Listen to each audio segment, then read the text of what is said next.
The story begins in a fortress where a person sits alone in his room, deeply disappointed by something. He thinks that the people of their territory are going to starve again, but the Duke is not bothering to take any measures to prevent it. Suddenly, he looks out of the window, finding a massive ball of fire approaching the fortress, which leaves him shocked. As he gazes at the widespread destruction in the city, with countless soldiers killing civilians after the attack, he realizes they are under attack by the Imperial Army. Remembering that this army is commanded by the Emperor Zerone, the person feels enraged at him. While more and more balls of fire start to fall upon the fortress, he notices a warrior standing above the roof of the castle and recognizes him as their duke. Shocked, he calls out to the duke, urging him to get away from there. A massive ball of fire strikes the roof, causing everything to be destroyed. Moments later, another fireball smashes through the person's window, burning him to death and marking the fall of the worthless territory of the empire. Right after his death, the person wakes up as a young man, finding himself in a room.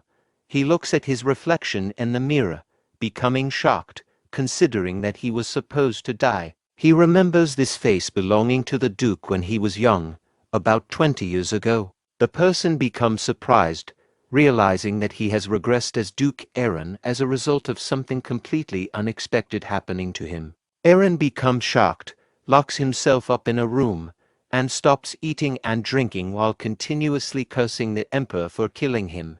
He keeps thinking about taking his revenge. After spending 3 days in a similar way, venting his frustration at those who led to his death, he finally makes the decision to use the second chance to the fullest. Shutting himself in a room again, he starts to investigate everything about the Duke to live like him and prevent the coming fall. Shortly thereafter, a sudden famine strikes the territory, and Aaron, despite having all the luxuries, refuses to eat. Crushing the bread with his hands, he considers that his people are unable to even have a piece of bread.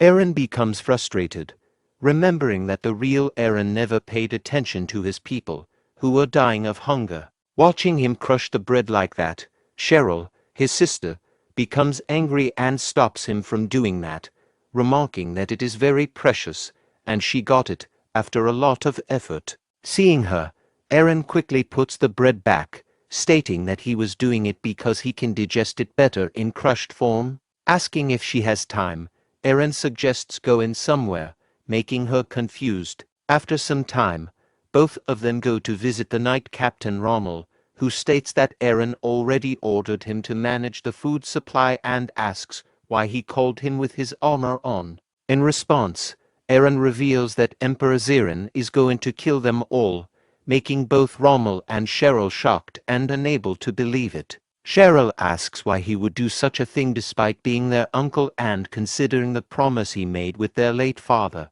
In response, Aaron states that it is not strange for the promise to be broken until they have the right to the throne and reveals that Zerone is taking part in underground work to break the promise. Mentioning the dragon's blessing, Aaron states that it is time to use it, causing Cheryl to ask if they were not supposed to hide it till the end. In response, Aaron states that dying at the hands of the Emperor is not included in the end he talked about and suggests that they should begin. Cheryl starts thinking that her brother's words must have a reason behind them, and she activates a magic spell, causing a portal to appear in front of them. As she walks towards the portal, Rommel calls out to her, expressing his surprise at her ability to use magic. Turning around, she smiles, remarking that she might not have told him about her ability.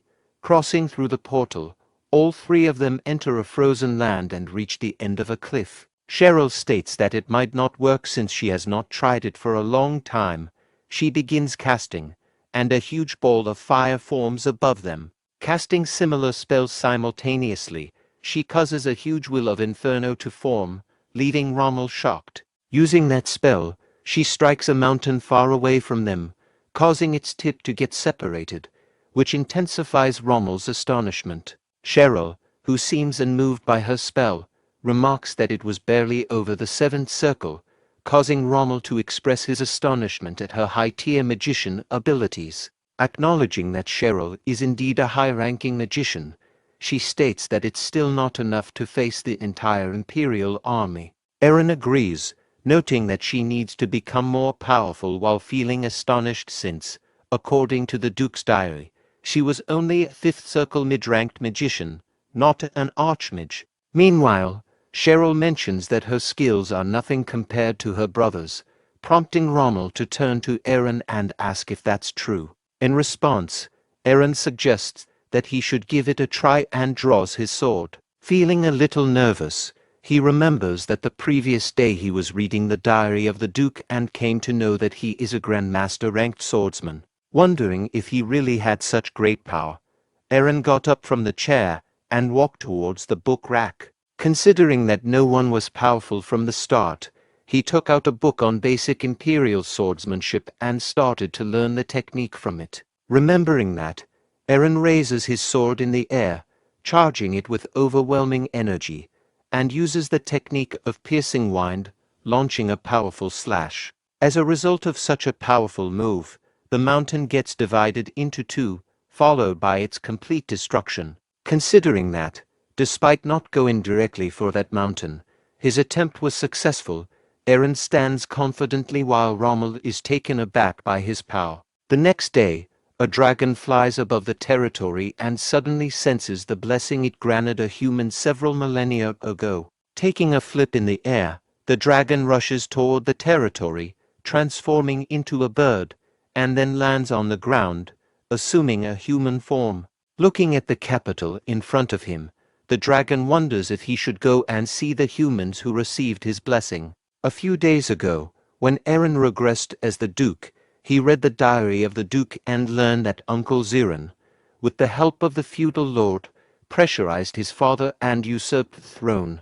Soon after their father died, he and Cheryl had to leave the kingdom because they were chased away. The reason they were able to survive was because of the condition and oath that Uncle Zerone took with his father to protect them. In order to prevent them from coveting the throne for the rest of their lives, Zerone made Eren live as the Duke of the Brahn territory on the outskirts of the continent. This place was a small fortress built on barren land where even the crops could not grow, and was under continuous attack by monsters. With the blessing of the dragon that both he and his sister had at the time of their birth, both of them had Grandmaster-level abilities. Despite having the powers to resolve all the problems in the territory, Eren decided to keep a low profile and hide his powers in order to keep the oath that his father had made.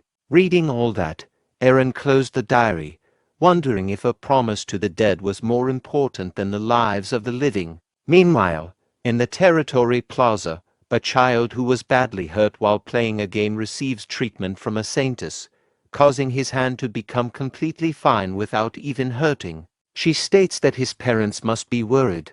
Cecilia, the saintess, tells him that he should not play dangerous games, and the child complies, causing her to compliment him for being a good child. Just then, she hears an announcement revealing the order of the Duke for everyone to gather at the plaza. A little later, as they gather, they become confused looking at Eren, who is standing on a stone. People become confused, wondering why he intends to make a speech, while feeling frustrated considering that he never says anything useful. Meanwhile, one of them states that their Duke has gotten very strange these days and has hired all the knights who were jobless and is training them. Hearing their remarks, Eren thinks that it is natural for them to make such comments, considering the personality of the original Duke and his negligence toward his duty. A few moments later, he starts speaking, revealing that orcs have increased in number and are targeting their territory, which has made it difficult for them to get food. But they cannot just leave it be. Hearing that, the people do not seem to be shocked, remarking that the orcs have been doing these things for a long time. Observing their indifference, Eren asks if they are ready to sit still and become a target for those creatures, or if they want to follow him to fight for survival. Hearing that, all of the people become shocked, considering it very strange for their Duke to show concern for them. Meanwhile, Eren goes on to declare that their territory is no longer protected and, from then on, they are going to be the invaders. While the people become perplexed, Eren explains that the orcs, who pile up all the grain in their warehouses, are even wealthier than humans, causing them to become shocked. Looking at their reaction, Eren realizes that they have finally taken the bait and smiles, encouraging them to plunder those monsters and become rich. In response, all of them get determined to defeat the orcs and become rich, supporting Eren in his decision. Standing among them, the dragon, disguised as a human, looks at Eren with surprise, wondering if he is the one who got the blessing, remarking that he is an individual with a lot of potential. The dragon summons a piece of paper in his hand. Sometime later, Eren is busy arguing with his treasurer in the castle. As the argument grows more heated, someone knocks at the door of the room, causing them to turn around in frustration. Entering the room, Rommel states that a person with a letter of recommendation from Duke Rainan has arrived, making both of them surprised. Entering the room, the person, who turns out to be the dragon disguised in human form, introduces himself as Canis, stating that he has come there at the recommendation of Duke Rainan. Taking the letter from his hand, Eren remembers that Canis was the same person who stated he was a strategist but left 1 year later, in his last life. Opening the letter, he begins to read, stating that it has been 3 years since he left for the Brahn territory. Considering the situation and his territory, the letter states that a competent strategist has been sent to him along with some funding, with the hope that he will make good use of it.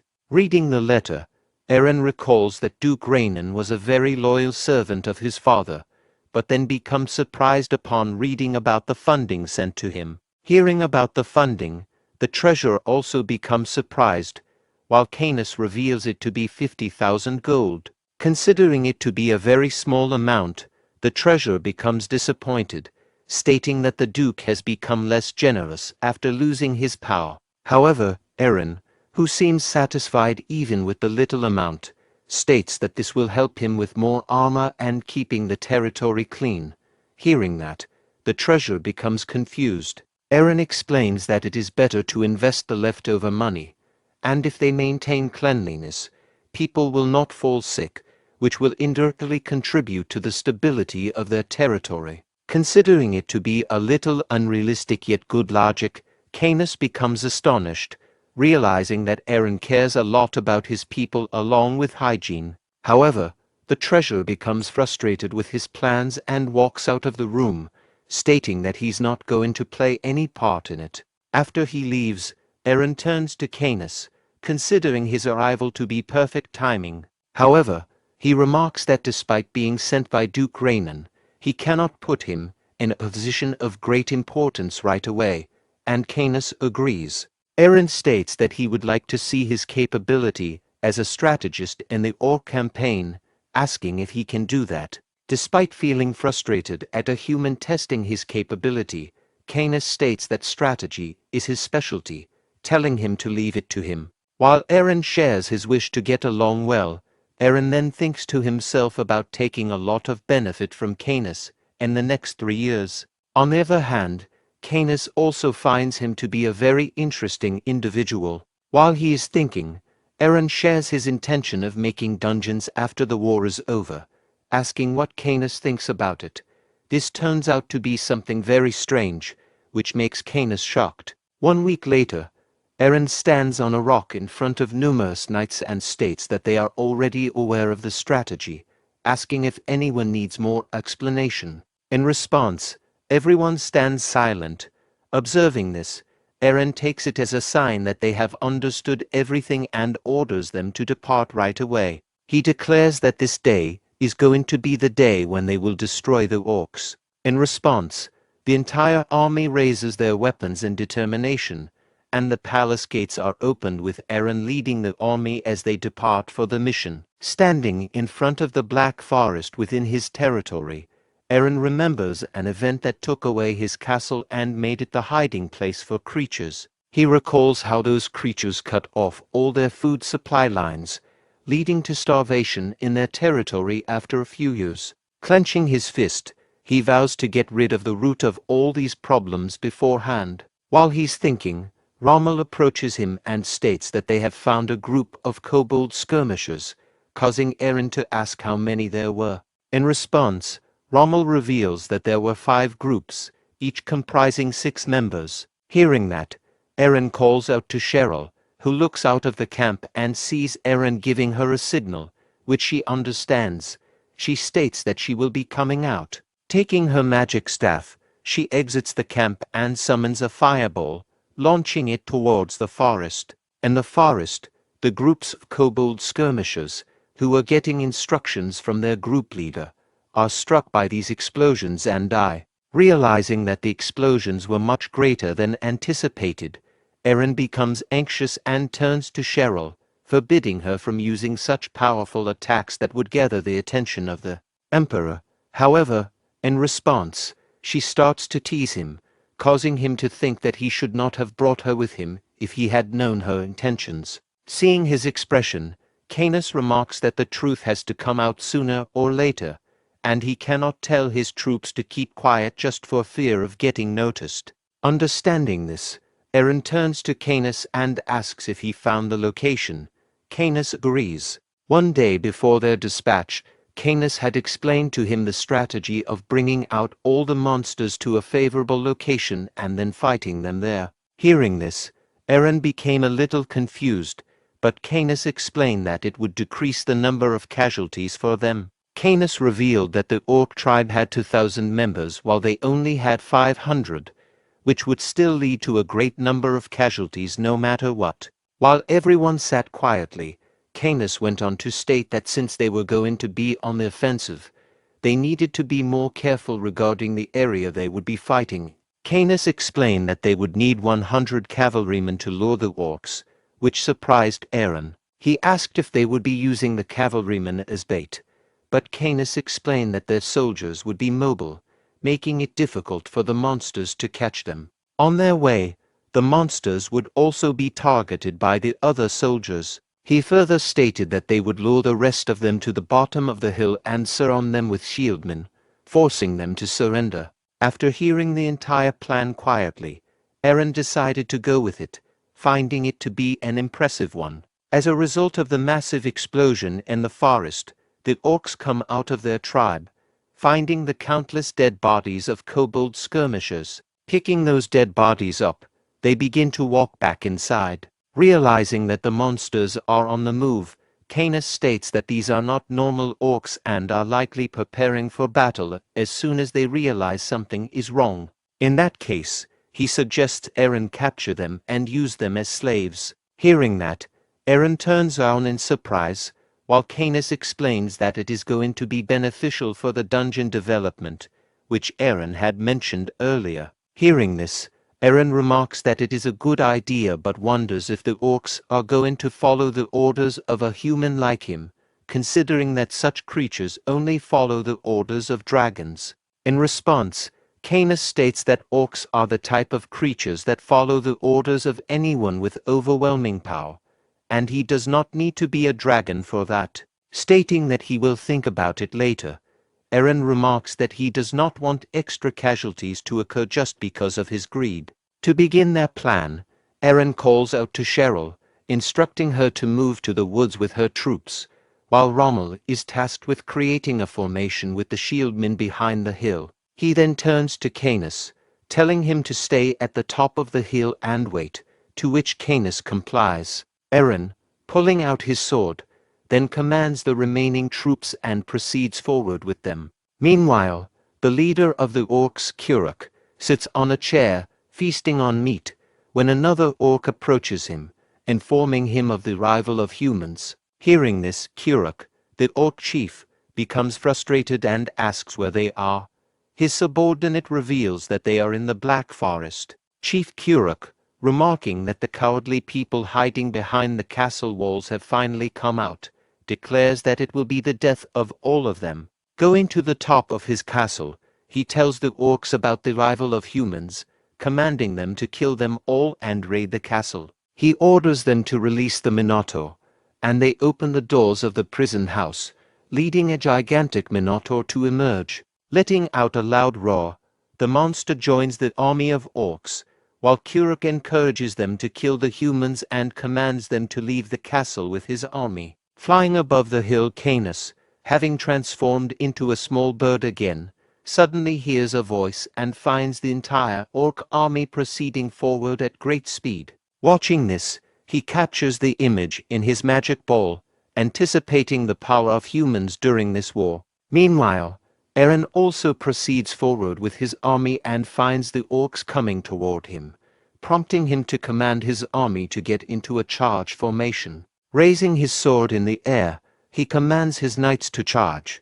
Pressing forward at great speed, both armies soon come face to face, leading to a dangerous clash between 100 soldiers and 2,000 orcs. Using his excellent swordsmanship, Eren leads his army and continues to kill the orcs, making a path for them to proceed forward. Realizing that there are still a large number of monsters surrounding them, Eren thinks they need to push a little more. Just then, a gigantic axe suddenly comes in his direction, causing him to lean backward and dodge it. Surprised, he looks at the massive Minotaur standing in front of him, roaring loudly, which forces him and all his soldiers to cover their ears, unable to bear the loud noise. However, considering that they cannot give up so easily, he turns back to his army, telling them not to stop and to keep moving forward, which confuses them. Leaving them, he starts to charge forward, raising his sword to kill the orcs coming toward him.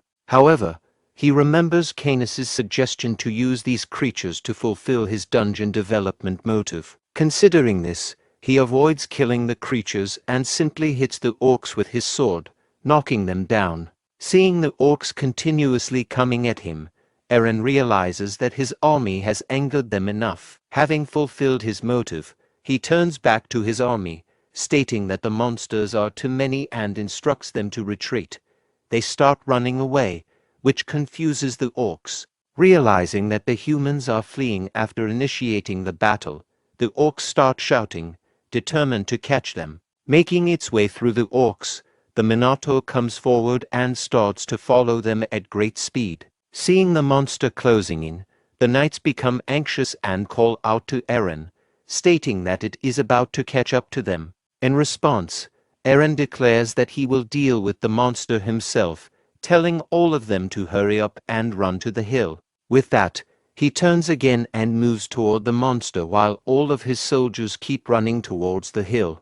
As the Minotaur is about to launch an attack on him, Eren keeps proceeding forward, vowing not to lose a single one of his comrades. Charging forward at great speed, he launches a powerful attack on the Minotaur, causing it to crash to the ground, defeated in an instant. Afterward, he turns around to find all his soldiers looking at him in astonishment instead of following his command and running toward the hill.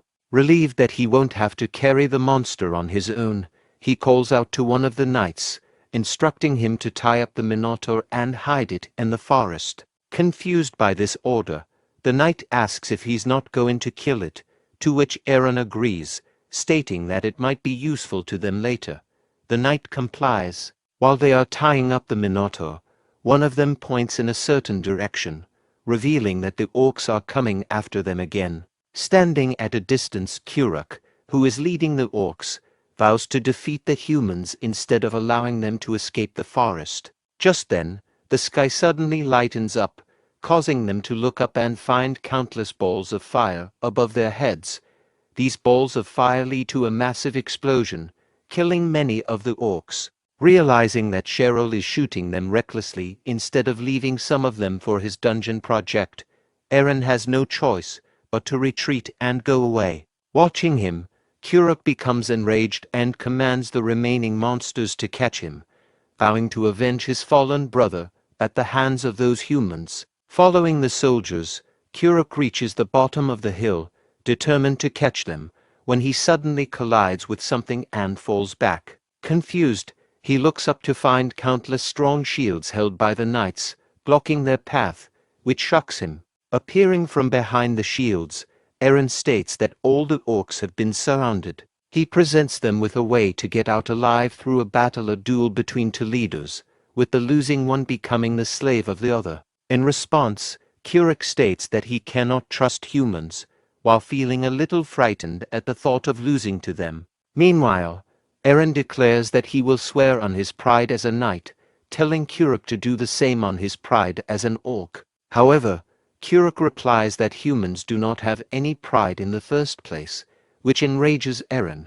This causes him to forget the negotiation and call out to the soldiers holding shields. However, as the soldiers are about to crush all the orcs, Kuruk reluctantly accepts the challenge, telling Eren to remember his promise after the battle. In response, Eren walks inside the circle of shields as Kuruk suddenly rushes forward, launching an attack. However, Eren remains still, a smile on his face. As Kuruk's powerful strike lands, a cloud of dust spreads everywhere.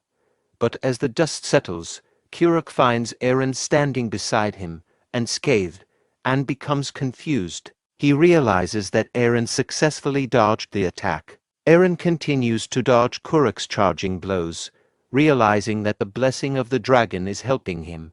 His body moves instinctively before his brain can react. Frustrated by Eren's evasiveness, Kuruk begins cursing him, which only enrages Eren. Piercing his sword into the ground, Eren declares it's time to teach Kuruk a lesson, intending to fight bare-handed. Seeing this, Rommel is shocked, remarking that it's not wise for a swordsman to throw away his sword during a fight. But Eren reassures him, stating that he's just trying to teach the creature a lesson. Seeing Eren throw away his weapon, Kuruk does the same, deciding to confront him bare-handed. As they stand face to face, Rommel worries that Eren is at a great disadvantage without his sword. He knows that orcs are built several times stronger than a normal adult and that their nails are as tough as steel, against which Eren should be no match. As Kuruk comes towards him, Eren notices how slow his movements are. Wondering if they are really that slow, Eren effortlessly evades Kuruk's attack. When Kuruk tries to punch him, Eren wonders if he can take the hit, but easily dodges it, getting only slightly hurt. Smiling, Eren realizes that the punch didn't hurt much after all. Exhausted by his failed attempts, Kuruk stands at a distance, while Eren, astonished at how little damage he's taken, watches. The knights, seeing their lord seemingly overpowered in the battle, begin to worry about their fate if they become slaves. However, Kuruk, determined to win, declares that he will make all the humans his slaves. Suddenly, Eren disappears from Kuruk's sight, confusing him. Eren reappears right above Kuruk and slaps him hard across the face. The powerful hit sends Kuruk crashing to the ground at a distance. As Kuruk gets up, he realizes Eren is using stealth magic and angrily accuses him of cowardice. Just then, Eren appears right in front of him again, delivering another powerful slap that sends Kuruk flying backward. Seeing Kuruk about to fall on them, the knights quickly form a shield wall, causing Kuruk to strike the shields and go flying back once more. Eren catches up to him, seizes him by the head, and swings him around, draining him of all his strength before slamming him to the ground. Kuruk, now powerless, pleads for mercy. In the next moment, Eren raises both his hands and strikes Kuruk with such force that he knocks him out, successfully concluding their orc subjugation mission. Some time later, Kuruk regains consciousness, finding himself tied to a chair in his own castle, now under human control. Eren, standing beside him, gazes at the countless orcs standing in front of the castle, surrounded by soldiers. He declares that he won't kill them. Instead, they will become slaves of the humans. As the orcs stare at him in confusion, Eren explains that they will work to provide services to the people in his territory, receiving food and hunting facilities in return. However, seeing the orcs' expressionless faces and receiving no response, Eren grows frustrated and threatens to treat them as he did their leader if they don't reply. Frightened, the orcs quickly comply. In response, Eren states that as punishment for wasting his time, and to make them reflect on their actions, they will be stripped of all the food in their storage. Sometime later, Eren returns to his territory with all the food and resources the orcs possessed, causing his people to celebrate and praise him for his victory. Turning to Rommel, Eren instructs him to gather all the orcs and take them inside the portal created by Cheryl. The portal leads to a snowy region. There, Eren wields his great sword and slashes through the mountains, causing the creatures to tremble in fear at his immense power. As they kneel before the power of a dragon, Eren instructs them to raise their heads and tells them to remember what happened to the mountain, as well as their place in the world. The next day, Kuruk returns to his castle, revealing that the other members of his tribe, having not witnessed Eren's power, are preparing to seek revenge. Eren warns him sternly that if even a single orc rebels, he will eradicate their entire species. Complying, Kuruk flees, followed by his subordinates. Canis enters, remarking on how impressive it is that Eren has truly made the orcs his slaves. Eren explains that the orcs seem to have mistaken him for a dragon, which made it easier to control them. Canis, smiling at first, then warns him that dragons never forget those who impersonate them, asking if Eren is aware of that risk. Eren calmly explains that he never claimed to be a dragon. The orcs misunderstood on their own, so he decided to go along with it. Canis laughs, realizing the creatures were merely terrified by Eren's power. Eren agrees, stating that his powers are indeed strong enough to be mistaken for those of a dragon, which leaves Canis confused. Telling him not to worry, Eren instructs Canis to share the news with the others and informs him that they will have a meeting within the next hour. Canis complies and leaves, while Eren remains on the roof, deep in thought. He reflects on the real Eren's power to protect his people and questions if his promise to the king was that important. However, since he is not the true Eren, he decides to avoid the noble ways that only appear promising and instead use the ways of a butler to protect his territory. Remembering Zerone, the cruel emperor, he resolves to prepare for the upcoming fight that will decide their destiny. Later, at the meeting with all the high-ranking officials of the territory, Eren begins by stating that their success in dealing with the orcs was only possible because of Canis. Hearing this, Cheryl becomes sad and disappointed, feeling overlooked despite her significant efforts. Canis, however, humbly credits Eren for their ability to persuade the orcs. Frustrated by the lack of recognition, Cheryl speaks up, reminding everyone that she was the one launching the fireballs. Instead of acknowledging her contribution, Eren remarks that he didn't ask her to shoot and blames her for unnecessarily killing potential laborers. This only deepens Cheryl's frustration, leading her to tease him in response. Ignoring her, Eren shifts the focus to the main agenda, revealing that now that their usable land has increased fivefold, they must consider how to utilize it. He introduces his idea of developing dungeons on the newly acquired land, which shocks everyone present. Max, the territory's administrator, asks if Eren plans to use the dungeons as tourist attractions. In response, Eren turns to Canis, asking if the draft is ready. Canis nods, revealing that despite his busy schedule, he managed to complete the final draft. He then places the blueprint for the dungeon development project on the table. As the members examine the detailed document, they are astonished by Canis's work. Aston, after reviewing the entire document, begins to clap in appreciation but points out that the profit model is missing by 2%. Confused, Canis asks for clarification. Eren then reveals that the missing element is the necessary viciousness to trap adventurers visiting the dungeons by throwing them into the pit of light and turning them into slaves. Shocked by Eren's suggestion, Max argues that such a plan will ruin his reputation as royalty. Eren counters, asserting that survival takes precedence over maintaining a good image. He argues that even royals, despite their status, would face dire consequences if they couldn't secure their basic needs, such as food. He emphasizes the necessity of ensuring everyone's survival over concerns about reputation. Hearing this, Canis laughs, noting that Eren transcends conventional logic. He assures Eren that he will incorporate this method into the plan. Max, feeling disappointed and considering it madness, grows concerned about the future of their territory if such a plan continues. The next day, Aaron leaves the castle to survey the territory. After inspecting the condition, he turns to the treasurer and asks if the sanitation project is truly being implemented.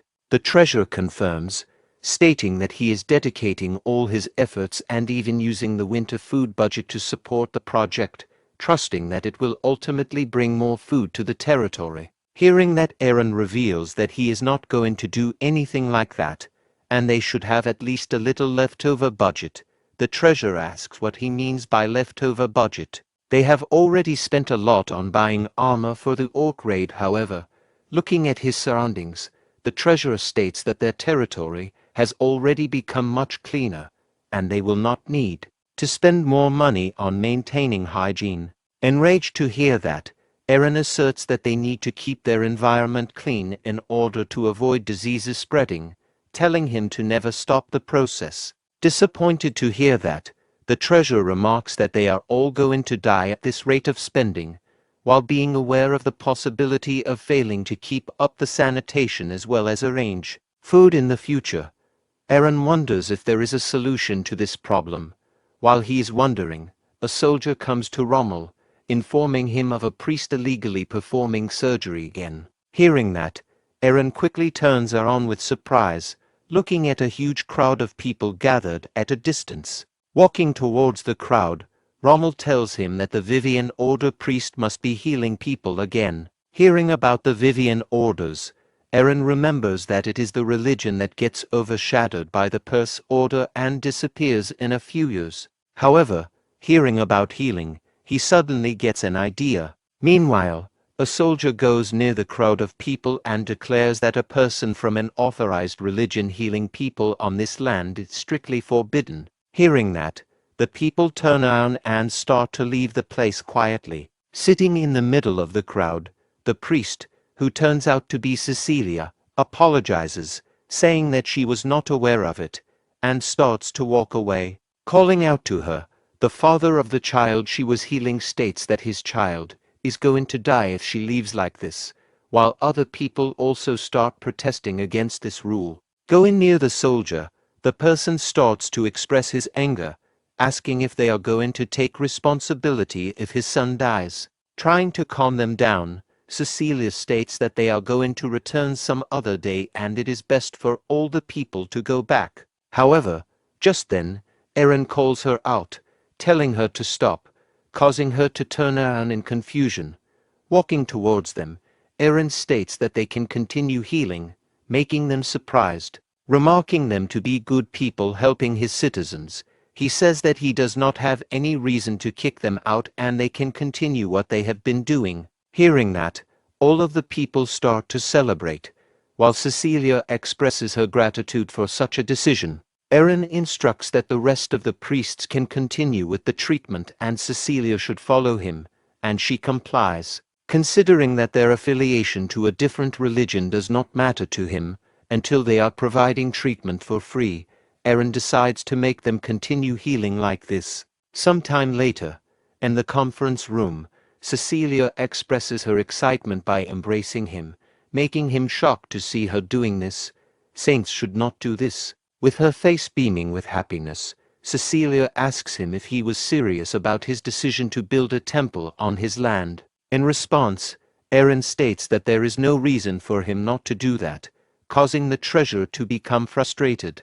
Losing his patience, he states that he cannot allow it since they have no remaining budget and if they raise a temple right now, they will have no emergency funds left over. Aaron states that they also have some additional funds hidden, telling him to use those. Frustrated to hear that, the treasurer states that this was the money the previous emperor left for them to use in difficult situations. However, Aaron simply replies that the situation is also dire, leaving no choice for him but to comply. Hearing all that, Cecilia begins to express her gratitude to him, but he interrupts her, telling her to think about thanking him after hearing his complete condition. Hearing that, she becomes a little confused while Aaron gives a smile, revealing that he has a condition for building a temple on his land. Aaron states that he has a condition for building the temple and reveals it to be the condition of holy water production. He mentions having heard about the possibility of creating holy water at the temple and asks Cecilia to promise to produce it and help develop the territory. Cecilia quickly agrees to the request, promising to produce the holy water. Eren specifies that she will have to produce it free of charge and in any quantity he desires, to which she also agrees. A few weeks later, Canis rushes to Eren with news that the orcs have seemingly discovered a hidden dungeon near the fortress they inhabit. Hearing that, Eren asks what kind of dungeon it is, and Canis reveals that Kuruk has described it as a useless, abandoned dungeon. Surprised by this information, Eren inquires whether the dungeon does not appear in ancient documents or if the owner's name is not listed anywhere in the agreement. Canis mentions that they couldn't find any reference to it and that after its owner disappeared, it has become a den for various monsters.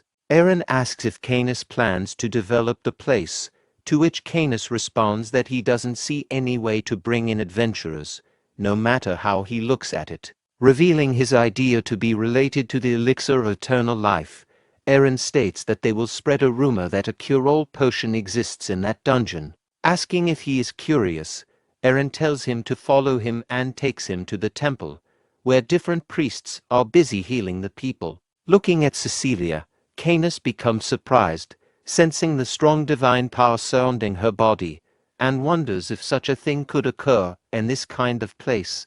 Meanwhile, Cecilia turns around, finds them standing behind her, and quickly gets up and runs towards them, feeling the intensity of the light emanating from her body getting stronger as she comes near.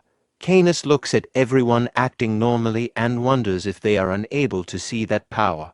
Meanwhile, Eren gets out of Cecilia's way, causing her to crash to the ground. She quickly gets up, feeling a little embarrassed. Feeling a bit awkward himself, Eren asks about how the construction is going and if there are any problems. In response, Cecilia states that they are about halfway done, causing him to ask if she can create the holy water in that case. Agreeing, she turns to the statue of the divine and starts praying, causing the water placed in front of the statue to start shining brightly. Observing this, Canis is astonished, realizing that this kind of divine power couldn't belong to a human and wonders about Cecilia's true identity. Meanwhile, Eren takes a small amount of the water and gives it to the treasurer, suggesting that it will have the best effect on him due to his old age and sensitivity. Taking the water from him, the treasurer states that a person can never be sustained by just drinking water unless it's the Empire's finest healing potion. However, as soon as he takes a sip, he starts feeling greatly refreshed and becomes as energetic as a young man, commenting that he feels 5 years younger than his age. The old man remarks that it seems to be precisely like the healing potion, astounded by its impact. Eren turns to Cecilia, who stands holding his arm and becomes startled, quickly moving away. Considering the effectiveness of the holy water to be extraordinary, Eren realizes how significant Cecilia is for their goals.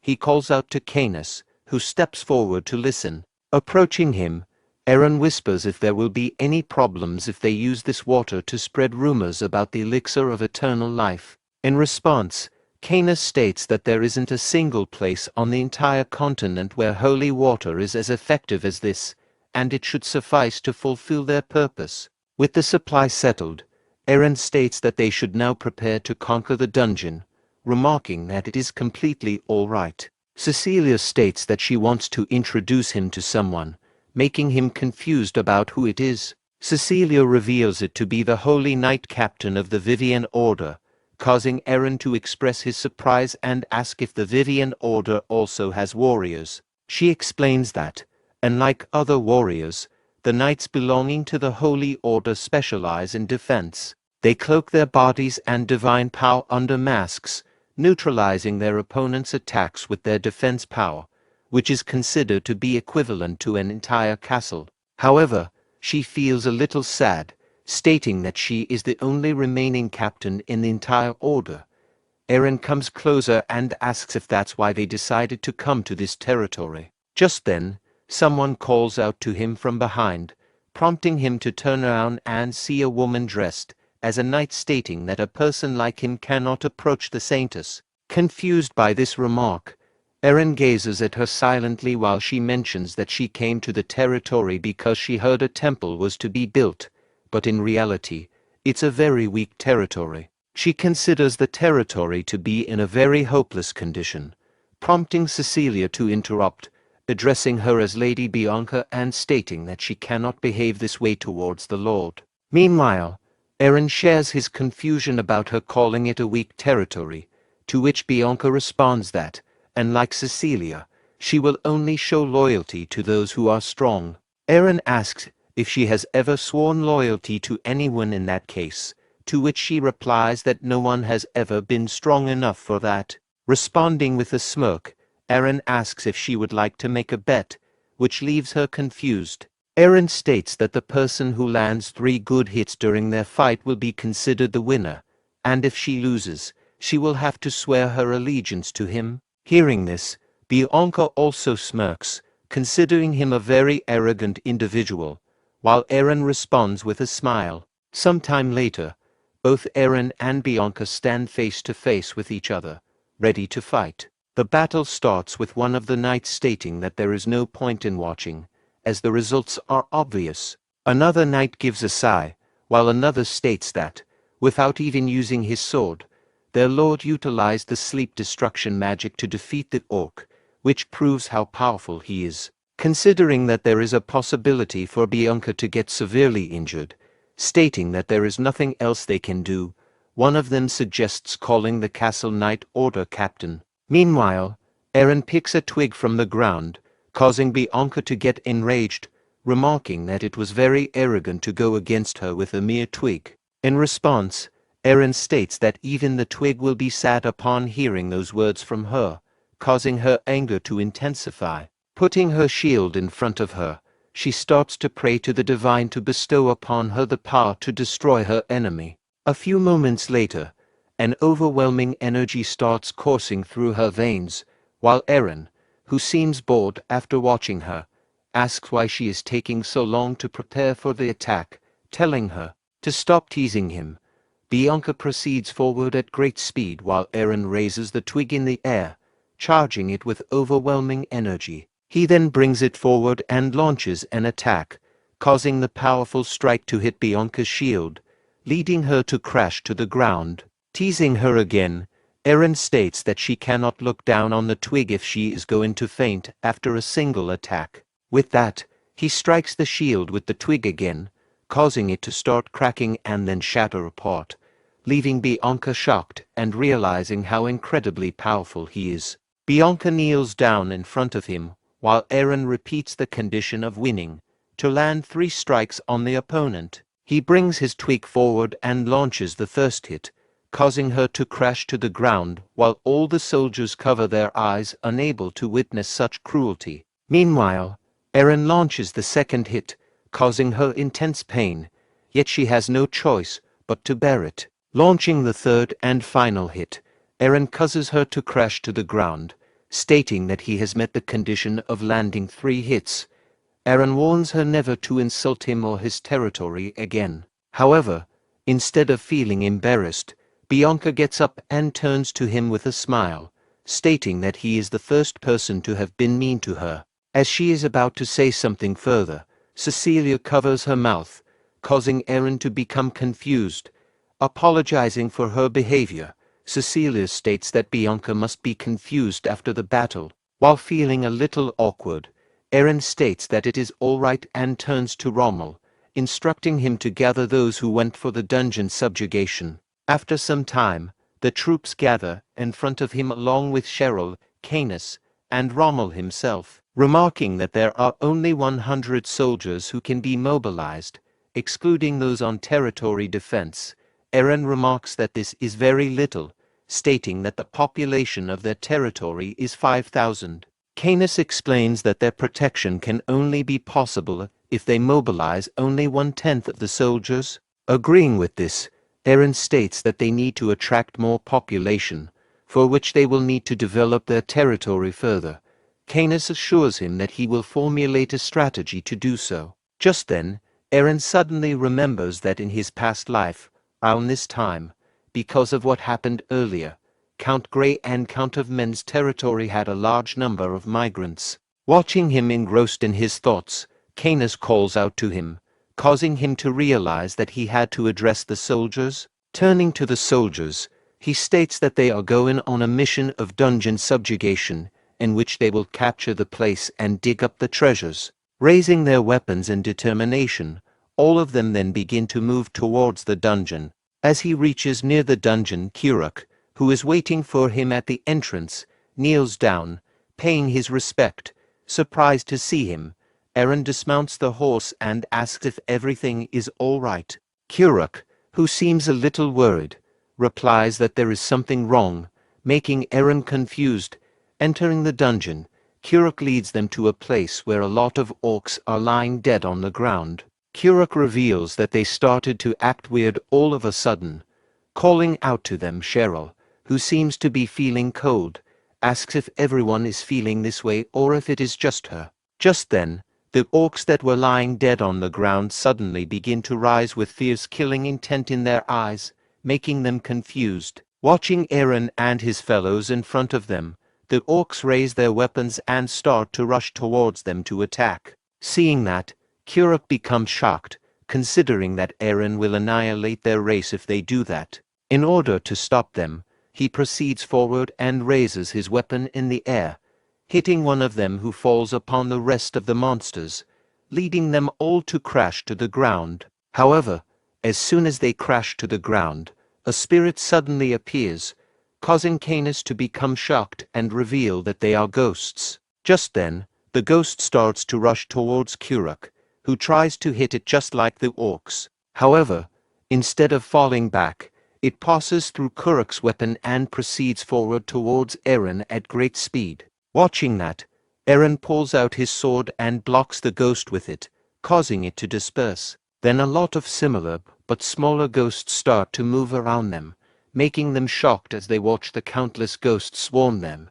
Cheryl becomes frustrated and summons a fireball with her staff. Watching this, the ghosts suddenly become startled and, instead of running away, start to rush towards Cheryl.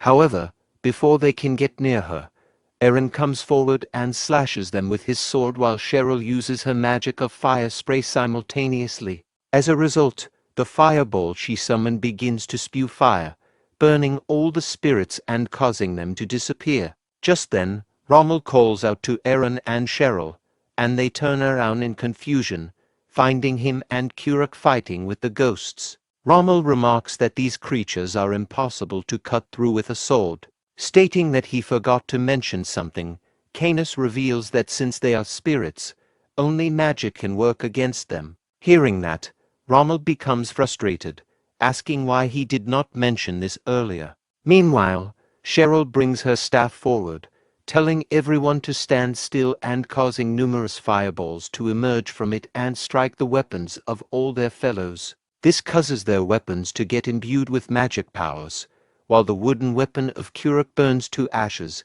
making him shocked. Proceeding forward with their strong weapons, Rommel and Eren then start to deal with the ghosts, killing them one by one while spreading great destruction in the dungeon. Realizing that the humans have started to defeat them, the ghosts combine, letting out a huge scream that causes them to cover their ears. As a result of combining, they transform into a gigantic creature that is much more powerful than the rest. Proceeding forward, the creature is about to launch an attack when Eren suddenly appears and launches a powerful slash, causing the creature to disappear instantly. Walking towards the book rack at a distance, Canis remarks that these creatures were not there to fight but were protecting something. Going through the books, Cheryl suddenly finds something and calls out to Eren, telling him to take a look.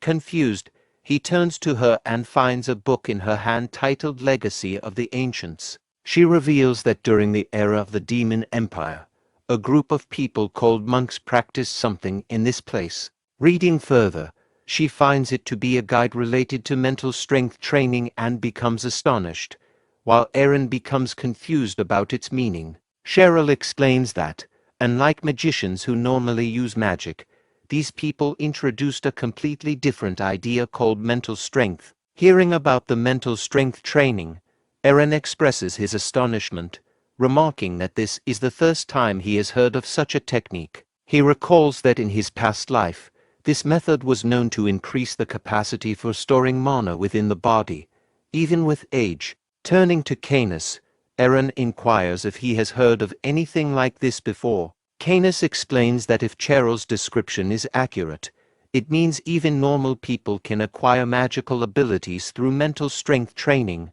Eren gets the idea of training all the troops and inhabitants of his territory to use magic through this technique. However, Canis argues that releasing such important information might not be beneficial, pointing to the destruction spread throughout the dungeon. He suggests that the method could be either orthodox or have significant side effects.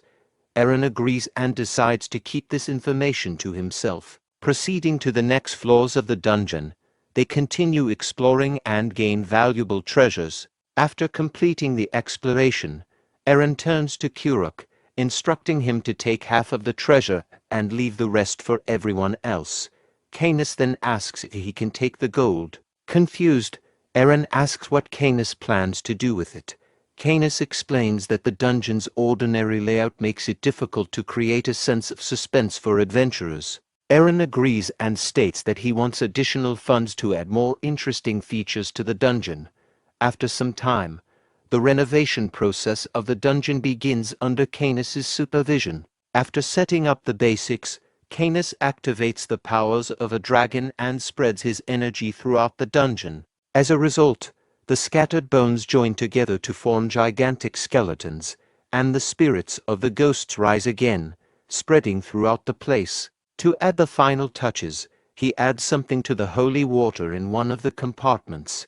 After tasting it, he remarks that its taste is exquisite and that it increases lifespan by 1 year. With a smirk, he states that the only thing left is to attract customers driven mad by greed, and laughs loudly, his voice echoing throughout the entire dungeon. Some time later, a group of adventurers arrives at the gates of the Brahn territory. After getting their identities approved, they step inside, remarking on the heavy rain. The leader of the group notes that winter doesn't seem to be ending soon and observes that the soldiers have new armor. In response, a woman in the group suggests that they might have discovered a relic in their newly made dungeon, which has become a new source of income. The leader points to an extravagant guest house and asks if this is also a result of the money. The woman remarks that this indicates how warmly they are welcoming adventurers like them, and they will also contribute by spending as much as they can. The leader moves towards the guest house, opens the door and enters. The owner of the guest house recognizes him as Gerald and welcomes him. Gerald asks if the owner recently remodeled the entire building, and the owner reveals that it is all debt and explains that a new dungeon has recently opened. He suggests that they take the opportunity to enter it before everyone else. Remarking on the owner's ambition, Gerald looks on to ensure no one is listening, then gets closer and asks if he knows anything about the dungeon. The owner states that he has only heard about the dungeon's contents but will be the first to enter it. Hearing this, Gerald gives him 1 gold coin and instructs him to prepare some food and drinks for their group. The next morning, Eren sits in his room practicing mental strength techniques from the book he found. Despite the dragon's blessing within him, he seeks a technique he can control on his own, aware of the risks involved. While he is busy cultivating the energy, someone suddenly calls out to him, causing him to open his eyes and find Cecilia standing before him. Startled by her sudden appearance, Eren asks what she is doing there. Cecilia presents him with a plate of sandwiches, saying she brought it for him. Eren, surprised, accepts the plate, and Cecilia mentions that she will be leaving. As Cecilia departs, another soldier informs Eren about the arrival of adventurers, which excites him. The next day, the adventurers head towards the dungeon, which is named the Shrine of Aten. Upon reaching the dungeon's gate, one of them reads the sign stating that entry requires a fee of 10 gold coins. The adventurers pay the gatekeepers, who then give them a document confirming their right to enter and instructions on maintaining safety until they leave. After letting them in, the gatekeepers block the entrance again, informing the remaining adventurers that they cannot enter without this proof. Gerald, one of the adventurers, protests that they've already purchased the papers, but the soldiers clarify that the fee is 10 gold coins per person, not per group. The adventurers are shocked, calling it a scam. The soldier responds that he will convey their concerns to the Lord, while noting that the elixir of eternal life within the dungeon might run out at any moment. With no other option, Gerald pays the fee for his entire group. Upon entering the dungeon, they encounter a person selling holy water, which he claims is necessary to defeat the creatures inside. Gerald, showing a bottle of holy water he already has, is told that the Vivian Church's holy water is superior. Annoyed but convinced, Gerald buys the holy water. As they proceed, they come across another board displaying a fee of 100 gold coins per person for an emergency dispatch request. The adventurers question this fee, but the seller explains that it is not unfair to pay for saving one's life with just 100 gold coins. Gerald asks what happens if they don't make a request, and the seller replies that they will not be charged. Considering the potential rewards of obtaining the elixir, the adventurers accept the conditions and enter the dungeon. Meanwhile, Eren and Canis, watching the adventurers through a magic sphere, find the situation amusing. Eren calls out to Kuruk, suggesting that the undead creatures might become boring due to the holy water, and instructs him to do something else. Meanwhile, on the second floor of the dungeon, the group of adventurers keeps diligently fighting against the undead monsters. After consuming the holy water they bought, Gerald feels relieved, remarking that it would have been very tough for them if they did not have this elixir. Looking at the staircase leading to the third floor, they wonder if it is the last floor, when they suddenly hear a sound and turn around, finding another ghost coming in their direction. Excited to see it, one of the adventurers remarks that it is very unoriginal and throws the bottle of holy water in its direction. However, instead of getting eliminated by the holy water, the ghost pushes the person, causing him to crash into the basement, leaving all others shocked and remarking it to be a mutant ghost. Gerald tells all of them to prepare for the battle. However, just then, countless similar creatures start to appear one after the other, causing them to realize that they have no choice but to run away. Turning on all of them, they start to descend from the stairs and reach the next floor while trembling with fear. After they leave, all the ghosts remove their masks and turn out to be Kuruk and his fellows, who start laughing at the adventurers. As the adventure party hurries down to the third floor, their leader, Gerald, pauses to glance back up at the second floor. With a sigh of relief, he wonders aloud if the mutant ghost they encountered earlier will be unable to follow them to their current location. Anna, the mage in the group, notices the darkness enveloping them, and promptly casts a light spell to illuminate the surroundings. As the light reveals their environment, Gerald's anxiety grows. He realizes they are in a labyrinth, a setting notorious for being an ideal habitat for dangerous creatures like minotaurs. Gerald turns to the other party members who are attending to Athos, who was injured after being attacked by Kuruk from the second floor. Gerald inquires about Athos's condition, and the person checking on him shakes his head, indicating that Athos is not in a good state. Gerald decides that they should leave Athos behind for now and prioritize finding the spring of eternal life, which he believes to be less dangerous. The party then begins navigating the labyrinth on the third floor in search of the spring. As they move forward, Gerald hears a noise from behind and urgently warns his party. The party quickly turns around to see 3 spears flying towards them, but they manage to block the spears with relative ease. As the party looks around, they spot 3 orcs who have thrown the spears and are now charging toward them. Gerald urgently instructs his party to run from the orcs. In the ensuing chaos, the orcs throw more spears, injuring 2 party members who fall to the ground. Gerald quickly picks up the injured members by their arms, warning them that if they fall behind, they will die. Despite their injuries, the party continues to flee, but they soon encounter a fork in the path. Gerald is momentarily unsure of which way to go. Meanwhile, the orcs, still in pursuit, launch their spears down the left path, confirming their direction.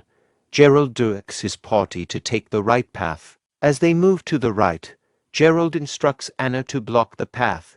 Anna casts a spell to create a wall of ice, successfully blocking the orcs' advance. The orcs begin attacking the ice wall, and Gerald commands Anna to reinforce the ice barrier by casting her spell once more. Following Gerald's instructions, Anna casts the world of ice spell again, reinforcing the ice wall and making it thicker and more durable. However, as they progress, the party members in the front are struck by arrows from skeletons, causing them to fall in pain. Anna responds by using her continual light spell, which causes the skeletons to vanish. Amid the chaos, one of the party members accidentally triggers a trap. The walls begin to collapse, and water starts flooding in, sweeping all the party members away. After some time, Gerald wakes Anna and points in a specific direction. Anna, upon seeing what Gerald is indicating, reacts with surprise and excitement, exclaiming that they have found the spring of eternal life. As the party members see the Minotaur standing in front of the spring of eternal life, Anna is shocked and urgently tells her party to run away. The party members turn to see the Minotaur wielding an axe and advancing toward them. Overwhelmed by fear, Gerald collapses to the ground, convinced they are doomed.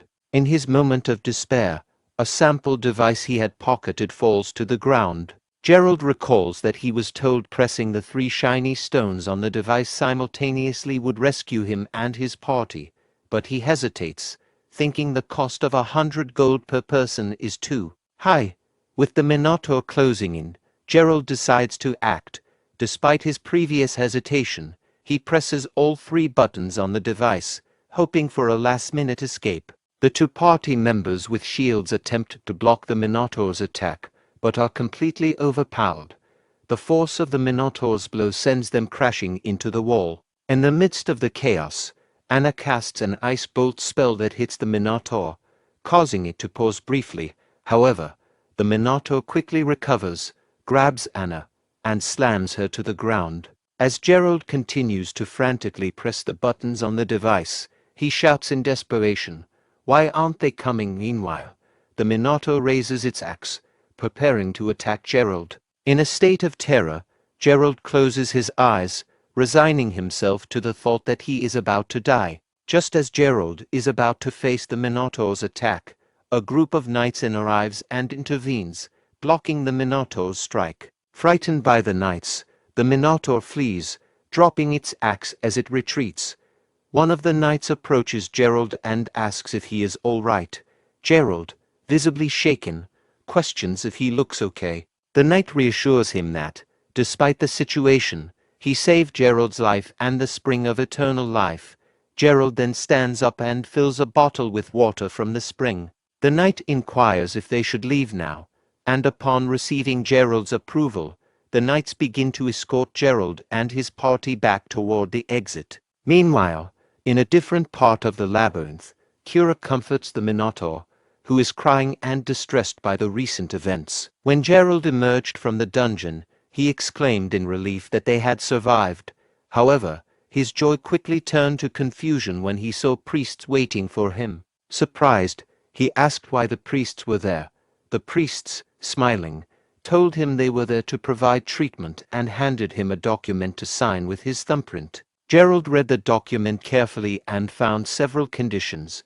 Special treatment costs 300 gold per person. Liability disclaimer: they guarantee survival, but are not responsible for any after effects of the treatment. Payment terms: if payment is not made immediately after treatment, a 50% interest rate per month will be applied to the fees. Debt consequences: if he cannot pay the debt, his body will belong to Aaron, the Lord of Brahn territory, for 10 years. Gerald, calculating the financial implications, realized that with a 50% monthly interest rate on the 300 gold principal, he would need to pay an additional 150 gold per month until the debt was settled.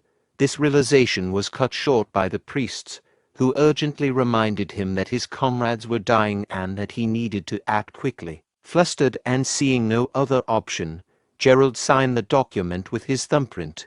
Later, Canis returned to the castle with a box full of gold coins and reported to Aaron that they had taken everything as instructed, including some useful slaves. Aaron praised everyone for their dedication and success, attributing their achievements to their unwavering loyalty. Seeing the gold coins, the old man Cain asked Aaron if it was a dream. Aaron assured him it was real and proposed taking advantage of their success by exploring a second dungeon. Canis and Cain agreed. Aaron recognized the profitability of this venture and used the funds to support the local people and build a town for adventurers. After a busy winter, Aaron and the people of Brahn territory established an adventurers' village named Aten. From the tower overlooking the new village, Aaron reflected that despite their progress, the village still lacked sufficient manpower and noted that they couldn't rely solely on orcs to populate it. Just then, a bird arrived with a letter attached to its leg. Aaron untied and opened it, discovering that a gold mine had been found on the border between Count Grey and Count Omen, with a high likelihood of ownership disputes. Aaron smiled, thinking that attracting more people would solve their manpower issues. Later, in the meeting room, Rommel, shocked, inquired about the territorial war. Aaron confirmed, explaining that the gold mine's discovery on the contested border was an opportunity they couldn't let Count Grey and Count Omen monopolize. Rommel pointed out that while the Count's boundary was technically part of Brahn territory, it had long been controlled by Count Grey and Count Omen. Aaron acknowledged this and saw the situation as an opportunity to assert his claim, especially since both counts were contesting ownership of the gold mine. Rommel expressed concern about the feasibility of going to war, noting that the combined forces of the two counts would significantly outnumber theirs. Aaron responded by emphasizing the importance of the gold mine, not just as a resource, but as a means to assert dominance. He reminded Rommel that the two counts were originally vassals of the Duke of Brahn, and now they were his vassals, implying that he had the right to reclaim and control what was his. Cheryl expressed concern that the conflict might draw the Emperor's attention, possibly leading him to intervene. Aaron reassured her that with a justifiable cause, the Emperor wouldn't interfere and might even prefer that Aaron lose the war against the counts. He acknowledged, however, that the real issue was their military strength. Turning to Cain, Aaron was surprised when Cain slammed his hand on the table and declared that they should eliminate the counts who were unlawfully claiming territories granted to them by the Emperor. Aaron, shocked by Cain's intense reaction, asked for clarification. Cain explained that his motivation was not the gold mine, but asserting their rightful claim. He insisted he would do anything, even sell his soul, to support Aaron's cause, urging him to focus on the war. Just then, a knight burst into the meeting room with an emergency report. Count Grey and Count Omen had met in front of the mountain where the gold mine was discovered. Aaron, recognizing the significance of the development, ordered Rommel to gather the knight order immediately. They would depart right away to take action. On the mountain, Count Grey and Count Omen were embroiled in a heated argument. Count Grey, furious, shouted that he had been managing the mountain for 10 years. Count Omen countered aggressively, claiming that the land had belonged to his ancestors long before that. Count Grey, enraged, insisted that the mountain had been in his family for generations. Count Omen retorted, accusing Grey of being a fraud, pointing out that Grey had only recently claimed ownership. Their dispute escalated as they continued to hurl insults and accusations at each other. At that moment, Aaron, accompanied by his knights, arrived at the mountain where both counts were present. The soldiers of the counts, upon seeing Aaron's flag, identified it as that of the Duke of Brahn. Inside their tent, the counts wondered about the Duke's unexpected arrival. As they exited the tent, Aaron approached them on horseback, causing a cloud of dust to billow. Both counts shielded their faces from the dust. Aaron dismounted and asked them, "How are you guys?" In response, the counts bowed deeply and paid their respects, acknowledging him as the Duke. Aaron, seething with anger, confronted the counts aggressively. He shouted at them, "Now, you rotten bastards! What are you doing on my land? Get lost right now!" The counts were taken aback by his outburst. Aaron continued, asserting his claim by stating that according to empire law, the mine and any undeveloped land in question belonged to him. He demanded they leave immediately. Count Alman, infuriated by Aaron's declaration, began to protest, but Count Grey intervened. He explained to Aaron that the land had been under their control since the time of their ancestors, and suddenly claiming it as Aaron's would place them in a difficult situation. Aaron, undeterred, drew his sword and confronted them furiously, accusing them of defying the royal family's orders and declaring that their insistence on the land was tantamount to having a death wish. Seeing the tension escalate, with both Aaron's knights and the count's soldiers drawing their swords, Canis intervened. He proposed a resolution to avoid further conflict on the spot, a territory war. This suggestion took both counts by surprise. Canis mentioned that he had heard both counts were preparing for war. Count Grey protested, noting that the preparation was initially only between the two counts. Aaron then proposed a solution where each side would mobilize 1,000 troops. He added that, given his perceived disadvantage, if he won, the counts would have to relinquish both of their cities. The counts exchanged nervous glances upon hearing the terms of Aaron's proposal. Count Grey asked for a moment to deliberate, and both counts retreated behind the tent. There, Count Grey acknowledged that Aaron's claim to the land was officially recognized by empire law, making it difficult for the royal family to side with them if Aaron invoked these laws. Count Oman agreed with this assessment. Count Grey then proposed a plan to address the situation.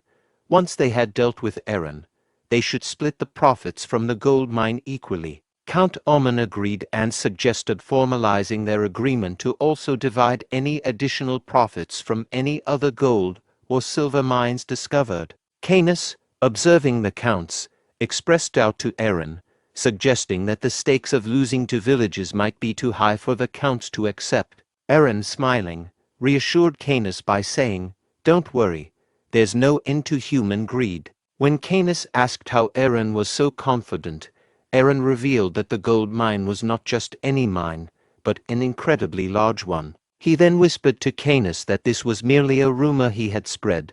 Canis, surprised, exclaimed, "No way." Aaron explained that his true goal was to secure the 2 villages, and the exaggerated claims about the gold mine were part of his strategy. A month earlier, Aaron received a letter informing him that there were no signs of conflict between Count Grey and Count Oman. Reflecting on the situation, Aaron thought to himself, "I think it was around this time. Even though I'm relying on decades-old memories, it seems the nobles have no intention of fighting. If they lack a reason, I can create one myself."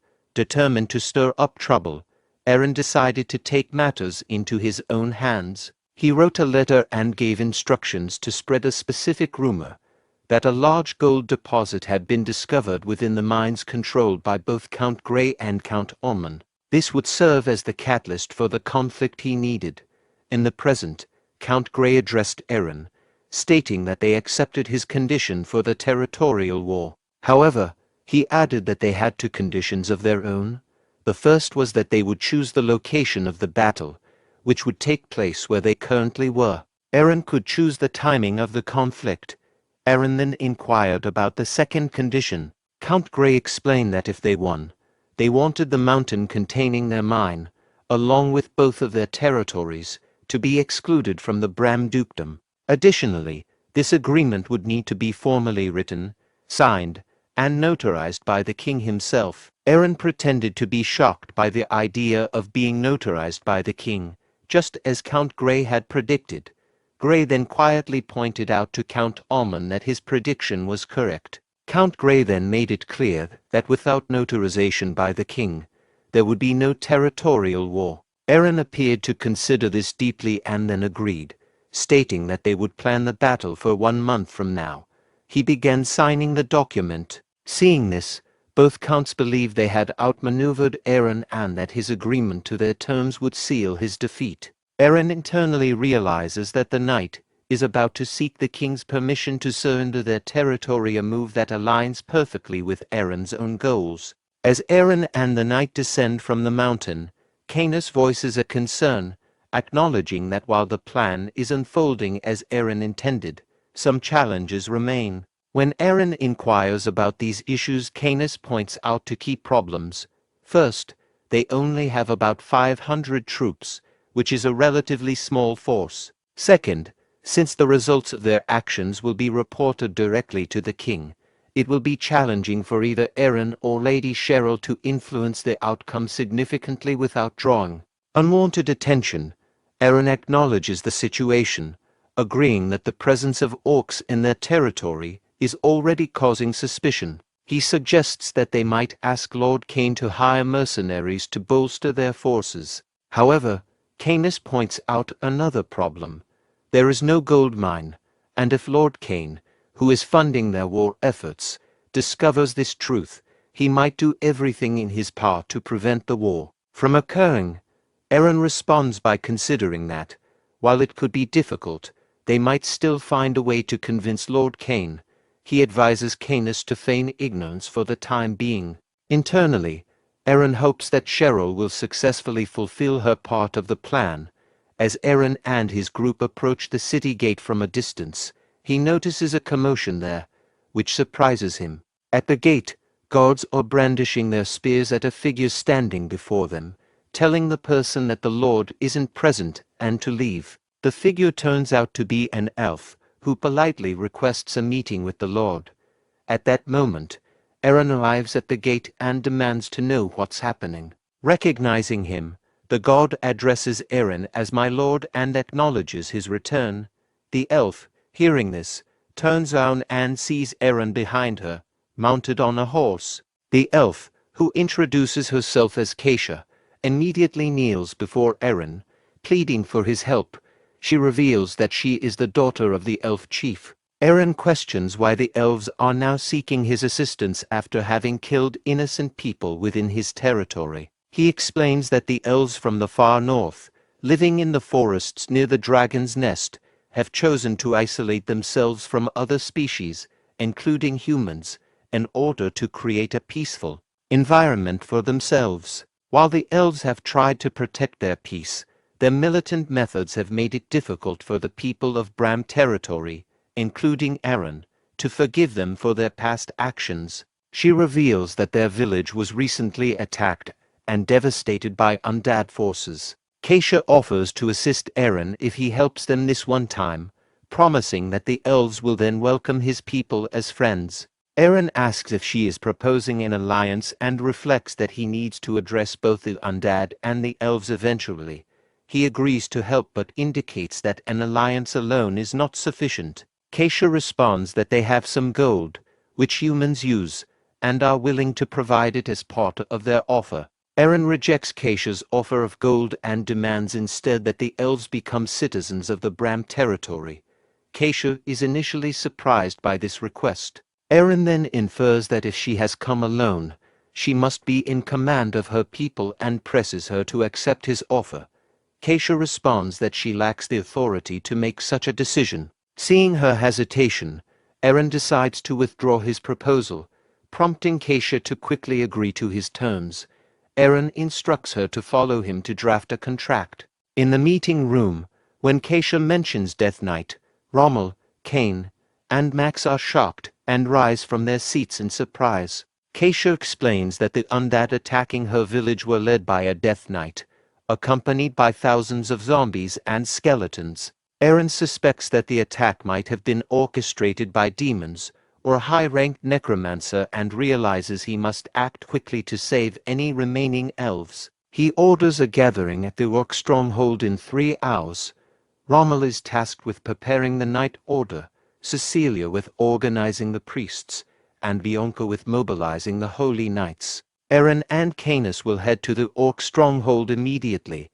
With urgency, He rallies everyone to move swiftly to rescue the elves and secure their future citizens. Skeletons are attempting to breach the elf village, while the elves employ various spells to prevent their entry. An elf uses ice magic to create a slippery layer on the wall, causing the skeletons to slide off when they attempt to climb. In response, the Death Knight uses his magic to gather the skeletons' bones and hurl them at the wall, shattering the ice and allowing the undead to advance. As the skeletons and zombie elves begin climbing the walls, the elf chief tries to use plant magic to obstruct their progress. Despite her efforts, the magical spell proves ineffective against the relentless assault. An elf suggests to the chief that they need fire to counter the undead. The elf chief, feeling conflicted but resolute, prays for forgiveness from the spirits of the forest before giving the order to burn the attackers. Fireballs are launched, incinerating the enemies near the wall. Undeterred, the Death Knight commands a new wave of zombies to attack. As the zombies charge towards the wall, raindrops begin to fall, destroying them. The Death Knight realizes that the rain is actually holy water being dropped from gliders, providing a powerful defense against the undead. Earlier, Eren had instructed the glider squad to position themselves above the gate. As the gliders reached their target and the zombies came into range, Eren ordered the release of holy water. The soldiers followed the command, showering the attacking zombies with holy water. Next, Eren directed the knights to charge toward the elf village using the shortest route available. The knights advanced swiftly, engaging and defeating any zombies obstructing their path. Noticing the advance of the Vivian Knight Order, the Death Knight casts another spell to raise additional zombies, which begin charging toward them. Bianca, the captain of the Vivian Knight Order, commands her knights to position themselves behind their shields and begins a prayer. "O Vivian, grant me the power to decimate our enemies." In response to her prayer, a golden ray of light descends upon the Vivian Knights and envelops them. As the zombies approach and make contact with the light, they begin to vanish, unable to withstand its divine power. Meanwhile, Rommel advances toward the Death Knight, his sword infused with immense power. As Rommel's subordinate throws a bottle of holy water at the Death Knight, the distraction allows Rommel to close in. He swiftly rushes forward and slices the Death Knight in half. With the Death Knight defeated, the zombies and skeletons begin to tremble and falter. Seizing the moment, Rommel orders his knights to charge at full speed, capitalizing on the enemy's disarray. From a distance, Eren observes that they have successfully stopped all the undead from entering the elf village. With the immediate threat addressed, he turns to Canis and asks what their next step should be. Canis explains that the Death Knight was merely a field commander, and that they must eliminate the necromancer or demon controlling the undead. He notes that if it is a demon, Cecilia should be able to detect it. Eren turns to Cecilia, confirming her understanding. Cecilia responds that she has already located the source and indicates the direction they need to go. Eren notices dark energy emanating from the top of a distant hill, in the direction Cecilia indicated. Meanwhile, atop the hill, a flustered demon curses angrily about the destruction of her Death Knight, lamenting the difficulty of creating such a powerful puppet and expressing frustration at having to lead the army herself. As she begins casting a spell to reanimate the fallen, chanting, "Those who have fallen to the underworld, those who follow the will of death, follow my will once more," she is suddenly struck on the head and collapses. Dazed, the demon grabs her head and stands up, only to find a sword pointed at her neck, her surprise evident. Eren aggressively threatens her by pointing his sword and shouting about her interference with his future citizens. Reacting swiftly, she jumps back, prepares a spell, and marks Eren. In response, Eren skillfully uses his sword to cut through her spell, surprising her. Before she can counter, Eren stabs her, causing her to bleed. With her life at risk, Eren demands she choose between death or becoming his servant before her mana is depleted.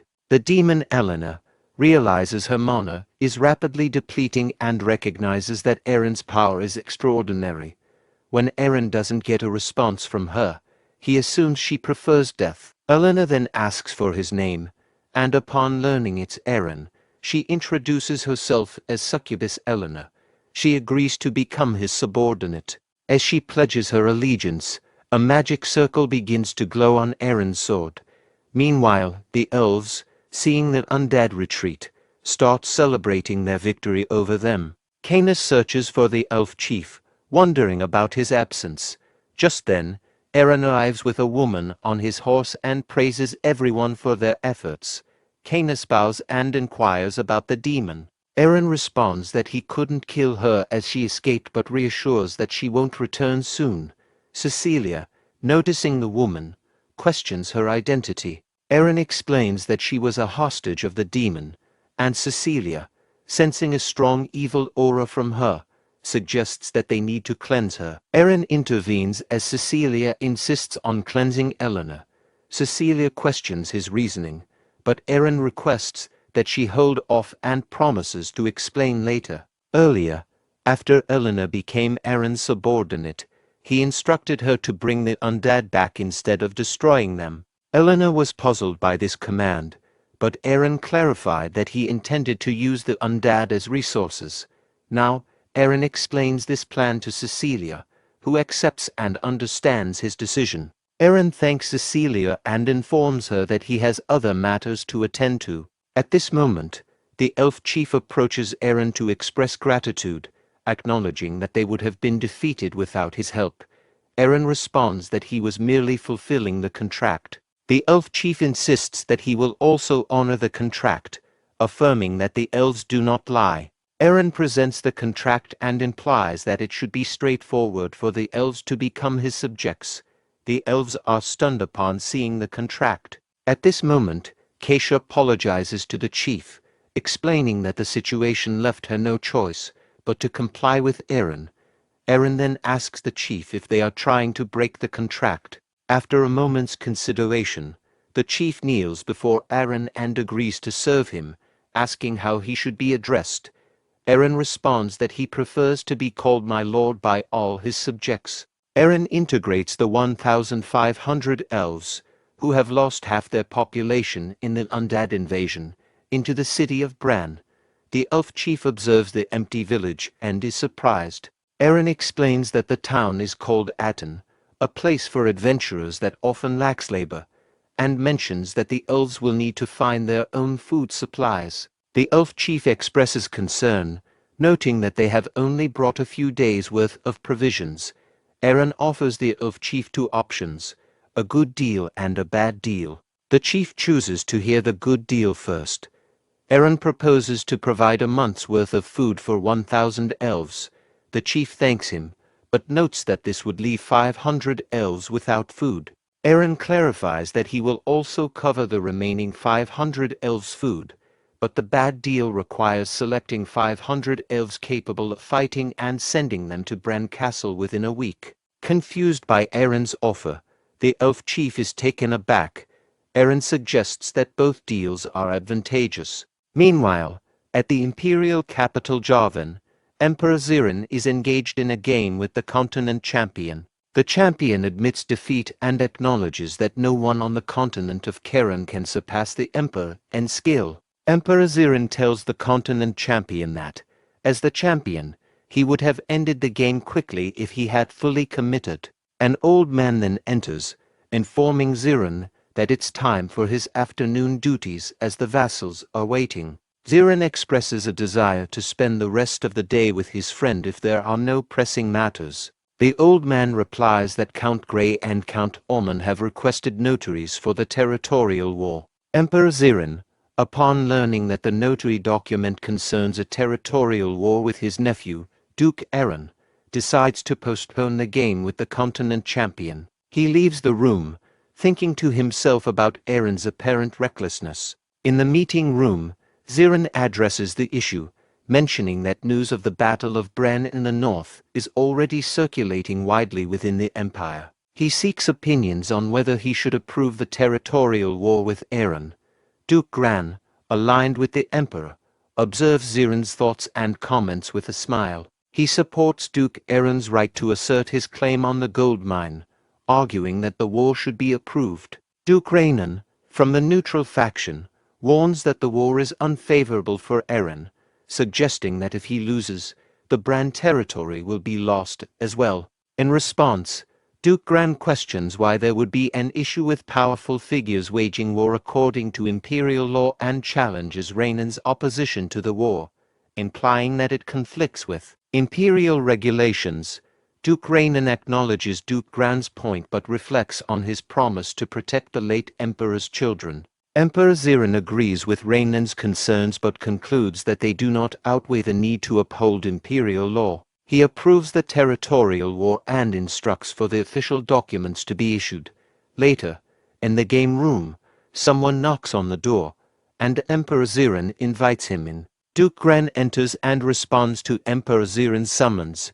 Zerone, intrigued, questions Gran about his apparent ability to read his thoughts during the discussion on the Bran territorial war. He expresses surprise that Gran, a relatively recent addition to the Emperor faction, seemed to understand his innermost thoughts. Gran acknowledges this, and Zerone conveys his pleasure, stating that having a powerful ally like Gran with aligned intentions is beneficial for ruling the empire. Duke Gran modestly attributes his insights to understanding that Zerone would make a law-compliant decision.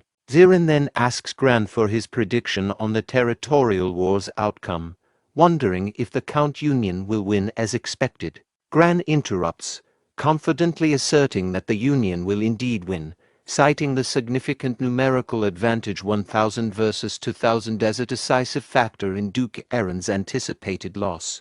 Emperor Zerone expresses his unease about Eren's decision to engage in a seemingly unwinnable territorial war. Duke Gran, responding, mentions that one of his vassals owes a debt to Count Grey and suggests using this opportunity to repay the Count with 30 mage mercenaries. Gran assures Zerone that this action will be entirely legitimate and free from royal involvement. Zerone, impressed by Gran's insight, acknowledges that mages would indeed be a significant asset and laughs, internally agreeing that they will be more than sufficient.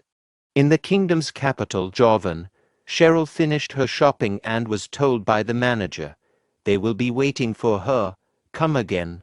As she walked away, she reflected on how refreshing shopping was for relieving stress and wondered where else she might go thrifting. Noticing her expensive clothes and jewelry and realizing she was unguarded, a group of thugs began to follow her. Cheryl quickly detected their presence and considered whether it was time to act on the task her brother had given her the previous day. Cheryl walked down a narrow, dark back alley, seeing the opportunity, the thugs quickly closing in on her. To deter them, she quickly pulled out her wand, cast a fire spell, and blasted the ground nearby to scare them off. Grabbing one of the thugs, she demanded, "She is not going to repeat herself, so listen carefully. Where is the secret casino?" The thugs then led her to an old castle basement. When the thug opened the door, a bright light spilled out, and Cheryl shielded her eyes until she adjusted to the illumination inside. She discovered a bustling scene with a large crowd gathered, betting on either Counts or Eren.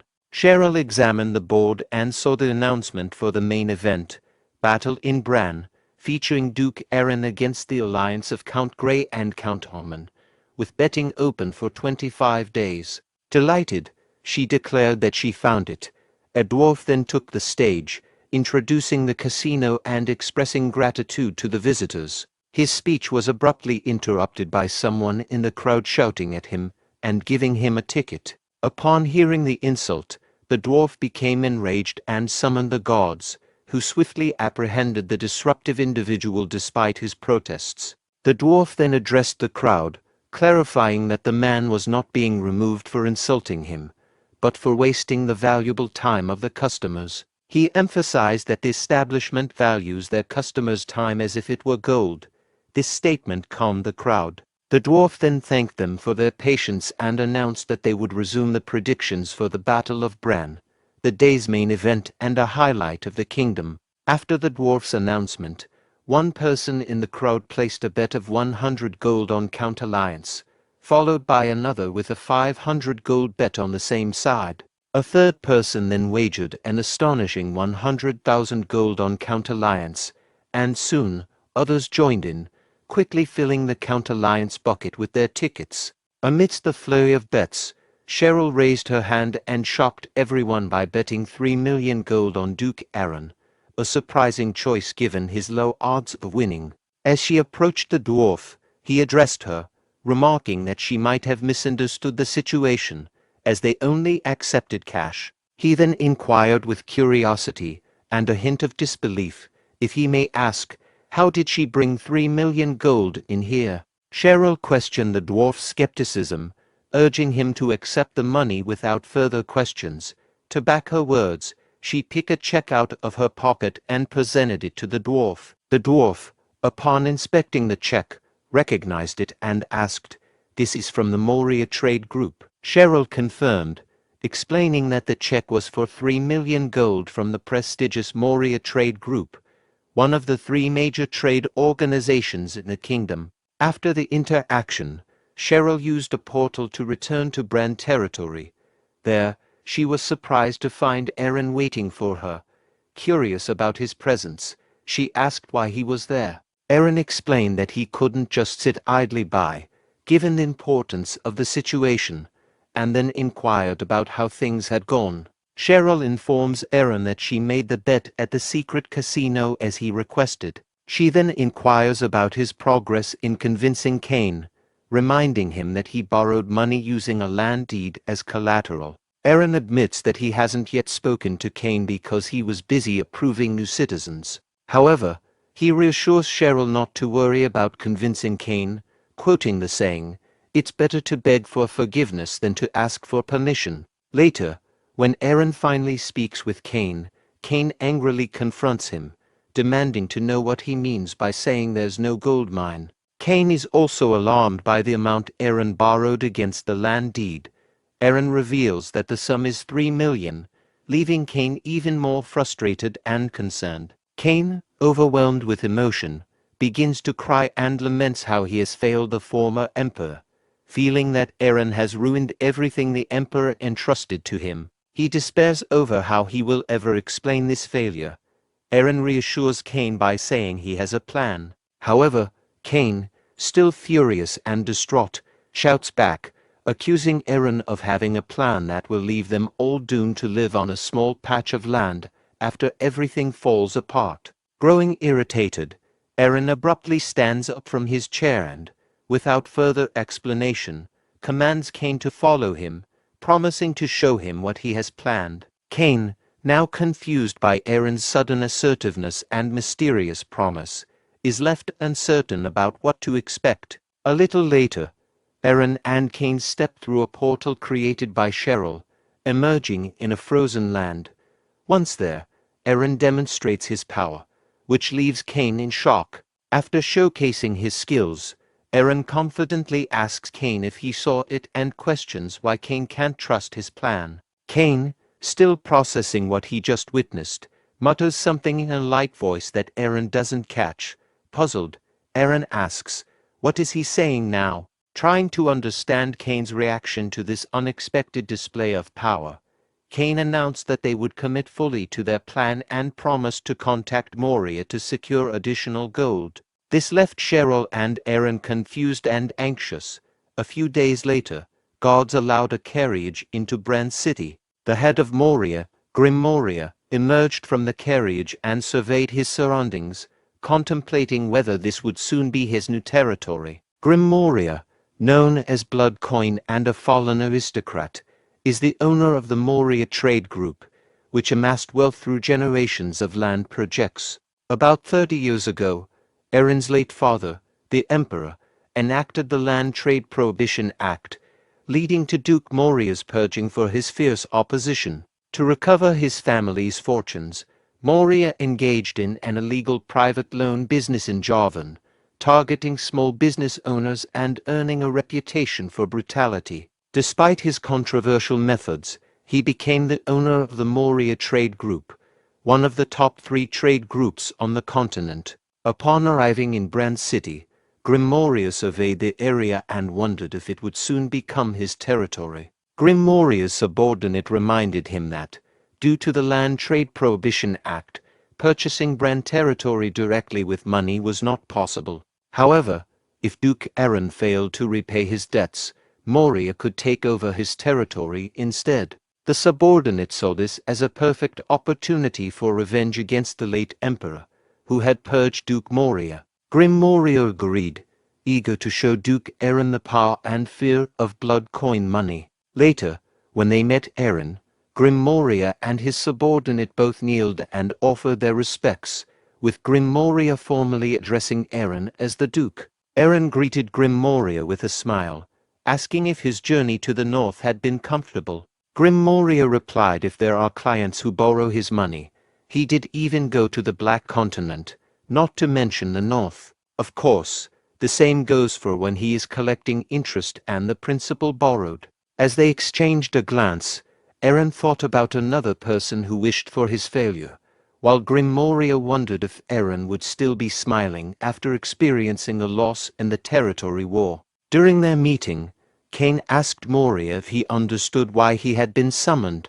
Moria confirmed that he was aware and stated that the Moria Trade Group would issue a 3 million gold deed on behalf of Aaron for the current bet, presenting the deed from the Javan betting castle. Aaron accepted the letter and trusted Moria's expertise, assuming he had handled all the necessary details. Moria, confused, asked why he had been summoned. Aaron requested an additional 2 million gold loan.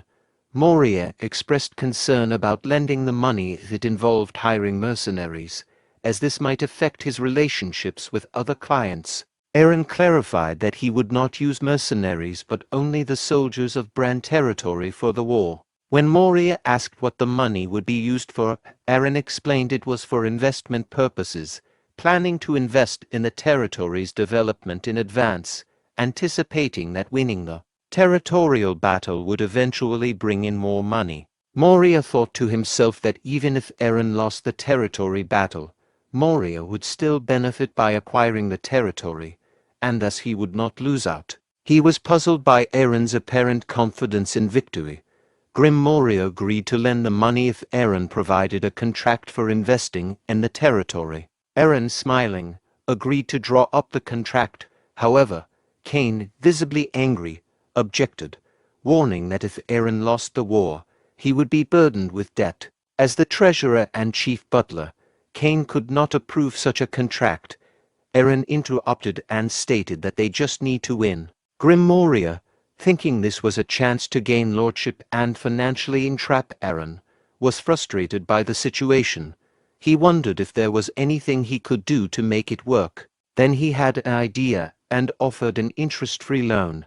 Both Cain and Aaron were surprised by this proposal. Grim Moria clarified that he would lend the money without charging interest, alleviating some of the financial burden. He also revealed that he had bet on Aaron's victory, hinting at his support. As they were leaving, Grim Moria's subordinate questioned whether he had genuinely placed a bet on Duke Aaron's victory. Grim Moria told his subordinate that he never intended to bet on their victory. It was just a lie to get them to borrow his money. His subordinate smiled, admiring Grim Moria's quick thinking and resourcefulness, and commented on his adeptness as the owner of the Moria Trade Group. Grim Moria then speculated that Aaron and Cain likely believed he was supporting their side. Both of them laughed at this. Observing them from the window, Aaron asked the old man about the conversation, and Cain inquired for clarification. Aaron complimented Cain on his perfect acting, noting the impressive combination of an indefinite loan with 0 interest. Cain, slightly blushing, attributed the skill to his use of experience rather than acting. 20 days before the territory war, Rommel organized the elves into formation and commanded them to fire their arrows. However, the arrows fell short of their target. Observing this, Aaron criticized their weak performance, pointing out that they would be easily overwhelmed by a cavalry charge before even firing effectively. He then turned to Cain and asked if he had failed to pay for their food. Cain, frustrated, insisted that he had provided enough food for the elves. Their discussion was interrupted by Canis, who pointed out that the short bows the elves were using had a maximum range of less than 100 meters, whereas the range needed on the plains would exceed 200 meters.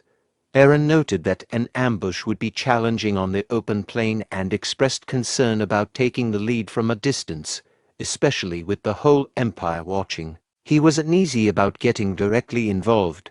Canis suggested that while he hoped Eren wouldn't need to intervene, they might need to consider deploying Cheryl depending on the situation. He emphasized that battles involve unpredictable variables and managing these in advance would help them achieve a balanced 1000 to 1000 battle as planned. Eren asked Canis how they could control the variables in the situation. Canis responded that they couldn't leave the issue unresolved, since they were uncertain whether the arrows would reach their targets. To address this, he planned to improve the bows to manage the distance variable. However, he added that they needed materials and skilled weapons craftsmen who could produce the enhanced bows quickly. Eren expressed concern about the time constraint, asking if it was possible to assemble the necessary craftsmen and materials within less than 3 weeks. Canis assured him that he could get everything needed within 3 days. When Eren questioned whether 3 days would be sufficient, Canis confirmed it would be, but added that the craftsmen would not be human. This puzzled Eren, while Canis was considering a particular dwarf who would be ideal for the task. That night Canis, in his dragon form, flew to the northernmost region of the Brahn territory, where his nest was situated. Upon his arrival, he was greeted by a group of dwarves. One of the dwarves approached Canis, bowed, and presented him with an ornament. The dwarf said, "Welcome back, master. Here is the ornament that he ordered." Canis inspects an ornament and criticizes its poor condition, questioning if the dwarf who made it ran out of time. The dwarf, clearly distressed, pleads for his life, promising to redo the work. Canis, dismissive, discards the ornament, stating it's unworthy of him. He then addresses another dwarf, Keshi, who had been hiding, instructing him to come out. Once Keshi appears, Canis commands him to climb on, indicating that they have someplace to go. Keshi, initially shocked, follows Canis's orders and climbs onto his back. Within 10 minutes, they reach the Brahn territory Minotaur labyrinth. In his dragon form, Canis unleashes a fiery attack, killing hundreds of Minotaurs instantly. After the slaughter, Canis informs Keshi that the materials they need are ready. 3 days later, Canis and Keshi arrive at Brahn Castle with a carriage full of materials. When Eren sees the horns and the carriage, he inquires about their purpose. Canis explains that the horns are from water buffalo and are intended to improve the bows. He notes that while using these horns makes the bows vulnerable to moisture, it significantly enhances their elasticity and range. Eren questions whether water buffalo are present in their territory. Canis explains to Eren that he acquired the horns cheaply from an international trader who was about to discard them due to a lack of buyers. Eren remarks on the large size of the buffalo horns, which seem unusually big. Noticing Keshi seated on the carriage, Eren inquires if Keshi is the artisan Canis mentioned. Canis directs Keshi to dismount and greet Eren. Keshi jumps down and approaches Eren, addressing him with a surprising level of arrogance by saying, "So you're the Lord." Is he ready to serve Keshi, the dwarf? This unexpected and presumptuous greeting shocks both Rommel and Canis. Keshi further insults Eren by questioning his audacity to speak informally to the esteemed Lord Canis. Keshi's insolent remarks are abruptly interrupted when Canis grabs her and hurriedly retreats. Shortly afterward, Canis returns to Eren with Keshi in tow and apologizes, explaining that Keshi's lack of proper manners is due to her being a dwarf and requests Eren's forgiveness. Eren responds by saying that he is indifferent to Keshi's manners, as long as she possesses the necessary skills. To everyone's surprise, Eren kneels before Keshi and introduces himself as Eren, the Lord of Brahn, pledging to rely on her expertise. Keshi acknowledges Eren's gesture with a casual "yeah," showing her acceptance of the situation.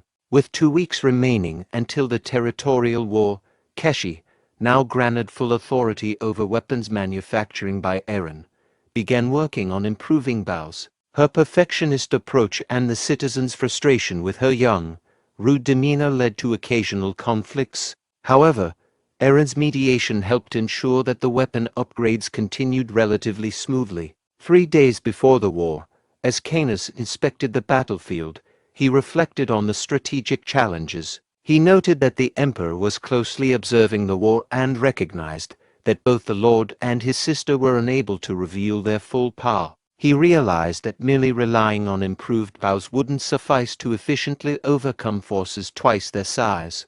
Observing the muddy ground, Canis contemplated a new strategy and decided to return to Keshi with his ideas. Keshi, half asleep, pleads with Canis to spare her and tries to return to sleep. Canis throws water on her to rouse her, and she again begs for mercy, not fully grasping the situation. Canis, irritated, clarifies that he isn't threatening her life, but orders her to get ready and join him as they head to the battlefield. 3 days later, on the day of the territorial war, soldiers and knights from Count's forces gather at the battlefield, awaiting the arrival of Duke Aaron's troops. In one of the tents, Count Ormond comments on the situation, noting that despite a 10% reduction in their forces, he still expects them to win.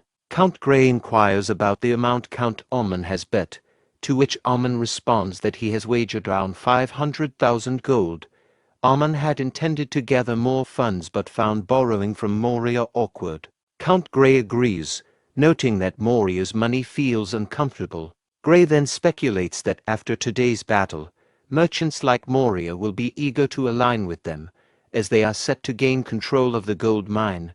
Count Ormond agrees, acknowledging Gray's point. Gray then expresses frustration that the Duke has not yet appeared, implying that the Duke should be intelligent enough to be present. As they observe Aaron's forces, Count Ormond notices something unusual and asks what's that.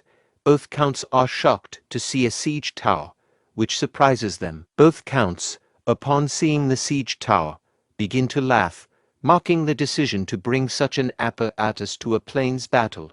They dismiss it as a sign of desperation and an indication of bringing inappropriate equipment for the situation. At this moment, a mage sent by the emperor arrives on horseback and positions himself between the two sides. He announces that, under the order of the Lord Emperor, they will now conduct the final formalities.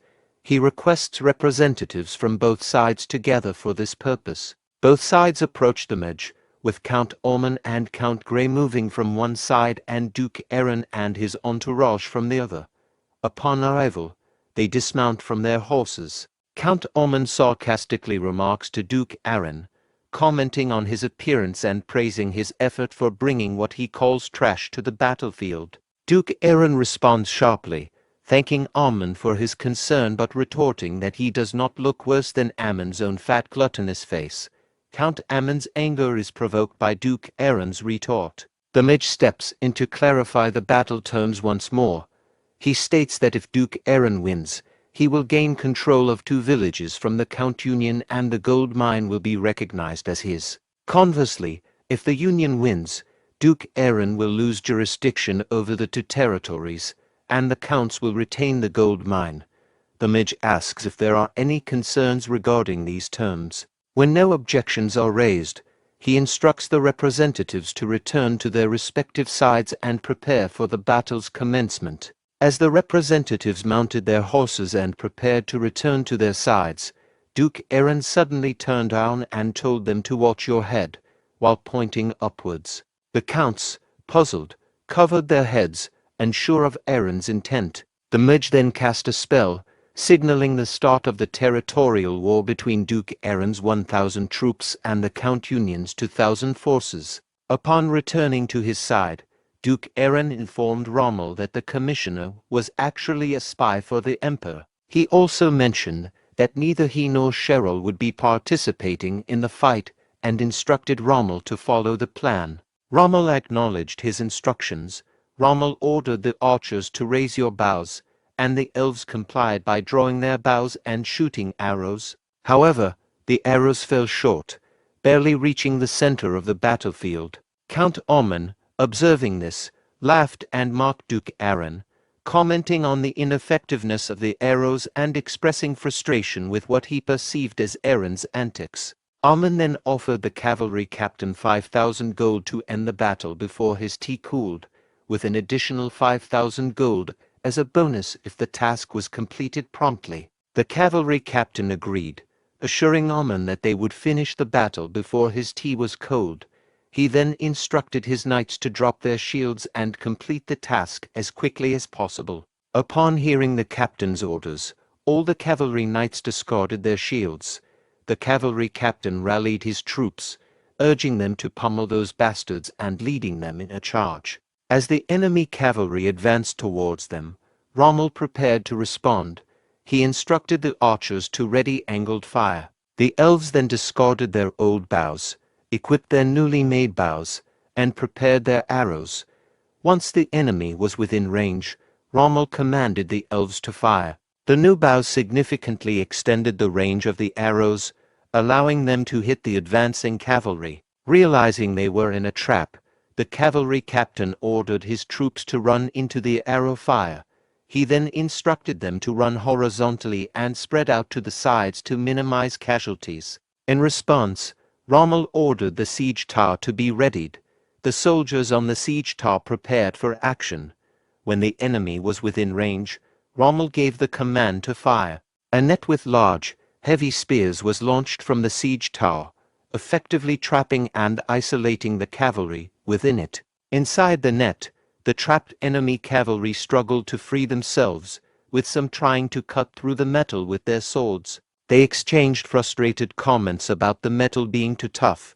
The captain urged his men to find a way out and remain calm. At that moment, an arrow struck the captain's helmet, causing him concern as he noticed elves already their arrows to fire at them. Rommel remarked he guessed they weren't watching their head, before the elves fired their arrows into the net, causing significant casualties. Seeing the dire situation, Count Grey became agitated and confronted Count Oman, accusing him of poor judgment for telling the cavalry to drop their shields. Count Oman defensively responded, "Hey, how was he supposed to know this was going to happen?"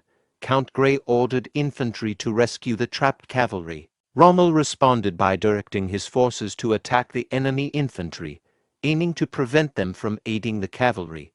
Rommel and his cavalry advanced to engage the infantry. In reaction, Count Grey instructed his archers to target Rommel and his cavalry. As the enemy archers fired arrows, Bianca, accompanied by his holy knight, began to pray to Goddess Vivian for protection. Holy light enveloped them, creating a shield that deflected the arrows. The sudden appearance of the protective shield shocked both counts, who exclaimed in surprise. Meanwhile, Aaron and Canis observed the scene with smiles, seemingly pleased with the turn of events. The Count Alliance's forces include 470 archers, 1,000 infantry, and 500 cavalry trapped in the net.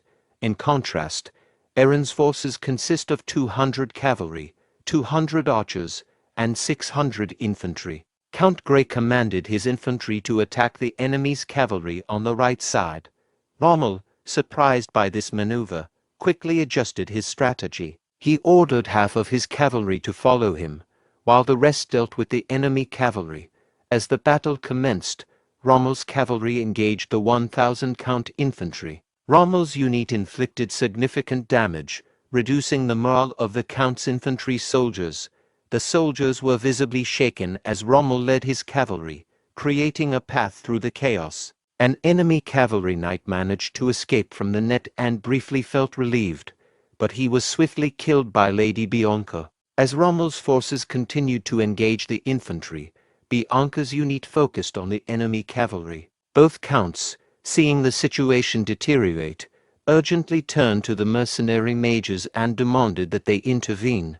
The mages began casting a spell and launched a magic projectile. Aaron and Canis were taken aback by the sight. The magic projectile was fired at Rommel's cavalry unit and struck them unexpectedly, causing surprise and likely disrupting their operations. Aaron, concerned by the magic attack, called out to Rommel. However, As the dust cleared, it was revealed that Rommel and his unit had survived thanks to the holy shield provided by Bianca. Eren breathed a sigh of relief when he saw that Rommel was unharmed, though the shield soon broke down. Realizing the danger, Rommel thought to himself that the situation was perilous. He instructed his cavalry to ignore the enemy infantry and prepare to escape. However, as they tried to turn around, they found themselves completely surrounded by the enemy infantry. The infantry soldiers declared, "They are not going anywhere. This place will be all of their graves," effectively trapping Rommel and his unit. Both counts laughed as Rommel's unit became surrounded. Observing the situation, Eren noted that while Rommel was a master-level swordsman, his position was becoming increasingly perilous. He ordered his infantry to charge and save the Night Order captain and the cavalry. As the infantry charged to aid Rommel, Eren turned to Canis and said he planned to personally rescue Rommel. He asked Canis to handle the mages in his absence. Canis warned that the Emperor's spy was present, but Eren insisted that Rommel's safety was the priority. He assured Canis that he would address the spy himself and instructed Canis not to worry excessively. As Eren moved away, he called out for his sister. Meanwhile, Canis directed the archers to deploy the catapult. They removed it from the siege towers, positioned it, and loaded rocks onto it.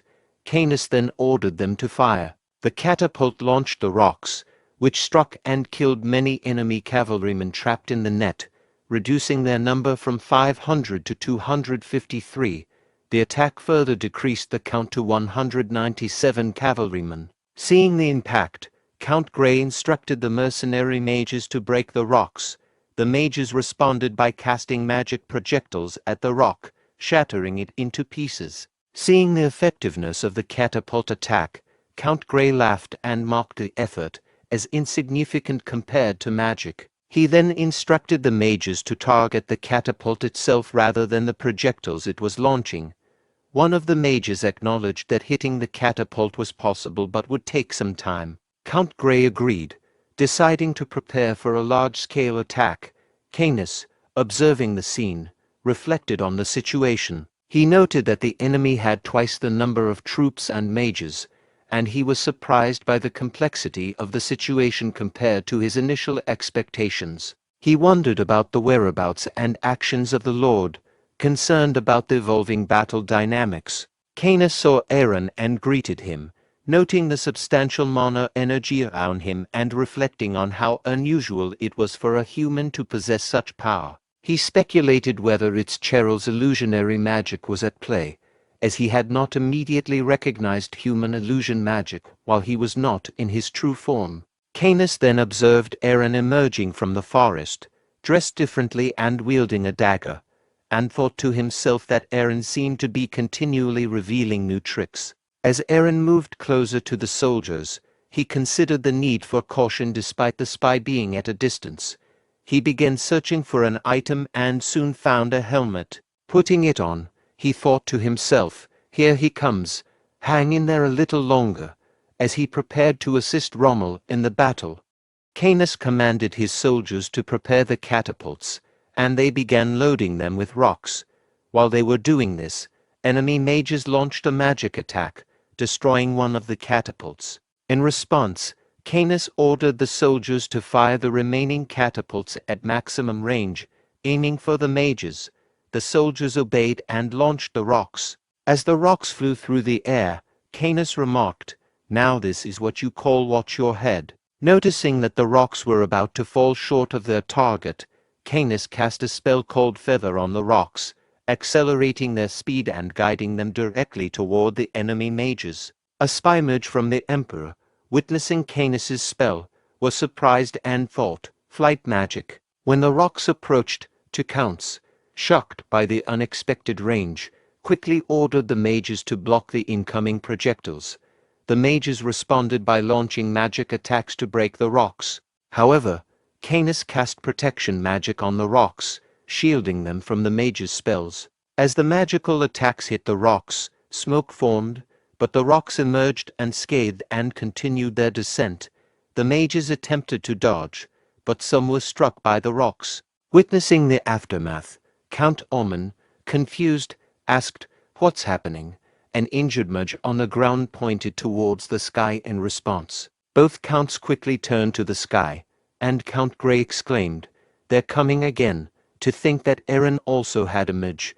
Just then, another attack struck the area where the mages were stationed. Count Grey, flustered by the situation, realized that Duke Eren had been hiding his last trump card and thought to himself, "It's come to this an all-out war." Fueled by anger, he turned to the archers and commanded, "Stop getting hit and charge to the battlefront.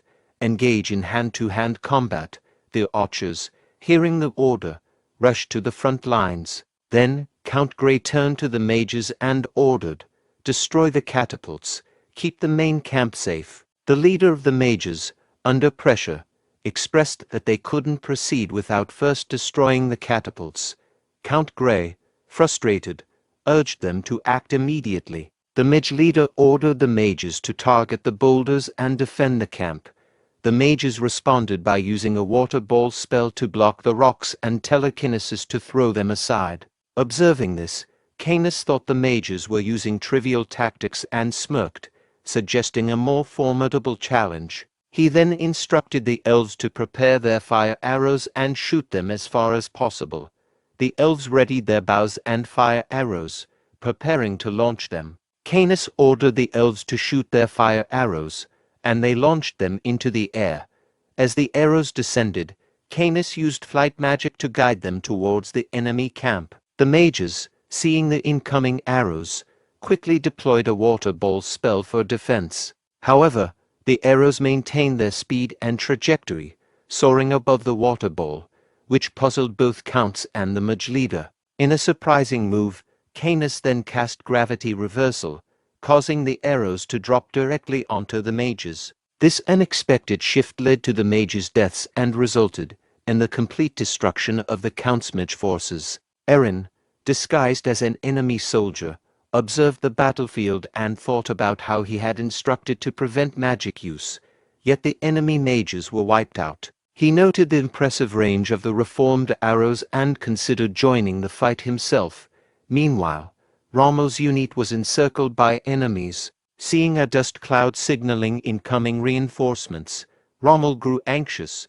During this moment, he narrowly avoided a spear attack by ducking. Determined to hold on until reinforcements arrived, Rommel fought fiercely against the advancing enemies and urged his unit to persevere, shouting, "Our allies are on their way. Let's endure till the end." Hearing the news boosted the morale of his unit, leading them to prepare for battle against the enemy.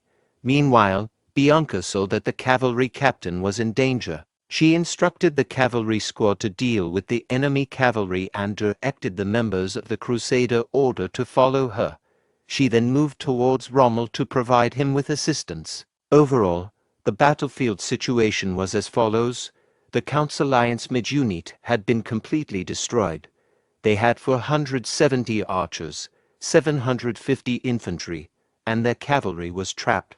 Duke Eren's forces consisted of 20 Crusader Order members heading to help Rommel, 80 cavalrymen managing the trapped enemy cavalry, 600 infantry attacking the enemy infantry, and 200 archers stationed at the main camp. As Bianca's Crusader Order unit arrived behind the enemy infantry, a soldier from the enemy side shouted a warning about the approaching forces. Before the enemy could react, Bianca's unit launched a surprise attack.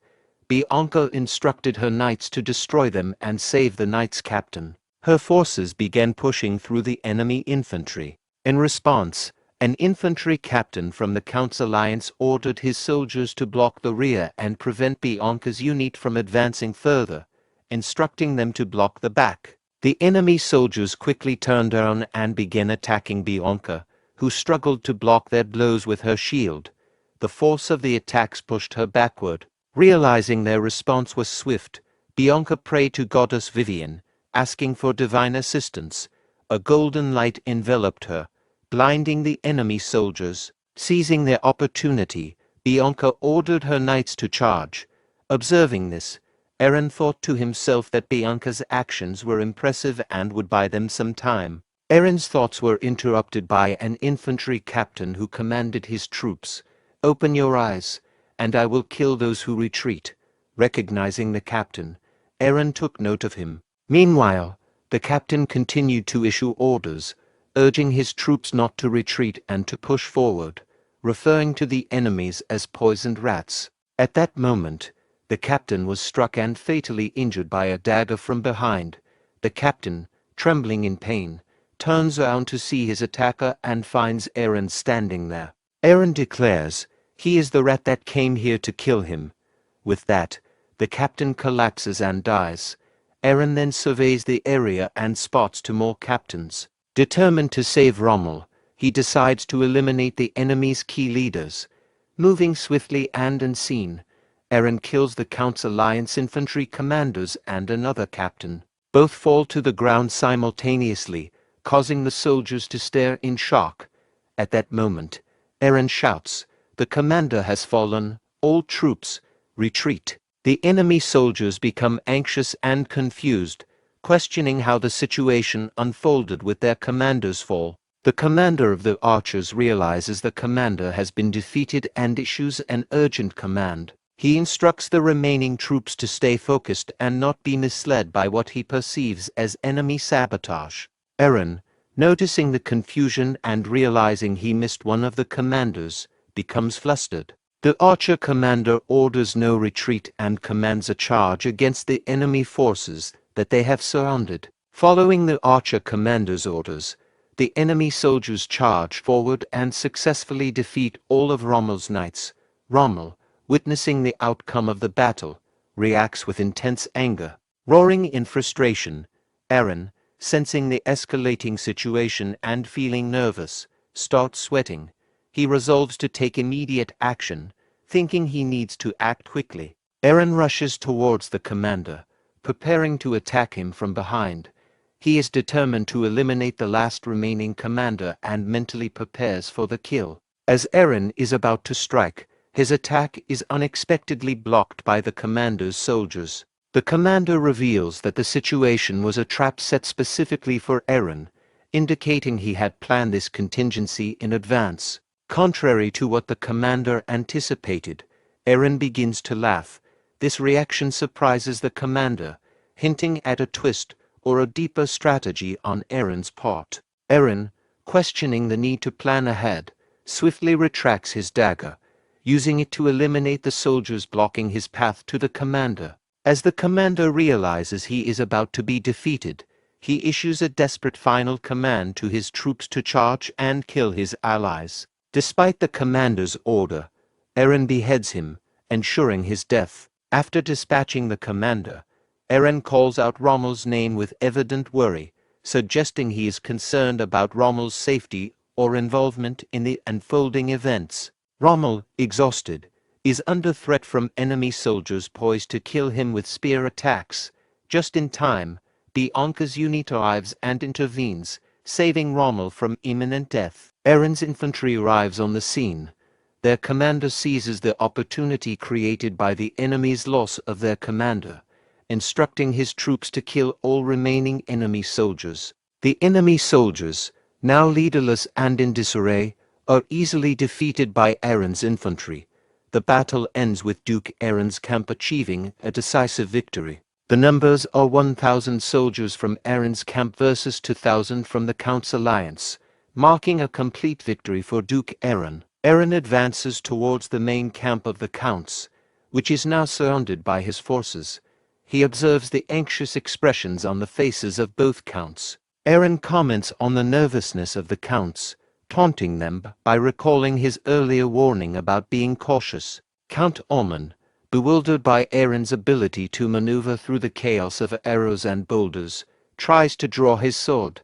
He demands to know what kind of sorcery Aaron is using. Before Count Ormond can act further, Aaron's knights quickly position their swords at Ammon's neck, instilling fear and causing him to tremble. Aaron, drawing his sword, confronts Count Ormond, indignantly rejecting the suggestion that his success is due to sorcery. He accuses Ormond, a mere count's vassal, of insulting him and declares his intention to kill Ormond to restore the proper hierarchical order of the territory. As Eren attempts to strike Count Almon, a mage sent by the Emperor intervenes, grabbing Eren's hand and urging him to reconsider. The mage questions the value of killing a vassal, suggesting it may not be beneficial. Eren, furious, demands the mage release him, emphasizing that being insulted, as a member of the royal family, is equivalent to insulting the emperor himself. In response to the threat, Count Almon kneels before Eren and pleads for his life, admitting his wrongdoing and begging for mercy. Eren turns to Count Grey and asks for his response. Count Grey, recognizing his defeat, also kneels and submits. Eren declares that, as per Grey's submission, both of their cities will now become part of his duchy, the Eren Duchy. Both counts accept Eren's terms, saying, "Do as you wish." Eren announces that the takeover process will begin that night. He warns the counts that if they misuse their citizens for personal gain, he will revoke their titles. Both counts agree to Eren's conditions, acknowledging him as the Duke. The following afternoon, the scene shifts to a meeting room. Cain presents the betting certificates from Jarvan Betting Castle, revealing a certificate for 3 million gold and an additional one for a 2 million gold loan. He notes that with a dividend rate of about 10 times, they have earned at least 50 million gold from the war. Cain is ecstatic, laughing and running around with excitement. Cain exclaims that this newfound wealth will allow them to repay their debts and enhance the prosperity of their castle. Eren interrupts Cain, instructing him that the money should be used for investment purposes rather than personal gains. Cain is taken aback and angry, questioning Eren's decision. He struggles to believe that Eren is suggesting using the money for investment rather than immediate financial relief and improvement. Eren explains that while the funds from the war are significant, the primary objective was to gain manpower and expand their territory. With the acquisition of 2 cities from each of the defeated territories and an additional city from clearing the orcs and the Black Forest, their territory, Brahn, has effectively doubled in size. Eren emphasizes the importance of using the funds to stabilize and secure the newly acquired territories first. He plans to use the money for this purpose before gradually pursuing further expansion. Eren declares his intention to become known as the loser of the North, a statement that shocks everyone present at the meeting. Cheryl reacts with concern, questioning Eren's declaration. She fears that branding themselves as the loser of the North would expose their power and potentially make them a target. Eren elaborates on his reasoning behind his plan. He explains that, following the war, both the Emperor and the feudal lords loyal to him will closely monitor their actions. Eren argues that if they attempt to conceal their power, the Emperor might destroy them before they can fully strengthen themselves. Eren proposes a strategy of outwardly appearing loyal to the Emperor and his followers, giving them what they want as a form of tactical submission. This approach, he believes, will buy them time to build strength. However, Eren vows that once they are ready, they will decisively outmaneuver their adversaries, taking everything and leaving only the bare essentials. At this critical moment, Max bursts into the room, announcing the arrival of the owner of the Moria trade group. Eren concludes the meeting, instructing everyone except Cain to continue with their duties. Grim Moria enters the meeting room and presents a certificate, demanding repayment of 5 million gold, as stipulated by the terms of their contract due to Eren's victory in the war. Eren turns to Cain and asks if they have the funds available for repayment. Cain reveals that they are currently so financially strained that they do not even have enough money for basic necessities, let alone the 5 million gold required. Grim Moria insists on the repayment, emphasizing the contractual obligation of the Eren Duchy to pay the specified amount. Cain approaches Grim Moria and examines the contract. He points out a clause in the contract that specifies the repayment will be interest-free indefinitely. Grim Moria is taken aback and confused by this clause. He questions the validity of the claim. Cain aggressively accuses Grim Moria of threatening Eren, citing the contract's terms. He emphasizes that the contract specifies no interest and questions Grim Moria's attempt to demand repayment. Cain turns to Aaron and asks how he dealt with such matters when he was in the capital, suggesting that Aaron should address the situation similarly. Aaron brandishes his sword, pointing it at Grim Moria's neck. He suggests that, under normal circumstances, Grim Moria would face death for his sin of misspeaking. However, he offers an alternative way for Grim Moria to save himself. Grim Moria, confused and apprehensive, asks about this alternative way. Aaron drives his sword into the table in front of Grim Moria, demanding that Grim Moria swear an oath. He refers to Grim Moria as Blood Coin and instructs him to swear upon the sword. Grim Moria asks for clarification, indicating his concern and confusion over the oath he's being asked to take. Aaron demands that Grim Moria swear to become one of his retainers and dedicate his life to the Brahn territory, effectively binding him to Aaron's service and loyalty. A boat carrying a letter arrives at the location of Crown Prince Philip on the Western continent. Philip unties the letter and reads it, discovering that Aaron has won the territory war. As Philip reads the letter, 3 soldiers attempt to attack him. Philip swiftly turns and dispatches them with a single thrust of his sword. After dealing with the attackers, Philip places the flag of the Empire. He reflects on the situation, thinking about returning to the Empire and anticipating that future events will become increasingly interesting. Emperor Zerone confronts Crown Prince Philip in the meeting room, questioning his decision to return from his task of conquering the Western continent upon learning of Aaron's victory. The Emperor is perplexed by Philip's apparent concern over Aaron, a distant royal family member. During the conversation, Emperor Zerone is playing a game of chess and removes one of Philip's pieces, tossing it to him. He emphasizes his point by noting Philip's strong reaction to Aaron's success. Philip, while picking up and breaking the chess piece with his magic power, downplays the significance of Aaron's victory. He claims to be merely slightly interested, though his internal thoughts reveal a deeper personal interest, particularly in relation to the throne he is destined to ascend. Philip reflects privately on his ambition and how Aaron's success might impact his own future and prospects for the throne. Aaron is rapidly reviewing and authorizing a large volume of documents, demonstrating his efficiency and thoroughness in handling administrative duties. Canis, observing Aaron, notes how skilled and efficient he has become, likening his expertise to that of a seasoned butler who has managed documents for a long time. While working, Aaron reflects on his current speed compared to his past life as a butler. He considers that he used to handle documents even faster back then and contemplates how much more he could have managed previously. Rommel bursts into the room, shouting "My lord," and disturbing Aaron's concentration. Aaron, taken aback by Rommel's forceful entry, angrily reminds him to knock before entering. Rommel informs Aaron about protests occurring in the territories of Count Grey and Count Oman. Aaron speculates that the protests are not genuinely initiated by the citizens, but are likely orchestrated by the counts themselves. He smiles, suggesting that he will take action to meet their expectations. A knight storms into Count Amon's room, holding an important document. Count Oman, currently in the middle of a meal, questions the urgency of the knight's intrusion. The knight reveals that the document is a declaration of war, indicating a significant and immediate escalation in the conflict.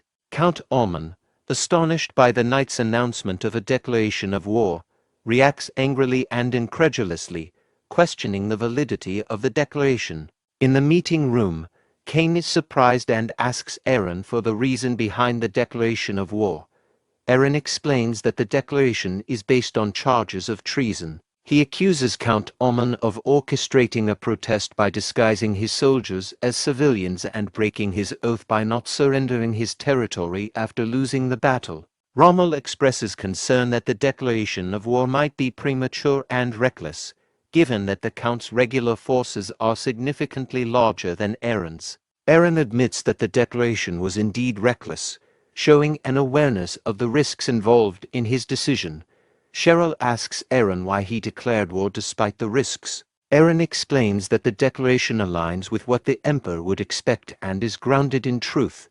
This revelation shocks everyone present. Cheryl is stunned and questions if Eren has already received the Emperor's approval for the territory transfer. Eren confirms that he did receive the Emperor's approval, noting that the Emperor believed he was simply reveling in his victory. Canis praises Eren's forward-thinking strategy and offers to provide a battle strategy. Eren declines Canis's offer, suggesting that he has other plans. Canis is surprised and asks Eren why he declined his offer to provide a battle strategy if it's not needed. Eren explains that Canis, as the strategist, is busy with managing the newly acquired territories. He indicates that since the upcoming battle will occur at night and the Emperor will not be monitoring it, he will handle the battle personally. He suggests that Canis should consider this as an opportunity for a break. Eren and his forces approach Count Ammon's castle as night falls. They wait until it is dark before proceeding. As night arrives, Eren and his knights, organized in formation, move toward Count Ammon's castle, positioning themselves in preparation for the assault. From the castle walls, Count Ammon observes Eren's forces.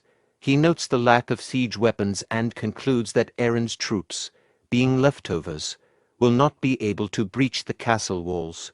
Ammon believes that if he can withstand the siege, victory will eventually be his. Ammon publicly questions Eren's motives, accusing him of declaring war out of greed for territorial expansion. He challenges Eren's actions as unjust.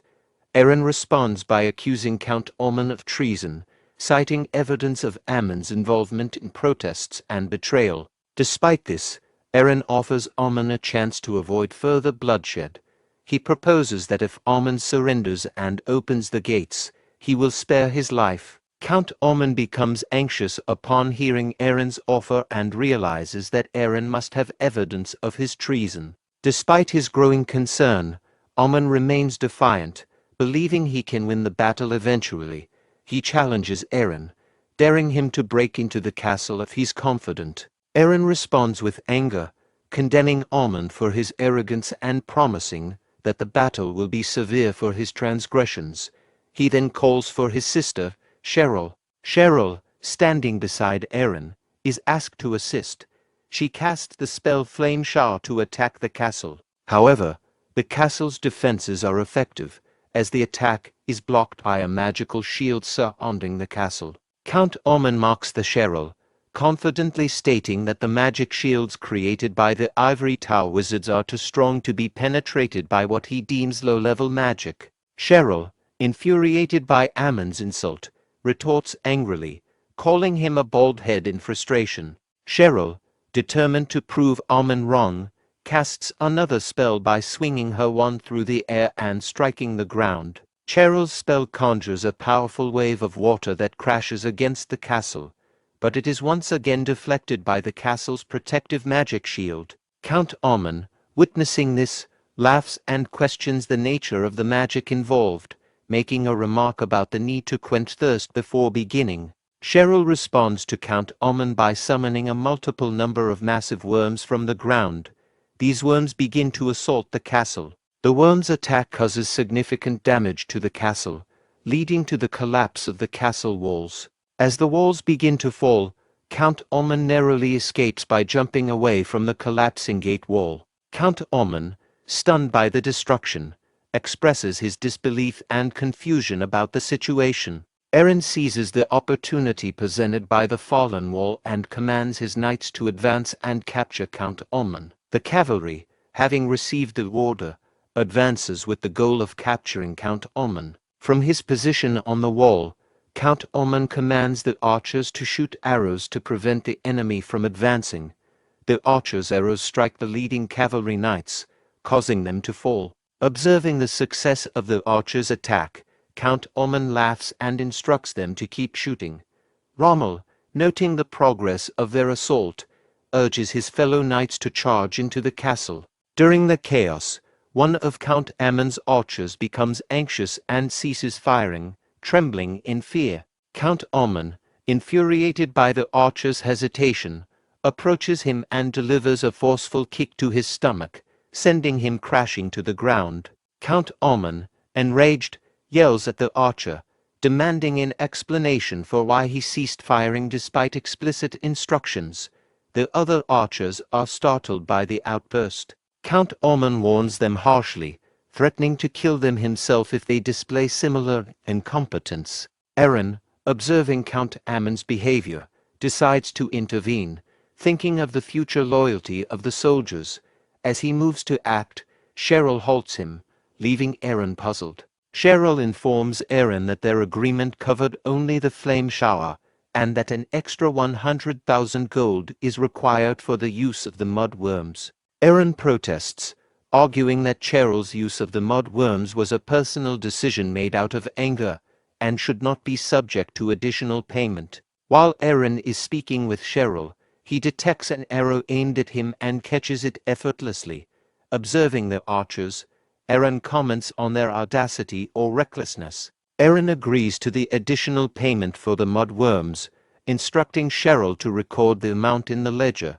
After agreeing to the payment, Eren begins to sprint towards the wall. Count Oman commands the archers to shoot at Eren, believing that capturing him will ensure their victory. The archers are astonished as Eren deftly evades their arrows, using his speed to continue his approach towards the wall. Eren reflects internally, recognizing the need to swiftly capture Count Oman to reduce casualties on both sides and conclude the conflict. Eren used the wall to propel himself onto the top of the castle wall where Count Oman and the archers are positioned, surprising everyone. Eren attempts to strike Count Oman, but Oman manages to evade the attack.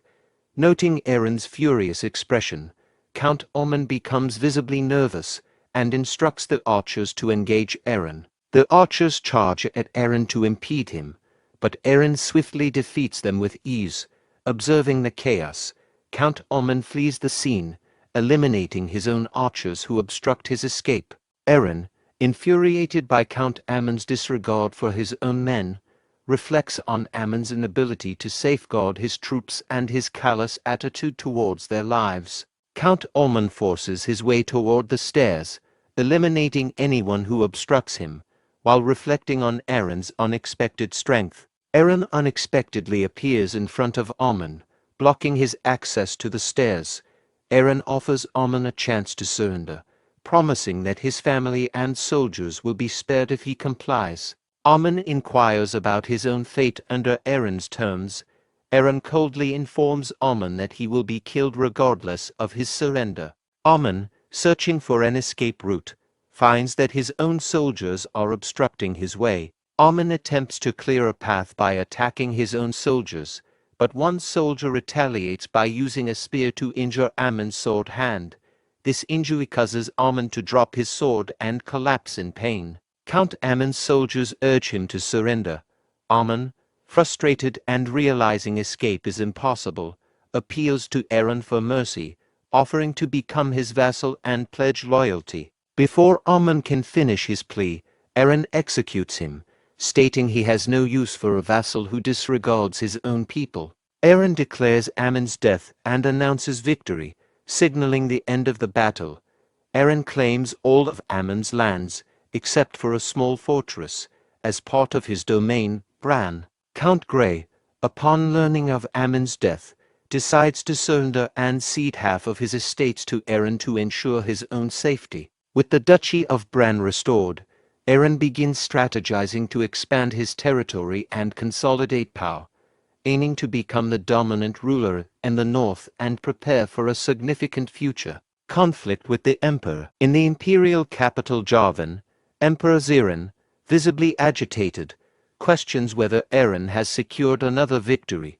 Duke Gran confirms that the reports of Eren's victory are accurate. Emperor Zerone angrily recalls Duke Gran's previous assessment, where he had predicted that Eren lacked the forces necessary to endure multiple battles. Duke Gran explains that Eren's victory was aided by the intervention of a mysterious wizard, admitting he underestimated the wizard's power. However, he downplays the significance of Eren's win, suggesting that reclaiming a single duchy won't impact the overall strength of the empire. Duke Gran then shifts focus, expressing concern not about the extent of Aaron's influence but about his underlying intentions and future plans. Emperor Zerone inquires about the specific intentions Duke Gran is concerned about regarding Aaron. Duke Gran clarifies that while the restoration of the Brand Duchy is expected, the real issue lies in whether Duke Aaron will remain loyal to the Empire or choose to defy it. Emperor Zerone recalls that Duke Aaron vowed to stay secluded within the Brand Duchy, and warns that if Aaron violates this oath, the entire empire will not tolerate his betrayal. Duke Gran raises the concern that if Aaron chooses to expand the Brand Duchy, the empire may lack legitimate reasons or legal grounds to intervene. This realization alarms Emperor Zerone, as he reflects internally on the imperial order, which is founded on the principle of free war among vassals. He recalls that this law was established before he ascended to the throne to secure the nobles' support. Concerned about the situation, Emperor Zerone is called by Crown Prince Philip, who offers to investigate Duke Aaron's true intentions and assess the condition of the Brand Duchy. After some consideration, Emperor Zerone agrees to Philip's request, suggesting that Philip use the opportunity to congratulate the duchy on its recent victory as a cover for his visit. Philip acknowledges the emperor's approval and promises to prepare for the trip. He privately reflects on his anticipation to see Aaron's development since their past sparring matches. In the Brand Duchy, a public notice is displayed on the town's notice board. The notice announces a reduction in the tax rate to 30%, prompting excitement among the people as it signifies a significant decrease from the previous rate of 60%. A member of the crowd comments that the rumors about the duchy's financial success following their recent victory are indeed accurate. The people, pleased with the tax reduction and the duchy's success, begin to chant praises for Duke Aaron. Aaron observes the positive public reaction from a distance and reflects that implementing the tax reduction policy earlier would have been beneficial. Canis comments that Aaron's policy to improve public sentiment is proving effective. Aaron acknowledges the success of his policy in stabilizing the territory and expresses concern about the future of the treasury. He then inquires about the progress of the dungeon development project and the imminent opening of the second dungeon. Canis updates Aaron on the project, noting that Demon Eleanor is managing well and that the abandoned tower has been renovated.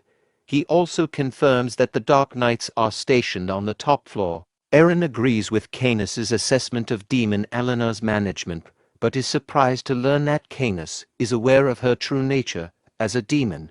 He asks Canis how he discovered this information. Canis asserts that he is well informed about the project and mentions that he has not heard of a human managing Dark Knights, implying that Demon Eleanor's involvement is unusual. Cheryl approaches Aaron urgently and informs him that Philip is coming to visit as a delegate to offer congratulations.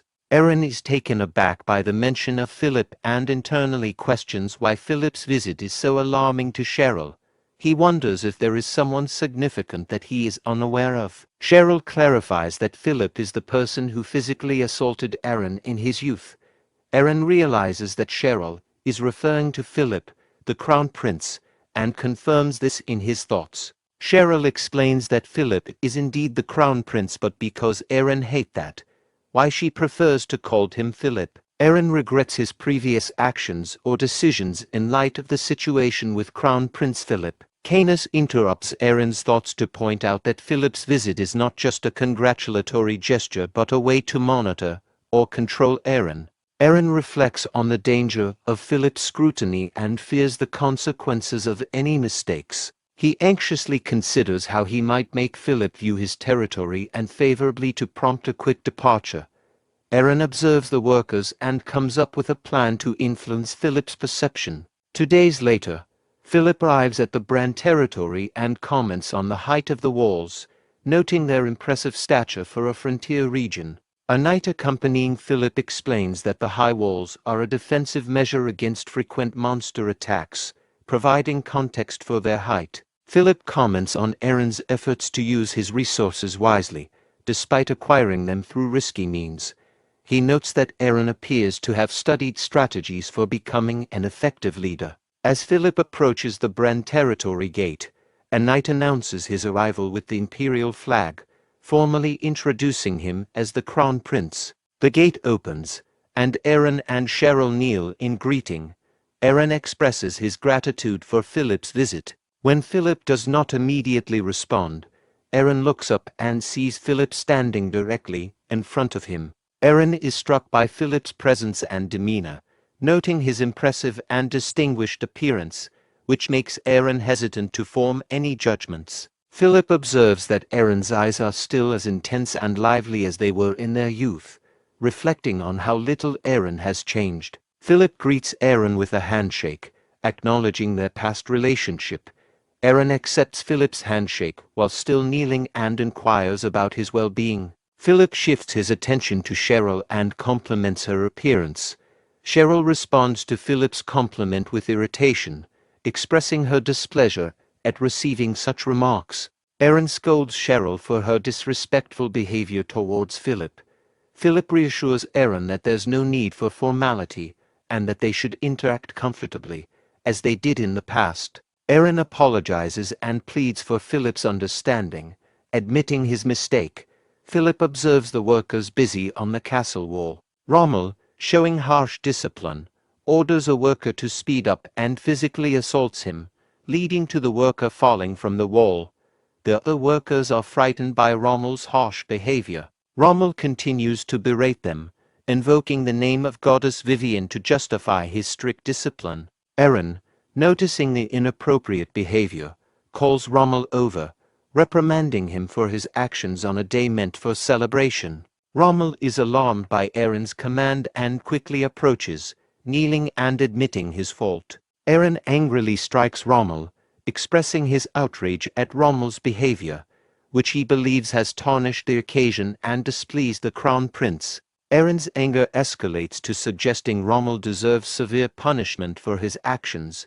Aaron, enraged from his confrontation with Rommel, is surprised to see Cecilia intervening. Cecilia questions Aaron's actions, emphasizing that Rommel is an apostle performing a sacred duty and implying that Aaron's behavior is inappropriate. Aaron quickly shows respect by kneeling and apologizes on behalf of Rommel, acknowledging Cecilia's authority. Philip observes Cecilia's attire from the Church of Vivian and questions internally whether Aaron has become entangled with a cult. Knight Arthur informs Philip about Cecilia's affiliation with the Vivian Order. Philip acknowledges knowing Cecilia's identity but inquires about the reason for the stigma associated with her. Arthur explains that during the religious conflict with Paris, the deaths of Empire citizens were blamed on factors other than religion or opposition, leading to the perception of heresy. Philip reflects on how the actions of one religion led to negative repercussions for the empire and concludes that their downfall was a result of their own mistakes. Aaron apologizes to Philip, explaining that the disturbance caused by the workers is not typical behavior and attributing it to his own oversight. Philip reassures Aaron that such incidents are understandable and suggests moving inside the castle to discuss recent developments. Aaron, feeling anxious, explains that he must perform his duty to escort Philip, but also needs to attend to a prayer session. Philip inquires further, curious about the nature of the prayer. Aaron explains that as part of his responsibilities, he must pray for the territory and emphasizes the importance of managing his time strictly due to his current lack of power. He then assigns Cheryl to escort Philip. Aaron commands Cheryl to promptly take Philip inside the castle, indicating a sense of urgency. Aaron tells Philip to enter the castle and promises to return shortly before hurrying off. Philip, puzzled by Aaron's sudden departure, questions what is happening. Arthur, frustrated by Aaron's delay, asks Cheryl about Aaron's whereabouts and notes the long wait for Philip. Cheryl, annoyed, responds sharply to Arthur, indicating that Aaron's return is uncertain and suggesting that Arthur should handle the situation himself. The exchange between Arthur and Cheryl escalates into a tense standoff, with both glaring at each other. Philip demands Arthur make a decision regarding his actions. Arthur, confused by Philip's abrupt demand, asks for clarification. Philip declares that Arthur must either offer an apology or face severe consequences for offending the lèse-majesty. Arthur, anxious, kneels before Cheryl and offers to sacrifice himself if she wishes. Cheryl dismisses Arthur's offer and instructs him to verify Aaron's whereabouts. Arthur agrees and leaves to carry out Cheryl's instruction. Philip laughing while Cheryl noticing Philip's reaction, and Cheryl questions, is it amusing, and about his use of the term lèse-majesty, and notes that he hasn't changed. Philip comments that Cheryl's response is just as he remembers, implying that neither of them has changed much over time. Arthur interrupted their conversation, addressing Cheryl and urging her to come and see something. Cheryl approached the window and observed a crowd gathered outside the Vivian Church. Cheryl concluded that the crowd indicated the end of a prayer service. Arthur clarified that the crowd was not the focus of concern and directed Cheryl's attention elsewhere. Cheryl looked in the direction Arthur was pointing and saw a hostile crowd armed with weapons and fire advancing towards the church. The crowd began shouting, "The Lord who fell to a cult and leeches off the citizens of the territory, be gone." At that moment, Aaron burst into the room, knelt before Philip, and apologized for his tardiness, pledging to take proper care of him from now on. Philip comments on the noisy outside environment and questions if Aaron will be able to take care of him properly. Aaron, surprised by the mention of noise, asks Cheryl what's going on. Cheryl responds that it's just a crowd of people causing the noise. Aaron reacts by suggesting they handle the situation by eliminating the crowd. He instructs Cheryl to direct the others to deal with the crowd, dig holes, and then bury the bodies, but to burn them instead of burying them because digging is too troublesome. Cheryl starts to leave the room but turns back to ask Aaron if she is allowed to kill one person too, showing a sinister smile. Aaron smiles back and agrees with Cheryl's request to kill someone, but advises her to do it discreetly. Philip, observing the situation, reflects on Aaron's troubling transformation into a cruel and merciless figure, given his history of engaging in ruthless battles and worshipping a cult responsible for a massacre. As the knights start attacking the gathered civilians, Arthur informs Philip that they are indeed killing all the citizens. Philip considers the situation briefly, then stands up and decides to leave. Aaron, surprised by Philip's decision to leave, inquires if Philip didn't enjoy the food or if Aaron failed to serve him properly. Philip explains that he had a good time, but is leaving because Aaron is too busy to attend to him. He tells Aaron not to see him off and that he will see him next time. Aaron attempts to persuade Philip to stay, but Philip continues to leave the room. Philip, while leaving, smiles and thinks that the situation will resolve itself soon, implying it will self-destruct without external interference. Aaron, observing Philip's departure, smiles and reflects that the mission was a success. Rommel stands still among the bodies of the civilians he has killed.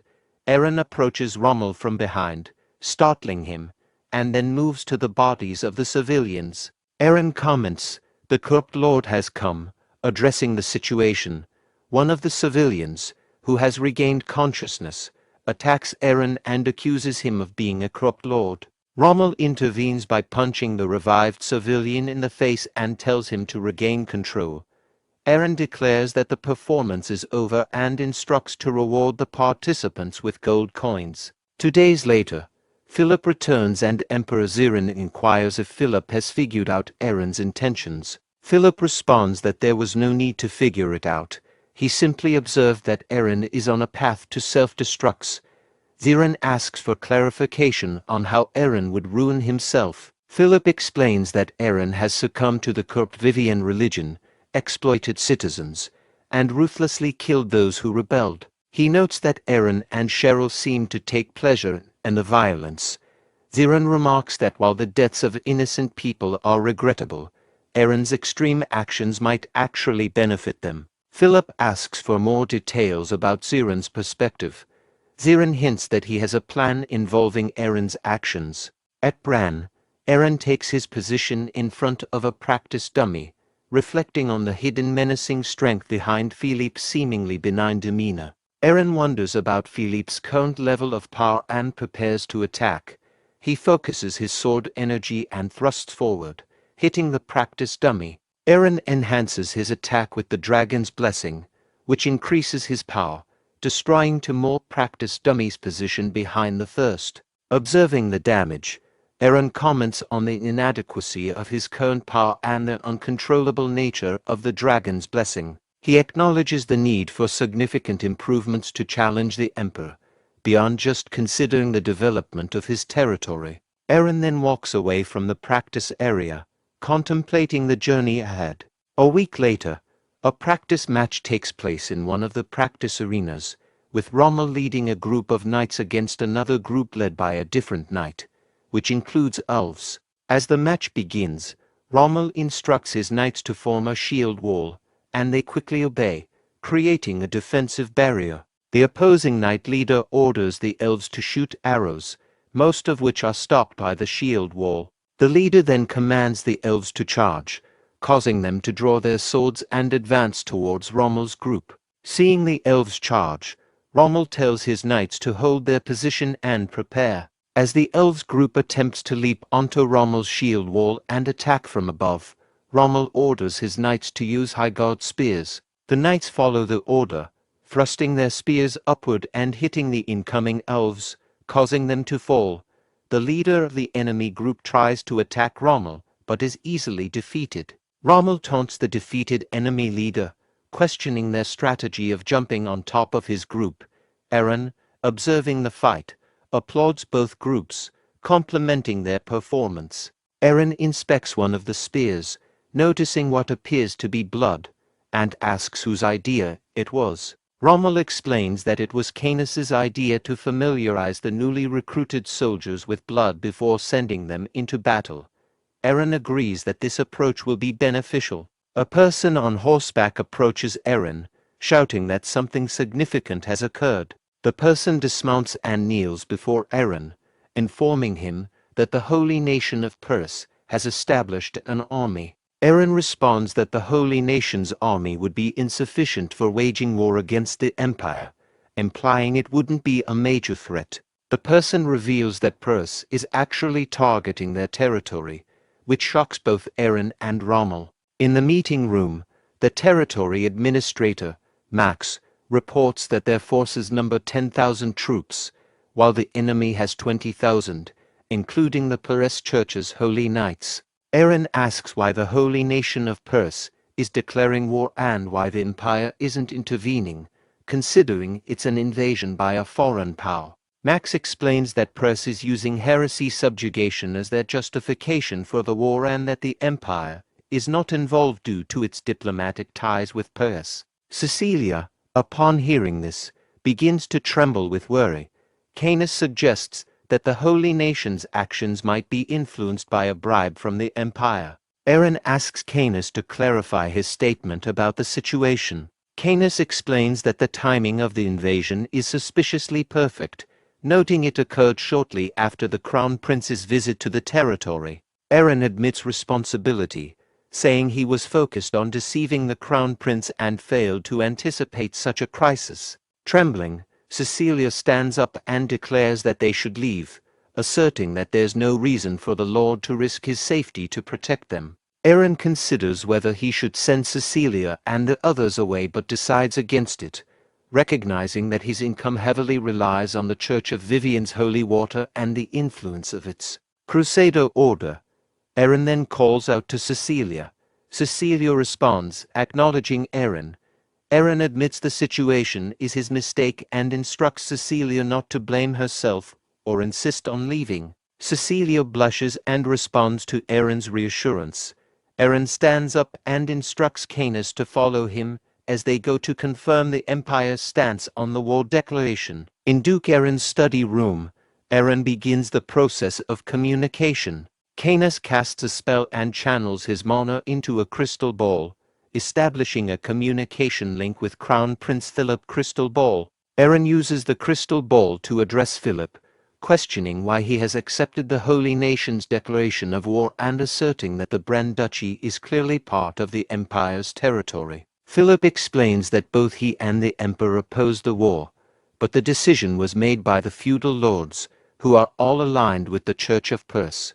Aaron requests support by asking Philip to send soldiers, emphasizing that without aid, they are doomed.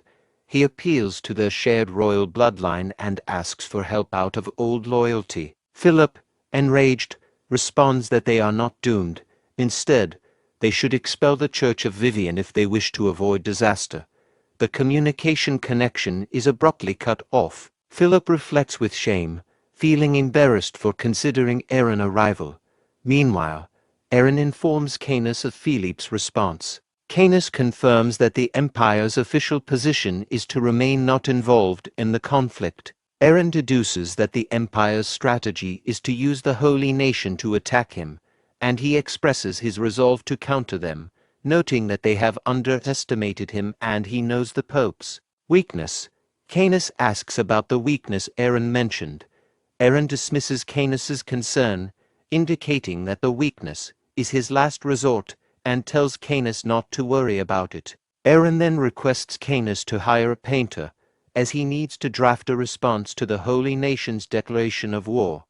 A letter arrives in the Holy Nation of Perse's capital city, Regal. Archbishop Abel, seeing the painting on the letter, becomes furious, criticizing Duke Aaron for using the Holy Nation's declaration of war as a provocation. Another priest suggests that Aaron has lost his mind due to heresy influence, impairing his judgment. Archbishop Abel asserts that regardless of the Empire's involvement, the territory was already slated for purification. He insists that, given the territory's perceived wickedness, they cannot delay further and orders an immediate report to His Holiness and mobilization of the Crusader order to advance on the territory.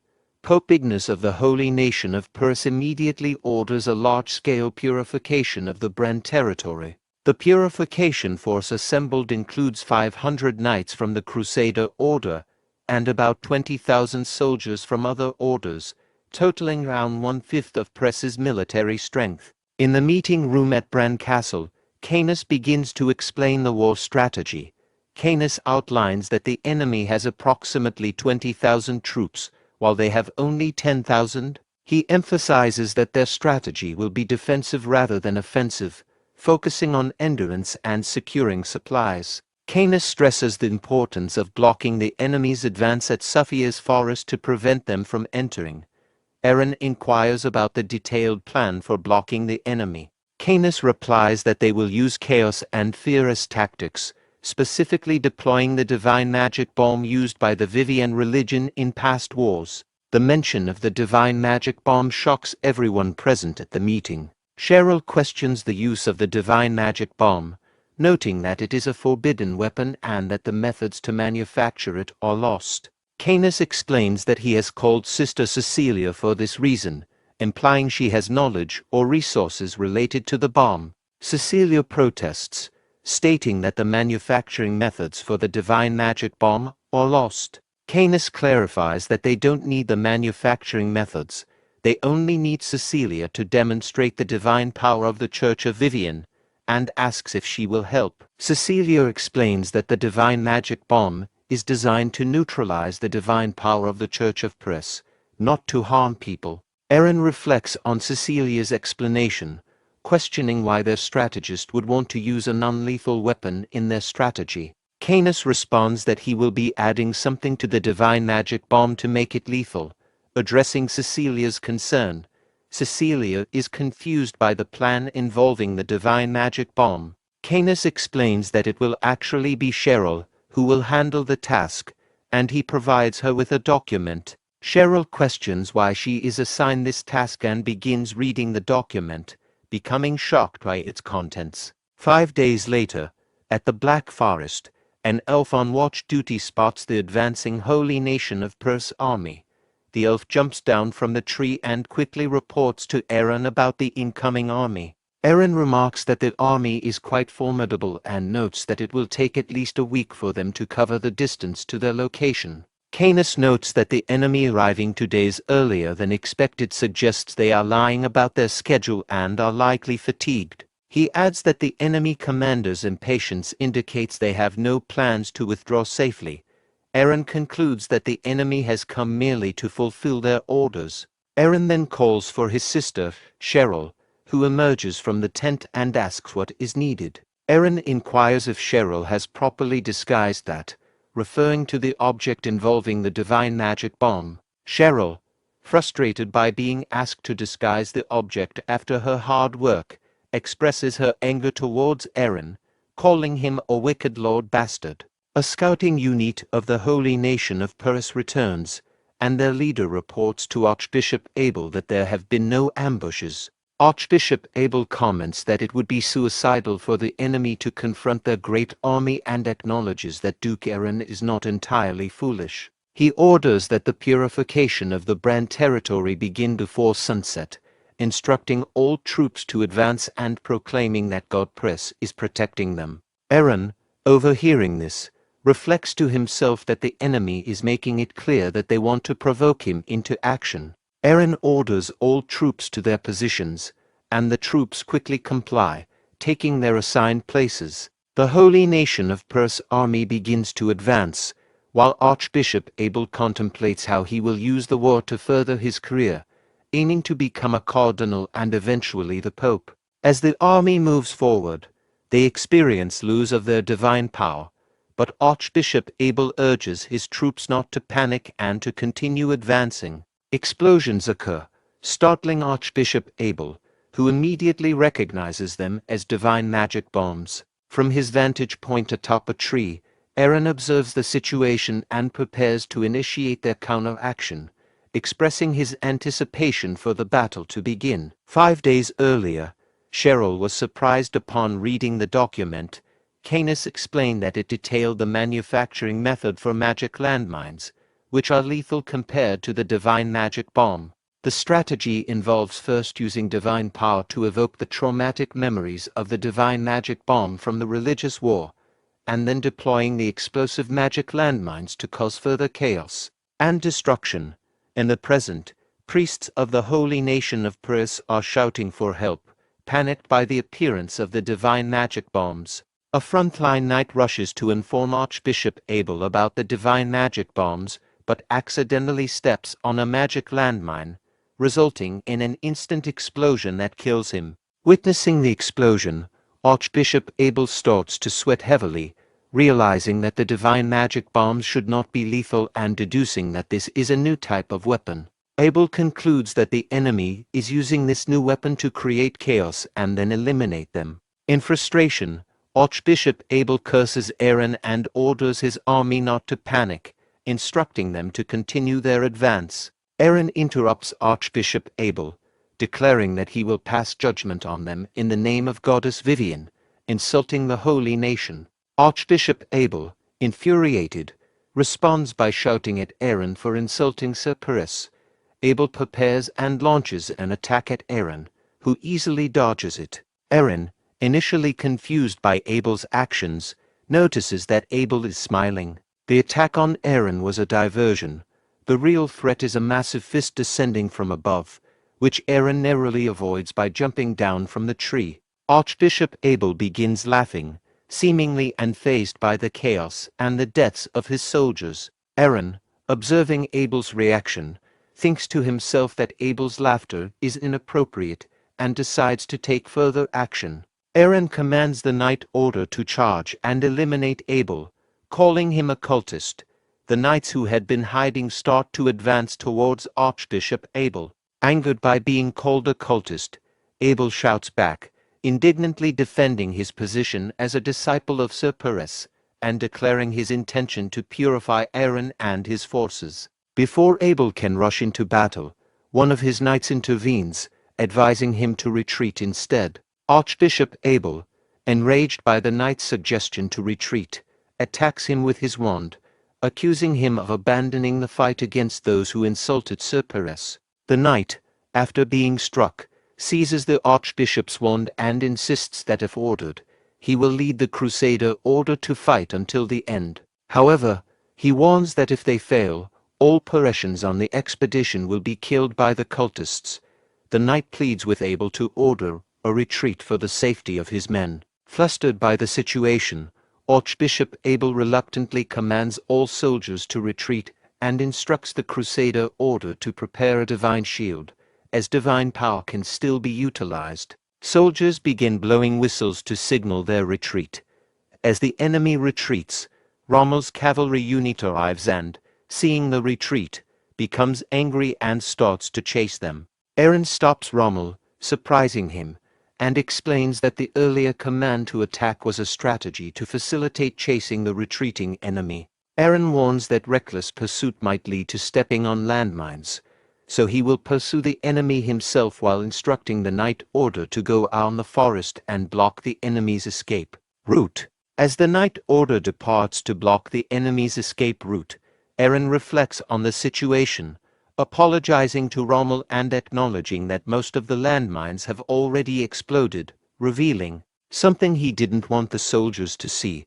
Eren begins pursuing the enemy forces at high speed and thinks to himself about how effectively Canis's chaos and fear strategy has worked. Observing the fleeing enemy from a short distance, Eren channels his mental strength into his sword and adds Dragon's Blessing. He launches an attack, using a piercing wind technique against the enemy. One of the enemy knights, seeing the incoming attack, ducks to avoid being hit, while for enemy soldiers in front of knight that dodge are unaware of his attack and are sliced in half. The knight who dodged the attack is left kneeling in fear and is also killed by Eren. Eren reflects on the effectiveness of his attack, noting that while not perfect, he has managed to control Dragon's Blessing with mental strength. Realizing that what he needed was real combat experience, he continues to pursue the retreating enemy army. Observing Eren through the crystal ball, Canis notes to himself that Eren seems to have grown stronger. When Eren sliced through the iceberg and unintentionally released the vast power within him, it became clear that he had yet to fully comprehend and control the force. The Dragon's Blessing, an immense and overwhelming energy residing in his body, required extensive training and discipline. Eren faced numerous battles with monsters and participated in a territorial war. During these conflicts, he deliberately limited himself, using only the fraction of power he could manage to keep under control. His focus was on suppressing the Dragon's Blessing, rather than unleashing its full potential, due to the risk of losing control. However, after his encounter with Philip, Eren had an important realization. Merely expanding his territory and power base would not be sufficient to challenge the Emperor. He needed to refine his abilities and cultivate an entirely new kind of strength, one that went beyond raw power. This prompted him to intensify his mental training, seeking a more balanced approach to harnessing his power. In the present moment, Eren is beginning to see progress from his training, even if it's only a small improvement. Eren executed the piercing wind technique to eliminate fleeing enemies within his range, feeling satisfied with the strength and precision of his attack. Meanwhile, the Holy Knights, led by Archbishop Abel, continued their retreat, though Abel remained furious with Eren, cursing him as they withdrew. Suddenly, a fire attack struck some of the retreating knights, prompting Archbishop Abel to question if it was another mine explosion. However, Lucas, the commander of the Holy Knights,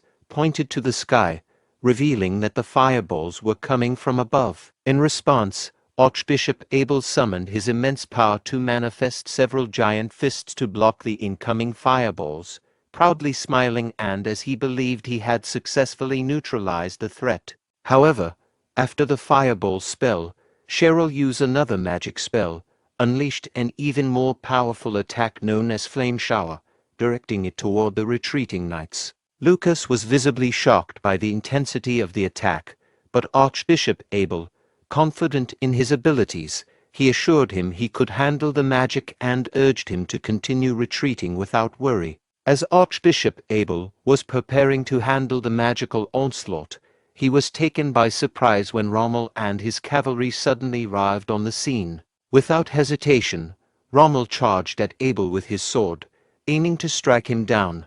However, to Rommel's confusion, his sword was deflected, as if it had struck an invisible barrier. Upon closer inspection, Rommel realized what had blocked his attack: a large number of spectral hands, lined up in formation, preventing him and his cavalry knights from advancing or attacking. Archbishop Abel.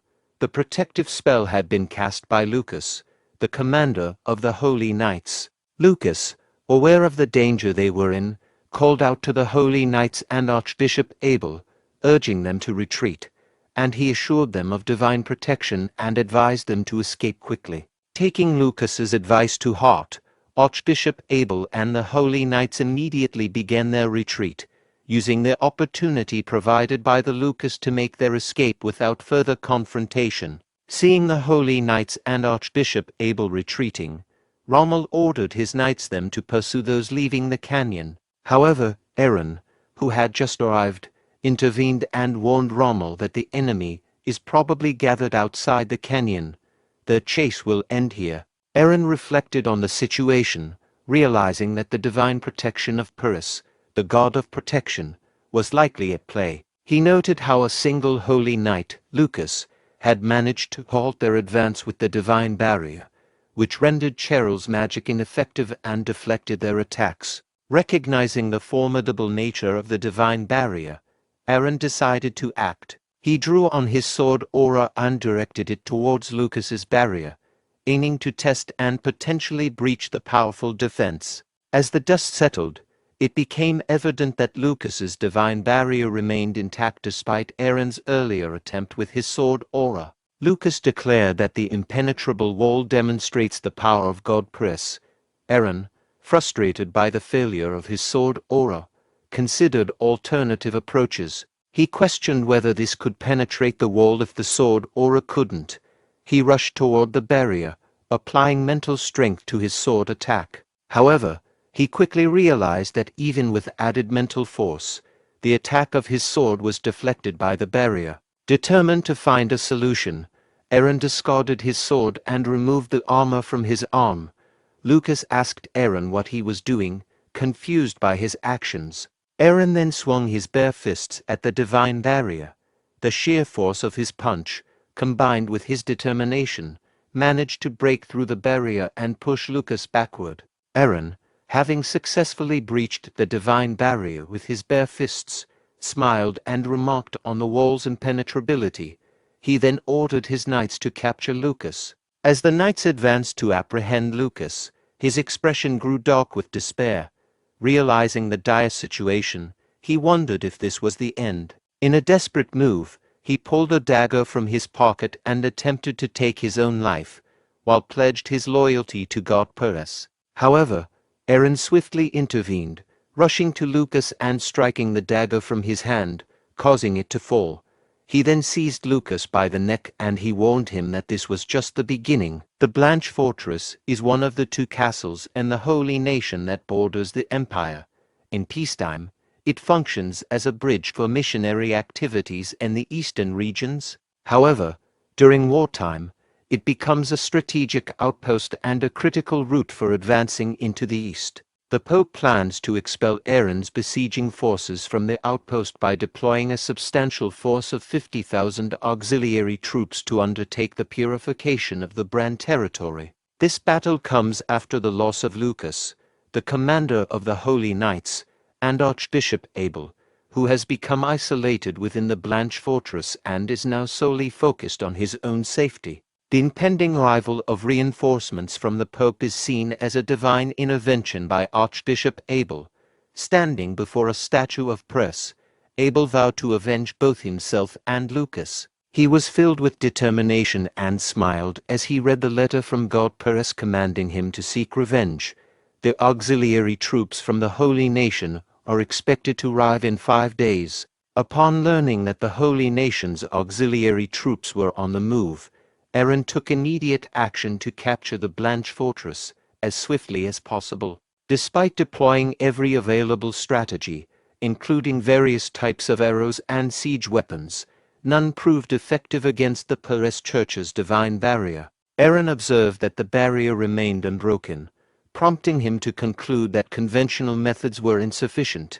He noted that even sword auras failed to penetrate the defense. In the midst of his frustration, Canis remarked on the situation, acknowledging the formidable power of Press's divine authority, specifically referring to it as Press's hand. Eren noted the ineffectiveness of their current siege methods, stating that the arrows were being deflected and the boulders, the only projectiles that could penetrate, were being intercepted. He then inquired about the divine magic bomb, asking if Cecilia had provided any updates. Canis responded that Cecilia had reported they lacked the necessary manufacturing methods to create the magic bomb. Even if they could produce it, completing the bomb before the enemy reinforcements arrived would be impossible. Eren then asked about Cheryl's status. Canis explained that Cheryl was currently resting to recover the mana she had expended during the previous battle and in making magic landmines. He estimated that she would need 3 to 4 days to fully recuperate. Eren expressed concern about their dire situation, realizing they couldn't rely on divine magic bombs or Cheryl's magic in the immediate future. He wondered if there was any way to bypass the divine barrier. Canis stating that, aside from waiting for Cheryl to recover, they had no other options. He hoped Cheryl's powerful magic would eventually be able to destroy Press's hands. With the Holy Nation's auxiliary troops arriving in 4 days, Eren, left with no alternative but to depend on Cheryl, continued leading repeated but ineffective attacks, resulting in a fruitless war of attrition. That night, Canis commented on the strength of Press's hands, noting that it was more formidable than anticipated. He expressed doubt about relying solely on Cheryl's recovery. Eren, puzzled, asked Canis to elaborate. Canis noting that even if she miraculously recovered, there was no guarantee her magic would be effective against Press's hands. He proposed an alternative plan, predicting the enemy's reinforcements' marching route. Canis pointed to 2 locations on the map and explained that the enemy would either mobilize all their troops to eliminate Eren's forces or bypass Blanche Fortress to advance directly into Brahn territory. The challenge, however, was the distribution of food and the large number of enemy troops. If they took a detour to avoid confronting the enemy directly, their own rear would become vulnerable to threats. Consequently, Canis believed the enemy would use their full strength to force Eren's forces out. Eren asked Canis for the alternative plan if they couldn't capture the Blanche Fortress in time. Canis suggested a rapid retreat into the Supia forest and preparing for a siege on Brahn Castle. Eren was taken aback by the idea of a siege, realizing the gravity of the situation. He thought that if the main castle was targeted, all his efforts would be in vain and the damages could be catastrophic. He worried that not only would overthrowing the emperor become impossible, but he might also fail to protect the citizens of the territory. Overwhelmed by the thought of failing to protect the people, Eren began to tremble, questioning how he would be any different from Duke Eren, whom he presumably despised for similar failures. This realization deeply troubled him.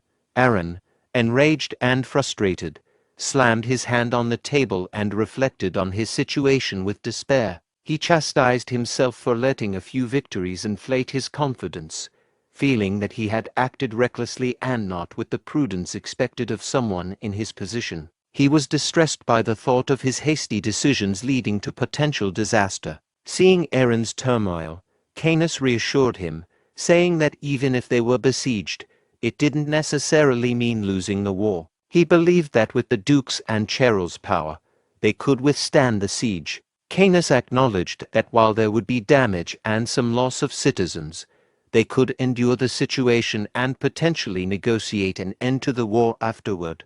Eren, furious at the suggestion of sacrificing citizens, grabbed Canis by the collar, and he questioned the idea of sacrificing their citizens. He shouted in anger, asserting that losing their citizens would render everything meaningless. Eren's intense outrage shocked Canis, who thought that while some sacrifices are typical in war, Eren seemed more upset than expected.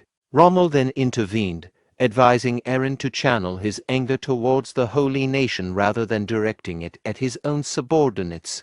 He reminded Eren that there were still 3 days left to act. Eren immediately released Canis and apologized respectfully, acknowledging that he was overly agitated and assuring Canis that such behavior would not recur. Canis accepted the apology, stating that as the Lord's strategist, it was his responsibility to provide the best possible plans. He committed to finding a way to capture Blanche Fortress and assured Aaron that he would do his best to resolve the situation. During their discussion, Cheryl suddenly interrupted by exclaiming, 200,000 gold, surprising everyone and redirecting their attention to her. Cheryl, noticing her frustration, questioned why nothing seemed to be working in her absence. She asked if they had considered using blizzards or similar techniques. Aaron responded that he hadn't tried that yet, but noted that sword auras had proven ineffective against the barrier. Cheryl, frustrated, challenged Aaron's resolve, asking if their failure was due to the weakness of the methods or the lack of determination. She scolded him, saying that if he was committed to avoiding citizen casualties, he shouldn't have started the war. If he had decided to fight, he should have used all available means to succeed. Aaron was taken aback by Cheryl's criticism, reflecting on whether he had truly done his best.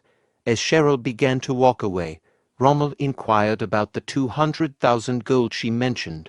Cheryl explained that it was the amount she would receive for destroying the divine barrier, indicating her readiness to tackle the challenge and her value in resolving the situation. Frustrated and reflecting on Cheryl's words, Aaron acknowledged that they needed to use any means necessary to secure victory. His gaze fell on his sword, contemplating their current predicament. Meanwhile, Cheryl moved towards the Blanche fortress, considering the enormity of the task ahead. She recognized that she was using an unusual attribute of her magic that required significantly more mana than she currently had. Despite her uncertainty about whether she could achieve the destruction in her present condition, she believed this was the only way to destroy the fortress in one decisive strike. As Cheryl began casting her spell, and she summoned a water spirit, seeing the spirit she thought to herself that the energy still felt insufficient. Feeling increasingly nervous, she realized she might need 1 or 2 more days of rest to fully recharge. However, she was reluctant to admit her limitations after having been so confident and boastful about her capabilities. Cheryl's contemplation was interrupted when Aaron placed a hand on her shoulder and asked what she was thinking about. Cheryl, brushing off his concern, replied she wasn't thinking about anything and then instructed him to have his soldiers on standby. She emphasized that the real action would begin after she destroyed the fortress, reminding Aaron about her 200,000 gold reward. Aaron, smiling, agreed to the 200,000 gold and turned to Rommel, ordering him to get the soldiers on standby. As Cheryl approached the Blanche fortress, soldiers on the castle wall spotted her and immediately reported her presence to Archbishop Abel, saying that someone had arrived at the battlefront. Archbishop Abel, while praying, asked for a detailed report. The soldier reported an unidentified person about 30 meters away, who did not seem to be from the Holy Nation. Annoyed, Archbishop Abel instructed his subordinate to seek God Press's grace, and they all began to pray. They activated Press's authority, creating the divine barrier known as Press's hand in front of the castle. Meanwhile, Cheryl inserted her wand into the ground, uncertain if her spell would have sufficient power but resolved to proceed. She started casting a spell and unleashed a tidal wave attack aimed at the castle. Seeing the magic spell, the soldiers quickly reported the attack to Archbishop Abel. Despite the report, Abel remained confident, believing that no power could surpass God Press's authority. When Cheryl's tidal wave hit Press's hand, it only caused a minor tremor to the castle wall. Abel stood resolute, assured that they had successfully blocked the attack. However, Cheryl announced she wasn't finished yet, and proceeded to cast another spell. She summoned numerous mudworms and directed them to assault the castle, continuing her assault despite the previous failure. Upon seeing the huge mudworms, Archbishop Abel felt a pang of nervousness. The mudworms began to collide with Perce's hand, causing the castle wall to tremble significantly. Trying to regain his composure, Abel questioned if this was truly magic, but remained confident that it would be ineffective against Perse's authority. He prayed for God Perse to bring down his iron hammer, initially with no effect. However, after a more desperate plea, the spell activated. Abel smiled as the iron hammer spell struck the mud worms, destroying some and surprising Cheryl. Not resting on his laurels, Abel cast the iron hammer spell again to further obliterate the mud worms, leaving Cheryl shocked at the effectiveness of Perse's power. At that moment, Aaron arrived on the scene, bypassing Cheryl and launching his piercing wind attack towards the castle. Upon seeing Aaron's attack, Archbishop Abel recognized it as sword energy and deemed it dangerous. However, Aaron's control over his piercing wind attack was inadequate. The attack only grazed the tip of Perse's hand, cutting through the fingers and continuing upward. Relieved that it missed a direct hit, Abel thought they were fortunate. As Aaron launched a second piercing wind attack, it struck the center of Perse's hand but failed to cut through. Determined, Aaron resolved to try again. He lifted his sword and launched a third piercing wind attack, but once more, he poorly controlled it. The attack veered off course and moved towards the sky instead of hitting Perse's hand. Shocked and frustrated by his repeated failures, Aaron collapsed to the ground. Seeing Aaron from the castle wall, Archbishop Abel smiled condescendingly, thinking it audacious for a mere human to believe he could overcome God Perse's hands. From a distance, Canis observed the conflict and reflected on the blessings he had provided to the humans.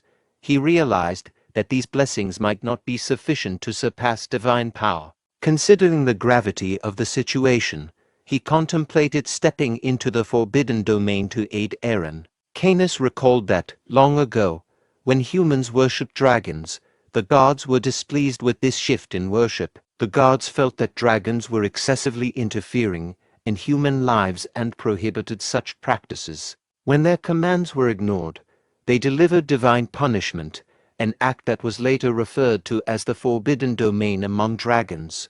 At dawn, while Archbishop Abel was sleeping in the castle, a bat controlled by Canis watched over him. Canis used his power to induce a nightmare for the sleeping archbishop. In the nightmare, Abel saw Lucas severely injured. Shocked, Abel asked Lucas if he was okay. Lucas, raising his sword, pleaded for rescue and then swung his weapon at Abel, aiming to decapitate him. The nightmare abruptly ended, and Abel awoke, disoriented, and immediately checked his surroundings. Confused, he questioned why Lucas was asking for help when he was certain Lucas had died.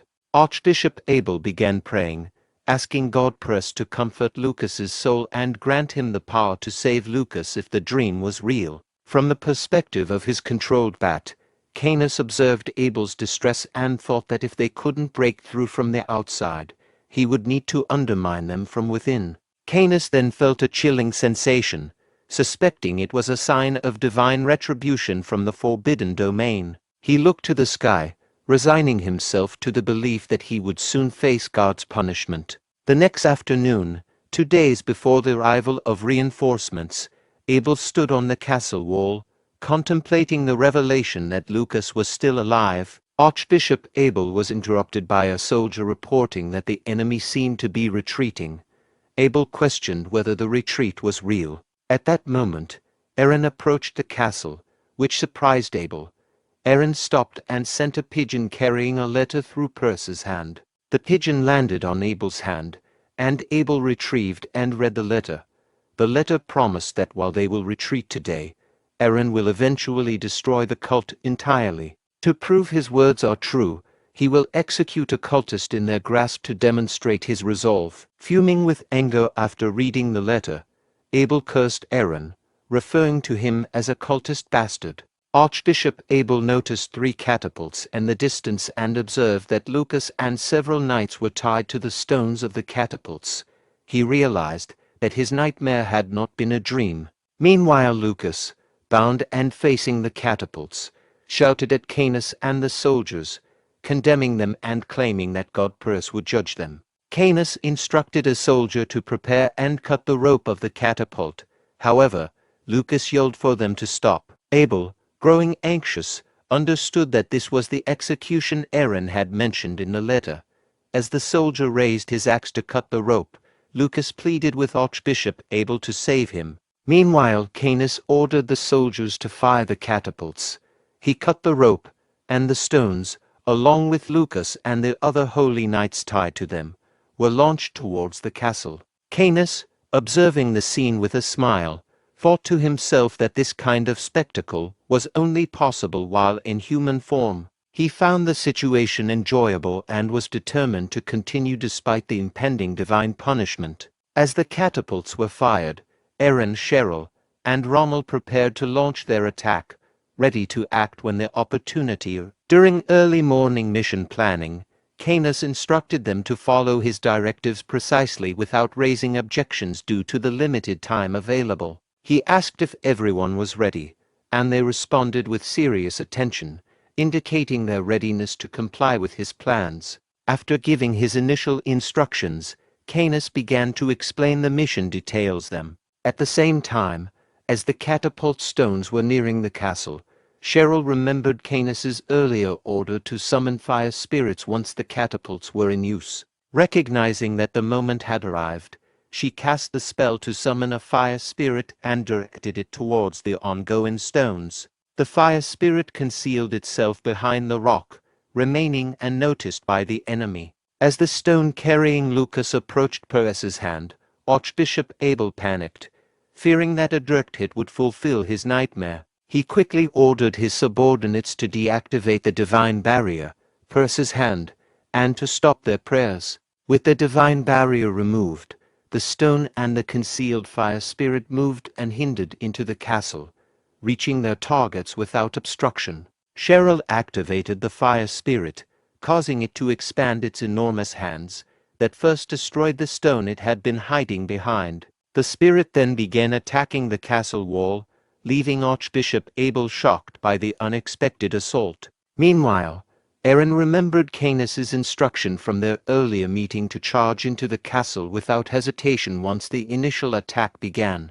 Acting on this, Aaron quickly discarded his heavy armor and sword and sped towards the castle on his horse. Archbishop Abel, observing the situation and realizing that the castle walls were in imminent danger of destruction, urgently instructed his subordinates to resume their prayers. Their goal was to invoke the hand of Pres, he believed to provide protection to the castle walls.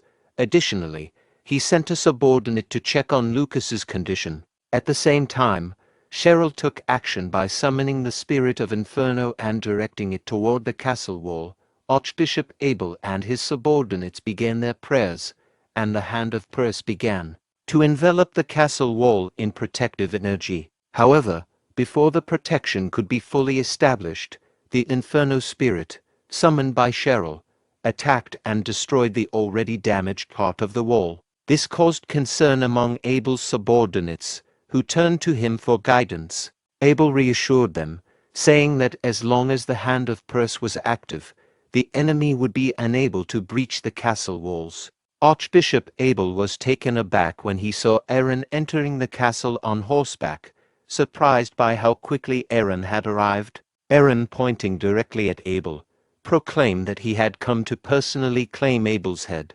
In response, Abel laughed and dismissed Aaron's threat, noting that Aaron had only managed to damage the wall and lacked the means to challenge him effectively. Abel then commanded his soldiers to first reinforce the castle wall and then to deal with Aaron, whom he referred to as a crazed heretic disrespecting the name of Lord Perez. As the holy knights charged to attack Aaron, he noted their focus on protecting the castle wall. He moved toward the knight guarding the damaged wall. When the knight raised his shield to block Aaron's punch, the force of the strike sent him crashing into the wall, leaving him unconscious. Aaron then took the knight's shield and positioned himself in front of the destroyed section of the wall, declaring his intent to prevent anyone from approaching it. He turned to Rommel, asking for confirmation on the difficulty of breaching the wall, to which Rommel agreed. Following Rommel, other soldiers from Aaron's forces entered the castle through the gap in the wall. Archbishop Abel, witnessing this turn of events, was left in shock, while Aaron smiled triumphantly at the unfolding situation. Archbishop Abel commanded the Holy Knights to purify the heretics and eliminate all enemies in the name of their God. On the opposing side, Aaron rallied his soldiers, urging them to fight back and secure the castle. Both armies charged at each other, with the Holy Knights shouting, "Purify the heretics!" Meanwhile, Rommel, the commander of Aaron's forces, ordered, "Take their enemy weapons and fight back." In the heat of battle, as Aaron's vice commander rushed into the fray against the advancing Holy Knights, Rommel suddenly grabbed him from behind. Pulling him close, he sought reassurance by asking if he could trust him. The vice commander gave an uncertain confirmation. Rommel then handed him his own wooden shield, leaving the vice commander puzzled. Without warning, Rommel hurled him toward the Holy Knights, startling the vice commander. As he hurtled toward them, he instinctively shielded himself with both wooden shields. Upon impact, he collided with the knights, sending a few flying backward from the force. As the other knights rushed in, ready to strike with their maces, the vice commander, still disoriented from his crash landing, quickly shielded himself and blocked their first blow. He shouted in frustration about being told to trust while preparing for what was coming next. However, the Holy Knights raised their maces again, and this time the shields shattered under their powerful strikes. The vice commander's face darkened as he prepared to face the deadly blow, thinking he was about to die without any defense. At that critical moment, Rommel arrived and swung his wooden stick, managing to deflect two of the knights' maces. However, when he tried to deflect the third mace strike, Rommel's stick broke, and the mace continued its deadly path toward the vice commander. In terror, he shielded his head and exclaimed that he wasn't married yet. Just then, a wooden stick struck the attacking knight, knocking him off balance and sending him to the ground. The vice commander turned and saw Lady Bianca standing there, having thrown the stick to save him. Blushing, he stammered his gratitude to Bianca for saving his life. His speech was interrupted when Rommel shouted for him to get down and urgently pushed him out of his position. As they moved, a massive Peres's hand crashed into the spot where he had been standing, shattering the ground beneath. The attack was launched by Archbishop Abel, who stood on the castle wall, visibly frustrated that his strike had missed. Aaron, furious, questioned the audacity of Abel. Despite the challenge to reach the castle wall in one jump, he considered trying the leap. As he prepared to leap toward Archbishop Abel, he noticed three maces hurled at him from behind by the Holy Knights.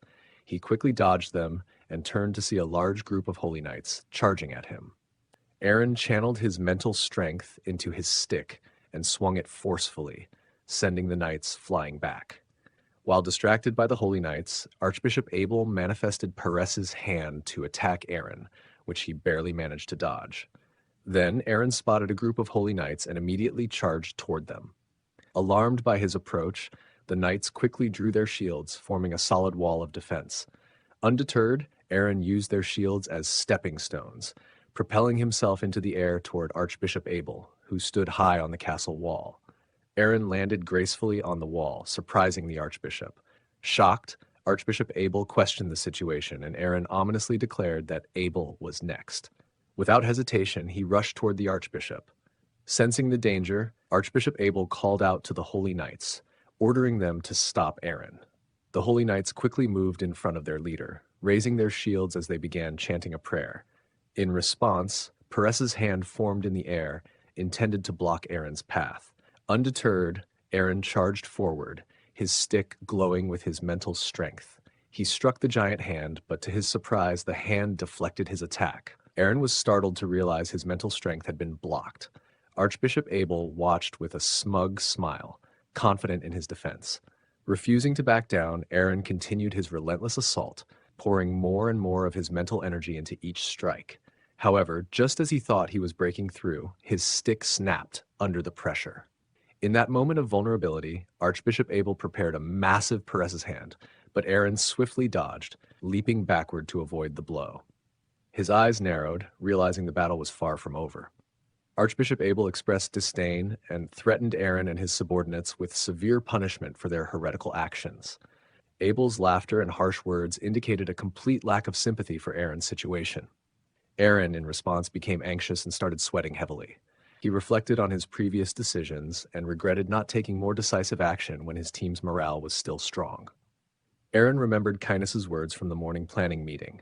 Kynus stated, "Before the enemy's reinforcements arrive, they must capture Blanche Castle and set up a defensive line. To achieve this, they need to defeat their leader quickly and compel them to surrender." Aaron acknowledged Kynas's point, but noted it was more complicated than it appeared. With a new idea in mind, Aaron turned to Rommel and asked him to toss a weapon his way. Rommel quickly threw a mace he had taken from a holy knight at Aaron. Aaron caught it and charged at the Peress's hand that was protecting Archbishop Abel. He leaped into the air, enhancing the mace's attack power with his mental strength. Meanwhile, Archbishop Abel declared that the hand of Peress is indestructible, but Aaron wasn't targeting the Peress's hand in the first place. Instead, he struck the castle wall where the holy knights were stationed, causing it to collapse and making them fall. As the dust settled, Aaron approached Archbishop Abel and stated, "Humans might not win against divine powers, but I wonder if that still holds when humans wield those powers." Aaron angrily told Abel not to compare themselves to God when they were merely using his power. Archbishop Abel's face twisted in anger as he gritted his teeth. He jumped backward and declared that with his power, they were unbeatable. Without wasting a moment, he began casting Peress's hand, summoning a massive fist that lunged toward Aaron. Aaron swiftly dodged the attack. Archbishop Abel then summoned multiple fists and directed them at Aaron, but Aaron skillfully dodged by leaping to the side of the wall. Without hesitation, he rushed toward the archbishop, aiming for a swift counterattack. Archbishop Abel, however, evaded the strike by jumping backward once more. As Aaron prepared to close in, Archbishop Abel's subordinates began praying. Aaron mocked him for running despite claiming to be invincible. He charged at the archbishop, closing the gap rapidly. Before Aaron could strike again, more fists manifested, this time conjured by Archbishop Abel's subordinates. They sent the fists flying toward Aaron. With his exceptional speed, Aaron dodged most of the attacks, but one fist managed to land a blow. Archbishop Abel smiled smugly, believing the hit had incapacitated Aaron. But in the next instant, his expression turned to shock. Aaron, defying expectations, was holding back the fist that was supposed to have struck him down. As Aaron braced himself, he thought, although his sword energy can't cut through Peress's hand, it looks like it can't crush him either. All right, he can handle it if it's small enough. With that, he crushed the small fist that had been holding him back. While he was focused on that, Archbishop Abel, enraged, marked Aaron with his power and demanded his death. He unleashed a massive Peress's hand toward Aaron. Aaron tried to retreat, but he noticed his leg being grabbed by a smaller Peress's hand, immobilizing him. Realizing he couldn't dodge the attack, panic briefly set in. At the same time, Rommel noticed Aaron's dire situation and shouted in worry for his lord. Without hesitation, Aaron dropped into his fighting stance. He infused his mace with all the mental energy and dragon blessings he could muster, and with every ounce of his strength, he struck the incoming Peress's hand. After a brief struggle, Aaron managed to deflect the colossal hand away. Archbishop Abel stood in shock, unable to believe his godly power had been repelled. Before he could process it, Aaron hurled his mace directly at the archbishop, striking him with such force that Abel staggered backward and fell to the floor. Aaron taunted Archbishop Abel, suggesting that his god had betrayed him despite his claim of being invincible. Archbishop Abel, in shock, asked who Aaron was, and Aaron responded that he was a human who returned from the dead and who was never invincible like Abel and his kind. Just like Kynus planned, Aaron managed to defeat Abel, the leader of Blanche Castle. Although time was tight, he managed to buy some time to establish a defense line before the reinforcements from the Holy Empire arrived. During dinner, Aaron asked Kynus if their plan was to stay in Blanche Castle after successfully taking it, while the enemy mobilized a portion of their 50,000 troops into the territory of Brahn. Kynus confirmed this, explaining that the enemy intended to use this strategy to distract them from Blanche Castle. Aaron expressed frustration, noting that they seemed to face one problem after another. Kynus proposed a plan to prevent the enemy from mobilizing their troops into Brahn, but warned that it involved significant risk. Aaron asked for details, and Kynus explained that the plan was to intercept the enemy by positioning their troops strategically before the enemy could divide their forces. Rommel pointed out that this interception would mean facing 50,000 enemy troops with only 10,000 of their own. Aaron expressed confidence that, given the right circumstances and with both him and Cheryl involved, they could succeed with Kynas's plan. However, Kynus surprised everyone by stating that Aaron should be excluded from the plan. Kynus explained that this exclusion was meant to enhance their chances of winning the war. Confused, Aaron asked for clarification, and Kynus confirmed that Aaron's exclusion was intentional, with the goal of concluding the war within 1 week. Late at night in his bedroom, Aaron reflected on Kynas's plan, uncertain about its effectiveness. He felt flustered and decided to lie down on the bed, reasoning that even if he was unsure, Kynus had been accurate before. He resolved to get some rest to regain his energy. Just then, he heard a knock on his door and quickly sat up, recalling Rommel's earlier warning about potential traces of the Holy Empire in the castle. Flustered, Aaron wondered if the knock came from remaining troops. After calming down, he reasoned that if it were troops, they likely wouldn't knock. As the door began to open, Aaron asked who it was and was surprised to find Cecilia standing there, which left him feeling confused. Cecilia approached Aaron and requested a private conversation, causing Aaron to feel nervous. He suggested discussing it the next morning if it wasn't urgent. To his surprise, Cecilia sat next to him on the bed, rested her head on his shoulder, and insisted that the matter was urgent. Aaron, feeling this situation was dangerous, thought to himself that he needed to distance himself from her. Cecilia informed Aaron that Lord Vivian had called for her. Aaron, surprised and concerned, asked if this meant she had to leave. Cecilia clarified that both she and Aaron were being summoned. Confused, Aaron asked why he was being called and inquired about the existence of God, expressing his uncertainty about the situation. Cecilia explained that the Vivian Order originated in the ancient ruins behind Blanche Castle. Due to the Paris Order's takeover of the castle, she couldn't approach the ruins even when summoned by Lord Vivian. However, with the current situation, she saw an opportunity to fulfill her mission, and she thanked Aaron for making this possible. Aaron, feeling flustered by Cecilia's cuteness, reminded her that they were not finished and that the war was still ongoing. Unexpectedly, Cecilia hugged Aaron and asked if he would go with her once the war was over. After a pause, Aaron agreed to Cecilia's request, saying they could discuss it further once the war was over and if Blanche Castle remained under their control. He added that he preferred some distance between them and thought to himself about avoiding close contact with her. Cecilia responded that since Aaron was doing her a favor, she would reciprocate. She then stood up to leave, saying she would be going. Just before leaving, she asked Aaron if he knew what kind of god Lord Vivian was. Aaron, still confused by the situation, didn't have a clear response. Cecilia revealed that Lord Vivian is known as the one and only god of love, which surprised Aaron, who thought to himself about this designation. The next day, at the camping grounds of the Holy Empire reinforcements, Archbishop Langda, the commander, was sleeping soundly. He was abruptly awakened by shouting outside about a fire and the need for water and to calm the horses. Confused, he wondered what fire was being referred to. Upon exiting his tent, he saw a fire in the distance and quickly grabbed a nearby Holy Knight, asking where the fire was. The Holy Knight informed Archbishop Langda that the fire was near the supply wagons, which shocked Langda. Meanwhile, a fire spirit was climbing on top of the supply wagons and spreading fire. A Holy Knight arrived with a bucket of water and threw it at the fire spirit, shouting, "Begone, demon!" The fire spirit jumped back to avoid the water, but it was hit on the arm, causing its flames to dim. A fire spirit, enraged, attacked a Holy Knight, transforming him into flames and burning him to death. The fire spirit also destroyed all the supply wagons.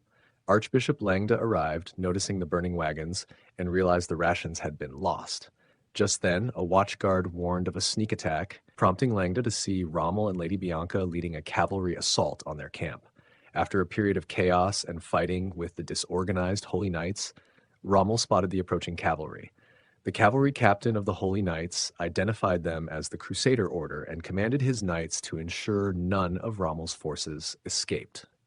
In response, Rommel ordered a retreat for his own men.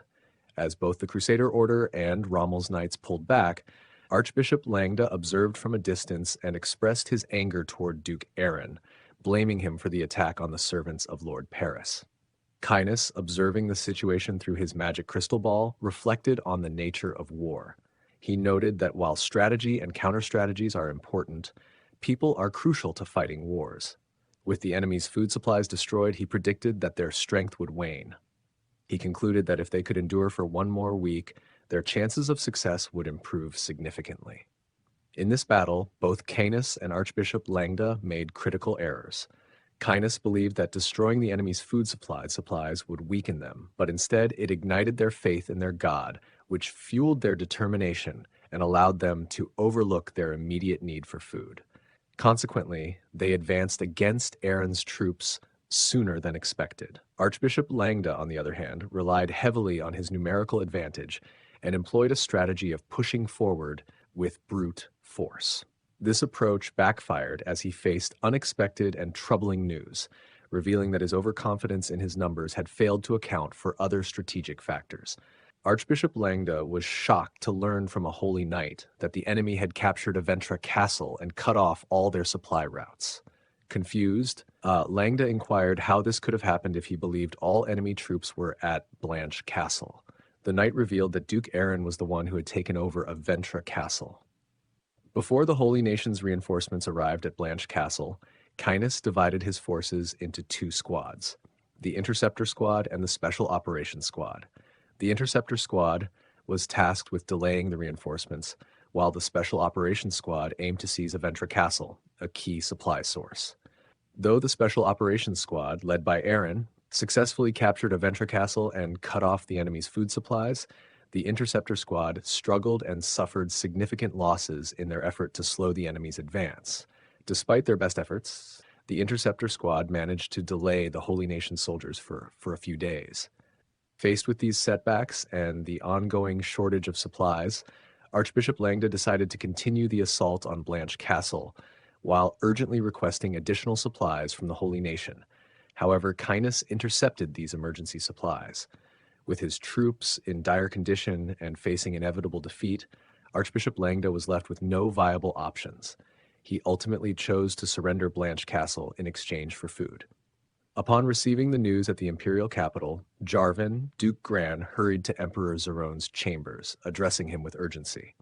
Emperor Zerone, annoyed by the interruption during his personal time, was informed by Duke Gran that Duke Aaron had captured both Blanche Castle and Aventra Castle.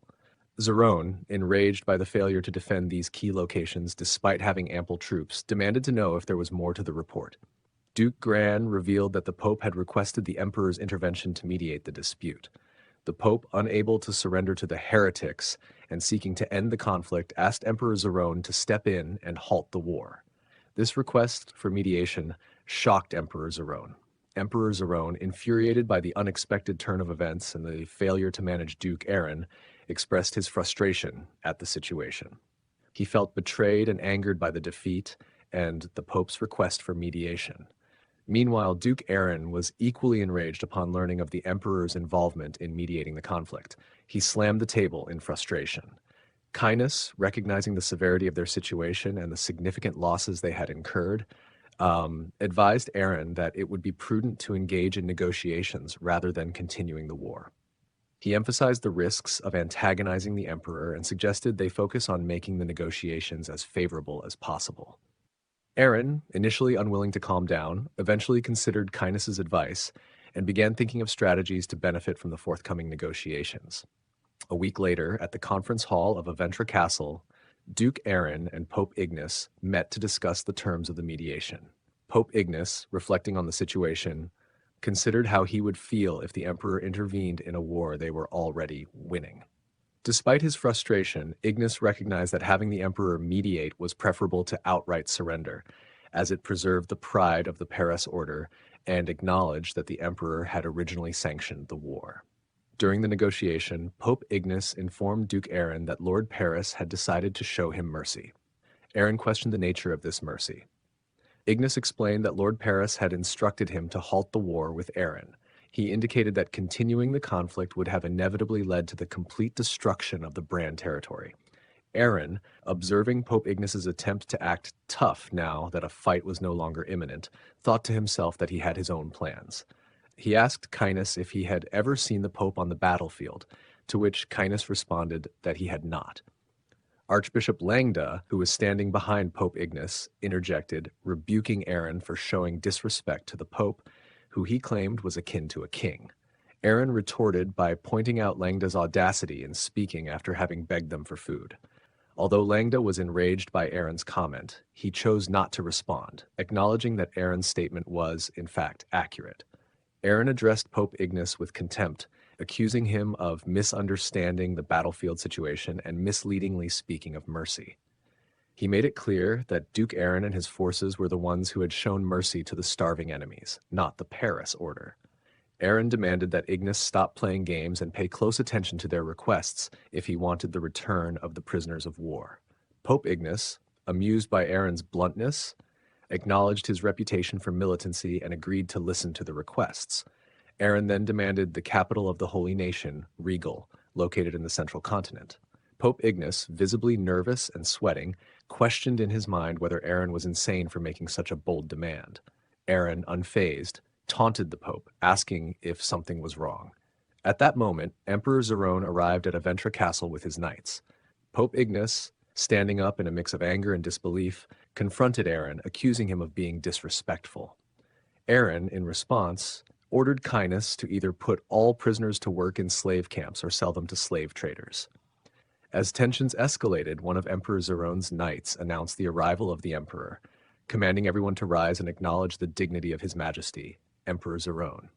Aaron stood up and faced Emperor Zerone as the emperor remarked that Aaron seemed sharper than their last encounter. Surprised, Aaron, along with Cainus and Rommel, bowed deeply and greeted Zerone as the dignified ruler of the empire. Emperor Zerone then instructed Aaron to raise his head. As Aaron complied, one of Zerone's knights stepped forward and smashed the table with a sword strike. Zerone explained that the table posed a potential threat to his safety, implying that it was dangerous to have something hidden from view, and reassured Aaron not to be concerned about the incident. Aaron, maintaining his composure, commented to Emperor Zerone that he was relieved to hear they shared similar thoughts about the table's safety. Emperor Zerone, now that everyone was assembled, suggested they have a candid discussion and inquired about the nature of their conversation, noting that he had overheard from the corridor. Pope Ignace confirmed to the emperor that Aaron had requested the capital of the Holy Nation as compensation. Aaron then casually mentioned that his comments were in response to the Pope and others breaking their own rules by producing children, even implying that the Pope had a granddaughter. This revelation bewildered Emperor Zerone, while Pope Ignace and the attending archbishops were visibly shocked by the unexpected claim. Aaron internally prepared for the real negotiations to begin, knowing that the dynamics of the discussion had just shifted dramatically. Aaron, considering the long-term implications, predicted that rumors about Pope Ignace would eventually lead to his downfall, with Archbishop Langda likely succeeding him as Pope. Pope Ignace, drenched in sweat and rattled, wondered how Aaron had uncovered such sensitive information. Meanwhile, Emperor Zerone, perceiving the Pope's reaction and the gravity of the situation, concluded that the claim must be true. Acknowledging their precarious position, Zerone decided to address Aaron's demands pragmatically to minimize further damage. Emperor Zerone turned to Aaron and suggested they set aside the current discussion for later.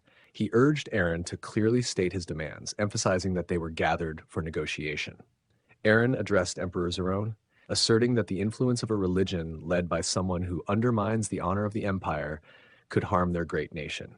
He proposed expelling the Paris order to the western continent to prevent their influence from spreading further. Consequently, Aaron requested control over Blanche and Aventra castles, as well as Regal, the capital of the Holy Nation. Pope Ignace, enraged by Aaron's demands, stood up and shouted in protest.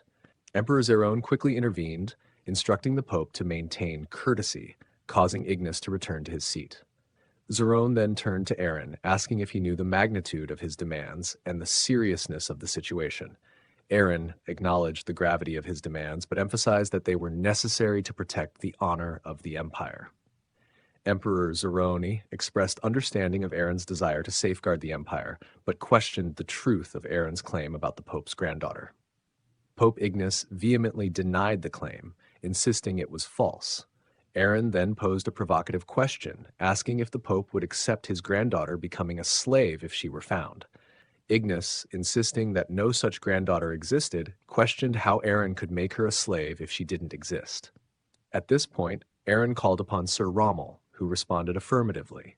Aaron instructed Rommel to send people to the winter villa of Alpis to locate its owner, asserting that the person found there would be the Pope's granddaughter. Rommel confirmed that they already had reports confirming the granddaughter's presence and were waiting for Aaron's orders.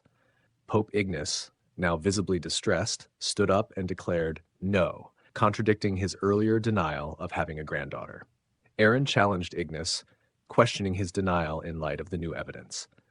Emperor Zerone, observing the Pope's nervousness and sweating, attempted to shield him by expressing doubt about Aaron's claim. Zerone hoped that Ignace would refute Aaron's assertion and salvage the situation, while internally preparing for the potential fallout. Pope Ignace, despite his nervousness, insisted that Aaron's claim about his granddaughter was false. Aaron pressed him, questioning if he was truly fine with her becoming his slave. Ignace responded that it was a mistake from his past and explained it occurred before he became a follower of the Peres order. Emperor Zerone, frustrated with Ignace's handling of the situation, saw the need to resolve the matter pragmatically. Ultimately, due to Zerone's intervention, Aaron's demands were partially met. An agreement was reached for a truce lasting 2 years, with a promise from Aaron not to spread rumors about the Pope. In exchange for the release of the Holy Nation's prisoners, Aaron was granted control over Blanche Castle, the former territory of the old Vivian Order. Additionally, the Holy Nation agreed to pay 5,000 gold in reparations, acknowledging Aaron's victory. After the meeting, Cainus and Aaron stood on the wall of Blanche Castle, watching as the Holy Nation's knights withdrew to their territories. Cainus, reflecting on the recent events, asked Aaron how he had known about the Pope's granddaughter and when he had sent people to find her. Aaron, with a hint of mystery, responded that he was unsure exactly when he had sent people. He suggested that if Cainus was curious, he should ask Rommel. Cainus was taken aback by Aaron's enigmatic response, realizing there were aspects of the situation he wasn't fully aware of. In the port city of Alpis, a large contingent of Holy Nation knights moved through the streets, attracting the attention of a young girl standing outside. Noticing the impressive display of knights, she looked on with confusion. A knight approached her and asked if she was Lady Alice, and she confirmed after a brief moment of confusion. The knight signaled to the others, parting the ranks to reveal Pope Ignace, who hurried to Alice's side. He urgently asked Alice if she was okay and if a stranger had spoken to her earlier. Alice was surprised to see her grandfather and questioned why he was there, despite restrictions. Pope Ignace, visibly distressed, pressed Alice about whether anyone had tried to harm her. When she assured him that no one had, he became agitated and cursed Duke Aaron, vowing that Lord Paris would punish him for his actions. At Blanche Castle, Aaron and Cecilia prepared to depart on horseback. Aaron, checking on Cecilia, asked if she was okay. As they were about to leave, Rommel inquired if it was wise for just the two of them to go. Aaron confidently reassured him that they were merely heading up the mountains and nothing should go wrong. Cecilia, addressing Lady Bianca, instructed her to search for followers of the Order of Vivian who had been oppressed by the Order of Paris within the castle walls. She emphasized the need to find them for the revival of the Order of Vivian. Bianca confirmed she understood Cecilia's instructions and would search for the oppressed followers. Aaron, preparing to leave, asked Cecilia if she was ready. Just then, Cainus arrived on horseback and greeted Aaron, who was surprised and questioned why Cainus was joining them. Cecilia explained that Lord Vivian had requested the presence of a tactician, which included Cainus. A short while later, they reached the ruins of Vivian's temple. Cecilia pointed out the ancient white structure and stated that it was the Vivian Temple. Aaron, observing the significant drop and wide gap between their current location and the temple, stated it would be hard to cross due to the gap and strong winds unless they could fly. Cecilia explained that only the chosen can cross, regardless of whether one can fly. Cecilia then prayed, asking Lord Vivian to open a path for them.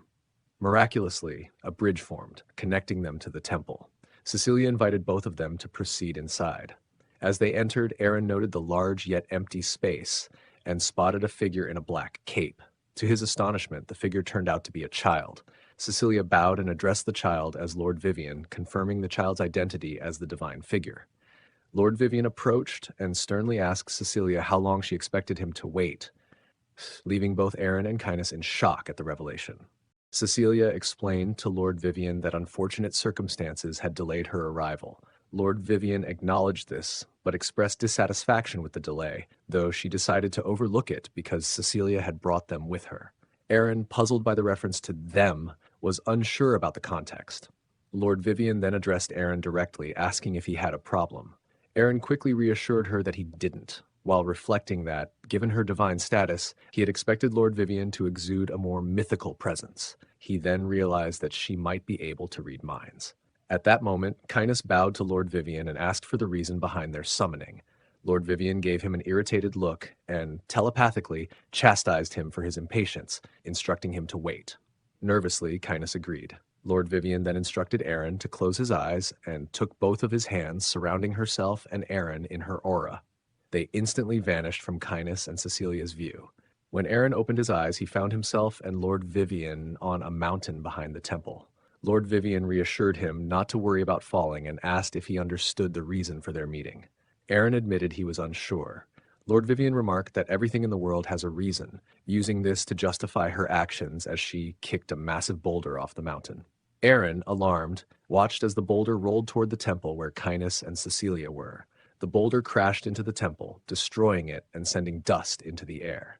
Aaron, anxious and worried for Kindness and Cecilia, questioned Lord Vivian's morality, asking if it was appropriate for a god to play with people's lives. Lord Vivian denied any wrongdoing, instead pointing to the boulder, which had inexplicably reappeared in the spot where the boulder had been. Aaron, surprised, tried to see what was happening at the temple below. Lord Vivian assured Aaron that the temple was intact and that Kindness and Cecilia were safe, explaining that the boulder was meant to be a metaphor. The boulder represented a threat, Zerone, and the temple symbolized the Brahn territory. Aaron was taken aback, realizing that Gayle was a name he used in his past life before his regression. He began to question the significance of his rebirth as Duke Aaron and the role Lord Vivian played in it. Lord Vivian told Aaron that everything has a reason, including why she saved him and that he has a destiny to fulfill. When Aaron asked for clarification about this destiny, Lord Vivian encouraged him to live his life fully to understand it. Frustrated, Aaron questioned the purpose of being given information he couldn't grasp and inquired about the whereabouts of Duke Aaron. Lord Vivian, after a moment of silence, told Aaron that he would eventually meet Duke Aaron on his journey, though he wouldn't appear as Aaron remembered. Confused, Aaron asked for clarification. Lord Vivian then abruptly shoved Aaron off the mountain, leaving him plummeting and screaming in shock. Aaron soon lay unconscious on the ground, where Cecilia and Kindness frantically tried to wake him up. He eventually awoke with a start, and Cecilia, anxious, asked if he was okay. Aaron, disoriented, questioned his location and why they were in front of the temple. He then urgently asked about Lord Vivian's whereabouts. Cecilia explained that they hadn't met Lord Vivian, suggesting it wasn't the right time for such a meeting. Aaron, bewildered, insisted that they had entered the temple and encountered someone who looked like Cecilia. Cecilia reassured him that they had been at the front of the temple the entire time. Shocked and confused, Aaron tried to make sense of the situation. Cecilia, acknowledging Lord Vivian's refusal to meet them, suggested they hope for another opportunity in the future. The group then mounted their horses and began to return. Kindness, feeling anxious, wondered if the inability of humans to remember things was related to their nature. He remembered Lord Vivian's earlier warning that he would be punished for his deep involvement in the human world. He would lose the ability to cast magic while in his human form, with severe pain as the consequence for defying this rule. Kindness regretted coming for mere entertainment and now feared for his life, questioning how he would handle the unfolding events. Meanwhile, in the imperial capital of Jarvan, a group of beggars sat along the roadside. One of the beggars, with a bandaged head, pleaded for help, asking for any money for his starving family. Another beggar, wearing a black cape, requested leftover bread instead of money. The third beggar remained silent, focused on Duke Raynon's departing carriage. Inside the carriage, Duke Raynon reflected on Duke Aaron's recent victory over the Holy Nation and the consequent territorial expansion. He also considered the implications for Duke Aaron, suggesting the Emperor might turn his attention to him. Suddenly, the carriage came to a halt, causing Duke Raynon to fall. He looked out and demanded to know what was happening. The coachman, unable to hear him clearly, yelled at someone blocking the way. When Duke Raynon repeated his question, the coachman explained that the beggar claimed to be Duke Aaron. Shocked, Duke Raynon stared at the beggar in disbelief. The former Duke Aaron, now a beggar, recounted his story to Duke Raynon. He revealed that he was killed by Emperor Zerone 20 years ago, but had somehow returned to life. Duke Rainon, a relative of the royal family and a loyal supporter of the previous emperor, struggled to believe this extraordinary tale. The beggar explained that he sought out Rainon because he might trust him, given their shared history. To further prove his identity, the beggar removed his cape to show his changed appearance from when he was Duke Aaron. The beggar was forcibly removed from the carriage by the coachman, who angrily berated and spat on him, accusing him of lying to nobles. Despite this harsh treatment, the beggar continued to plead his case to Duke Rainon, insisting he was telling the truth. Duke Rainon, after a moment of consideration, decided to return to his state and left the beggar behind. As the carriage drove away, the beggar reflected on his situation, acknowledging his own doubts about his story and realizing that gaining Rainon's trust would be difficult. He was determined not to repeat past mistakes and felt that the promise made to his father was now irrelevant. He resolved to focus all his efforts on attacking the emperor as his top priority. Despite lacking the dragon's blessing, his duke title, and having nothing, he recognized the need to focus on gaining power and growing stronger first. Bianca was frustrated about the lack of new recruits for expanding the Brand territory's influence and felt that recruiting was her primary responsibility. She demanded to know why no one was joining, realizing that the low pay, only 2 gold per month, might be the issue. This amount was insufficient as it couldn't even cover the cost of basic necessities like bread. Bianca was outraged by the inadequate pay and destroyed the recruitment board in anger. The vice commander was impressed by her passionate response, while Cecilia felt anxious witnessing Bianca's fury. From a distance, Aaron inquired if there was a problem with the pay estimate, which should be consistent with previous rates. Kynes directed him to observe the people loitering near the stall without making it obvious. Aaron noticed 2 individuals watching them, and Kynes explained that they were spies hired by the Emperor to monitor their activities more closely after their recent victory. Aaron realized this was a deliberate distraction to mislead the spies and asked about the status of the troops. Kynes confirmed that, despite official restrictions on recruiting, they could unofficially gather around 10,000 men. Aaron was surprised by this number. Kynes explained that they had discovered a hidden city beneath Blanche Castle where followers of Vivian had taken refuge from the followers of Paris. Knight Commander Rommel was expected to be recruiting troops for the Brand territory with a monthly pay of 10 gold. Aaron considered this pay rate ideal for organizing a defense squad and asked if everything was going well. Kynes acknowledged that the 10,000 men would be sufficient to defend Blanche Castle and the surrounding area, but stressed the need for a larger force of 50,000 to protect their territories effectively. Aaron was frustrated, questioning how they could achieve this and lamenting the cost of replenishing their troops. He feared that without significant resources, they might end up as a powerless territory despite their victories. Kynes pointed out that they were vulnerable to potential attacks from the Holy Nation and were lacking in economic and military strength. He emphasized that their best option was to focus on generating money to recruit more soldiers. Aaron suggested taking a break for the day and returning to Brand Castle to strategize on how to earn more money. Meanwhile, at the outer wall of Blanche Castle, a woman in Grim Moria's carriage remarked on the castle's damaged state, implying a fierce battle had taken place. Grim Moria commented that Duke Aaron, known for being relentless against his enemies, was capable of such damage. The woman wondered if Duke Aaron ruled through fear, as the stories suggest. Grim Moria confirmed that this is his reputation in the Western continent. The woman expressed that this perspective made the situation more intriguing for her.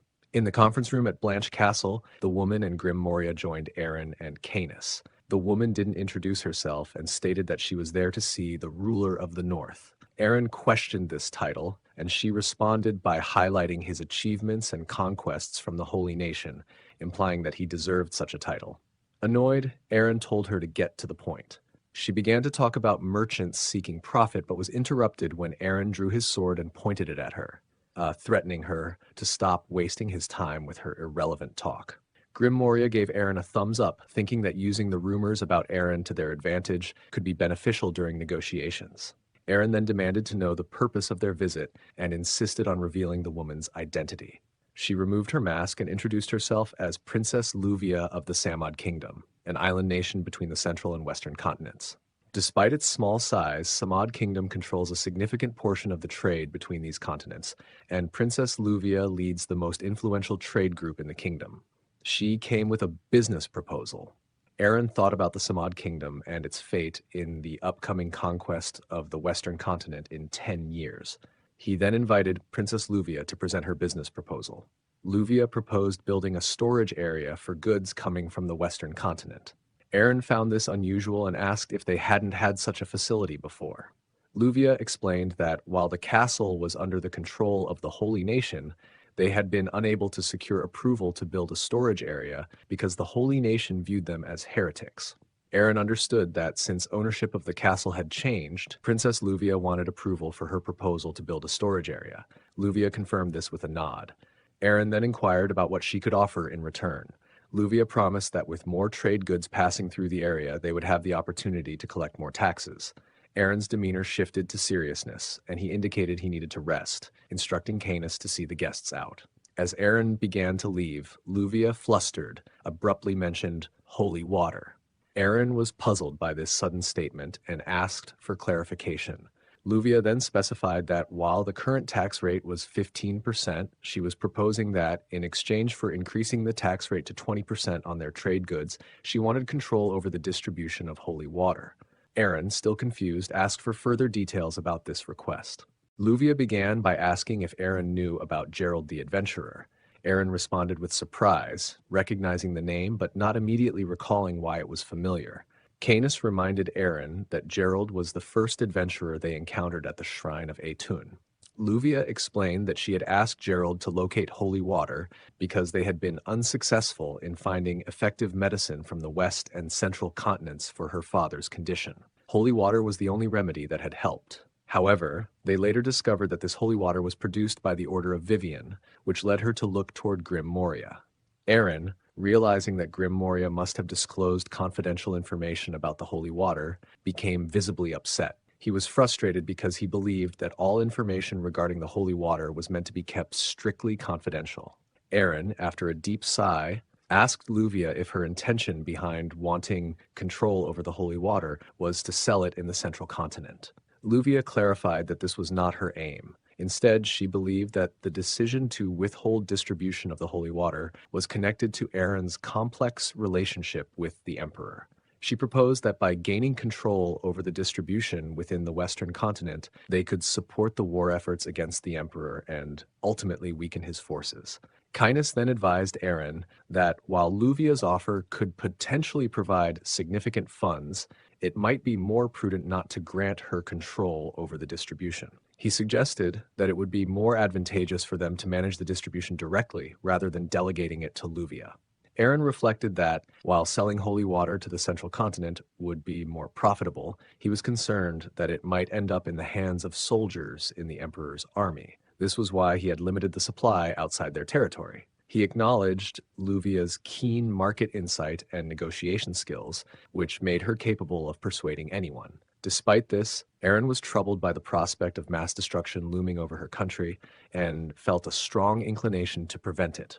Aaron then agreed to grant Luvia control over the holy water. However, he stipulated that if it was discovered that the holy water was distributed to the central continent, their agreement would be nullified. Canis, worried about the implications, called out to Aaron. Aaron instructed him to draft the contract by the end of the day. Canis, though disappointed, agreed to the task. Luvia made an unusual hand gesture as she thanked Aaron for accepting her request and wished them both good luck. Aaron, not recognizing the gesture, imitated it and responded with uncertainty, wishing her the same. Luvia then explained that the gesture signified that she had nothing to hide and was offering everything she had. She confirmed that Aaron's understanding of the gesture was correct before leaving the meeting room. Once Luvia had departed, Canis turned to Aaron, expressing his respect for Aaron's decision, but voicing concern that granting a merchant control over the distribution of holy water seemed like a hasty choice. Aaron acknowledged the validity of this concern, but explained that the need to raise 50,000 men for the Brahn territory left them with few options for generating funds. He insisted that this decision was not just about money, but also about saving many lives, even if Canis didn't fully understand the situation. Aaron then inquired about Grim Moria's presence, questioning whether Moria's visit was solely to introduce Luvia. Grim Moria immediately pulled out pepper shakers from his pocket and placed them on the table, asking if Aaron and Canis had heard of black gold. Both Aaron and Canis were confused and inquired about what black gold was. Grim Moria demonstrated by spinning the pepper shakers, causing a black powder to be sprayed onto his hand. He then offered his hand to Aaron to smell. Aaron took the powder and, upon smelling it, immediately sneezed and became irritated, questioning what kind of gold this was. Grim Moria explained that the reaction was common and that, although it wasn't gold, the powder's aroma changed significantly when used in cooking, such as in soups or on meat, and it was also effective for preserving meat. Aaron, seeking clarification, asked what Grim Moria wanted. Before Moria could answer, Canis interjected, identifying the source of the black gold as the Black Continent. Aaron, surprised, asked for more details about the Black Continent. Grim Moria confirmed that the black gold originated from the mysterious land described in stories, but clarified that the actual source is the East Continent. He mentioned that Canis seemed to be aware of this, Canis explaining that rumors suggest one could reach the East Continent by sailing east from the Central Continent for about a month. However, a great monster, believed to be the sea dragon Leviathan, prevents anyone from approaching the East Continent, adding to its mystique. Aaron inquired about how Grim Moria obtained the black gold. Moria explained that he acquired it from the black market in the Rumian kingdom. According to stories, the black gold was retrieved from an abandoned boat off the shores of Rumian. Moria admitted that the condition of the goods was poor. Aaron caught on to Grim Moria's point and pressed him for more information, to which Moria responded that the black gold was contained in an unfamiliar box. Since it was found on the eastern shores near the Rumian kingdom, it was concluded to be from the Black Continent. Aaron then turned to Canis and instructed him to gather more information about the Black Continent, whether through books, rumors, or finding someone originally from there. He emphasized that any information would be valuable. Canis agreed, noting that while it might take some time, he would do his best to uncover more details. That night, Canis sent a pigeon with a letter to Keshi requesting as many clues as possible about the Black Continent and to bring them to Brahn Castle. Canis lamented that if he could use magic, he would have flown there himself. He then expressed a wish to return to his nest, looking up at the sky and silently appealing to Lord Vivian. He briefly looked at the sky, then turned around and thought about her stubbornness. 2 months later, in the meeting room, Cain was visibly trembling while looking at a document. Aaron noticed Cain's distress and asked, puzzled, why he appeared so shaken. Cain, initially somber, declared that he felt it was his time to die. Aaron was further confused by this statement. However, Cain then leaped up with joy, exclaiming that they had made millions from the holy water, which was more money than he had ever seen before. Aaron inquired about how this amount differed from the funds he had received after the war. Cain, in frustration, emphasized that the funds from the holy water were a monthly profit, not a one-time sum. He stressed the significance of a consistent revenue stream and how it was crucial for financial stability. Aaron asked if the recent financial gains from the holy water would be sufficient to gather more troops. Cain responded sharply, pointing out the substantial expenses involved in paving the roads to Blanche Castle and questioning the need for additional troops when they had already assembled 10,000 soldiers recently. Aaron explained that the expenditures were for ensuring the security of the new road. Cain countered that attempting to gather more troops at this time would compromise their ability to maintain the territory. Disappointed, Aaron decided to take on a patrol of the land himself. After inspecting the road for a while, he turned to Canis, who was following behind, and asked if the current condition of the road was satisfactory. Canis praised the progress made, acknowledging that Cain had indeed been the right choice for the job. Aaron then asked Canis whether it was feasible to raise 50,000 men. After a brief pause, Canis explained that, given their current situation, such an endeavor would cause a significant economic strain on their territory. Aaron, realizing that Cain was not exaggerating, conceded that the concerns were valid. However, Canis noted that while it might be challenging, it was not entirely impossible. Canis then presented a book titled The Mystery of Blackland, which surprised Aaron. Canis continued by outlining a plan to build an army under the control of the Brahn territory, but based on a different continent. In Aaron's office, he contemplated the idea of establishing a vassal state on a different continent, particularly the mysterious Black Continent.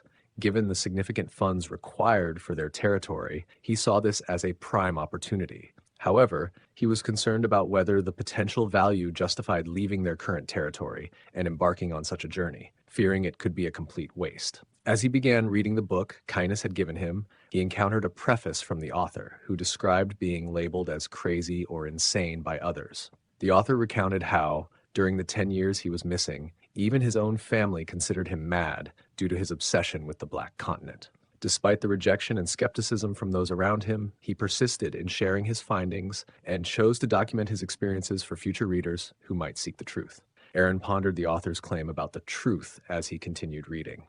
The author recounted spending 10 years as a slave on the Black Continent, where he encountered valuable items, spices, and unique jewels not found on the Central Continent. He noted the absence of common magicians and suggested that an armed force of 10,000 men from the Central Continent could easily conquer the Black Continent. The author dismissed the old belief in a flat world with an edge, stating that overcoming this misconception would allow one to reach the Black Continent. He warned, however, about a dangerous sea monster that had prevented him from proving the Black Continent's existence. Aaron, troubled by the mention of a sea monster but determined not to miss this opportunity, resolved to take action. He placed pepper shakers on the table, indicating that he had made up his mind to proceed with the plan. Aaron ordered a meal and sprinkled the black gold onto it. As he ate, he felt a growing sense of unease, but dismissed it, wondering about the worst-case scenario. To his surprise, the taste was astonishingly good, which shocked him. Later, Aaron summoned Kindness and asked about the requirements for reaching the Black Continent. Kindness, initially confused by the question, clarified that they would need a port to cross the sea. A few weeks later, Aaron stood on the castle wall, contemplating that, to reach the Black Continent, they would need to attack the Rumian kingdom, located to the east. He addressed the gathered crowd below, announcing that he had some unfortunate news to share with them. As Aaron announced the unfortunate news, the crowd began to murmur among themselves. The first person questioned the meaning of the news, while the second feared it might involve another monster from the Black Forest. The third person advised against spreading such ominous news, worried it might bring bad luck. Aaron thought about the lack of a legitimate reason for attacking the Rumian kingdom. He then addressed the crowd, claiming that the Rumian kingdom had abused followers of Vivian, which stirred the crowd's anger. They reacted with outrage, denouncing the Paris believers, and recalling that the Holy Nation had also attempted to attack them. Aaron considered the situation and realized that without a clear and convincing reason to present to the Empire, they would face resistance since the Empire would likely protect the Rumian kingdom. Additionally, given the shortage of troops for the expedition, Aaron planned to mobilize defense squadrons from the cities and involve the citizens in the defense efforts. Aaron announced to the crowd that the Rumian kingdom had abused and enslaved their fellow followers, which elicited a strong reaction. He thought that, since they needed time to reorganize their troops, it would be wise to negotiate with the Rumian kingdom to establish a definitive reason for war. Aaron declared that he, as the leader of the territory, would personally negotiate with the Rumian kingdom and promised to bring back their enslaved brethren. This declaration sparked enthusiasm among the crowd, who began chanting for an attack on the Rumian kingdom to rescue their fellow followers. As Aaron descended from the wall, Canis greeted him, praising his speech. Aaron questioned whether the speech was effective enough. Cain, visibly angry, approached Aaron and questioned whether he was planning another war, noting the recent calmness. Aaron quickly silenced Cain by placing his hand over his mouth and told him he would explain the details later. He asked Cain to prepare armor for the troops. Cain, surprised, questioned the need for more armor, pointing out that they had already purchased a significant amount when gathering troops. In response, Aaron placed a piece of meat coated with black gold in Cain's mouth. Initially, Cain was puzzled by the gesture, but after tasting the meat, he was astonished by its flavor. Aaron explained that this remarkable taste was the reason they needed to attack the Rumian kingdom. Cain, still taken aback, asked if the flavor was really the reason for the planned attack. Aaron reiterated his request, insisting that Cain prepare the armor. Cain, excited by the potential financial gains, exclaimed that he could already taste the money and began dancing with enthusiasm. Aaron and Canis attempted to leave quickly, but Cain stopped them and approached, asking how much armor they would need. Aaron, puzzled and slightly frightened by Cain's intensity, asked what was wrong. Cain responded by asking for the exact amount of armor required. He then provided context about the Rumian kingdom, describing it as a small kingdom on the eastern edge of the central continent and a dependent state of the empire. Despite its size, the kingdom has significant economic influence due to its control over much of the trade. He highlighted its wealth and the extravagant nature of its residents, noting that even the kingdom's dogs are reputed to wear gold. At that moment, a messenger arrived at the Rumian kingdom with a message announcing that the castle gates should be opened. King Niccolo II of Rumian was walking down a hallway with his knight when he inquired about the reason for the visit from the empire. The knight explained that the visitors were not from the royal palace, but were sent by Duke Aaron. The king was surprised, recognizing Duke Aaron as the leader who had recently waged war against the Paris holy nation. He wondered why the duke himself was making the trip. The knight clarified that Duke Aaron's visit was to request the return of his subjects. The king was taken aback, questioning if they were holding the empire's subjects captive. The knight revealed that the subjects in question were followers of Vivian, some of whom were being prosecuted and had been forced into slavery. The duke's request was to have all these individuals returned to their homeland. As King Niccolo II and his knight approached the meeting room, the knight opened the door to a chaotic scene. Inside, the attendees were engaged in a heated argument. One participant, frustrated and aggressive, demanded if the other was intending to use violence instead of negotiating. Another person, wearing a hat, accused the others of using the followers of Vivian as a pretext to extort money and advocated for seizing more prisoners to make a point. Amid the discord, a figure with silver-white hair warned that any aggressive actions would be interpreted as a declaration of war against the empire. This individual expressed grave concern that such actions would lead to the destruction of this nation. Seeing the turmoil inside the meeting room, King Niccolo II expressed his frustration, questioning what actions he should take to resolve the situation. A while later, Duke Aaron arrived at the gates of the Rumian kingdom. Observing the ornate decorations on the castle walls, Aaron remarked on their apparent wealth. Cainus noted that despite the decoration, the walls lacked defensive spells and were more accurately described as simple stone walls. Aaron, growing impatient, complained about the delay and the lack of respect he felt he was receiving. Just then, the gates opened, and the cavalry knights of the Rumian kingdom swiftly emerged, surrounding Aaron and Cainus. The commander of the cavalry knights, seeing the tension, sighed and ordered his troops to halt. Duke Aaron, observing the aggressive reception, wondered if it was too extreme for envoys. The commander then addressed Aaron, asking if he was indeed Duke Aaron of the Empire and Brahn territory. Aaron confirmed his identity. The commander requested Aaron to show his seal, which puzzled Aaron. The commander explained that Duke Aaron always carries a seal as proof of identity. Still confused, Aaron asked if he was supposed to carry a seal. The commander, realizing Aaron did not have the seal, accused him of impersonating Duke Aaron and trying to incite trouble between the Rumian kingdom and the empire. He then commanded his knights to draw their swords and clear Aaron and his party out. Aaron protested, claiming ignorance about the seal and denying the accusation of impersonation. The commander, with a smirk, revealed that Duke Aaron had already passed through the kingdom's gates, leaving Aaron and Cainus stunned by the unexpected revelation. Soon after, Duke Aaron and Cainus found themselves locked in a prison cell by a knight. Aaron, frustrated and desperate, repeatedly asserted his true identity, demanding to be released. The knight, unconcerned, told Aaron to relax, suggesting that he would have plenty of time to enjoy his role as an imposter before being put to work as a slave. Aaron, shocked by the mention of slavery, could hardly believe what he was hearing.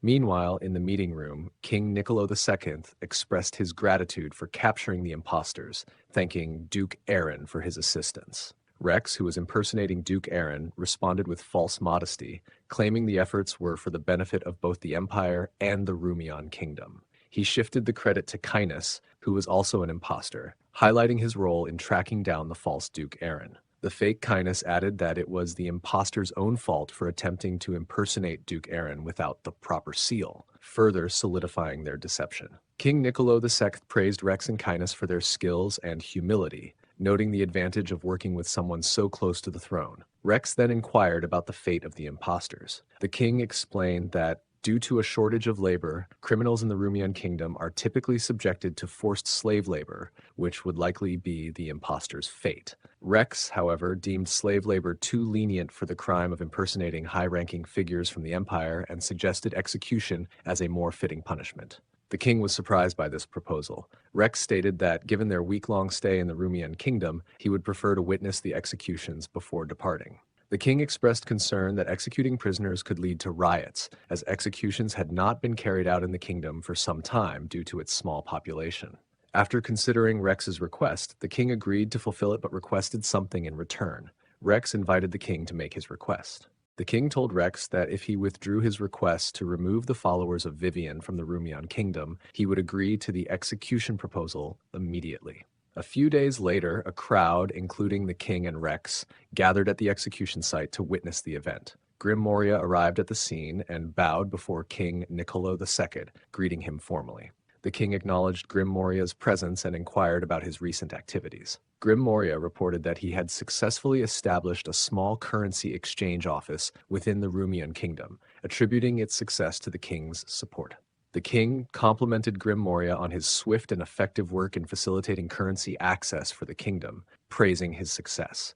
Grim Moria thanked the king and expressed his hope that the king would enjoy his conversation before departing. As King Niccolo II gave his approval, he stepped away from the scene, noticing Rex seated beside him in attire resembling that of Duke Aaron. Curiosity about Rex's true identity grew as he moved towards his seat. The announcer began the proceedings, capturing everyone's attention, including Grim Moria. The announcer stated that the trial was about to start and listed the charges against the criminals, attempting to deceive the king and damaging relations between the Rumian kingdom and the empire. Consequently, King Niccolo II sentenced the accused to death. As the covering cloths were removed from Aaron and Cainus, the announcer allowed them to make their final statements.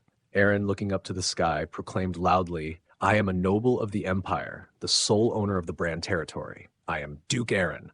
Upon hearing Aaron's declaration, Grim Moria was shocked to recognize that the person about to be executed was indeed Duke Aaron.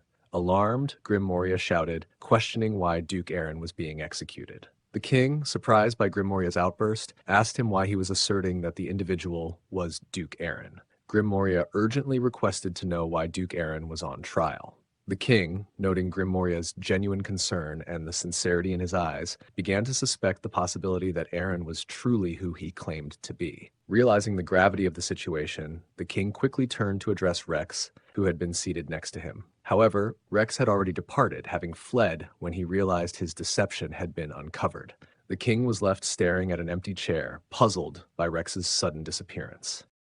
In the throne room of King Niccolo II, tension simmered among his nobles as they discussed the kingdom's precarious situation. The noble dressed in a white robe voiced his concerns, suggesting that the king's best days were behind him and doubted Niccolo's ability to outmaneuver the schemes of a false duke. In response, a bearded noble expressed frustration, blaming the current crisis on their reliance on the king's outdated methods. He argued that if King Niccolo had been more diligent and thorough in his research before acting, the kingdom would not be facing such dire consequences. While his nobles debated, King Niccolo was lost in his own thoughts, haunted by a memory that still disturbed him. The moment when Aaron, about to be executed, boldly claimed his identity as Duke Aaron of the Brand territory and his noble status within the empire. This revelation had shaken the king to his core. Niccolo realized that imprisoning Aaron could have far-reaching implications, including the necessity of freeing slaves and even the possibility of war with the empire. As the gatekeeper announced the arrival of Duke Aaron of the Brand territory, the atmosphere in the throne room of King Niccolo II grew tense. Aaron confidently strode into the room, his presence commanding attention. King Niccolo, already on edge, stood from his throne, silently vowing to protect his kingdom at all costs. The weight of his royal duty pressed on him heavily as he thought of preserving the royal bloodline and safeguarding his reign from impending threats. As Aaron walked past the assembled nobles, his intense gaze caused them to shift uncomfortably. Their nervousness was palpable, and none dared to meet his eyes, knowing the power he wielded. Reaching the throne, Aaron stood before the anxious king Niccolo, who contemplated his next move. In the king's mind, there was only one option left for an aging ruler: to sacrifice his pride and do whatever was necessary to save the kingdom. He resolved to kneel before Aaron. However, before Niccolo could act, Aaron unexpectedly knelt before him. His gesture, both surprising and humbling, was a show of respect as he formally requested an audience with King Niccolo II. The king, startled by Aaron's humility, quickly responded with disbelief, urging him to rise. Aaron's smile was warm as he graciously acknowledged King Niccolo's welcome, expressing his gratitude. His calm demeanor contrasted with the tension in the room. King Niccolo, emotional and grateful, expressed his appreciation for being forgiven despite his past actions, acknowledging Aaron's compassion, as the stories said. Aaron reassured the king, stating he held no resentment and would be content if he accomplished his mission and returned safely. His cryptic words left the king puzzled, prompting him to seek clarification. Aaron's response was clear and determined. He declared his intention to reclaim both the followers of Vivian and his people from Brahn. He also hinted that the king had likely already received information regarding this plan. Hearing this, King Niccolo began to tremble, his resolve weakening as he sank back into his throne. The gravity of Aaron's demand was clear, and it shook him to his core. The nobles behind Aaron, unable to contain their anger, erupted in outrage. They demanded to know why Aaron intended to remove the followers of the Order of Vivian, accusing him of unjustly targeting legitimate citizens of their kingdom. They argued that, despite his status as an empire noble, his actions were unacceptable and crossed the line. Aaron, with a deepening smirk, faced the enraged nobles and provocatively questioned their notion of boundaries. He then recalled a historical event, asking if anyone remembered the religious war between the Order of Vivian and the Order of Paris from decades ago. The nobles, recalling the past, confirmed that they remembered the event well. They explained that during that time, followers of the Order of Vivian had become citizens of the Rumian kingdom to escape the persecution of the Paris followers. Aaron confronted the outraged nobles by dismissing their claims, asserting that they were not referring to citizens but rather to slaves. His correction stunned the nobles as it contradicted their recollection and cast their historical actions in a different, more troubling light. Aaron elaborated on his stance by referencing a document he discovered in the archives of the Order of Vivian. He pointed out that the document stipulated that all exiled followers of the order were to be treated as citizens of the Rumian kingdom. However, it also included a condition. These followers were to be returned and must reside in areas where the order was accepted. Aaron then highlighted the crucial detail. The document bore the signature of King Niccolo II, implicating him directly in the agreement. Aaron declared that the only territory suitable for the followers of the Order of Vivian was the Brahn territory. His assertion was met with a furious reaction from the nobles, who argued that the document he presented was outdated and insufficient for the demands he was making. They pointed out that the followers had integrated into their kingdom, established families, and some were even registered as private property. They were outraged at the idea of relinquishing what they considered their assets and property. Aaron asked King Niccolo what his decision would be. Niccolo, seeking a possible compromise, inquired if there was any room for negotiation. Aaron anticipated that the king might attempt to use his wealth or other resources to alter the terms, but he was not interested in such negotiations. He made it clear that his offer was final, emphasizing his unwillingness to delay while the followers remained enslaved. King Niccolo, recognizing the gravity of the situation, requested 1 week to address the issue. He explained that the people of the kingdom, himself included, needed time to come to terms with the proposal. During this period, Niccolo sought to involve an envoy from the empire to mediate and potentially halt Aaron's demands. However, as negotiations with the envoy proceeded, rumors began circulating that Aaron intended to take 10,000 slaves from the Rumian kingdom. These rumors incited unrest among the populace, leading to a rebellion against the crown. In the town square, a rebellious crowd shouted at Duke Aaron, demanding that he leave. They insisted they would not relinquish their slaves, calling for him to stay away from their property and disparagingly referring to him and his followers as dogs of the empire. In the midst of the turmoil, a man was aggressively beating a child while shouting accusations of heresy. The child, desperately holding onto the man's leg and begging for forgiveness, was met with harsh rejection. The man furiously demanded that the child remove their hands and, continuing his assault, prepared to strike the child again.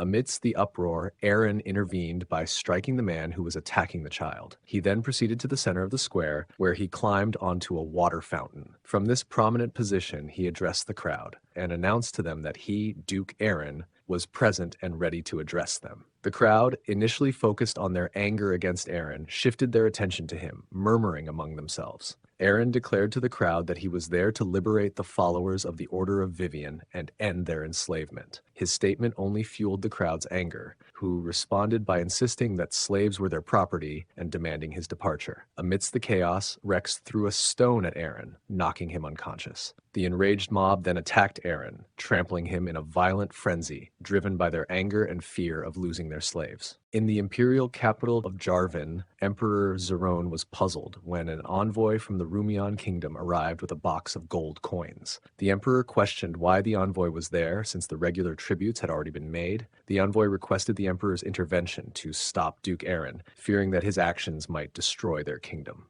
Emperor Zerone, taken aback, turned to Rhaenon, who was observing closely. His anger flared as he mentioned an incident where a noble from the empire had nearly been executed in Rumian. The envoy, clearly distressed, clarified that this was a misunderstanding and that Duke Aaron was receiving appropriate treatment. Emperor Zerone, rising from his throne, expressed his frustration with the envoy's request. He questioned why he should overlook their kingdom's past actions just because the Duke was now receiving appropriate treatment. Zerone picked up a gold coin from the tribute box and criticized the envoy's logic, expressing his disbelief at the request. Trembling, the envoy tried to plead for help, but the emperor interrupted, angrily questioning why they should receive help when they aren't part of the empire. Zerone then offered the coin to the envoy, explaining that if the coin lands on the seal side when flipped, it would mean the empire would intervene. If the number side appears, the Rumian kingdom would have to resolve the issue on its own. The neutral faction members were taken aback by Emperor Zerone's response.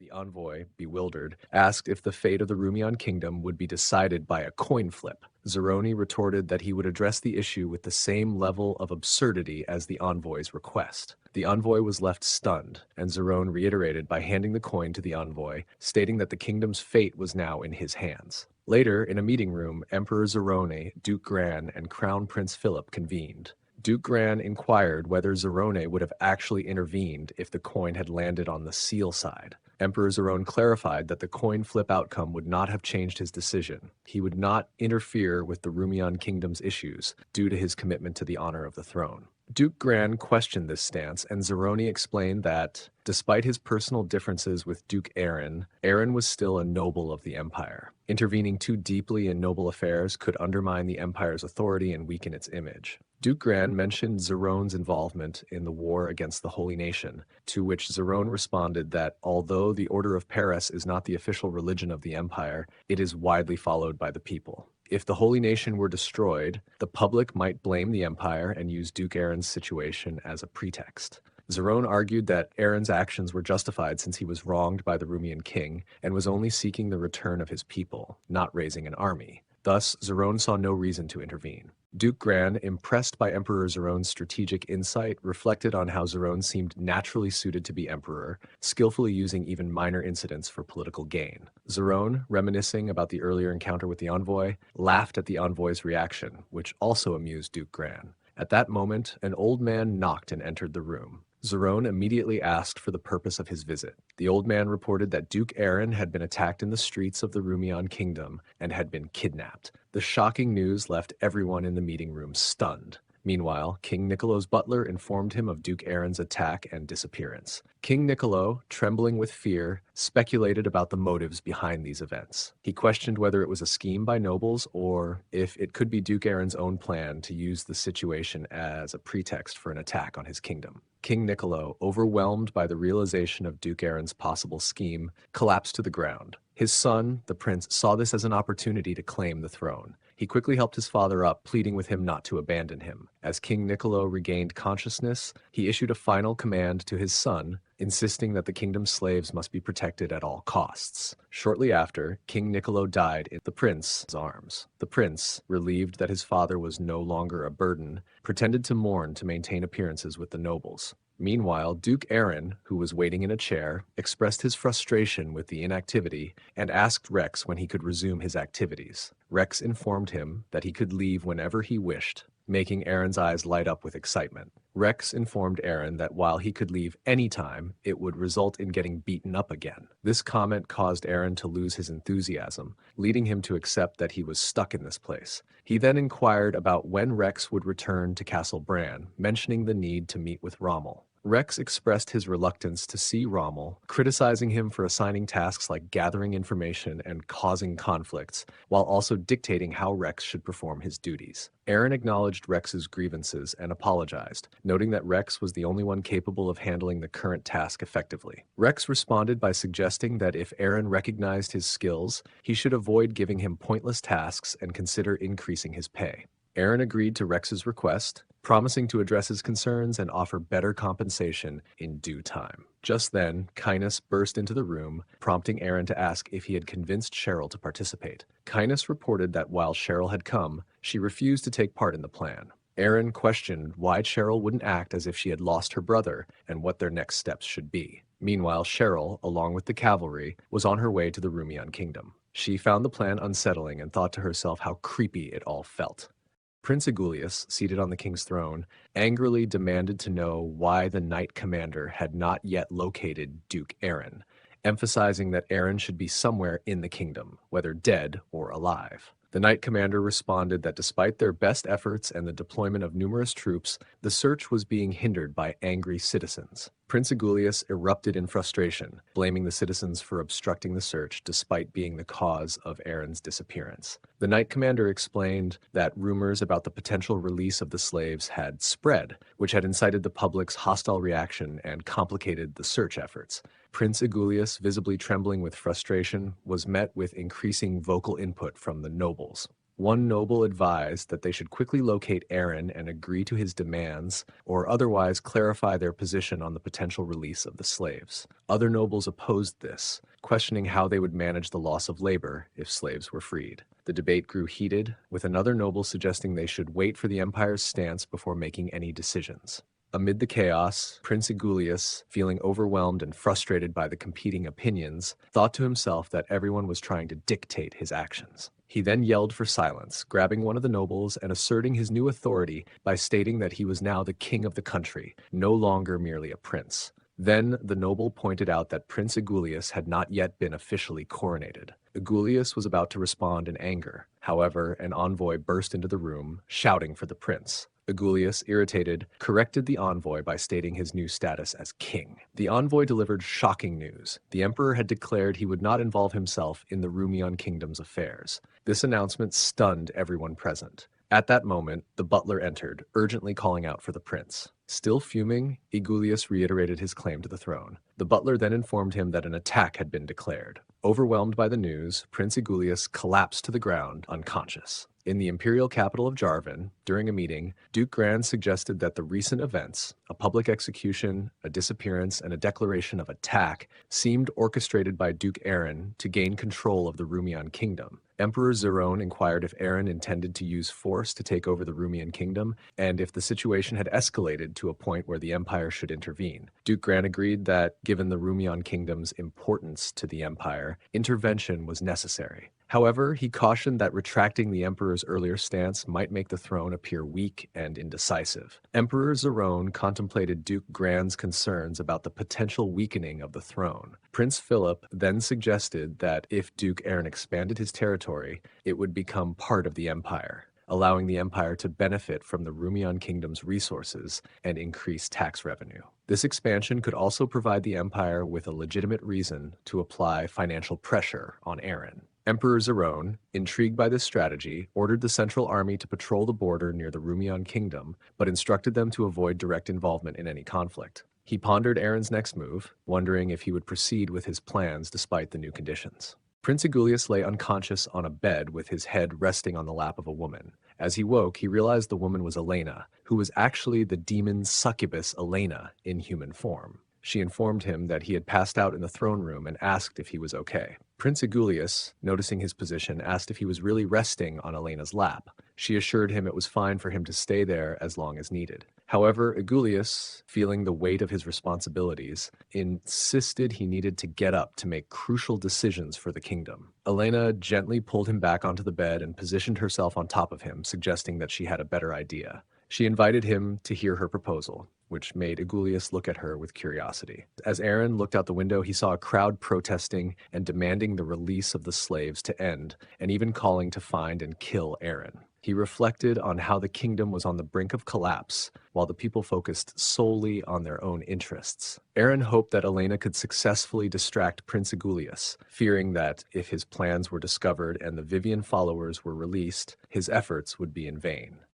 Emperor might not recognize his control over the Rumian kingdom. Feeling overwhelmed, Aaron struggled with the complexity of the situation. At that moment, Rex entered the room and threw a bag at Aaron, striking him in the face. Aaron, startled and irritated, demanded to know what Rex was doing. Rex told Aaron that since he seemed bored, it was time for him to leave. Meanwhile, Cheryl arrived at the Rumian kingdom's gate with the cavalry. Rommel instructed her to cry, as that was the advice from the tactician. Cheryl was uncertain about how to do this effectively and questioned Rommel about it. He suggested considering how she would feel if the Lord were to die, although he admitted he didn't know the answer either. Cheryl, doubting the need to cry since the Lord was so powerful, wondered if she could just return to casting spells instead. Rommel insisted she stop questioning and proceed with the plan. Cheryl protested, saying she couldn't cry over something she couldn't even imagine. As she approached the castle gate, she announced herself as Duke Aaron's sister and demanded the return of her brother. The guards were confused and silent. Rommel, flustered by Cheryl's performance, thought she was not following instructions correctly. Embarrassed, Cheryl cursed Aaron for putting her in this position. She then started crying and shouted angrily at the guards, threatening them if they didn't return her brother.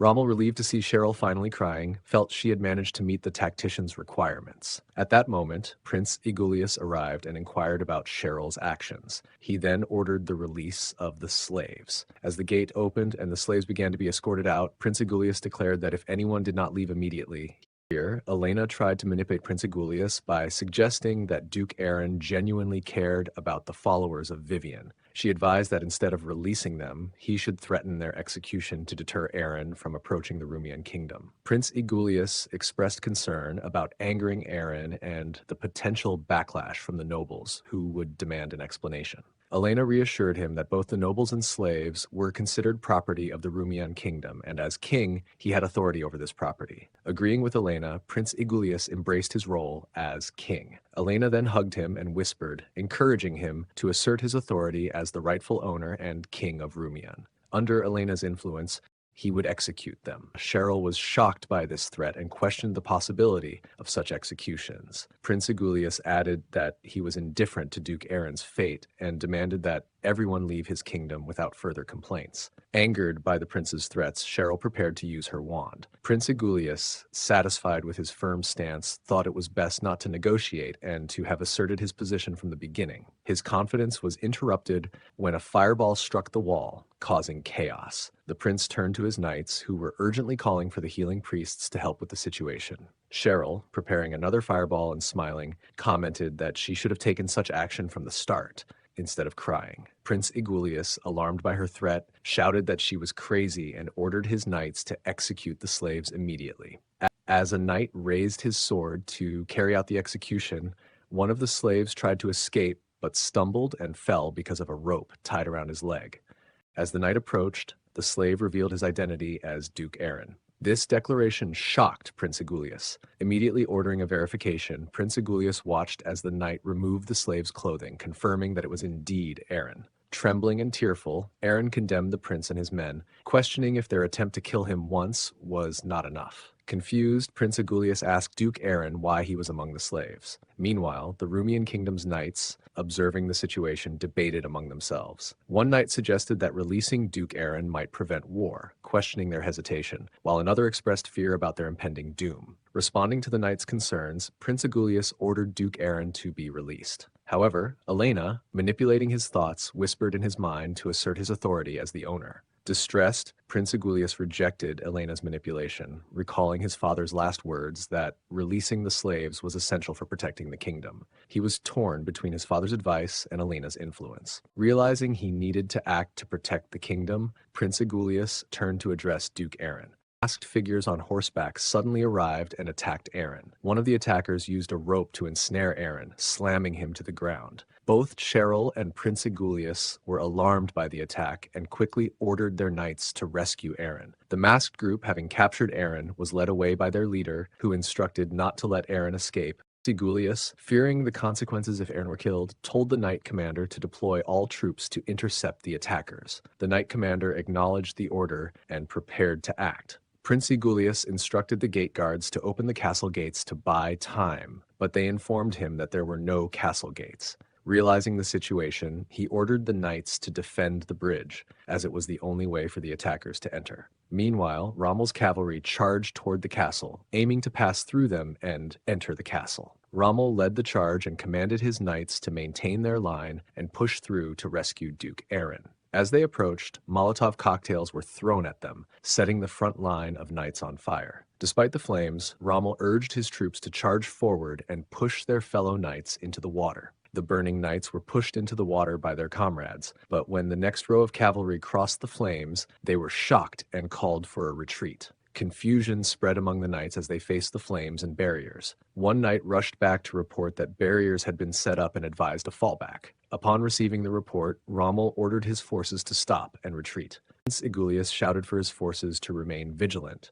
emphasizing that they should not relax until Duke Aaron was found and the castle was protected. Meanwhile, Cheryl, having summoned a fire spirit, intensified her assault on the castle wall by casting a boost spell to enhance the flames. The fire spirit's intensified flames attacked the wall with greater force, causing it to crack. As the castle wall began to show significant damage, Prince Egulius realized that it might not hold much longer and that surrender might be the only option before their forces were completely overwhelmed. He ordered his knights to descend from the wall. Despite their attempts to escape, the wall started to collapse, causing them to fall. Prince Egulius, still on top of the gate wall, grabbed a white flag to signal surrender. However, as he waved the flag, the wall beneath him gave way, causing him to fall. As the dust settled from the collapsing wall, a knight struggled to free himself from the rubble. Prince Egulius, trapped under the debris, grabbed the knight's leg and urged him to find Aaron, release the slaves, and inform the nobles of his last wishes. Trembling with fear, the knight managed to free himself from the prince's grasp and fled, leaving Egulius's pleas behind. Resigned to his fate, Prince Egulius repeated his request to relay his message to the nobles. At that moment, another figure approached, whom Egulius mistook for his father. He apologized for his failures and begged for forgiveness before he died. However, the figure was actually Duke Aaron. Aaron reflected on the unfolding events, an execution and surprise attack that aligned with their plan to control the Rumian kingdom. Despite this, he questioned the morality of killing for his goals, considering how it mirrored the emperor's actions. Canis approached Aaron and reassured him that there was no need for remorse. He argued that the people would prefer living under Aaron's control in the Brahn territory, rather than under Prince Egulius's rule. When Aaron questioned how they could be sure of this, Canis emphasized the need to focus on making it a reality to ensure that the day's events did not undermine their resolve. Aaron, absorbed in thought, contemplated Canis's words. Canis warned that lacking the will to follow through would render their efforts futile and lead to unnecessary bloodshed. Aaron questioned the concept of will and continued to think deeply. Canis interrupted, noting that they didn't have much time. He suggested capturing and assembling the remaining nobles under the guise of searching for Aaron before the imperial troops arrived, and advised Aaron to go missing once again. With a sudden idea, Aaron turned to Canis and said he had a request before he left. As Rommel and his knights arrived at the inner castle gate, Cheryl questioned him about why they were not searching for the remaining nobles. At that moment, the cloth covering the cage on the bridge where the slaves were held was removed, and the slaves cried out for help, claiming they had been forced there by the nobles. As Rommel approached the cage to free the slaves, an arrow landed near his feet. A noble on the castle wall, flanked by archers, threatened that if Rommel and his knights advanced, they would not only kill the slaves on the bridge, but also burn the remaining slaves inside the castle walls alive. The slaves in the cage begged Rommel not to approach, expressing concern for their loved ones inside the castle. In response to the noble's threat, Rommel asked what the noble wanted. The noble demanded that Rommel and his troops return and ignore the events surrounding Aaron's disappearance, stating it was not their concern. Cheryl, angered by the noble's response, considered using her magic to save the prisoners.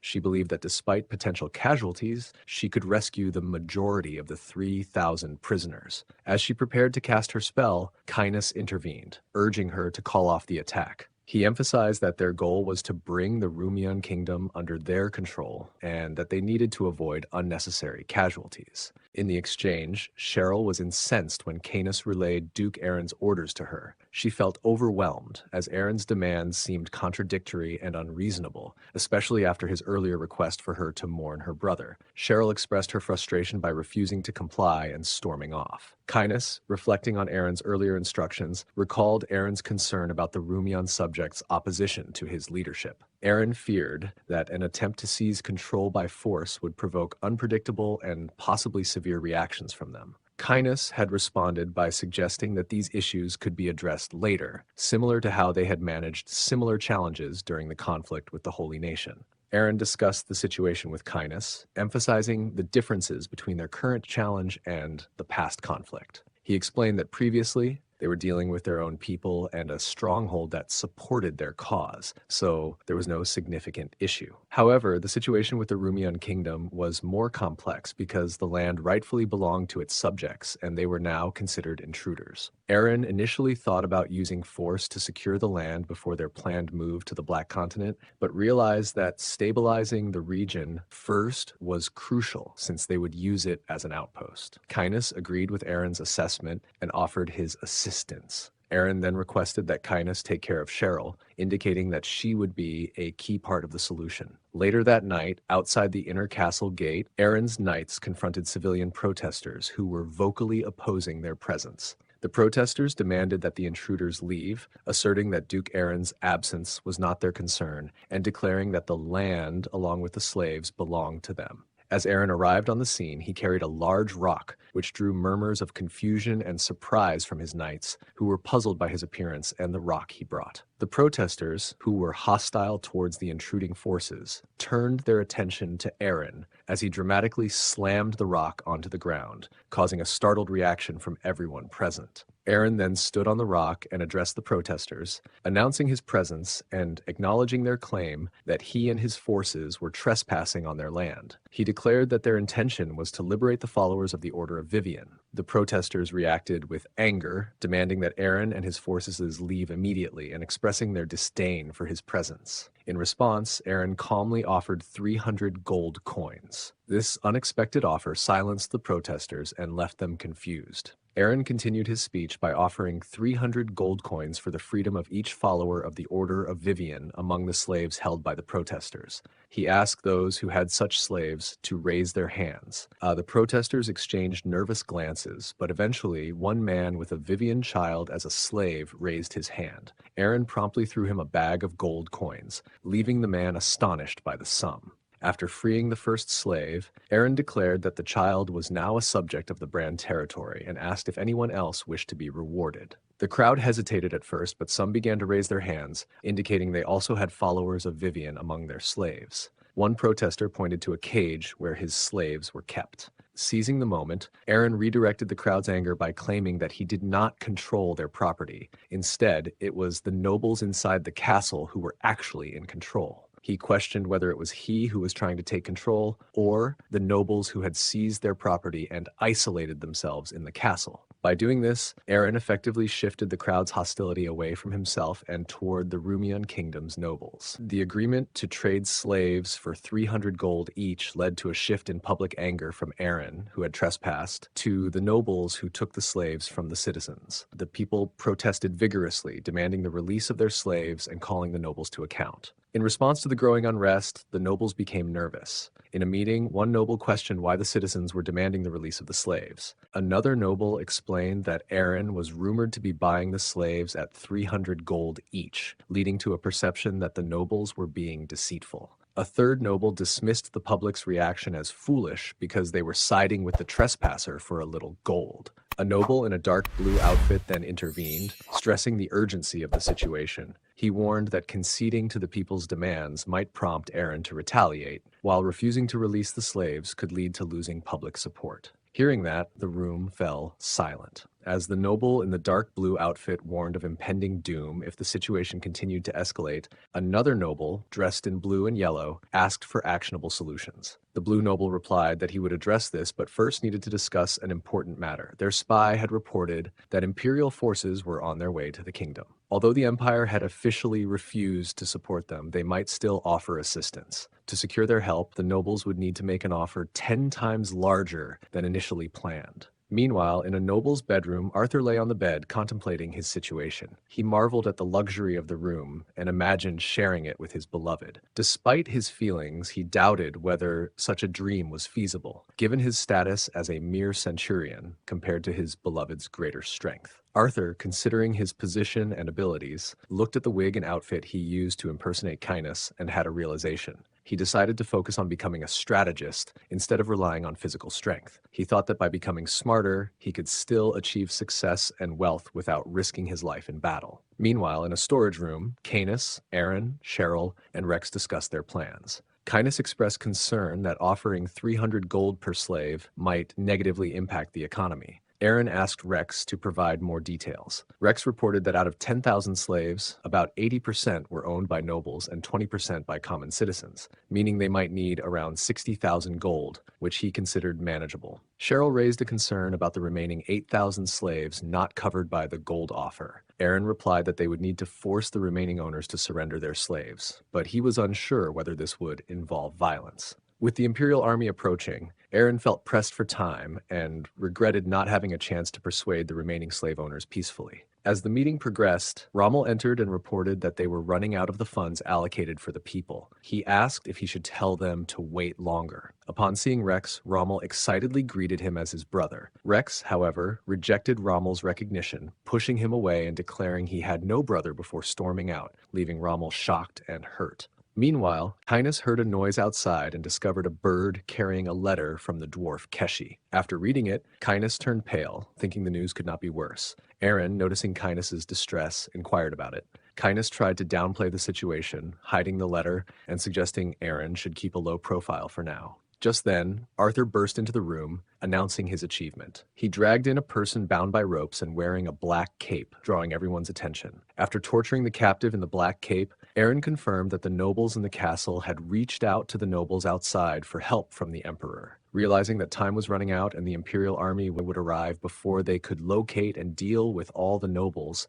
Aaron contemplated drastic measures but dismissed them as impractical. An idea came to Aaron, and he began to laugh, unsettling everyone in the room. He instructed Rommel to organize the troops to prevent anyone from leaving the castle. Rommel complied. Aaron then directed Cheryl to inform the nobles inside that they could negotiate, but with a demand. They must pay 300 million gold to end the conflict and quell the riots. Cheryl was taken aback by an exorbitant amount, doubting they would agree to such terms. Aaron, however, was pleased with Cheryl's reaction, indicating that she was beginning to understand his strategic approach. Cheryl, frustrated by Aaron's demand, protested the possibility of having to act again. Aaron assured her that this time she only needed to inform the nobles they had 2 days to decide on the 300 million gold offer. Arthur saw an opportunity to prove himself as a strategist and asked if he could accompany Cheryl to manage the details and any difficult tasks. His request surprised both Aaron and Cheryl. Meanwhile, Cainus, riding towards his nest, reflected on a letter from the dwarf Keshi, which reported that humans had trespassed into the nest. Cainus cursed his situation, lamenting the timing of his magic being sealed, which prevented him from transforming into his true form. Recalling Lord Vivian's warning about the severe pain he would endure if he used magic, Cainus decided to investigate the situation anyway. He steered his horse off the road into the forest, considering the paradox of not being able to cause himself pain if he couldn't use magic. Once deep in the forest, Cainus attempted to revert to his true form. Initially, he felt no pain, but soon a violent, sharp force gripped his heart, causing him excruciating agony. His body thrashed uncontrollably, destroying the surroundings as he struggled to return to his previous state, overwhelmed by the unbearable pain. Cheryl and Arthur, as envoys from the Brahn territory, arrived at the inner castle gate to negotiate with the nobles. Cheryl noticed the heavy guard presence and thought that, while it was a strategic choice, they had underestimated her. She secretly summoned 2 spirits to discreetly monitor the guards. In the meeting room, the nobles reacted strongly to the demand for 300 million gold by sunrise. One noble questioned how they were supposed to raise such an amount, while another, bearded noble, criticized the absurdity of the demand. A silver-haired noble furiously pointed out that 300 million was the entire kingdom's yearly budget and demanded they leave if that was their only offer. Cheryl, observing the nobles' reactions, realized they would not agree to the 300 million gold. She was frustrated by their inability to grasp the gravity of their situation and thought that if it weren't for the negotiations, she would have resolved the matter more aggressively. Arthur addressed the nobles, suggesting that, since they seemed to value 300 million gold more than their lives, they should release half of the slaves they held captive as a demonstration of their priorities. He then upped the demand to 400 million gold, which only intensified the anger of the noble in the blue outfit. However, before he could respond, other nobles intervened to calm him. Later that night, nobles who had been heading towards a secret tunnel returned to the castle. They conveyed a message to all nobles of the Rumian kingdom. Duke Aaron had demanded 300 million gold as a condition for a truce. The nobles in the castle had agreed to these terms, rather than waiting for the imperial army. They needed time to collect the funds and meet the demands. Nobles were instructed to enter the castle through the secret tunnel upon receiving the message, with a warning that ignoring this decree could result in being demoted to commoner status, as decided by the council.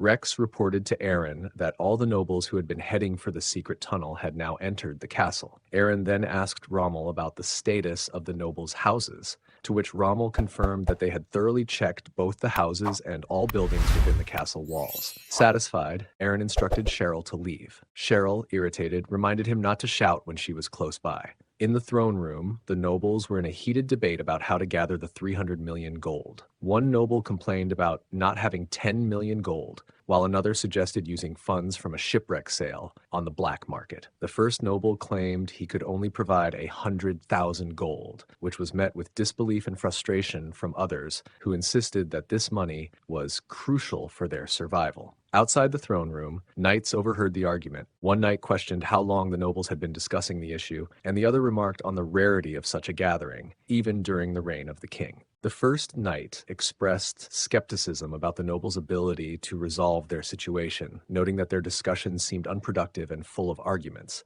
Their attention was then drawn to a fire spirit left by Cheryl, which confused the knights. Suddenly, the spirit shot fire at the roof, creating a portal through which Aaron emerged, leaving the knights astonished while Aaron smiled at them. Inside the throne room, the nobles were still quarreling about the gold. One threatened to kill another before Aaron had the chance, to which the other replied indifferently, saying he had no money anyway. Suddenly, a fireball blasted off to open the throne room door, and Aaron and Cheryl entered. Shocked, the noble in the blue outfit asked how Aaron had gained entry. Aaron smirked and reminded them of the 300 million gold demand, reiterating the deadline of sunrise. One noble protested that it was still dark and suggested waiting until sunrise. Aaron, realizing he might have been premature, laughed at the comment. Cheryl, flustered, quickly used a water spell to clear the dust cloud blocking the sunlight. As the dust settled, sunlight flooded into the room, leaving the nobles stunned. Aaron, observing that the sun had risen, feigned apology and asked if the negotiations were now over,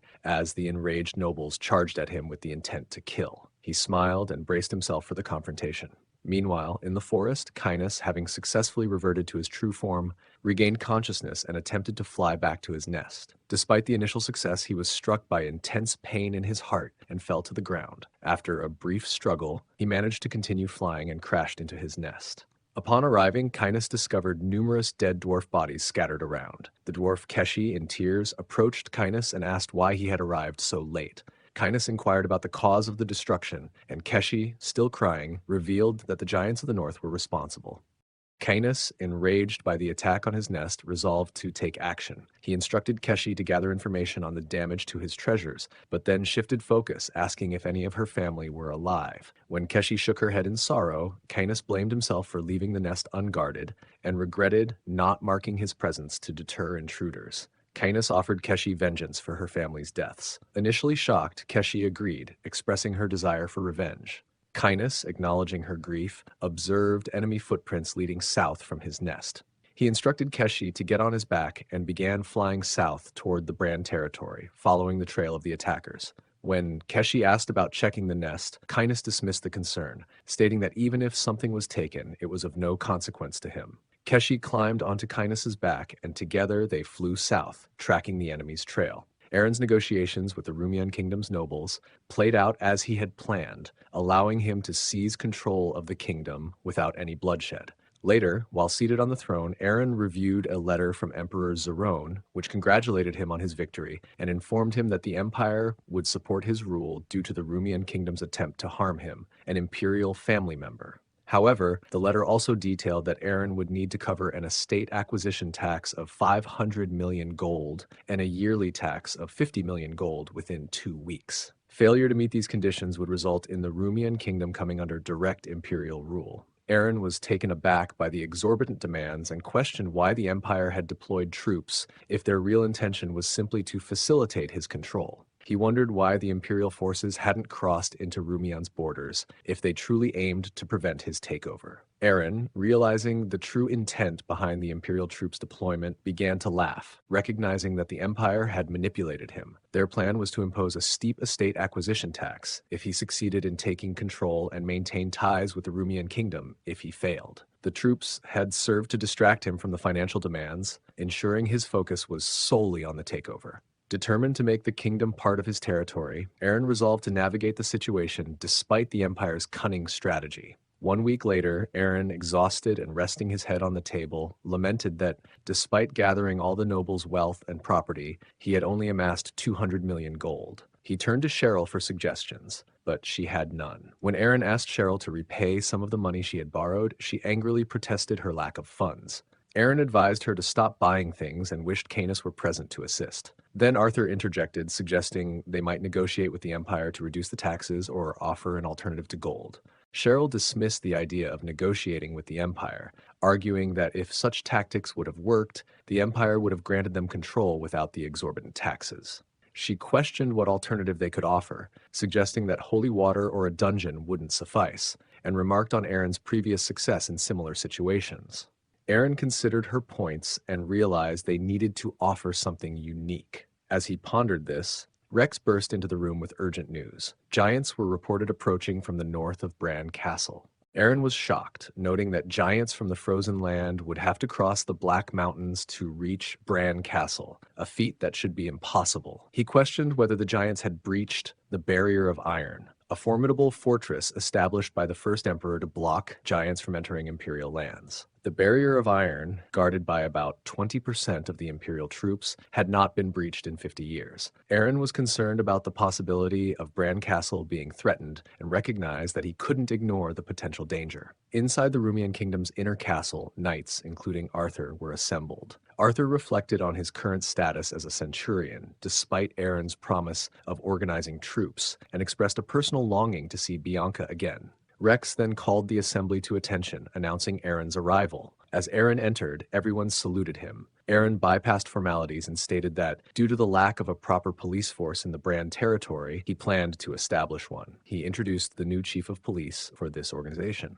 Arthur, hoping the position might be offered to him, was stunned when Aaron announced that Bianca would be the new chief of police. Bianca, who had previously led a 500-man squad at Castle Blanche, was introduced with her significant experience. Arthur was awestruck, thinking of Bianca as his goddess. Bianca, now appointed as the chief of police, bowed to Aaron and expressed her readiness to accept his orders. Arthur, disheartened, realized he was not chosen for the position he had hoped for. He felt overshadowed by Bianca's advancement while he remained a centurion. Aaron then surprised Arthur by assigning him as Bianca's aide and temporary tactician for their forces. Although initially stunned, Arthur accepted the role, promising to do his best. Bianca, visibly flustered by Arthur's response, turned away, leaving him puzzled. Rex then reminded Aaron that they needed to proceed to the Barrier of Iron and arrive before sunset. Aaron instructed him to wait, indicating that he would join him shortly. To meet the Empire's demand for a 500 million gold estate acquisition tax, Aaron needed an additional 300 million gold. With limited options, he decided to offer his troops to the Empire as a solution. He planned to focus on the northeast of the Empire, specifically the Barrier of Iron, to halt the advancing giants from the north. Aaron intended to use orcs and other monsters to block the giants and offer protection of the area for a few years in exchange for 200 million gold, hoping the Empire would view this as a favorable deal. As Aaron was preparing to leave, Rex suddenly stopped and pointed toward the port, noticing smoke and suggesting an attack might be underway. At the port, Vice Captain Miller of the Blue Hammer Pirates was causing destruction. He was destroying warehouses and mocking the Rumian kingdom for becoming submissive to the Empire. Miller attempted to set fire to the ships as a final gesture, but his efforts were thwarted by the Miller captain, who deflected the burning wood. Vice Captain Miller questioned the need to spare the ships, noting that the Rumian kingdom had already surrendered to the Empire. Jacqueline, the Blue Hammer Pirates' captain, insisted on preserving the ships and expressed frustration at Miller's disregard for this instruction. Despite Jacqueline's orders, Miller, who saw no reason to follow the directive since the ships were not theirs, asked his captain for permission to continue his destruction. But Jacqueline was adamant about leaving the ships untouched. Another pirate informed them about the approaching Imperial forces, and Jacqueline urged Miller to stop causing havoc and leave with her immediately. Miller then came up with a plan to make their departure more entertaining, ordering the other pirates to raise the anchor and deciding to leave with her. When Aaron and his knights arrived at the port, they saw the pirates moving away and realized they were too late. Just as Aaron became flustered by the delay, Arthur pointed out that a cannonball had been fired from one of the ships. Miller, from the pirate ship, announced that the captain approved and then threatened the Imperial forces. As a cannonball from the pirates hurtled toward Aaron's group, Aaron dismounted and used his mental strength to slice the cannonball in half with his sword. Despite his effort, the two halves of the cannonball continued on their path, causing Aaron's knights to scatter to avoid the fragments. Aaron was puzzled by the cannonball's unusual behavior. Miller, observing from afar, noted the enemy's good fortune, while Aaron angrily instructed Rex to identify the pirates. Meanwhile, Crown Prince Philip, traveling in a carriage with Duke Gran, noticed a strange smell and quickly climbed to the top of the carriage. He instructed the coachman to speed up and not stop, concerned about the smell of blood and the missing escorts who were supposed to meet them. Nearby, the Giants of the North reported to their leader, Sven, that another carriage was approaching. As Crown Prince Philip detected the increasing smell of blood, Duke Gran peered out of the carriage and asked about the situation. Suddenly, he noticed objects flying toward him and quickly positioned himself and grabbed them, realizing they were blunt weapons used by monsters. At that moment, several blunt weapons were hurled at Philip, who skillfully deflected the incoming weapons with his sword, while Duke Gran tried to shield himself behind the carriage door. The coachman and horses were struck by the blunt weapons, causing the carriage to crash to the ground. As the carriage tumbled, Sven, a giant of the north, and his subordinate approached with pleased expressions. Sven noted that they got another one, indicating their successful ambush. Philip, crouching behind the wreckage of the carriage, recognized the attackers as the giants from the north due to their enormous size and the blunt weapons they wielded. He wondered how these giants managed to breach the barrier of iron, which had always been impenetrable. As Sven prepared to attack, Philip sensed a surge of bloodlust and quickly rolled away to avoid the strike. He regained his footing and glared at Sven. Sven, slightly startled by Philip's agility, chuckled and remarked, "That scared me." He and his subordinates laughed, with Sven adding, "I thought it was a rat. It was so small." Philip then observed the escort knights lying on the ground behind Sven, realizing they had already been eliminated. His attention shifted to Duke Gran, who was injured and lying in the wrecked carriage. In this intense confrontation, Sven, enraged, addressing Philip with hostility and demanding why he would dare to look away from him. Sven charges at Philip. Philip skillfully dodged the initial attack, leaving Sven perplexed as he had never been so easily evaded before. Sven swung his axe again, but Philip nimbly jumped back, taunting Sven by disparaging his heritage and implying that the North's giants, descendants of the warrior god Munin, were underwhelming. Sven, with a serious tone, was outraged at being mocked and at the disrespect shown towards a descendant of Munin, vowing to bring divine retribution upon the offender. In response, Philip asserted his authority as crown prince, declaring that he would be the one to administer judgment and punishment. Sven was taken aback by this revelation, questioning Philip's claim. Before Sven could respond further, Philip swiftly and decisively ended the fight, demonstrating his superior skill and authority. In the aftermath of Philip's battle with Sven, Sven's subordinates were left in shock. Philip approached them and declared that dishonoring the future emperor was punishable by death. He then swiftly and efficiently killed all of Sven's subordinates in a single fluid motion. As he finished, Philip noticed a black bird making a commotion before flying away, leading him to suspect that this bird was a spirit and that more northern giants might be nearby. He deduced that the barrier of iron, which presumably was a defensive measure, had fallen. Philip considered reporting this to the Empire, but decided against it, thinking there might be more effective ways to address the situation. Meanwhile, Aaron was preparing to leave the Rumian kingdom. He gave Rex the task of identifying the pirates and instructed Bianca to focus on port defenses. Both Rex and Bianca acknowledged their responsibilities. Arthur proposed that the situation with the pirates could be turned into an advantage for the Brand territory. He suggested that, since the territory lacked the funds to mobilize troops, they should use the pirate threat as a bargaining chip. By offering to send their own forces to address the pirate problem, they could potentially convince the Empire to lower their tax expenses. Aaron, initially confused, asked for further explanation, which Arthur provided. Aaron's reaction to Arthur's suggestion is initially serious, causing Arthur to feel uneasy. Arthur quickly tries to dismiss the concern, telling Aaron not to worry about it.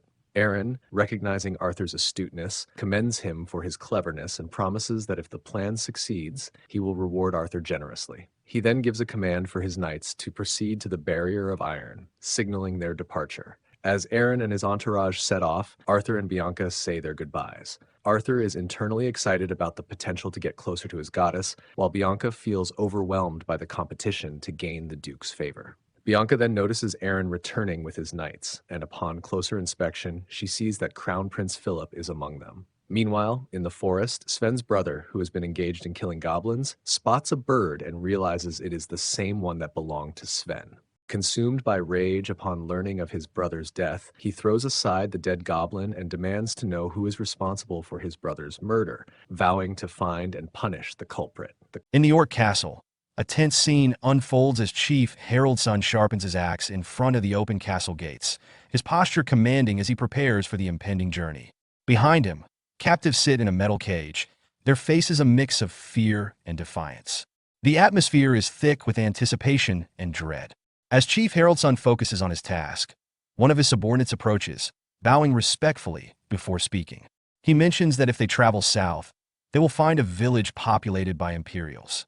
Although they are not entirely sure, there are indications that an elf may also reside there.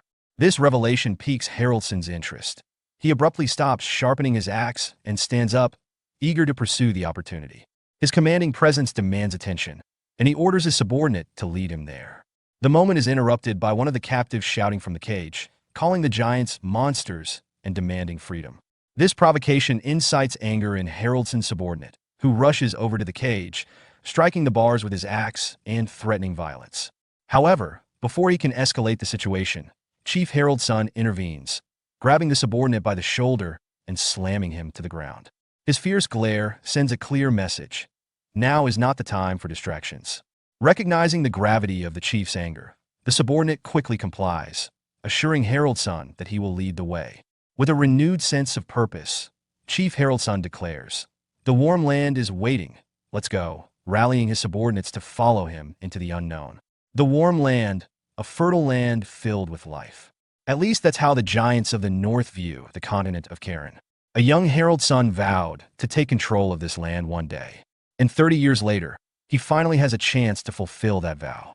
While he may have lost his precious brother Sven, in order to achieve his dream and find his people a new place to stay, Harold's son refused to stop. Meanwhile, at the Brand Castle, Rommel's voice vibrated as he demands to know who has been captured. Grabbing Max by the collar, he lifts him off the ground, desperation evident in his eyes. Max, indignant and fearful, protests, insisting he's not the cause of the situation and demands to be released. As tensions rise, Cain intervenes, grabbing Rommel's hand and shaking his head in a gesture meant to defuse the escalating confrontation. Reluctantly, Rommel drops Max, sinking to his knees as he processes the dire news. His wife, Diane, has been captured by the giants of the north and is now enslaved. Flustered and distraught, Rommel punches the ground in frustration, exclaiming his promise to protect Diane with his life. His thoughts quickly shift to his children. He urgently asks if his son and daughter are safe. Cain's nervous shake of his head confirms his worst fears. His daughter is safe, but his son doesn't. The danger hangs heavy in the air, deepening Rommel's shock. Cheryl steps forward, her demeanor urgent as she addresses Max. She seeks confirmation about the situation, clarifying that the giants attacked the orcs and that the citizens of Bran are being held hostage in the Orc Castle. Max affirms her understanding, adding that approximately 2 hours have passed since they received the information. Cheryl quickly follows up, asking if reinforcements have been sent. Max replies that they had prepared reinforcements and dispatched scouts upon hearing that Cheryl's group was on the way. He then mentions Kurok, revealing that he has already taken a couple of orcs to the orc castle. At this moment, a scout arrives, calling out to Max and dismounting to show respect to Cheryl. However, Cheryl quickly urges him to skip the formalities and report the news. The scout conveys that visibility was poor in the dark, making it difficult to confirm details. Nevertheless, he notes the eerie quiet of the forest, suggesting that the giants planned to spend the night within the castle. They had checked the paths leading to Castle Brahn, but found no signs of movement. Cheryl assesses the critical situation around her, contemplating their available options. She articulates a decisive plan. She firmly plants her wand on the ground, establishing her authority. Cheryl then instructs the soldiers to deploy, directing that the cavalry and half of the infantry accompany her and Rommel to the orc castle, while the remaining troops stay behind to protect their current position. The soldiers respond promptly and cohesively, affirming their understanding of her orders.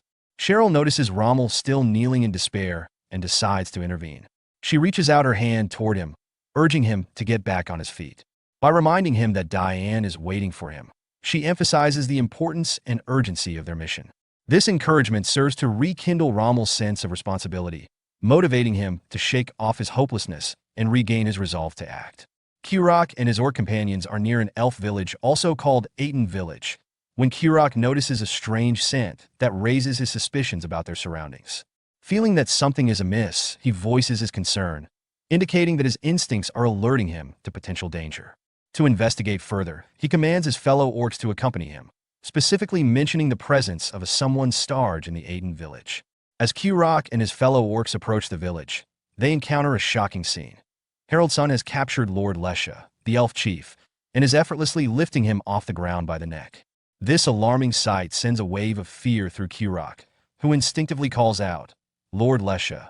The presence of Harold's son and the other giants of the north evokes a profound sense of dread in Kurok, who realizes the overwhelming strength of the Gants, and that if things persist as they are, they will all be doomed to certain death.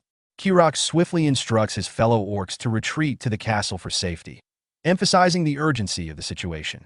As he charges toward Chief Harold's son to attempt a rescue, he is caught off guard by the giant's immense strength when Harold's son effortlessly grabs his weapon. This unexpected resistance not only frustrates Kurok, but also amplifies his anxiety, especially as the giant's mocking laughter echoes around him, creating an atmosphere of impending doom.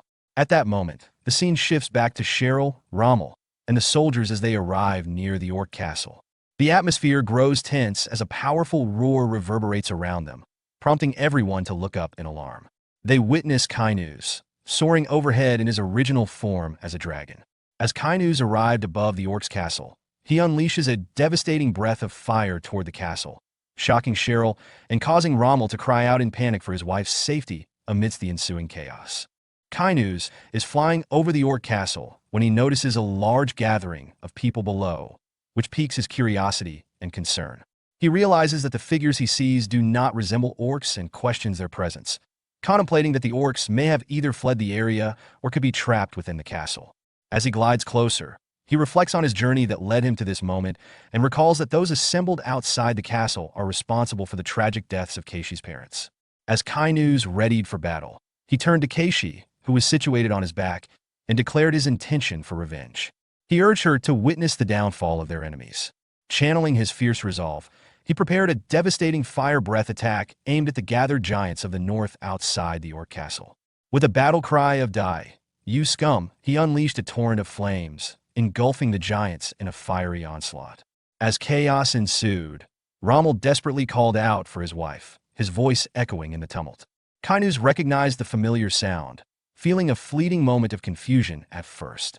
Turning his attention toward the forest, he spotted Cheryl and Rommel's soldiers assembled nearby. Realizing they were present, Kainuz saw an opportunity. He concluded that he could leave the castle's interior defense to them, while he focused on defeating the northern giants outside. This would not only fulfill his quest for revenge on behalf of Keishi, but also aid Cheryl and Rommel's troops by clearing the way for them to advance. Kainuz comforts Keishi, affirming that their destination is the elf village where Keishi's revenge will be fulfilled. Overwhelmed with emotion, Keishi, tears in his eyes, responds positively to Kainu's assurance. Afterward, Kainu's lets out a powerful roar and alters his course away from the castle, focused on reaching the elf village. From a distance, where Cheryl, Rommel, and their soldiers are present, it seems the sight of the castle engulfed in flames. Rommel was devastated as he saw the castle engulfed in flames, which heightened his anguish over his wife Diane's perilous situation.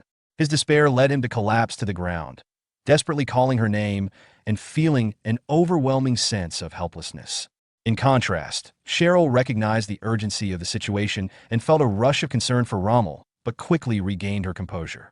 She took charge, instructing the infantry to head to the Orc castle to search for any survivors while directing the cavalry to pursue the dragon responsible for the destruction. The soldiers responded immediately, demonstrating their readiness to follow Cheryl's commands as they moved into action to address the unfolding crisis. Cheryl approaches Rommel, trying to console him in his moment of despair over Diane's possible fate. She expresses her belief that Diane is alive, but also offers to help him seek revenge if she is not. This dual reassurance provides Rommel with a glimmer of hope amidst his anguish. As he looks at Cheryl, he sees her summon a fiery bird, leaping onto its back to pursue the dragon, serving as a powerful symbol of their shared commitment to fight back and seek justice for Diane. Scene shifted to Ramayan Kingdom, where Aaron turns to Crown Prince Philip for clarification about the situation. Philip informs him that he wants Aaron to step into the position of Commander of the Northeast, tasked with managing the iron barrier that is critical to their defense. To incentivize Aaron's compliance, Philip offers a significant financial relief, promising to reduce Aaron's acquisition taxes by $300 million out of the total $500 million he owed. Aaron considered the proposal presented by Crown Prince Philip, recognizing it as a substantial offer that would elevate his status significantly. Initially, he had intended to send his troops to the Barrier of Iron for a payment of $300 million, but now he was being offered the title of Commander of the Northeast. This sudden promotion left him conflicted, as he wondered whether to embrace the opportunity or be cautious about its implications. Sensing that there was more to the offer than met the eye, he sought further clarification from Philip, asking about the duration of the position. In response, Philip seemed taken aback by the inquiry and hesitated before finally stating that the title would likely remain until the threat in the north was resolved. As Aaron processed Crown Prince Philip's offer, his initial shock morphed into a realization of the underlying implications. Philip's vague response, that Aaron would serve as the commander of the Northeast until the threat of the giants in the north was neutralized, hinted at a deeper strategy. Aaron understood that accepting this position could effectively tie him to the region indefinitely, especially as the giants continued to pose a danger. Reflecting on Philip's intentions, Aaron recognized the political maneuvering at play. He saw the prince's offer as an attempt to gain control over him, making it clear that he needed to tread carefully. Rather than falling into Philip's trap, Aaron resolved to navigate the political complexities with shrewdness, determined to protect his interests while avoiding being cornered into a role he didn't want. Aaron stood before Crown Prince Philip, expressing his willingness to contribute to the empire as the newly appointed commander of the Northeast. However, he hesitated, drawing Philip's attention, prompting the prince to ask for clarification. Seizing the opportunity, Aaron raised his concerns about the Ramayan Kingdom's urgent need for assistance due to a recent pirate threat. He requested supplies to establish a naval base. Intrigued by the proposal, Philip repeated the suggestion, contemplating its implications. Internally, Aaron hoped for Philip's acceptance of his request, recognizing the urgency of the situation.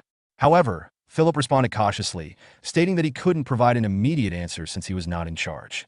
He suggested postponing the discussion until Duke Gran was awake. Despite this, Aaron felt a flicker of hope, thinking that he still had a chance to negotiate effectively. He realized that his actions against the pirates could significantly impact the outcome of their future discussions. Philip reflected on Aaron's situation with a mix of sympathy and skepticism. He recognized that Aaron was willing to accept the title of Commander of the Northeast, indicating his ambition for territorial expansion. However, Philip also wondered if Aaron possessed the capability to manage the formidable challenges that lay ahead, specifically the threats posed by both the giants of the north and the rising problem of pirates.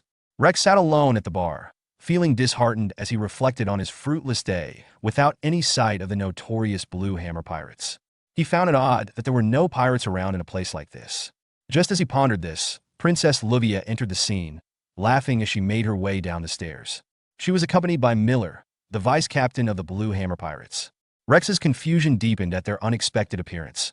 He wondered why the princess was there and what it meant for his plans. As Livia and Miller exited the bar together, Rex was taken aback by their unexpected presence and wondered about the implications of their visit. Feeling a sense of urgency, Rex slammed his drink on the table, prompting his subordinates that are sitting on nearby tables to pursue Livia and Miller as they left the bar. He couldn't shake the oddity of a princess associating with a pirate. Just then, an explosion erupted outside, cutting off his train of thought and adding to the chaos of the moment. Just then, his injured subordinate stumbled into the bar, gasping that they had been attacked.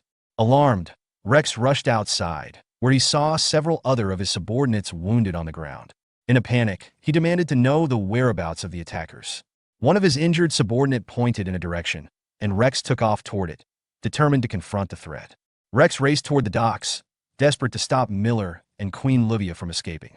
As he yelled for them to halt, Miller expressed his frustration, noting how he always seemed to attract trouble whenever he was on land.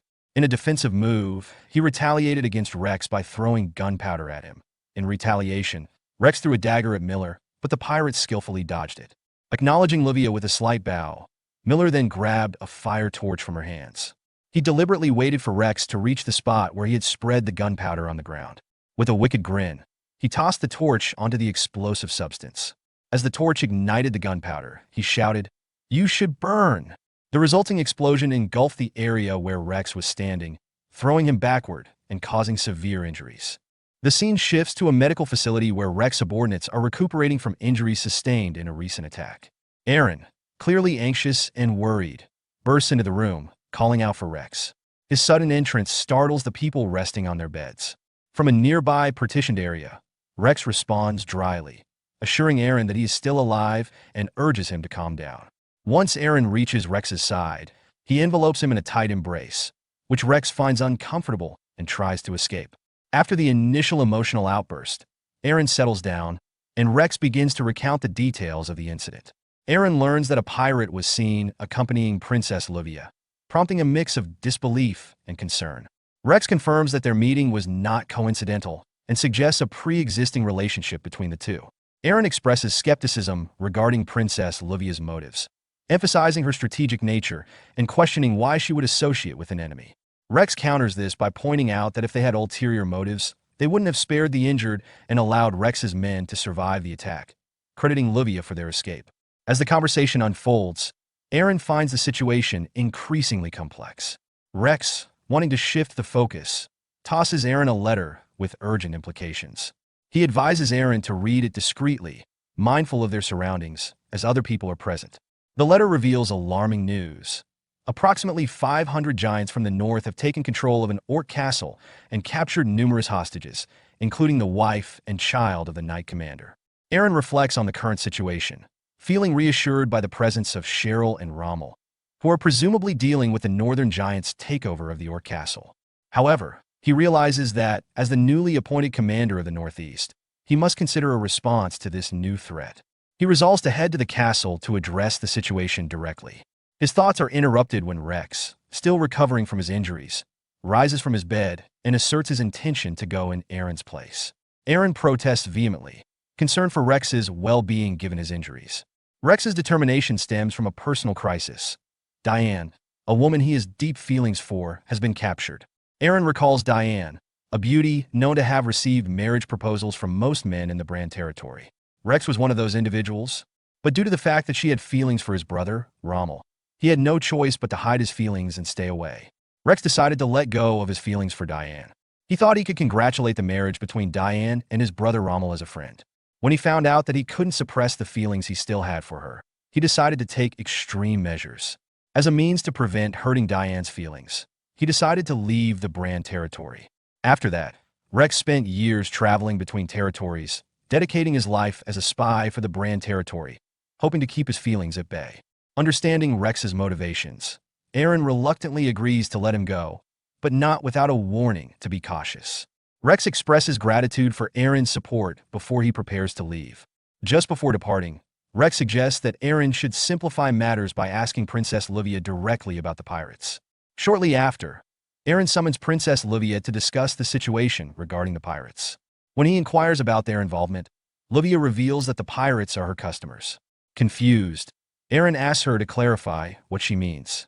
Livia explains that the Blue Hammer pirates are involved in selling stolen goods from the Western continent. Aaron expresses his surprise at Princess Livia's involvement with stolen goods. Livia defends her position, explaining that her influence extends to the Eastern continent and that the Blue Hammer pirates provide access to goods that are otherwise scarce on the Western continent. Recognizing Livia's established relationship with the pirates, Aaron sees an opportunity to negotiate with them and asks Livia to facilitate this meeting. In a typical display of her shrewdness, Livia agrees to help, but only under the condition that her trade group be allowed to use the port city of Retta freely. Aaron acknowledges this demand, recognizing Livia's consistent business-minded nature and drawing a comparison to Old Man Kane. Meanwhile, somewhere else, Kane, sensing he is being discussed, ponders the mention of his name, creating a light comedic interlude amid the negotiations. Once they finalize the agreement, the scene transitions to a port where Aaron waits for the pirates to arrive. He reflects on the negotiation terms, which stipulate that only the Baron, Aaron, is to come alone, suggesting a potential power play or a test of trust from the Blue Hammer pirates. His internal musings reveal his concerns about whether they plan to intimidate him with numbers or if they doubt his integrity enough to expect betrayal. As Aaron stands at the port, he sees a ship approaching, signaling the pirates' arrival. Captain Jacqueline stands at the forefront of the ship, and as it approaches, she introduces herself. She immediately demands clarity about Aaron's loyalty to the Empire, a question that shocks him into silence. This unexpected inquiry puts Aaron on the defensive, raising the stakes for the negotiations before they even begin. As tension escalates, Captain Jacqueline of the Blue Hammer Pirates reacts to Aaron's identity and allegiance with a smile, indicating a sense of disdain for the Empire. She orders her crew to turn the ship around, but Aaron interjects, demanding they pause their retreat. Jacqueline, however, firmly asserts that the Blue Hammer pirates do not negotiate with those who serve the Empire.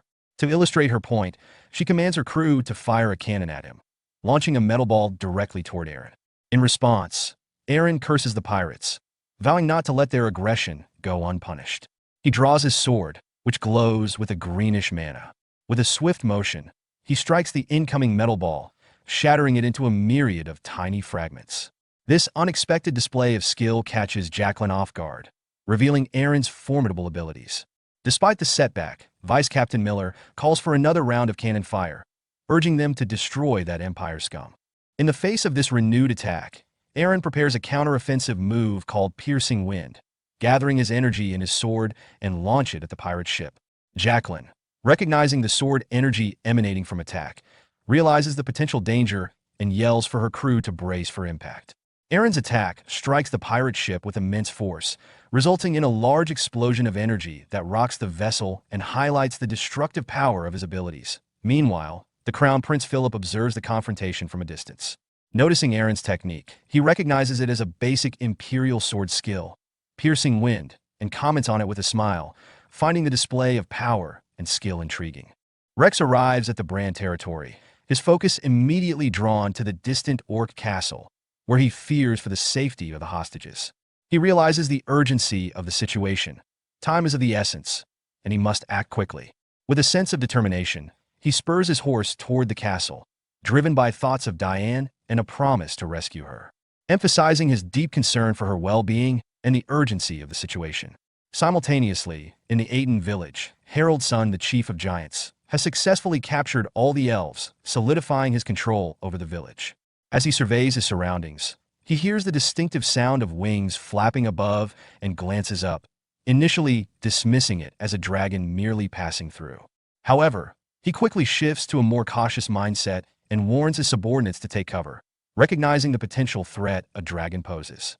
Kainuz, the dragon, is indeed hovering above Aiden village, assessing the chaos below. He reflects on the situation, noting that the northern giants have taken control of the village and expressing concern for the elven hostages.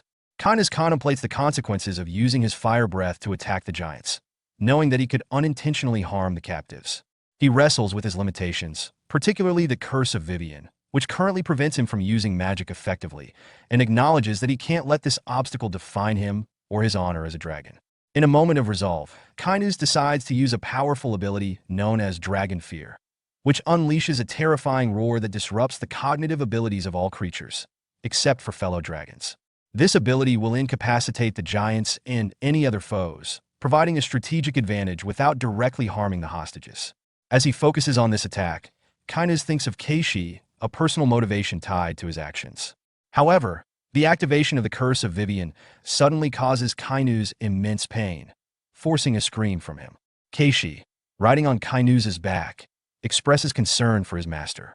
Despite the pain, Kainuz pushes through, fueled by anger at the curse and a fierce determination to get revenge and help those in danger.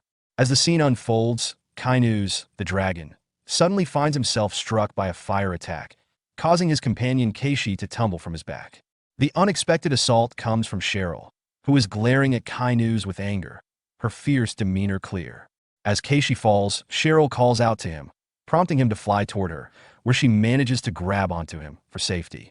Kainuz, concerned about Keishi's well-being, asks if she is okay. Keishi reassures him, saying, "Yes, I am fine." However, Kainuz quickly assesses his own condition, realizing where Cheryl's attack has landed. He reflects on the experience of being hit without a mana shield for the first time in a long while, noting the discomfort in his abdomen. Recognizing that he cannot continue the fight effectively, Kainuz turns to Keishi and informs her that he will have to leave the remaining tasks of vengeance to the humans.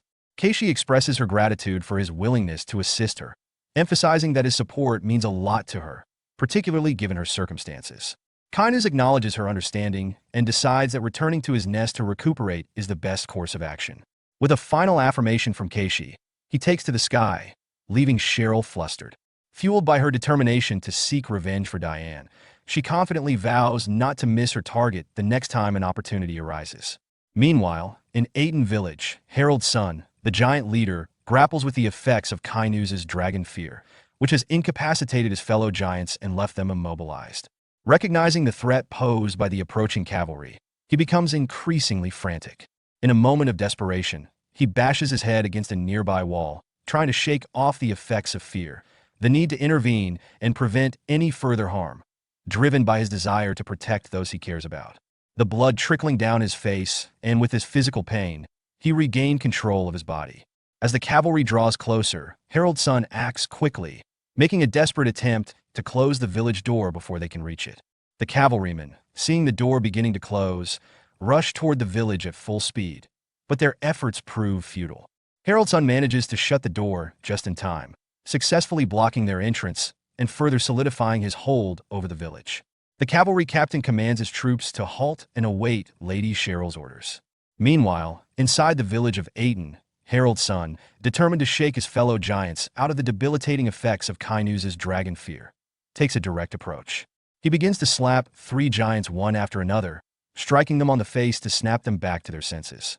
Each giant falls to the ground, momentarily disoriented, before finally turning their attention to Harold's son, who urgently informs them of the impending danger, asks them to free their brothers. His commanding presence spurs the 3 giants into action, and they swiftly move to free their fellow giants from the grip of fear. A short time later, Cheryl bursts into the village by blasting open the door with a fireball attack, expecting to find the giants in front of gate. Instead, she is met with confusion upon discovering that giants have mysteriously vanished, leaving behind the hostages they had captured. This unexpected development raises her concern. In her moment of uncertainty, a cavalry scout approaches Cheryl with critical information. They receive reports that the majority of the enemy is in the vicinity. Cheryl, realizing her limitations in detection magic, something she had avoided learning due to its sensitivity, understands that they will have to conduct a thorough search for the giants instead. Taking charge, Cheryl instructs her soldiers, spread out and look for them. Stay in groups of 4. As a group of 4 soldiers begins searching through a back alley, Harold's son observes them from the rooftop of a nearby house. This vantage point allows him to plan his attack. Seizing the opportunity, he leaps down to block their escape route, taking the first soldier by surprise and killing him instantly. The suddenness of his assault creates chaos as he begins to unleash his fury on the remaining soldiers, wielding his axe with deadly precision. As Aiden Village is engulfed in turmoil as soldiers scream and enemy alerts echo through the air, Cheryl, aware that her troops are in grave danger, feels the weight of command pressing down on her. Until this moment, she had primarily used her magic as a strategic advantage, but now, confronted with an urgent and life-threatening crisis, she recognizes her lack of experience in leadership roles. As she contemplates her next steps, memories of her brother and Rommel come to mind, prompting her to consider what they would do in her situation. Just then, an infantry captain interrupts her thoughts, urgently informing her that their troops are being slaughtered. Cheryl, though trembling with fear, acknowledges the grim reality and resolves to act. She orders the troops to advance and provide backup, instructing them to search the village for their comrades. With the soldiers rushing to the source of the screams, the infantry captain expresses concern for her safety, suggesting that some escorts should remain with her. However, Cheryl insists on their departure, affirming her capability to handle any threats with her magic. As the soldiers leave, she wrestles with doubt, questioning whether her decision was the right one. Ultimately, she resolves to focus on saving her troops, feeling confident in her ability to defend against enemies in the area. Unbeknownst to her, Harold's son, the chief of the giants, observes from the rooftops, noting Cheryl's solitary position. He perceives her decision as foolish. Harold's son swiftly jumps down from the rooftop, making his way towards Cheryl with alarming speed. Cheryl, caught off guard by his approach, realizes too late the vast physical superiority that giants hold over humans, especially one of Haroldson's stature and prowess. Alarmed by his rapid advance, she instinctively casts a fire projectile in his direction, but he dodges it effortlessly, showcasing his extraordinary agility. In a desperate attempt to regain control of the situation, Cheryl unleashes a fireball attack at close range, causing a significant explosion that she believes has struck him. To her astonishment, Harold's son evades this attack as well, further escalating her panic. As he closes in, she conjures a fiery bird to distract him and create distance. But Harold's son counters by leaping into the air and skillfully smashing the fiery bird with his dual axe. With little time to react, Harold's son seizes Cheryl by the leg and slams her into the ground with tremendous force, shattering the ground beneath her. As she lies there, trembling in pain, Harold's son taunts her, questioning whether her decision to face the danger alone stemmed from a lack of experience or a prideful reliance on her magical abilities. He chillingly asserts that her choice, made without understanding the enemy's strength, has led her to her impending doom. Cheryl, despite her agony, retorts defiantly, refusing to accept blame for her predicament. She insists that her potential death is not a result of her decisions, but rather the consequence of intruders like Harold's son. Just as Harold's son raises his axe, preparing to deliver a fatal blow while invoking the great god of warriors, Munin, a glimmer of hope emerges. A sword suddenly blocks the axe mid-swing, pushing Harold's son back with great force. The unexpected savior is Rommel, who has arrived just in time to rescue Cheryl from certain death. Cheryl questions Rommel about his whereabouts and the status of his wife, Diane. Rommel expresses a sense of resignation, acknowledging that searching for Diane might be futile. Instead, he emphasizes the importance of having faith in her survival and shifting his focus to leading the troops of the Brahn territory as the cavalry commander. After making this determination, he dismounts his horse, urging Cheryl to rest while he takes charge of the situation. Harold's son, the giant, casually cracked his neck while taunting Rommel, asking if he planned to face him. But before Rommel could react, Harold's son abruptly disappeared from view, showcasing his immense speed and power, leaving Rommel in a state of shock and uncertainty. Then reappears above Rommel, ready to strike him with his axe. Rommel, reacting with greater footwork, dodges the vertical strike. He then assumes a fighting stance, enveloping himself in mana, which surprises Cheryl, who watches from the sidelines. Rommel attacks with his sword, but Harold's son easily leaps back, mocking Rommel's speed and skill. However, Rommel's swing manages to graze Haroldson's shoulder, drawing blood, a wound the giant only realizes after it has occurred. In a sharp retort, Rommel warns Harold's son that confidence is a double-edged sword when you don't know your enemy, provoking Harold's son further. Cheryl seizes the moment to aid Rommel by summoning a spirit that strikes Harold's son, causing him to crash to the ground. This unexpected turn invigorates Cheryl, and she taunts Harold's son, questioning his intelligence in the situation. Struggling to recover, Harold's son realizes that his injured shoulder limits his ability to fight back against both Rommel and Cheryl. In a desperate bid, he whistles for a black bird, signaling a retreat. As the bird takes flight, it prompts other giants in battle with Cheryl's soldiers to withdraw as well. Before leaving, Harold's son threatens Rommel and Cheryl, vowing to sacrifice them to Munin. He quickly fled, clutching his injured shoulder as he ran. After an intense battle, Rommel reunites with his wife Diane and their child. Overcome with relief, he embraces her, asking if she was hurt during the chaos. Diane reassures him she is unharmed but hesitates, prompting Rommel to ask what's troubling her.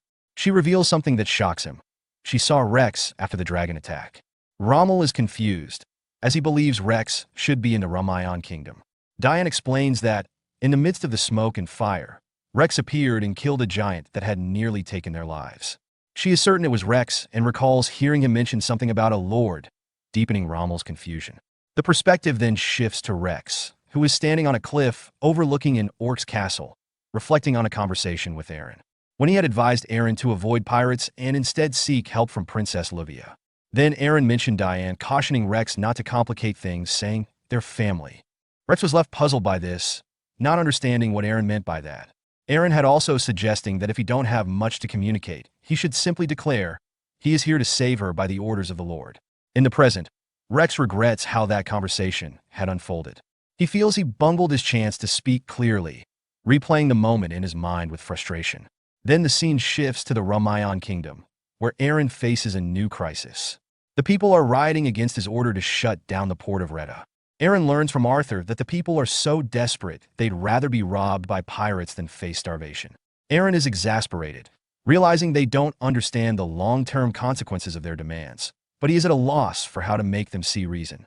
Arthur respectfully expresses his opinion to Aaron regarding the decision to close the port city of Retta to isolate the pirates. He acknowledges Aaron's strategy of eliminating anything the pirates could steal, but warns that this would also cut off the citizens from essential supplies and support. Instead, Arthur proposes a surprise attack on the pirates, suggesting that addressing the root of the problem might be a more effective solution than isolation. He argues that a direct confrontation could yield better results since reaching a peace agreement seems unlikely. Aaron considers this suggestion and realizes the merit in Arthur's plan. He instructs Arthur to communicate to the rioters that the port closure will only be temporary, lasting a few days, during which the government will provide financial support for their losses. Arthur promptly agrees and prepares to implement this strategy. As the conversation continues, Aaron elaborates on his plan. He tells Arthur to get ready for an offensive against the pirates' base while the port is closed. Arthur, initially confused, asks about the need for troops. In a surprising turn, Aaron insists that it will only be the two of them who will go on this ambush. Arthur is shocked, exclaiming disbelief at the idea of tackling such a dangerous mission without a larger force. Days later, after closing the port city, Arthur and Aaron manage to secretly board one of the pirate ships docked at Retta. They set off toward the headquarters of the Blue Hammer Pirates, their plan unfolding. Upon arriving at the port city of Retta, they witness the vibrant market scene. Shopkeepers enthusiastically shout out their wares: salted fish, tender meat from the Empire, and various types of alcohol, including stomach fire rum. Arthur expresses his surprise, noting that despite the island's reputation, it seems to be populated by normal people living their daily lives amidst the pirate presence. As Aaron surveys the bustling pirate port city, he reflects on the complexities of their mission. Initially, he believed that simply eliminating the pirates would resolve the problem. However, considering the people who live there, he realizes that their actions may have broader implications, potentially necessitating the acceptance of the inhabitants into their territory. Amid his thoughts, Aaron hears a loud noise and turns to Arthur, inquiring about its source. Arthur points to a nearby area, indicating that it appears they are constructing a boat. Intrigued, Aaron suggests they investigate further, contemplating the potential benefits of collaborating with these pirates. He muses that if the pirates possess the skills to sail to the Black Continent, perhaps they could be persuaded to build boats for their own use. Suddenly, a stranger grabs Aaron's shoulder and demands to know their identities. The atmosphere shifts as the surrounding crowd begins to glare at them, clearly hostile to outsiders in this pirate city. In a bid to defuse the situation, Arthur hastily claims they are new pirates who have recently joined. However, Aaron quickly intervenes, covering Arthur's mouth and insisting they abandon that ruse. He removes his face cloth and demanding to see the captain and announcing his presence boldly. However, Captain Jacqueline interrupts him, asserting her own authority as she reveals herself. She has been listening to Aaron and immediately makes it clear that she has no interest in negotiating with him, referring to him as imperial scum. Undeterred, Aaron shifts tactics and proposes an alternative. If negotiations are off the table, perhaps they can strike a deal instead. Curious, Jacqueline challenges him, asking for the terms of this proposed deal. Aaron outlines their offer: permission for the pirates to freely access the port city of Retta, along with a year's supply of food, in exchange for something he hopes to obtain from them. Jacqueline scoffs at the offer, asserting that pirates have no need for permission and dismissing the food as unnecessary. Aaron confronts Captain Jacqueline and her crew with a sharp critique of their situation. He points out that while they claim to be self-sufficient, their dependence on stolen goods like salted fish, imperial meat, and alcohol contradicts their assertion of independence. He notes that their recent arrival in Retta coincided with an empty port, emphasizing his authority as the ruler of the Ramayan kingdom, and now as part of the Brand territory. Aaron asserts that he has the power to close the port and eliminate the pirates with a single command, showcasing his leverage in the negotiation. The tension escalates when Vice Captain Miller, unable to contain his anger at Aaron's threats, lunges at him with a short sword. Aaron effortlessly dodges the attack and counters, striking Miller's hand and forcing him to drop the weapon. The other pirates are taken aback by Aaron's skill and shocked by his boldness in the face of aggression. Miller, furious, insults Aaron, calling him imperial trash, and retaliates by throwing gunpowder at him, preparing to ignite it with a fire torch while threatening to kill him. Just as the situation seems poised to explode into violence, Captain Jacqueline intervenes. She throws a bucket of water at Miller, extinguishing the torch and admonishing him for his reckless behavior, reminding him that they could all be in danger if he acted thoughtlessly. After quelling the immediate threat, Jacqueline turns back to Aaron, her demeanor shifting to one of cautious negotiation. She asks him what he truly wants from them. Aaron seizes the opportunity and straightforwardly demands that they attack the Ramayan kingdom. This bold request shocks both Vice Captain Miller and Captain Jacqueline, as well as Arthur. The scene shifts to the throne room of the Ramayan kingdom, where Crown Prince Philip sits on the throne, flanked by Duke Gran and Aaron. Crown Prince Philip introduced Duke Gran to Aaron, emphasizing that Gran was appointed by the Emperor to manage the negotiation discussions. Philip advised Aaron to focus his requests on Gran, hinting that he would be more receptive than himself. He also warned Aaron not to bore him during the exchange. Aware of Duke Gran's injury, he thinks that those who are injured often lack patience. Aaron recognized that he needed to take charge of the conversation and navigate it strategically to achieve his objectives. Aaron begins by acknowledging his reputation, stating he would prefer to be direct with his requests. However, Duke Gran interrupts him, expressing gratitude for the holy water Aaron sent, which expedited his healing. This unexpected acknowledgement strikes Aaron with a pang of guilt. He had sent the holy water primarily to facilitate Gran's departure from the territory, and now he feels a sense of sympathy for him.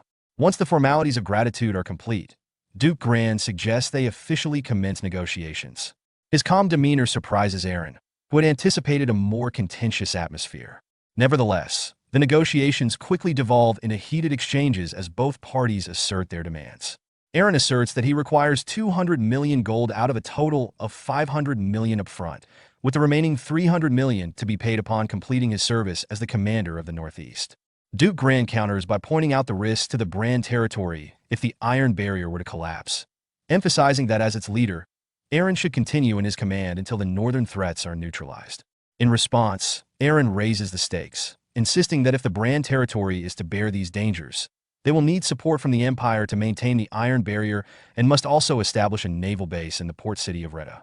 Duke Gran argues that while the Iron Barrier is under the Empire's jurisdiction and they will continue to support it, the issue of the pirates falls under the territory lord's responsibility. Aaron, frustrated, retorts that Retta is part of the Empire, questioning why they would remain passive while pirates threaten the Empire's citizens. Duke Gran clarifies that the Empire's involvement isn't necessary in this case, asserting that the damages caused by the pirates are not significant enough to warrant the establishment of a naval base.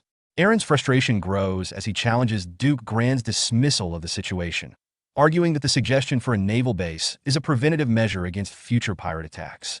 Internally, he worries about the pirates' delayed actions, recognizing that he needs to buy more time to strategize. He states that if this is the extent of the Empire's response, it will be difficult for him to accept the terms of working under their rule. Duke Gran laughs at Aaron's escalating frustration, mocking his position. Just then, the tension in the room escalates when a sword clatters to the floor between them, having been thrown by Crown Prince Philip.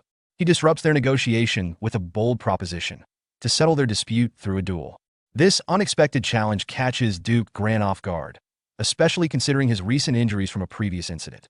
Philip stands from his throne, assuring Gran that he need not worry about the duel. Confused and wary, Gran asks for clarification, and Philip picks up the sword, indicating he is willing to fight. Seeing the potential danger in this course of action, Aaron immediately drops to his knees, imploring Philip not to proceed with the duel, emphasizing that it may not be a wise decision. Crown Prince Philip asserts his authority, declaring that if Aaron declines his offer, the Ramayan kingdom will be absorbed into the empire, and he will personally take control of the region. Duke Gran attempts to remind Philip of the empire's laws, which prevent him from overtaking a territory without proper justification. However, Philip interrupts him, delivering a chilling announcement that Baron Gran has been attacked by northern giants and assassinated by an unknown assailant while receiving treatment in the Bran territory. He dramatically points a dagger at Gran. Philip then turns his attention to Aaron, pointing his sword at his neck and accusing him of being one of the prime suspects behind the assassination. With an icy tone, he reminds Aaron not to bore him with any objections and asks if he intends to accept his offer. Then Aaron, recognizing the precarious situation, responds in unison, acknowledging Philip's ultimatum. Soon after, Philip and Aaron prepare for their duel, both drawing their swords. Philip lays out the stakes. If Aaron wins, he will receive 200 million gold, continue as commander of the Northeast until the threats are neutralized, and obtain the necessary funds to establish the naval base. Conversely, if Philip wins, there will be no support for the naval base at all.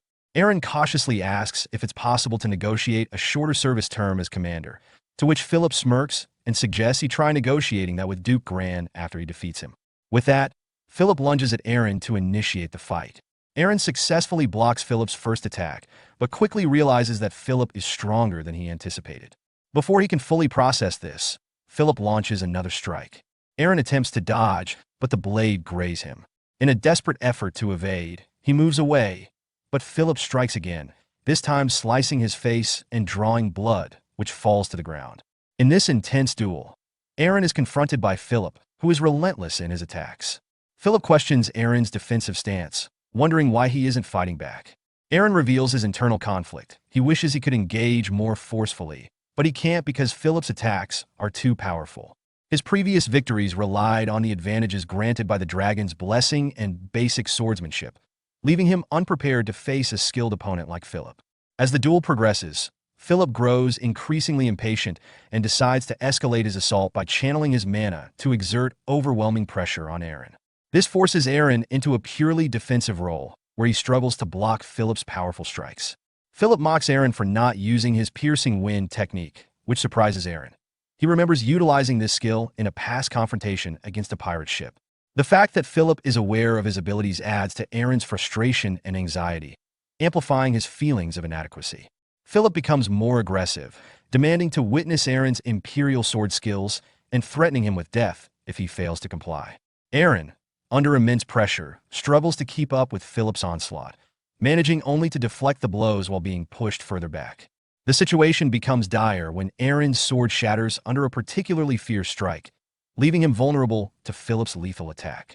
Just as Philip prepares to deliver the final blow, Duke Gran shouted, desperately pleading for Philip to stop. In a moment of desperation, Aaron used Great Sword Art's third form and conjures a mana blade, preparing to counter Philip's impending strike. Their clash is interrupted by a cannonball that crashes through the wall, the explosion caused by the Blue Hammer Pirates, who have positioned themselves outside. Miller taunt directed at Philip and Aaron. By calling them imperial trash, he insults their status or authority, suggesting he views them as inferior or contemptible. Miller continues to sneering that the gunfire was revenge for the destruction of their ship. Crown Prince Philip stood distracted by the ongoing chaos with the pirates, giving Aaron a brief opening. Aaron, seizing the moment, rushed toward him with his broken sword in hand.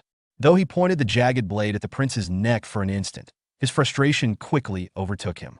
Instead of striking, Aaron hurled the sword angrily toward the pirates and furiously shouted at the pirates, accusing them of planning to loot the rest of the ship. But Aaron's unpredictable actions left him confused. Miller, smirking mockingly, turned to Captain Jacqueline and asked, "Captain, did the contract specify dealing with insults and threats as well? Because he's clearly overstepping it." Jacqueline, however, was too focused to respond. She peered through her scope, her hands trembling as her gaze fixed on Crown Prince Philip. A look of deep frustration and bitterness crossed her face, but she gave no immediate explanation. Miller, undeterred, prepared to fire another cannon, a wicked smile playing across his lips. Before he could do that, Jacqueline stopped him and stepped away from him, commanding they will deal with this later. Though Miller was reluctant, he signaled the pirates to retreat. As they pulled back, Jacqueline remained visibly unsettled. Her thoughts raced, bitterness brewing as she reflected. That prince was her family's enemy. As the pirates retreated, Crown Prince Philip stood by a shattered wall, watching them in silence. Aaron approached him, bowing deeply and admitting his defeat. "Your Highness," Aaron said solemnly, "I've lost the duel and will accept whatever decision you make regarding the annexation of Brahn territory into the Ramayan kingdom."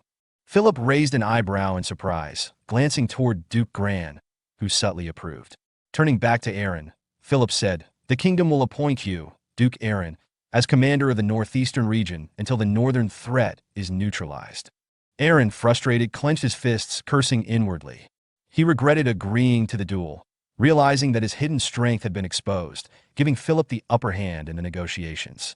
Philip then added, "Additionally, I will authorize the construction of a naval base." Aaron was left shocked by Philip's decision to make naval base, and Philip explained that he had lost the duel and that the pirate threat was more severe than he had initially thought. Philip privately reflected that since Aaron had shown him what he needed to see, he could at least grant him this concession. As Philip departed with his knights and carriages, he sat in one of the carriages, experimenting with the aura blade Aaron had shown during their duel. After several attempts, he finally succeeded in materializing an aura blade, laughing in satisfaction as he muttered, "So that's how it's done." A week later, the Brahn territory was officially absorbed into the Ramayan kingdom. Aaron traveled to Island Arden to deliver the promised supplies to the Blue Hammer pirates and to negotiate an alliance.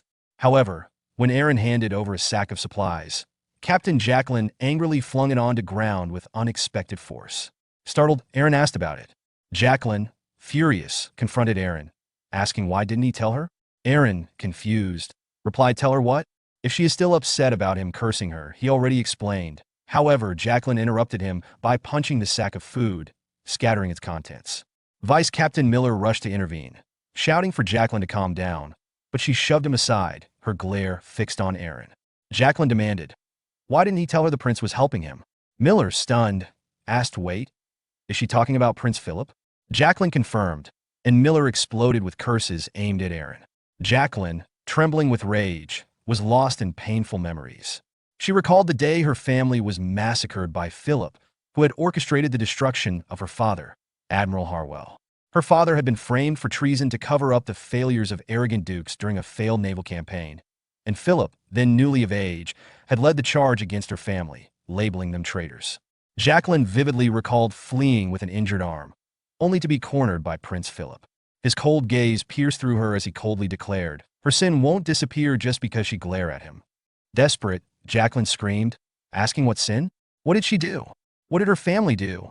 Philip replied emotionlessly, "Treason. The mark of his sword on her arm is proof enough."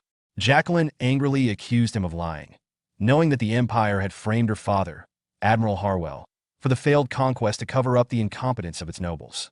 Philip, unmoved, stated, "Leave the bodies marked with his blade behind. Let them rot as food for the animals. That's where traitors belong."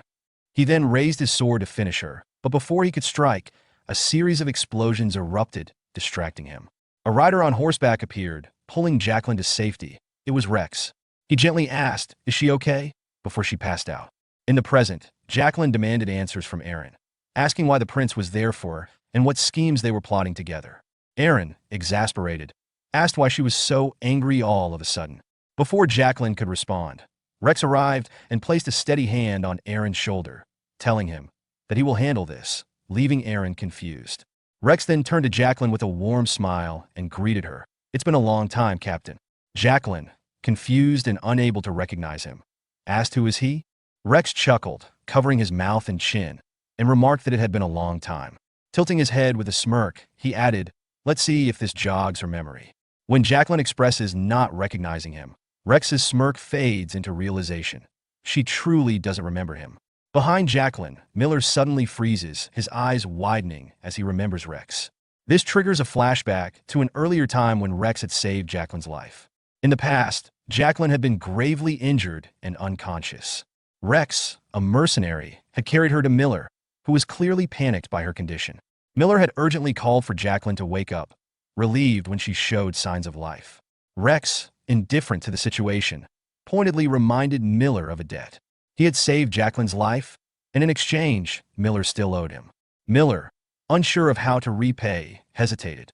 Rex, unfazed, continued to pressure him, implying that he would demand his payment with interest in the future. He then showed Miller a pair of goggles as a reminder of the debt, making it clear that he would return for what he was owed, no matter the time or place. Miller, grateful and overwhelmed by Rex's actions, promised to repay him fully, offering whatever Rex might desire. Rex, with a smirk, seemed intrigued by the idea of Miller's promise. Miller, serious and desperate, swore to Rex that he would give him anything, pledging his life to fulfill the debt. This promise was made in the past, but the memory resurfaced in the present, making Miller break into a nervous sweat when Rex flashed the same goggles and reminded him of his oath. Miller, overwhelmed, pleaded on his knees, asking Rex to take whatever he wanted, but to leave the captain out of it. Rex, with a dramatic sigh, agreed, but demanded a pen, parchment, and scissors. Miller, trembling, hesitated and asked why Rex needed the scissors. Rex pointed to his own partially shaved chin, grinning mischievously, implying he would take something personal from Miller in return for the debt being settled. True to his word, Rex proceeded to cut off Miller's beard, easing the tension between the two sides, but also exacting a lighthearted, albeit embarrassing, price. The evening ended with the pirates celebrating around a campfire, dancing and laughing. Jacqueline, smiling for the first time in a while, watched the festivities from a distance. Aaron, noticing her, approached and sat beside her. Aaron asked Jacqueline what her plan was now, to which she replied uncertainly, saying she was open to whatever the future held, but speculating that the enemies of the Crown Prince and Aaron's family might be preparing for revenge. Aaron, intrigued by the mention of revenge, asked if she wanted his help with that. Jacqueline, confused, asked for clarification, and Aaron proposed a deal. He would assist her in seeking revenge, and in return, she would help him with something in the future. Jacqueline hesitated, feeling she had already received much help and had little to offer in return. However, Aaron smirked and assured her they could help each other in ways she might not expect, even referencing her ships. After a brief moment of contemplation, Jacqueline agreed with a chuckle, accepting whatever the deal might entail. A month later, with a peace agreement now secured, Aaron led his forces to the Iron Wall, a fortress held by the Northern Giants. After a few days of the horde of skeletons are fighting, the Northern Giants both engaged in a fierce battle. Despite their overwhelming strength, the Giants were struggling to fend off an unrelenting assault from an army of skeletons. Giant Chief Harold's son, observing the chaos, became frustrated by the delayed arrival of Aaron's forces, which he had hoped would help turn the tide. He struck the fortress wall in anger and cursed their tardiness. As he scanned the battlefield, his eyes fixed on the necromancer leading the skeleton horde, none other than Elena, a demon succubus, flanked by Cheryl and Rommel. Harold's son knew that if he could take her down, the battle would be won. His thoughts were interrupted when a subordinate giant urgently approached him, informing him that the giants could not hold out much longer and that abandoning the castle was necessary. Harold's son, enraged, grabbed the giant by the collar and lifted him off the ground, fiercely refusing to give up the castle he had fought for over 30 years. The subordinate, trembling, argued that surrendering meant losing the battle, but dying meant losing everything. Harold's son, however, was resolute in his belief that losing the castle would be as good as death, his grip tightening as he growled in defiance, unwilling to accept defeat. Before the argument between Harold's son and his subordinate could escalate further, the skeletons suddenly began to withdraw from the fortress, leaving Harold's son momentarily confused and distracted. His anger faded as he tried to understand the shift in the battle.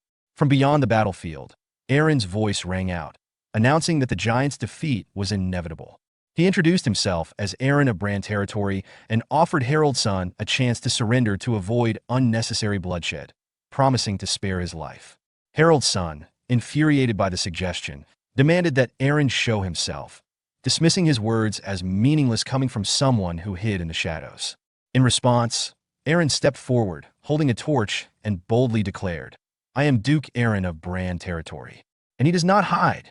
The two locked eyes, the tension between them thick and palpable, as the entire battlefield seemed to hold its breath in anticipation of what would happen next. A few days earlier, Aaron convened a meeting to discuss the current situation. Rommel reported that 500 northern giants were occupying the Iron Wall, and although some had been lost during the capture of the old stronghold, their forces had never been large to begin with. Aaron was surprised, questioning how Harold's son had crossed the Iron Wall with only 1,000 men, wondering if it was even feasible. Cheryl explained that it might be possible, as the northern giants were exceptionally strong, with raw power and speed far beyond human capabilities, even without magic or weapons. Rommel agreed, noting that if not for the giant's carelessness, neither he nor Cheryl would have survived their previous encounters.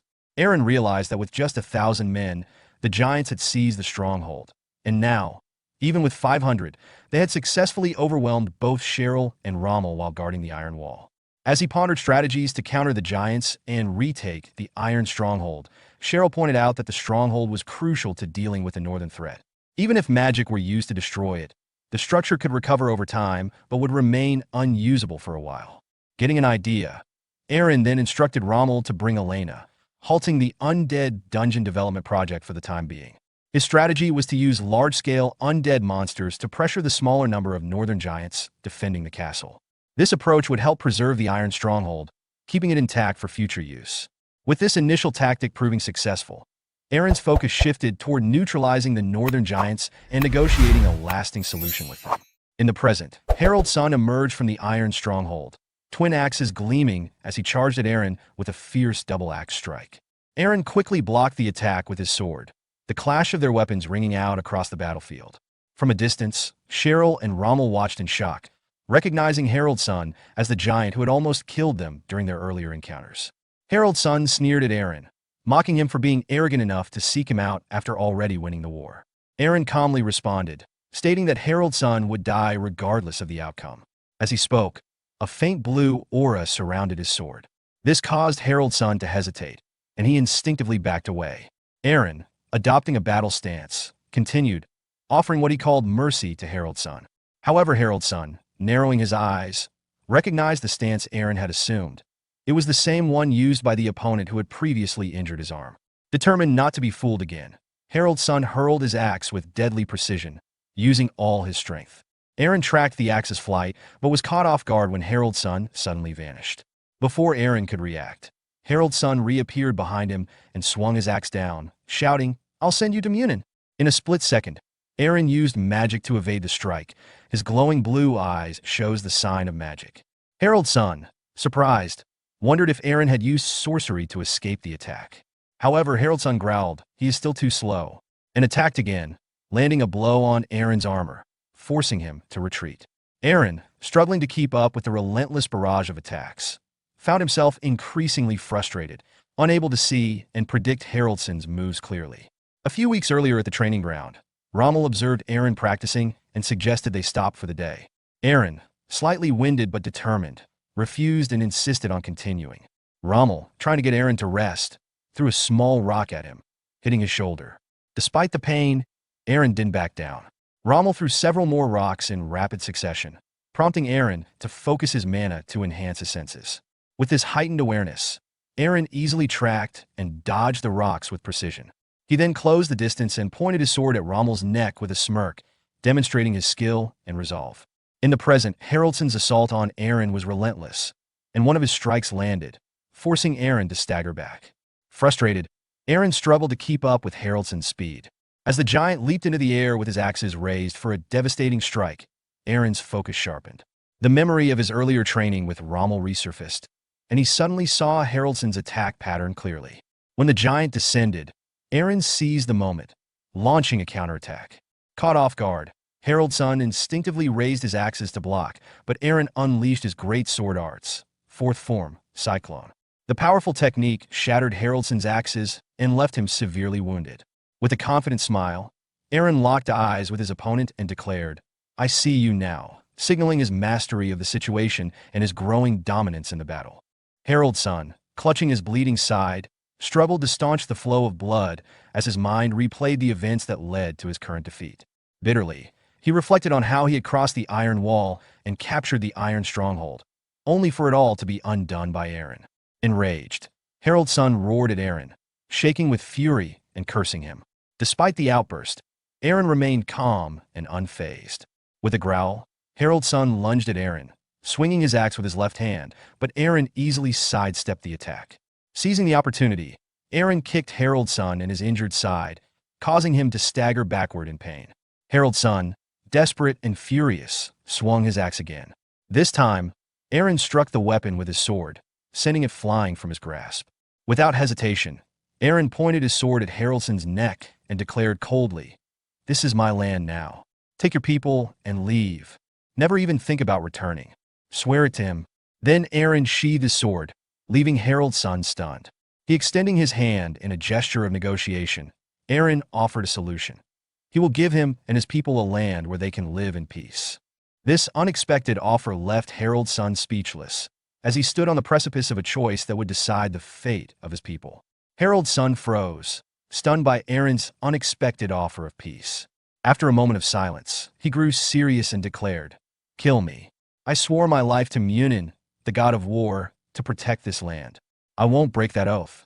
Aaron's expression darkened as he responded, "So you choose death, even after you've already lost?" Harald's son sneered, dismissing Aaron's words. "Fool, you foreigners can't understand how important this land is to us." Aaron, unfazed, shot back, "And you're foreign to us. Of course, we don't understand each other. Instead of wasting time trying to, we should focus on living. Me on my land, and you on the land I'm offering you." Harald's son studied Aaron for a moment before chuckling grimly. "En alliance? I sense your sincerity, but you don't understand. My brothers and I follow Munin, the god of war. To die on the battlefield is the ultimate blessing for us. Killing us is granting our wish." Aaron frowned, confused by Haraldson's words, but Harald's son continued, his voice resolute. "If you truly want an alliance with our kind, there's something you must do." From a distance, Cheryl watched the exchange, muttering under her breath, "This truce talk is dragging on." Rommel, standing beside Cheryl, commented on the northern giants' pride as warriors, acknowledging that negotiating with them would be challenging. At that moment, Aaron suddenly beheaded Harald's son, silencing the chief permanently. Cheryl and Rommel gasped in shock, calling out to Aaron in disbelief. Aaron raised his bloodied sword and declared, "I, Aaron, Duke of Brahn, have slain the enemy's chief."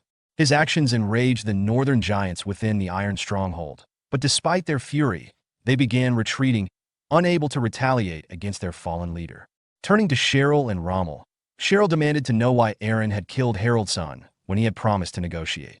Aaron, his demeanor subdued, avoided her gaze and simply replied, "Let's go." "Go where?" Cheryl asked, confused. Aaron pointed into the distance and said, "To deal with the real threat." Soon after, Cheryl created a portal at a cliff Aaron had marked on the map. The three emerged through the portal on horseback, the cold air biting at their skin. Aaron's mind replayed Haraldson's final words. "If you truly want an alliance with our kind, there's a mountain covered in northern lights." Looking up at the sky, Aaron whispered, "Aurora Borealis." Before he could continue, Cheryl called his attention to a small village below the mountain. As Aaron, Cheryl, and Rommel approached the village, Cheryl asked if they were about to meet Haraldson's cousin. Aaron nodded, recalling that Harald's son had mentioned his cousin, Eric the dwarf, as someone they needed to talk to.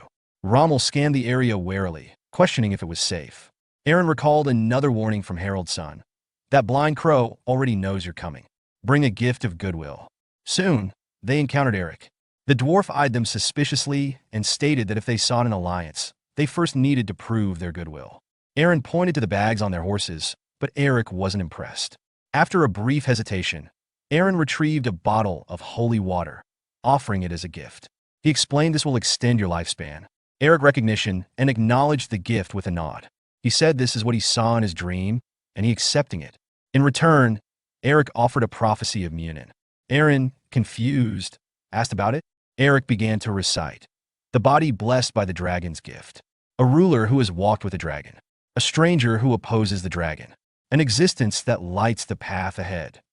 As Eric spoke, Aaron's vision was overwhelmed with a dazzling array of stars, their light shimmering in the dark sky. Cheryl, noticing Aaron's distracted state, called out, tapping his shoulder, and asked what's wrong with him. The conversation had ended, and Eric was heading out.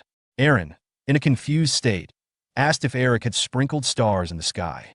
Cheryl, frustrated by Aaron's question, scolded him for his fanciful thinking, reminding him that it was simply a starry night and that Eric couldn't have literally scattered stars across the sky.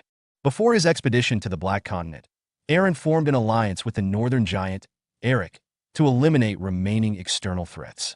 As he traveled across the kingdom, preparing for the final mission, he met with Cain. During their handshake, Cain squeezed Aaron's hand painfully, prompting Aaron to pull back, complaining of the pain. Cain, visibly upset, criticized Aaron for giving rations and holy water to the barbarians, questioning how Aaron could have made such a promise. Aaron calmly explained that, should they face an unknown attack while on the Black Continent, the situation would worsen if they ignored potential threats. Cain, frustrated, slammed his hand and scratched his head, still clearly troubled. Aaron asked if his actions had been hasty, to which Cain reluctantly admitted that, although Aaron had made a sound decision, the kingdom's dire situation was exacerbated by their support of the barbarians. Cain expressed concern that this would lead to more suffering for their people, especially since the production of holy water had been cut in half. Aaron, confused, inquired about the reduction in production, and Cain explained that it was due to a lack of holy power, mentioning Cecilia in passing. Aaron immediately moved away to meet Cecilia, saying they would continue their discussion later. As Aaron left, Cain muttered wistfully, wishing Kainus were present to help with the situation. Cecilia journeyed up a freezing mountain toward the old temple of the goddess Vivian, using her diminishing holy power to combat the cold. As she climbed, she realized her prayers were not being answered and decided to take more drastic action. Upon reaching the temple, she dismounted her horse and knelt before the sacred structure, praying for guidance from Lady Vivian. After some time, when Cecilia opened her eyes, she was deeply troubled to find that the holy power still did not respond. Her heart sank as she faced the realization that even in the presence of the temple, her prayers were unanswered. Just then, a powerful gust of wind struck her, throwing her toward a cliff's edge. The wind then lifted her into the air, leaving her suspended and terrified. Believing that she would fall to her death, she closed her eyes and called out to the goddess in desperation. At that moment, Kainus appeared in his dragon form, catching her midair. He gently landed on the mountainside and set her down. Trembling with gratitude, Cecilia thanked him for saving her. Kainus, however, seemed distracted, thinking to himself about how even Vivian hadn't responded to Cecilia's prayers, reflecting on her laziness. As Cecilia stood up without kneeling, Kainus, surprised, remarked on her boldness, teasing her for not showing proper reverence. Cecilia met Kainus's gaze firmly and explained that, though it was her first time encountering a dragon up close, she was Lady Vivian's saintess and would kneel to no one but her goddess. Kainus chuckled, calling her an oddity for still defending a god who didn't respond to her prayers. His irritation grew as he wondered why Vivian had made mana unusable. Cecilia interrupted his thoughts, stepping closer and calmly saying she could sense Vivian's presence. She pointed to a spot behind the temple and then pressed her hand against Kainus' chest, claiming the goddess's presence was there as well. Kainus, taken aback, asked what she was doing, but Cecilia explained that a chain of light was blocking the mana. When Kainus asked if she could break it, Cecilia regretfully shook her head, stating it was impossible in its current state. Kainus silently cursed Vivian, frustrated by the situation. However, Cecilia suggested that if Vivian's strength were restored, the chain might be broken, but Kainus would need to return to the place where he was originally chained. Kainus fell silent, reflecting on when he was in his human form the chain was placed on his heart. Finally, he spoke, trusting Cecilia to keep a secret. Surprised, Cecilia asked how he knew her name, but Kainus didn't answer. Instead, he unleashed a powerful roar, creating a whirlwind of mana and dust. Once the dust cleared, Kainus lying on the ground before her in his human form. Cecilia hesitated, then asked why is he here, and at this place? In the capital of the empire, Zaban, a secret gathering took place in the underground canals, with masked individuals lining up to enter a concealed chamber one at a time. Cheryl, part of the crowd, stood with her hood drawn low over her face, observing her surroundings. She felt uneasy, questioning if this was truly the home of the sage, as the large number of people made it seem suspiciously obvious. As she scanned the line ahead of her, Cheryl's attention was suddenly caught by a woman entering the line. Her heart stopped when she recognized the woman. Without a doubt, it was her mother. Isabel, disguised under a hood, patiently waited in a line to meet a sage renowned for his ability to foresee the future. When her turn arrived, she entered a dimly lit room where the sage sat with a glowing magical crystal ball in front of him. A guard pushed her closer to the sage, and though she hesitated, she eventually sat down.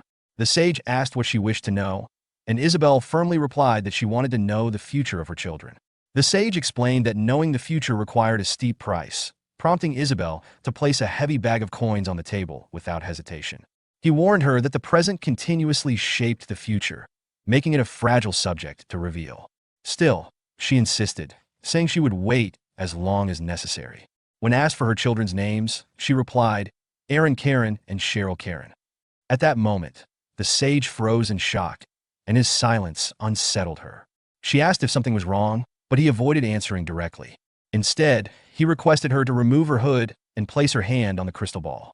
Reluctantly, Isabel revealed her face. The sage immediately recognized her. It was Isabel, the mother of Aaron and Cheryl, who was presumed to be dead. She placed her hand on the glowing crystal ball, and a burst of golden light filled the room. After a long pause, the sage announced that he had seen the vision she sought. Desperately, Isabel demanded to know when and how her children would die. Her question shocked the sage, who darkly remarked that she wasn't interested in their lives, only their deaths. Despite his disapproval, Isabel insisted, placing another bag of coins on the table. Reluctantly, the sage revealed that, in about 20 years, Aaron and Cheryl would die at the hands of Emperor Zerone. As Isabel left, the sage called a guard and whispered instructions for him to follow her and report everything about her life. Once she was gone, the sage removed his own hood, revealing himself to be Gayle, a philosopher of the Zaban Empire, and the soul that inhabited Aaron's body. Gayle was shocked, questioning how Isabel was alive since he believed she had died before his father was dethroned.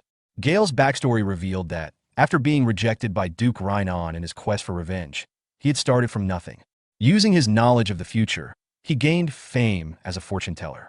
His predictions earned him the titles the Sage of the Future and the Philosopher of Zaban, eventually leading Isabel to seek him out.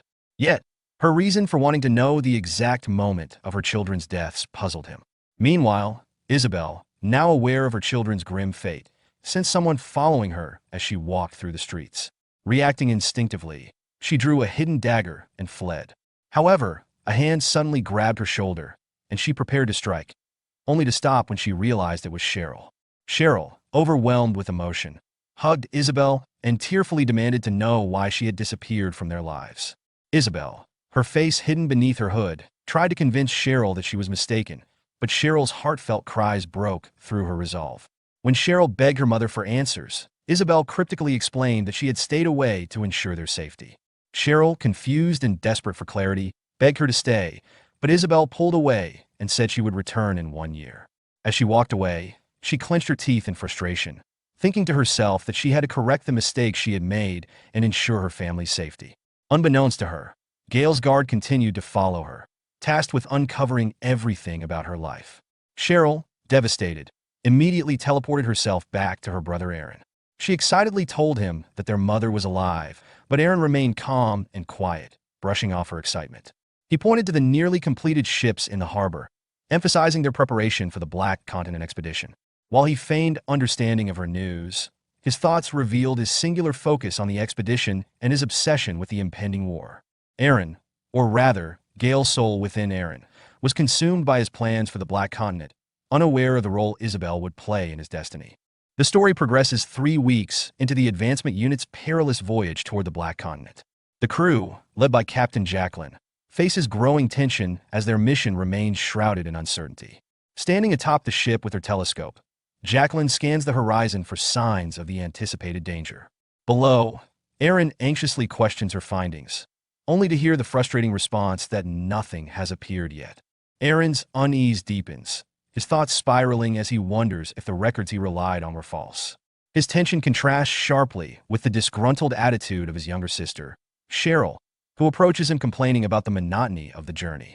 She laments missing the opportunity to learn more about their mother back in the kingdom and mocks Aaron's earlier promises of adventure, including encountering a sea serpent the size of a ship.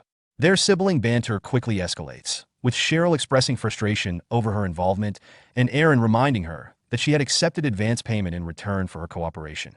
Dismissing him, Cheryl retreats to the cabin, leaving Aaron to mutter regrets about the price he paid for her participation. Suddenly, the ship lurches violently, breaking the tension. Aaron demands an explanation, and Jacqueline swiftly announces the presence of a sea serpent beneath the vessel, warning the crew to brace for a whirlpool. The calm routine shatters into chaos as the ship's stability falters. Cheryl reappears on deck, sarcastically remarking that even the sea serpent seems to want payment for their intrusion. Jacqueline descends to the deck, issuing commands to prepare for battle. The crew scrambles to their stations as the whirlpool grows, threatening to pull the ship under. Aaron turns to Cheryl, reminding her of the plan they agreed upon. With a determined nod, Cheryl summons her fiery bird using the Fire Wing spell and takes to the sky. From above, she observes the swirling chaos, her analytical mind racing. The sheer size of the whirlpool defies her expectations, raising questions about the serpent's true scale. When the sea serpent finally emerges, its immense size is both awe-inspiring and terrifying. Without hesitation, Cheryl casts Thunder Spear, striking the creature with a bolt of golden lightning. The attack briefly disrupts the whirlpool, stabilizing the ship, though Cheryl realizes the damage inflicted is minimal. Her small victory is short-lived as the enraged serpent lunges at her with gaping jaws. Cheryl narrowly evades the attack, her heart racing as she comprehends the creature's colossal size. From the deck, Jacqueline spots the serpent and orders the crew to fire the cannons. Cannonballs rain down on the creature, creating plumes of smoke and water, but their efforts are in vain. The serpent emerges unscathed, its mana barrier protecting it from harm. The beast retaliates, destroying a nearby vessel with a single swipe of its tail.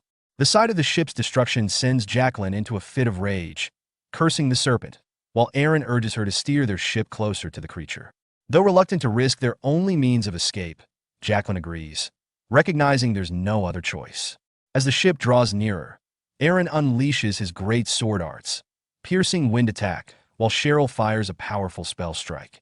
Their combined efforts result in a massive explosion, but as the smoke clears, the serpent remains unscathed, its mana shield intact.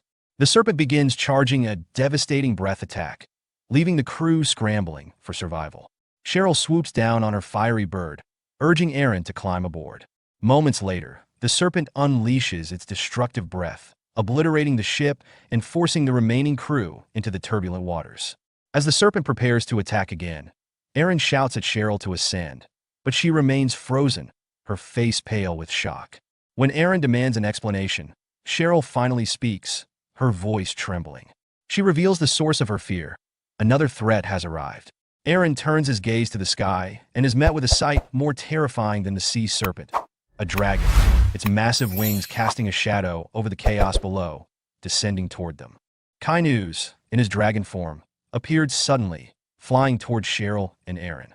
Cheryl immediately warned Aaron and began preparing a fire spell. However, before she could cast it, Kainuz zipped past them with remarkable speed, heading straight for Leviathan, the sea serpent. Cheryl noticed a burn mark on Kainuz and realized he was the same dragon she had fought at the old castle. Kainuz engaged Leviathan, sinking his razor-sharp teeth into the sea serpent, causing it to cry out in pain. Kainuz then attempted to communicate with Leviathan telepathically, urging it to regain control. But instead of responding, Leviathan charged a breath attack aimed at Kainuz, who swiftly dodged and remarked telepathically on Leviathan's loss of reason and reliance on instincts. The battle escalated as Kainuz skillfully dodged multiple breath attacks from Leviathan. He launched his own breath attack in return. Meanwhile, Aaron, witnessing the fierce fight, wondered why Kainuz was fighting the sea serpent. Cheryl quickly recognized the opportunity and urged Aaron to act, suggesting they save as many people as they could while Kainuz and Leviathan were distracted. Aaron, determined to act, agreed despite Cheryl's concerns about the sea serpent's overwhelming strength. Cheryl summoned a firebird to carry them closer to the action, while Aaron worried about how to penetrate Leviathan's mana shield with his sword. Leviathan, coiling its tail around Kainuz, began to crush him, but Kainuz fought back, slashing at Leviathan's eye, causing it to bleed. Aaron, spotting the opening, instructed Cheryl to get them closer to Leviathan's eye. Kainuz and Leviathan continued their battle, with breath attacks colliding in violent clashes. Kainuz thought to himself about the increasing power of Leviathan's magic. He dodged another attack, then darted forward, delivering a claw strike to Leviathan. In retaliation, Leviathan tried to bite Kainuz but missed, and Kainuz bit into Leviathan's neck, causing it to scream in pain. Seeing an opening, Aaron and Cheryl arrived at the scene. Kainuz, noticing them, released Leviathan to focus its attention on the pair. Aaron leaped from the firebird, plunging his sword into Leviathan's eye, twisting it to inflict more pain, and shouting for the rampaging to stop. Leviathan thrashed, and Aaron called to Cheryl, who guided the firebird closer, so Aaron could jump back onto it. Meanwhile, Kainuz prepared a final, devastating attack. He unleashed a massive fire breath attack that hit Leviathan square in the face, beginning the process of melting it. Aaron, seeing Leviathan's body start to melt, urgently warned Cheryl that it was about to explode. Cheryl, pushing her summon to its limits, tried to speed up their escape. Just as they were about to leave, Leviathan's body erupted in a huge explosion, knocking Cheryl unconscious and causing her summon to disappear, sending both Aaron and Cheryl plummeting into the ocean. Aaron, before losing consciousness, smiled faintly, thinking, "We did it." Later, Aaron awoke on the beach, coughing seawater. As he regained his bearings, he saw the others who had been with them scattered on the shore, all unconscious. Spotting Cheryl, he rushed to her side, shouting for her to wake up. She stirred at his voice, and Aaron, relieved, thanked the heavens. Cheryl, groggy, asked him to let go of her. But before they could speak further, a voice called out, "Good to see you." Startled, Aaron turned to find Kainuz standing nearby. With a smirk, Kainuz greeted them, saying, "Welcome to the Black Continent." Kainuz explains his arrival to Aaron, who sarcastically remarks on his great timing, considering Kainuz came late but still managed to rescue them from the sea. After briefly contemplating how challenging it must have been to search for them, Aaron focuses on the fact that they survived thanks to Kainuz. He asks if Kainuz knows anything about the land they're on, to which Kainuz reveals that most of the continent is covered by forests and mines, but there is a castle deep within. Aaron, puzzled, wonders if a castle implies a king, but records suggest there isn't one. This makes Aaron reconsider the ease of their mission, suspecting that tribes could be under a king's rule, complicating their conquest. He decides to have his team scout the area and gives the order to split into groups of 3. One group consists of Cheryl, Miller, and Captain Jacqueline. While scouting, Cheryl grumbles about having to work in the woods while the Lord gets to visit the castle, and she demands a break. Miller, amused, comments on her temper, while Jacqueline, irritated, reminds Cheryl that she lost a ship and should be more understanding. As the conversation escalates, Cheryl and Jacqueline argue about the complexities of setting up a portal, with Cheryl expressing doubts about its feasibility in such an unstable magical environment. Suddenly, Cheryl senses someone behind them. She casts a binding spell to restrain the person, revealing an old man. The old man, who had been casting a spell, announces that the prophecy has come true, which surprises the group. Cheryl decides to hear him out. The old man claims that the prophecy foretells a liberator who will free the slaves of the continent. Meanwhile, he becomes distracted by a butterfly, rolling around like a child when it escapes. Cheryl, unsure whether to trust him, approaches and asks about the prophecy in more detail. The old man describes a warrior with a special sword, the relic of the ruins, who will defeat the master of the continent. He insists they must find the ancient ruins, as the Slayer resides there. The group is skeptical, with Cheryl dismissing him as just a crazy guy. Despite her doubts, Captain Jacqueline suggests they continue their mission. In a nearby castle, a woman watches Kainuz, Aaron, and Rex through a magic crystal ball. She chuckles, intrigued by Kainuz's fearlessness, and notices the dragon's blessing on Aaron. The woman orders her subordinate, Logan, to invite them to the castle. As Logan bows and disappears, she mutters to herself, "I'll grant you all the honor of becoming my slave." Aaron and his group arrived at Renetra village on the Black Continent, which appeared eerily empty. As they observed their surroundings, Aaron expressed his confusion, questioning if they had arrived at the right place. Kainuz assured him that this was indeed the path to the castle. Rex pointed out the castle in the distance, prompting Aaron to reflect on its strange opulence amidst the rundown area, noting the absence of guards and the eerie stillness. His thoughts darkened as he speculated the castle might be a hollow shell filled with wealth, but lacking substance, making him optimistic that things would proceed smoothly. He instructed his group to head towards the castle. Suddenly, they heard the sound of footsteps and saw people passing by, appearing to be miners hauling strange rocks and carrying pickaxes. Aaron asked Rex where the miners were taking their load, but when Rex tried to inquire, the miners ignored him, and when he grabbed one, the person immediately pulled away. Kainuz noticed the lack of communication and sensed something familiar about the miners' energy, which intrigued him. At that moment, Logan, a figure they had not seen before, appeared and introduced himself as the butler of the mansion castle, explaining that his master, the ruler of the Black Continent, had invited them. As they followed Logan towards the castle, Aaron observed the miners and speculated that they were being controlled through some form of magic. Kainuz confirmed that magic capable of stealing souls and controlling people was more common than one might think, although it was rare for someone to control an entire population. Eren, already facing the challenges of arriving on a new continent, felt the weight of this new threat and grew more cautious. Kainu's warned him that the ruler of the Isthmus, who governed the Black Continent, was a formidable opponent. Upon reaching the castle gates, Logan opened them and led them inside. Kainu's was struck by a thought. If his intuition was correct, the ruler of the Black Continent might be his older sister. This suspicion proved true when they entered the throne room, and Kainu's sister, the ruler, sat upon the throne. She addressed Eren cryptically, calling him a being who has borrowed wings and stepped foot on this land. Eren, confused and unsure of the formality, responded by identifying himself as Eren, the Lord of Brahn territory, and opted to skip the formal greetings. The ruler, unfazed, dismissed the customs of the Western Empire and agreed to proceed on her terms. She then thought to herself that more arrogant individuals were easier to manipulate, hinting at an ulterior motive. She turned to Logan, instructing him to bring out the prepared items. Logan quickly complied, leaving Eren puzzled. The ruler explained that in her land, sharing a drink with strangers was the customary first greeting and announced her intention to raise a toast in their honor. Logan brought 4 glasses of wine, and the ruler picked one, mentioning that the toast was in celebration of reuniting with an old friend, referring to the group. Eren, still uncertain about the ruler's intentions, glanced at Kainu's, who looked visibly angry. Logan then offered the glasses to everyone, encouraging them to drink. The ruler, privately thinking about her plans to turn Eren into a more obedient slave, chuckled. Kainu's telepathically warned Eren to stop the ruler's nonsense. She responded telepathically, irritated by his audacity. When Eren poured the wine from his glass onto the floor, citing his difficulty in accepting the custom, the ruler's calm demeanor faltered. She, now flustered, asked whether Eren was an ally or an enemy. Eren responded that he had no interest in the wine, whether it was poisoned or not, and broke the glass on the floor. Finally, Eren took a defensive stance, unsheathing his sword and declaring that he had business to attend to. In the heart of the Black Continent, within the throne room draped in ancient shadows and burning torchlight, stood Krumla, the supreme ruler of the land and sister to the dragon Kainu's. Her presence exuded dominance, wrapped in regal beauty and dread power. When Eren dared to point his sword at her, her eyes narrowed in cold fury.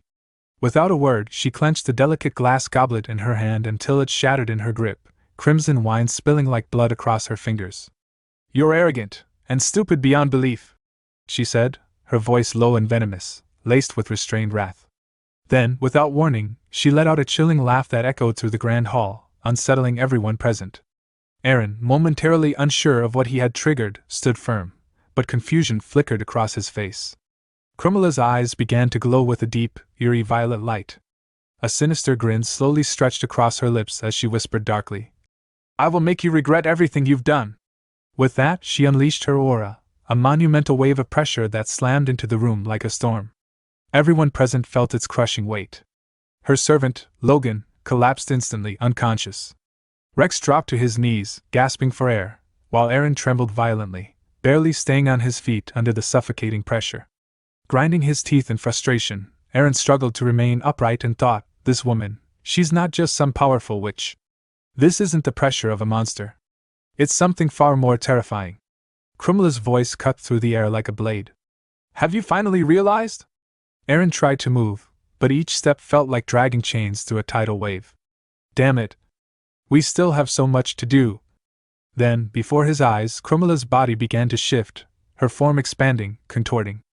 A horrified gasp escaped Eren's lips as the transformation completed and she emerged in her true form, a colossal, 5-headed dragon, her scales glistening like obsidian, her presence filling the chamber with primal fear.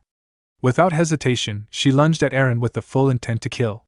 But before her devastating strike could land, a massive figure stepped forward, Kainu's, who had been standing silently beside Eren. In an instant, he too transformed into his dragon form and intercepted the attack. The clash sent shockwaves through the chamber, and Kainu's retaliated with a powerful counterattack that launched Krumla into the stone wall behind her. Recovering swiftly, Krumla snarled, "How dare you side with the humans?" One of her heads inhaled, glowing with intense heat before unleashing a torrent of fire. Kainu's evaded the blast with fluid speed and darted behind her to strike. But just before his attack could land, she sneered, "Foolish creature!" And her massive tail whipped around, striking him and sending him crashing into the opposite wall. Yet Kynes was not done. Shaking off the debris, he launched himself forward once more to engage her head-on. Watching the titanic clash of dragons, Eren stood frozen, sweat dripping down his brow. His eyes widened as recognition struck. That dragon, at sea, he helped us. It was him. Kynes. As the battle raged, Kynes managed to pin Krumila momentarily and turned his head toward Eren, shouting, "Go! Get out of here!" Gritting his teeth, Eren spun around and rushed to Rex, who was still weak on the ground. Shaking him awake, he said urgently, "We need to get out of here. Now!" Krumila caught sight of Eren trying to escape and began to move toward him, but Kynes anticipated her and struck first. A blast of flame erupted from his jaws, slamming into her and forcing her back with a shriek of pain. "I'll deal with my sister!" Kynes roared. Eren didn't look back. He and Rex escaped the throne room as the two dragons collided again, their roars shaking the very castle walls. Running down the corridor, they found themselves in a twisting passage that seemed to loop endlessly. Panting, Eren muttered in frustration, "Damn it, this place is a maze." Just then, Rex's eyes widened in alarm.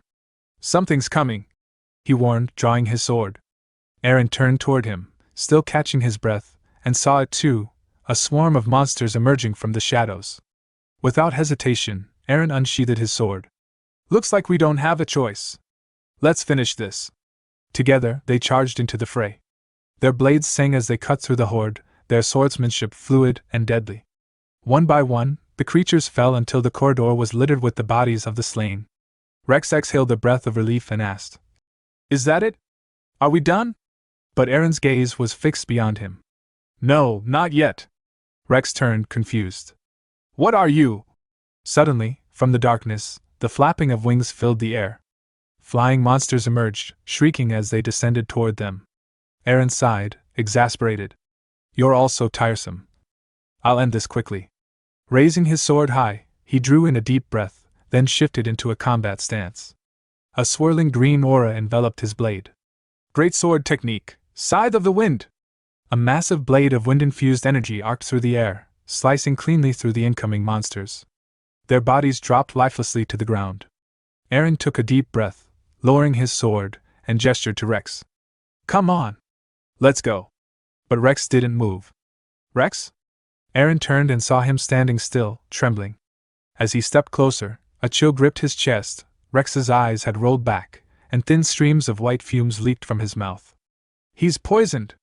Before Eren could react further, a deafening noise erupted behind Rex, the screeching, writhing sound of something unnatural. Eren looked up and his eyes went wide in horror. A massive earthworm-like creature, its segmented body lined with centipede legs and a gaping, serrated maw, lunged toward them from the corridor. And it was coming fast. Eren stepped forward, placing himself between Rex and the monstrous creature, his jaw clenched tightly. His fingers tightened around the hilt of his sword as his thoughts surged with urgency. "Damn it! If I want to save Rex, I need to break through this thing fast." His gaze locked on the grotesque earthworm-like monster, its centipede legs twitching grotesquely. Eren assessed its bulk with a tense breath. "It's heavy, but manageable." Planting his feet firmly, he shifted into a combat stance. "I'll send you back to the abyss where you belong." Focusing his mind, he channeled his mental strength into the blade, then layered it with the radiant force of the dragon's blessing. Wind began to swirl around him as he invoked one of his advanced sword techniques, Piercing Gale.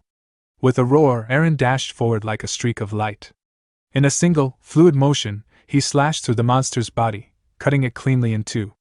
Its massive form quivered and collapsed with a sickening thud. Eren exhaled sharply, turning to Rex. "Wake up!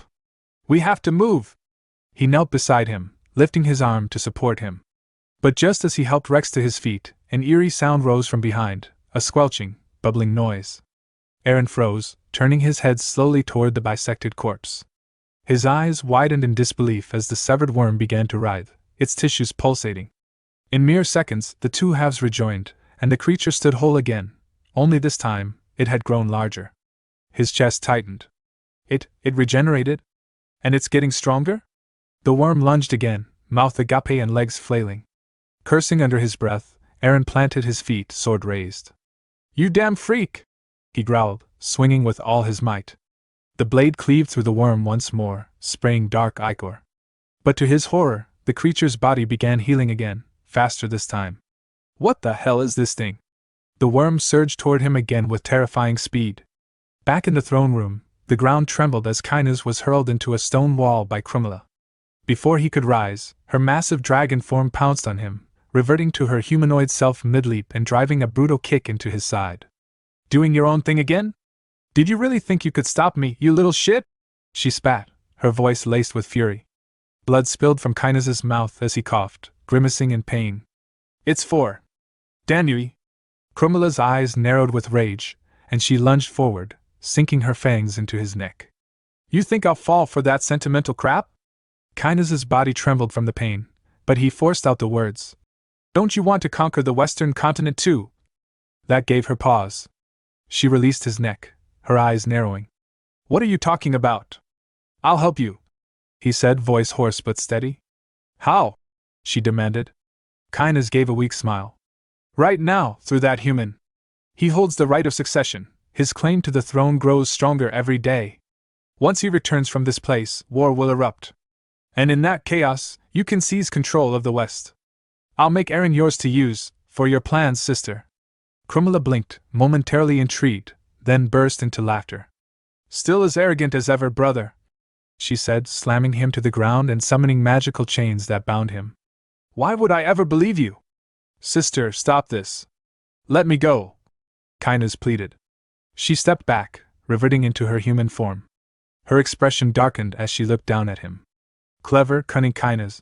You've lied to me again and again, always slipping through my grasp. But now, at last I have you.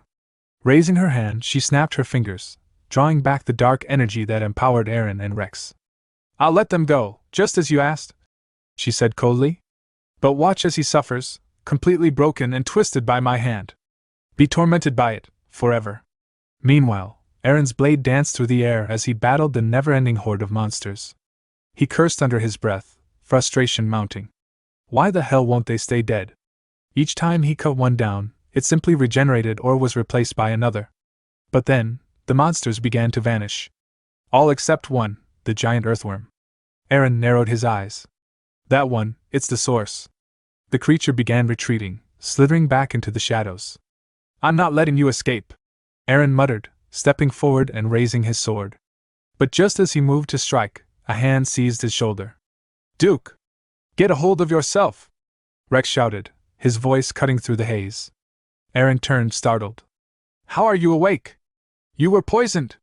Rex looked him in the eye, his tone urgent. There's nothing here! Eren stared at him, confused. What do you mean? That thing is right there! He spun around, but the corridor was now empty. No worm. No monsters.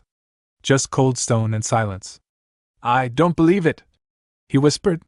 This was all an illusion. As reality returned to him, the oppressive presence faded. Was it Kynes who dispelled it? Eren turned to Rex. Let's get out of here. Now. Rex nodded immediately. Without hesitation, the two of them dashed down the corridor, leaving the cursed throne room behind. As they ran, Eren's thoughts drifted to Kynes. I don't know if you defeated that monster, but I'll trust your words for now. But if you don't come back alive, I swear I'll come for you myself. As Cheryl, Miller, and Captain Jacqueline pressed onward through the dense forest, the daylight slowly faded into twilight and then into the deep shadows of night. Their search had been long and exhausting, but finally, Cheryl halted and raised her hands, beginning to weave the intricate gestures of a teleportation spell. A shimmering portal crackled to life before them. Peering carefully through the swirling vortex, Cheryl's brow furrowed. The landscape on the other side was unfamiliar, twisted, alien. Where is this place? She wondered, a flicker of unease crossing her mind. Miller leaned closer, scrutinizing the view. Aside from this, it doesn't look like the place I was aiming for. Cheryl bit her lip, considering. Could the magic be unstable? She thought. Still, as long as it leads to an empire, it should be close enough. Miller snorted, a mocking grin tugging at his lips. Typical of you, a half-baked magician who can only tear things apart. Cheryl snapped around, her eyes blazing with anger. I'm good at destroying things. And you? You're just old and wheezing. Miller's face reddened, his own temper flaring in response.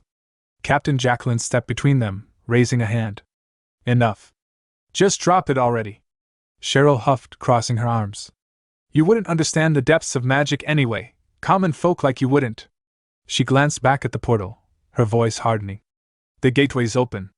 Go tell my brother. I'm going through. Before Miller could protest, she stepped forward and vanished into the swirling portal. Hey! That's no way to speak to an elder. Where are you running off to? Hey! Miller barked after her, frustration spilling from his voice. Jacqueline gripped Miller's arm firmly. Be patient. As the portal shimmered and Cheryl disappeared, Jacqueline sighed, rubbing Miller's shoulder to calm him. Come on, instead of wasting energy on pointless arguments, let's focus on our mission. Miller grumbled but nodded, and the two turned away from the portal. I could really use a beer after all this, Miller muttered. Jacqueline cracked a rare smile. When we get back, we'll have a big one. Miller's lips twitched in a chuckle. That sounds good. But behind them, shadows of a strange pink hue began to shift silently in the dark forest. Watching from within the portal, Cheryl caught sight of the shadows and frowned. Oh? What's this, a ghost? She mused, stepping back from the portal's edge. Doesn't concern me. They'll manage without me. With that, she turned her attention elsewhere, determination in her eyes. I've done my part. Now it's time to dig into Mother's affairs. The scene shifted deep beneath the imperial capital of Jabin, in the dim, echoing underground waterways. A crowd had gathered, lined up before a heavy stone door, all waiting for a meeting with the revered sage.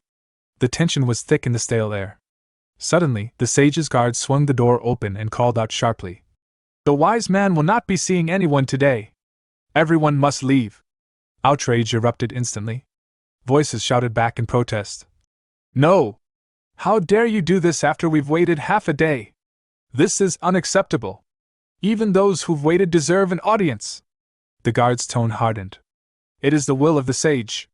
Leave now. If you defy this, you will never see him again. Reluctantly, the crowd began to disperse, murmuring complaints but powerless to change the order. Once the last person was gone and the door sealed shut, the guard approached the sage. Have all the visitors left? The sage asked. Yes, my lord, the guard replied. How much have you learned about that woman? The sage pressed. The guard shook his head. We could find no fixed residence. No one of interest to question. She belongs nowhere, a wanderer without a permanent home. The sage frowned, troubled by the vagueness. The guard continued. After some time of inactivity, she suddenly appeared at the Enon temple. Isabel arrived at the temple alone, stepping cautiously through the quiet halls. Please, it has to be here, she whispered, eyes scanning the room. Moments later, she spotted a faint glow in the distance and hurried toward it. Approaching carefully, she whispered, Finally, I found it. As she reached out, an invisible shield flickered into existence around the object. She exhaled. As expected, it's sealed. No way to get it without. Her voice grew resolute. I must use that power too. Placing her hand on the shimmering barrier, she began to chant, invoking the name of Abarak, the master god of the lower deity Enon. In the name of Abarak, release the seal! The shield shattered like glass. She grasped the relic and tossed it lightly into the air. Area grab! A brilliant light radiated from it, and the air around swirled with powerful winds. Then, in an instant, the relic vanished. A small, triumphant smile curved her lips. With this in hand, the next step can begin.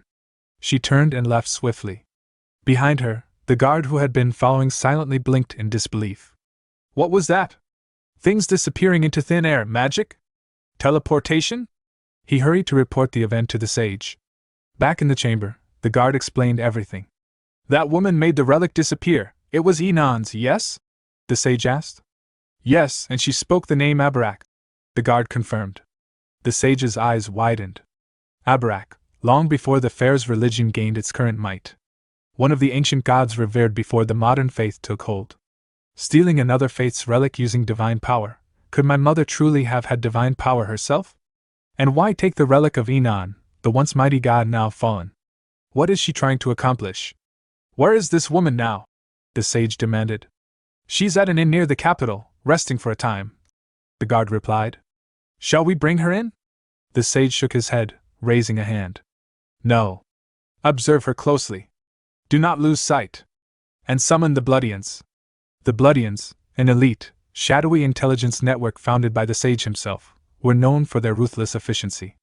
Their covert operations included espionage, abduction, and assassination, all aimed at ensuring the sage's prophecy came to pass.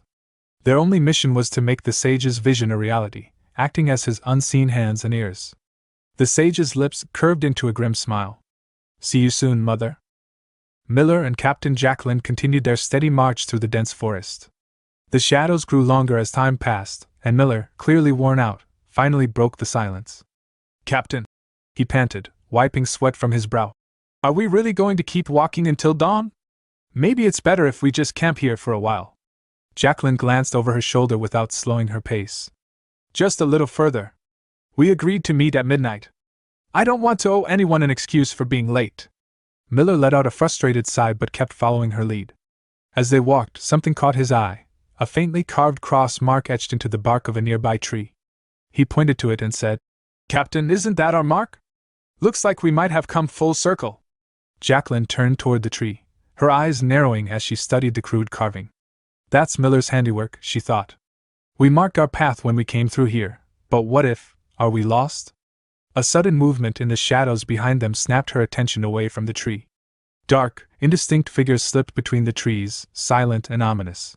Without hesitation, Jacqueline hissed, "Miller, draw your weapon!" She unsheathed her hammer and lunged toward the nearest figure, swinging it in a powerful vertical arc.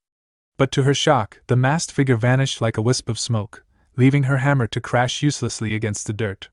What the hell was that? She wondered, heart pounding. More of these masked phantoms appeared, encircling them. Jacqueline's nerves tightened, but Miller shoved her backward with urgency.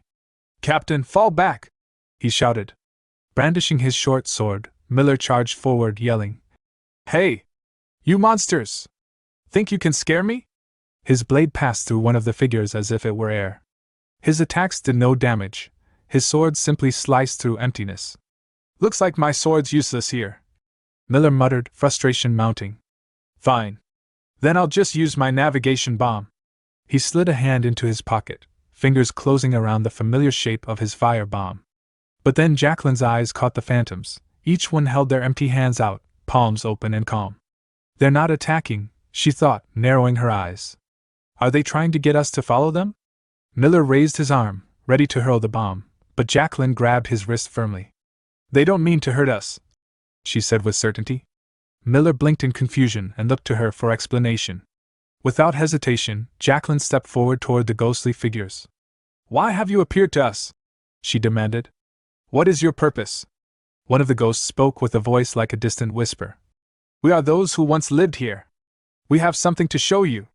Jacqueline's curiosity sharpened. "Is this place from long ago?" The ghost nodded. "Before the dragon claimed dominion here, this was the Black Continent." Then it beckoned them to follow. After a while, Miller and Jacqueline found themselves led to an ancient village of Renetra. The streets were alive with celebration. Loud laughter and music filled the air. Lanterns hung from buildings, casting warm glows over crowds of people feasting and dancing. Jacqueline studied the scene, thinking, a festival in progress? Miller's eyes gleamed with amazement. "I never knew a place like this existed in the Black Continent. If I could rest here for even one night, I'd have no regrets." Jacqueline frowned and replied sharply, "Don't get distracted. According to the ghost, this isn't the present. This is the Black Continent of the past, just an illusion." She turned to Miller. "Stay close." But Miller was already wandering off, drawn by the scent of roasting meat at a nearby stall. He took a bite, savoring it. Jacqueline called after him, exasperated. "Miller!" He grinned back. "I'm starting to see why that blasted Duke wants this continent so badly. This meat, sprinkled with black gold seasoning, is incredible. Want some, Captain?" Jacqueline waved him off. "No thanks. Let's keep moving." She scanned the area but realized the ghost guide had vanished. Miller frowned. "He's gone? Who was that guy anyway? I hope you didn't lose him because of me," Miller added, concerned. Jacqueline shook her head. "It's all right. He couldn't have gone far. We'll find him soon." Suddenly, a booming voice rang out through the village square. "Ladies and gentlemen, thank you for waiting." A figure in a colorful jester's outfit stepped onto a makeshift stage. Miller and Jacqueline turned, curious. the jester announced. Tonight's tale, the one you've all been waiting for, the story of the Black Continent's greatest hero, the Dragon Slayer. Jacqueline's mind flashed back to the old man she had met earlier. Is this what the ghost wanted to show us? She wondered aloud. The jester continued. Long ago, not too far from today, the Black Continent was a prosperous land, until dragons set their eyes on it. The repeated invasions and plundering left us drained and desperate. But in the chaos, a hero emerged. At the very edge of the continent, he found the dragon's nest and struck down the beast with his mighty sword. Thanks to his courage, peace and happiness returned. As the crowd roared in anticipation for the hero's arrival, a sudden, terrifying roar ripped through the village. Dragon? The dragon's back! Someone shouted nervously. From the sky descended Crumula, the five-headed dragon, breathing a scorching torrent of flame over the festive village, setting the streets ablaze in an instant. Crumula unleashed her fiery wrath without mercy, her scorching breath sweeping across the village like a blazing inferno. Flames engulfed the wooden buildings, their structures collapsing in roaring crashes as terrified villagers ran screaming through the smoke-filled streets. The air was thick with the acrid scent of burning wood and flesh, and one by one, the residents fell victim to the merciless dragon's assault. The entire village was consumed by fire, an unrelenting hellscape of destruction. Miller's eyes widened in horror. What's happening? He shouted, teeth clenched in furious resolve. I'm going to kill that monster. Before he could move, Jacqueline grabbed his arm, holding him back. It's useless, Miller. This isn't real. It's just a vision. The being who brought us here is showing us what happened to the Black Continent long ago. Miller blinked, confusion flickering through his anger. So this isn't real? Jacqueline's gaze hardened as she studied the burning village. This isn't over yet, she thought grimly. There's more to see. Suddenly, a man, his clothes aflame, staggered toward them through the smoke. We must call the Slayer. You have to find him, he gasped. But before he could say more, Crumula slammed one of her massive, clawed feet down on him, crushing the man into nothing but a gruesome smear. The dragon's laughter echoed, cold and cruel. Fools! Crumula mocked. The Slayer is already under my control. There's nothing left for him but to wait for death and darkness. With a powerful beat of her wings, she rose into the sky and vanished beyond the clouds.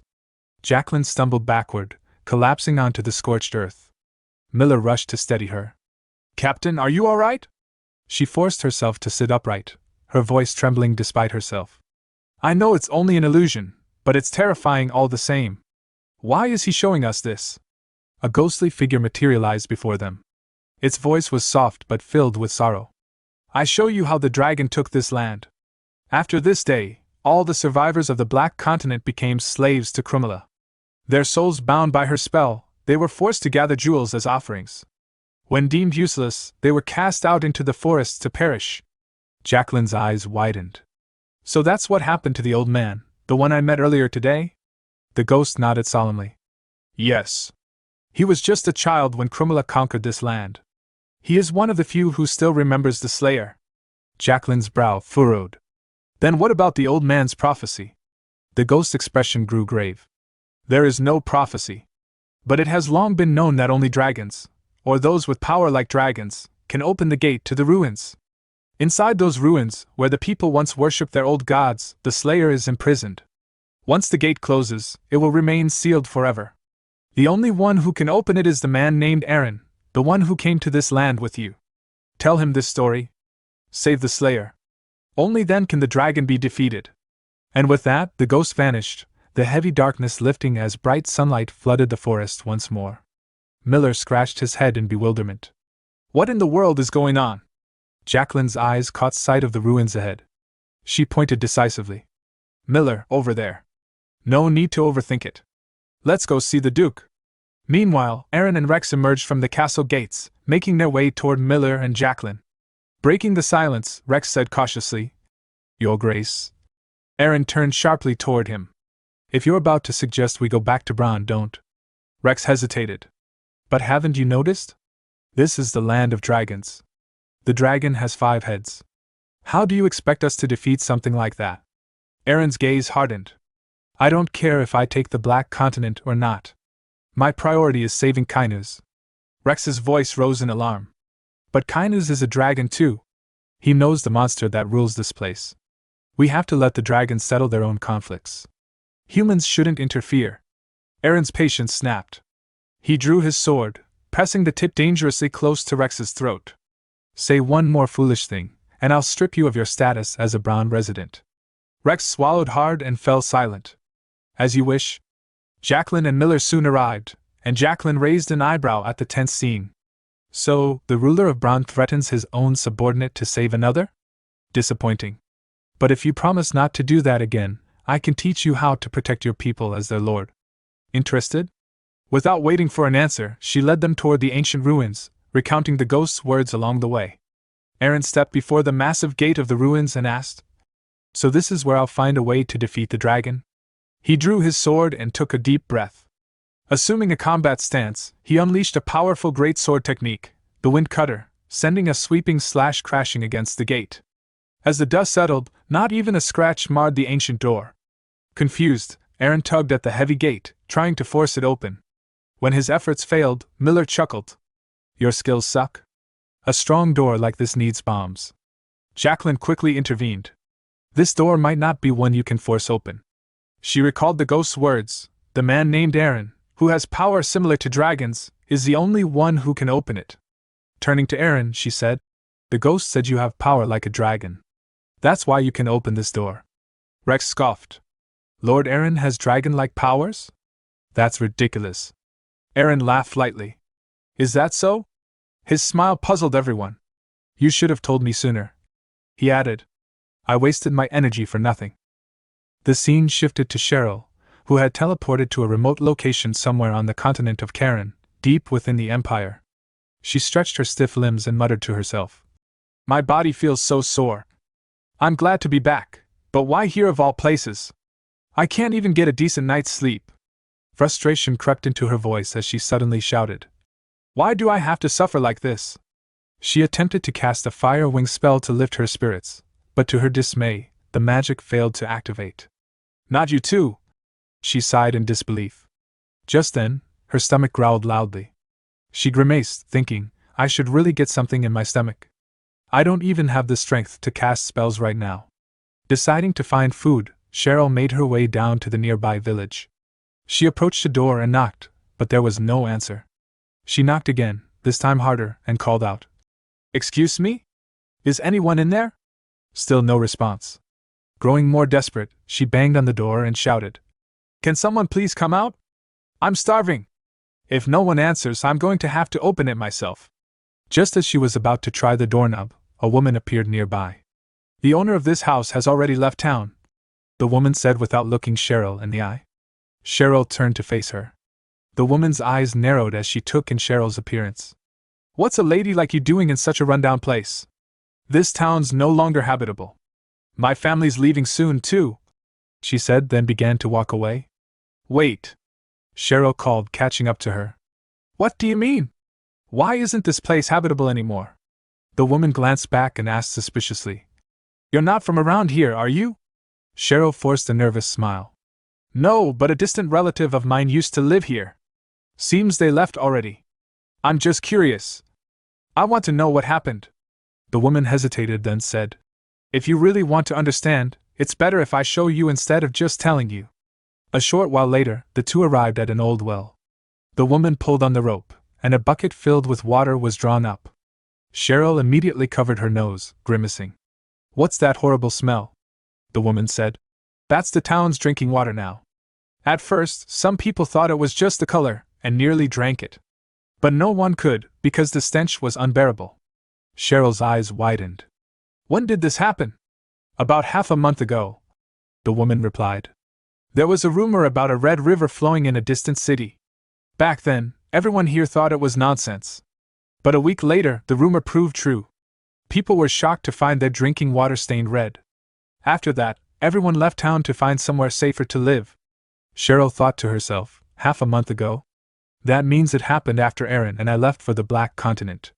She gripped the woman's shoulder firmly and asked, "What's the situation like in the other regions?" The woman shrugged. "I don't know much. Everyone says people are heading northwest, where the land is protected by the god pears.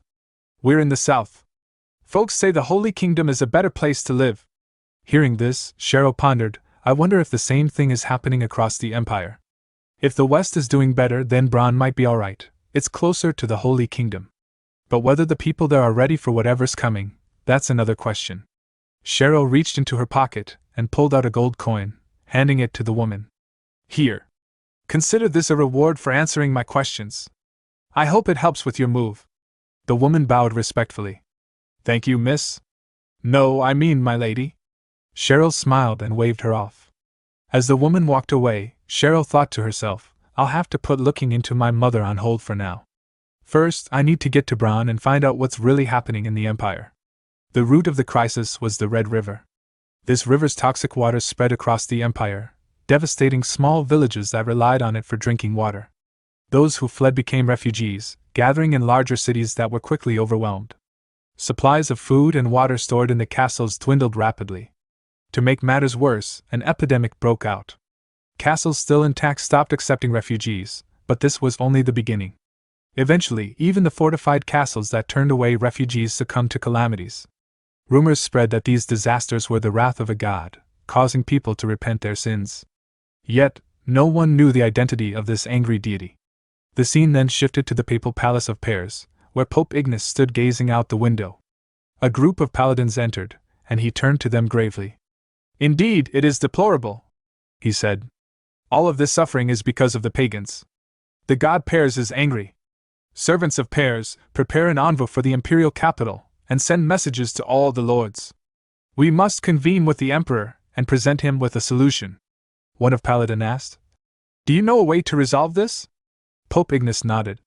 To overcome this disaster, great faith in God is essential. Everyone in the empire must worship Pears. Paladin asked. Are you proposing that the Church of Pears become the state religion? Yes, Pope Ignace said, a grin spreading across his face. The paladins bowed deeply. You truly are the mighty saint of Pears. Now go, Pope Ignace commanded. As servants of Pears, deliver this message to the empire's nobles without delay. The paladins replied, Yes, your holiness, and departed. Left alone, Pope Ignace chuckled darkly. At last, I can avenge the shame of that day. The nobles' opposition to Aaron's actions is at its strongest. I should have no trouble winning their consent. Once Pears becomes the state religion, I will crush the Church of Vivian. And then, it's only a matter of time before Aaron, the follower of Vivian, is isolated. Pears, the great guardian, thank you. You have given this lamb a chance to corner him and exact my revenge. The scene shifted to Jabin, the imperial capital, inside a grand meeting room where Emperor Zerone sat at the head of a long table, flanked by several of his dukes. The atmosphere was tense, charged with the weight of the empire's growing crisis. Emperor Zerone's voice rang out with authority. I've received troubling reports about strange phenomena spreading throughout the empire. The capital remains untouched, for now, but we cannot afford to sit idly by. What is the current condition in each territory? A duke with striking golden hair rose to speak. Your Majesty, my estate is overwhelmed. Refugees flood in daily, desperate and destitute. Our resources are strained to the breaking point. Many have become outcasts, resorting to theft and disturbing the peace of our residents. From across the room, a duke with dark hair and a thick beard grimly reported. Our plight is worse. The crops have failed entirely. Farmers abandon their lands and flee in despair. Without tax revenue, the estate teeters on the brink of collapse. Duke Gran, a grizzled veteran, leaned forward earnestly. Emperor, at this pace, it's only a matter of time before the capital itself is affected. These vagrants, with nothing left to lose, risk becoming lawless outlaws. We must put an end to this, by force if necessary. Duke Raynon's voice rose sharply in protest. Are you seriously suggesting we raise our swords against starving citizens? Control is necessary in times of chaos. Duke Gran countered, voice firm. I'm not advocating outright attack, but without proper governance, this disorder will consume us all. Raynon stood, tension radiating from him as he retorted. Control can so easily slip into oppression. Where is your trust in the Imperial Army? Ridiculous. Gran shot back. The one being ridiculous here is you, Raynon. Their heated exchange escalated, but before it could spiral further, Emperor Zerone slammed his hand down on the table, silencing the room instantly. Every pair of eyes turned to him. We are gathered here to seek solutions, not to bicker amongst ourselves. I will not tolerate infighting at a time like this. Just then, Pope Ignace entered the chamber, his calm presence commanding attention. Your Majesty is correct. In times of crisis, the Empire must stand united. Yet beneath the surface, Dukes Gran and Rhinon voiced the same concern, though their words differ. Zerone nodded sharply. Speak plainly, Pope Ignace. The Pope's eyes gleamed with conviction. Both dukes desired the Empire's survival. One advocates protection, the other control. I propose a path that embraces both. We must declare the Church of Pairs the state religion. For over 15 days, disaster has ravaged the Empire's territories, but notably, the Holy Kingdom remains untouched. It is widely believed that Pairs, the god of protection, shields the kingdom. Refugees flock there in hope, but unchecked, this influx will overwhelm the Holy Kingdom while other regions collapse. The benevolent god Pairs has commanded me to unite the Empire under his guidance, to spread his protection across all lands. Duke Gran nodded thoughtfully. He speaks wisdom. What say the other dukes? Voices murmured agreement, but concerns followed. Using religion to control the masses is effective, yes, but the Empire is already fractured with diverse faiths. Imposing a single-state religion risks a fierce backlash. Gran turned to Emperor Zerone. Your Majesty, what is your judgment? Before the Emperor could answer, he interrupted himself. I request a private audience with Pope Ignace. In a more secluded chamber, away from the Duke's ears, Emperor Zerone fixed Pope Ignace with a piercing gaze. It seems you were quite incensed when Valenche Castle was taken from you. Is this push to make the Church of Pairs the state religion truly divine will, or an attempt to corner Aaron? The Pope chuckled softly. I follow only the command of God. Are you lying to me, before the Emperor? Zerone's voice was cold. No, Your Majesty. I would not dare. Zerone's expression softened, though a shadow of calculation flickered in his eyes. I sympathize with you. Aaron is indeed a thorn in the imperial family's side. Yet I lack grounds to remove him outright. But if Pairs becomes the state religion, the Church of Vivian's influence will wane. Aaron will face a choice, either abandon Vivian's church or confront Pairs' newly elevated authority. Either path confines him, curbing his ambitions. A sinister smile curled at Zerone's lips. Tell me, Pope Ignace, would you join me in this endeavor? Back in the meeting room, Emperor Zerone addressed his gathered dukes with newfound resolve. I concur with all your counsel. Effective immediately, the Church of Pairs will be recognized as the state religion. All pagan temples across the Empire are to be closed. Use force if necessary to quell dissent. Some time later, in Valenche Castle within the Brahn territory, followers of the Church of Vivian quietly returned. Arthur observed the grim scene. The persecution of our faith has escalated. Even hidden Vivian worshippers are being hunted. Bianca, gripping her sword, spat bitterly. Those damned Pairs fanatics. At least we still have Valenche Castle. Arthur glanced at her, thoughts flickering with silent devotion. Of course, it's because you protect it, my goddess. Suddenly, a guard atop the castle wall shouted urgently. Captain? Paladins from the Church of Pairs are approaching. Bianca drew her sword, ready for confrontation. What? Are they seeking a fight? Arthur placed a steadying hand on her arm. Captain, please remain calm. Fighting will only escalate tensions. Reluctantly, Bianca sheathed her sword. As the paladins arrived, their captain dismounted and unfurled a sealed letter. I bring His Majesty's order. Followers of the Church of Vivian are forbidden entry to the castle. Bianca's voice rang out, fiery and resolute. This land belongs to the Church of Vivian. I refuse to abide by a royal decree that persecutes our faithful. The paladin captain's expression hardened. Then we have no choice. He commanded his men. Arrest all Vivian followers. Chaos erupted as paladins moved to capture those loyal to Vivian. Bianca stepped forward, sword drawn, and pointed directly at the captain. Cease this at once. Unyielding, the captain declared. Those who assist Vivian's followers will be imprisoned. His Majesty's orders must be obeyed. Anyone who attacks a paladin enforces rebellion and will be executed. Bianca's mind raced, realizing the gravity of the situation. They won't relent. This is a trap to use my resistance as justification to destroy Duke Aaron. Is there nothing I can do but surrender? With a silent curse, she sheathed her sword, and the paladins restrained her. Turning to Arthur, the captain commanded. Inform the Lord of Valenche Castle that he must expel all Vivian followers immediately. Should he refuse, we will conduct our own search and purge next time. Meanwhile, on the Black Continent, deep within the shadowed corner of a dense forest, stood the entrance to ancient ruins, massive, foreboding, and sealed shut. Aaron stood before the imposing stone door, his mind racing with thoughts. After a brief moment of contemplation, he raised his voice boldly. I am Aaron, the lord of the Brahn estate on the western edge of the Karen continent. I bear the blessings of the dragon. Open this door. But the great stone door remained immovable, silent, and unyielding. Aaron waited a moment longer, then frowned in confusion. Is this not the way? He muttered under his breath. Miller, standing nearby, let out a harsh laugh. Are all noble dukes like you? You really think the door will just open because you claim your title? This isn't some ordinary castle gate, you know. Nobles can be so foolish.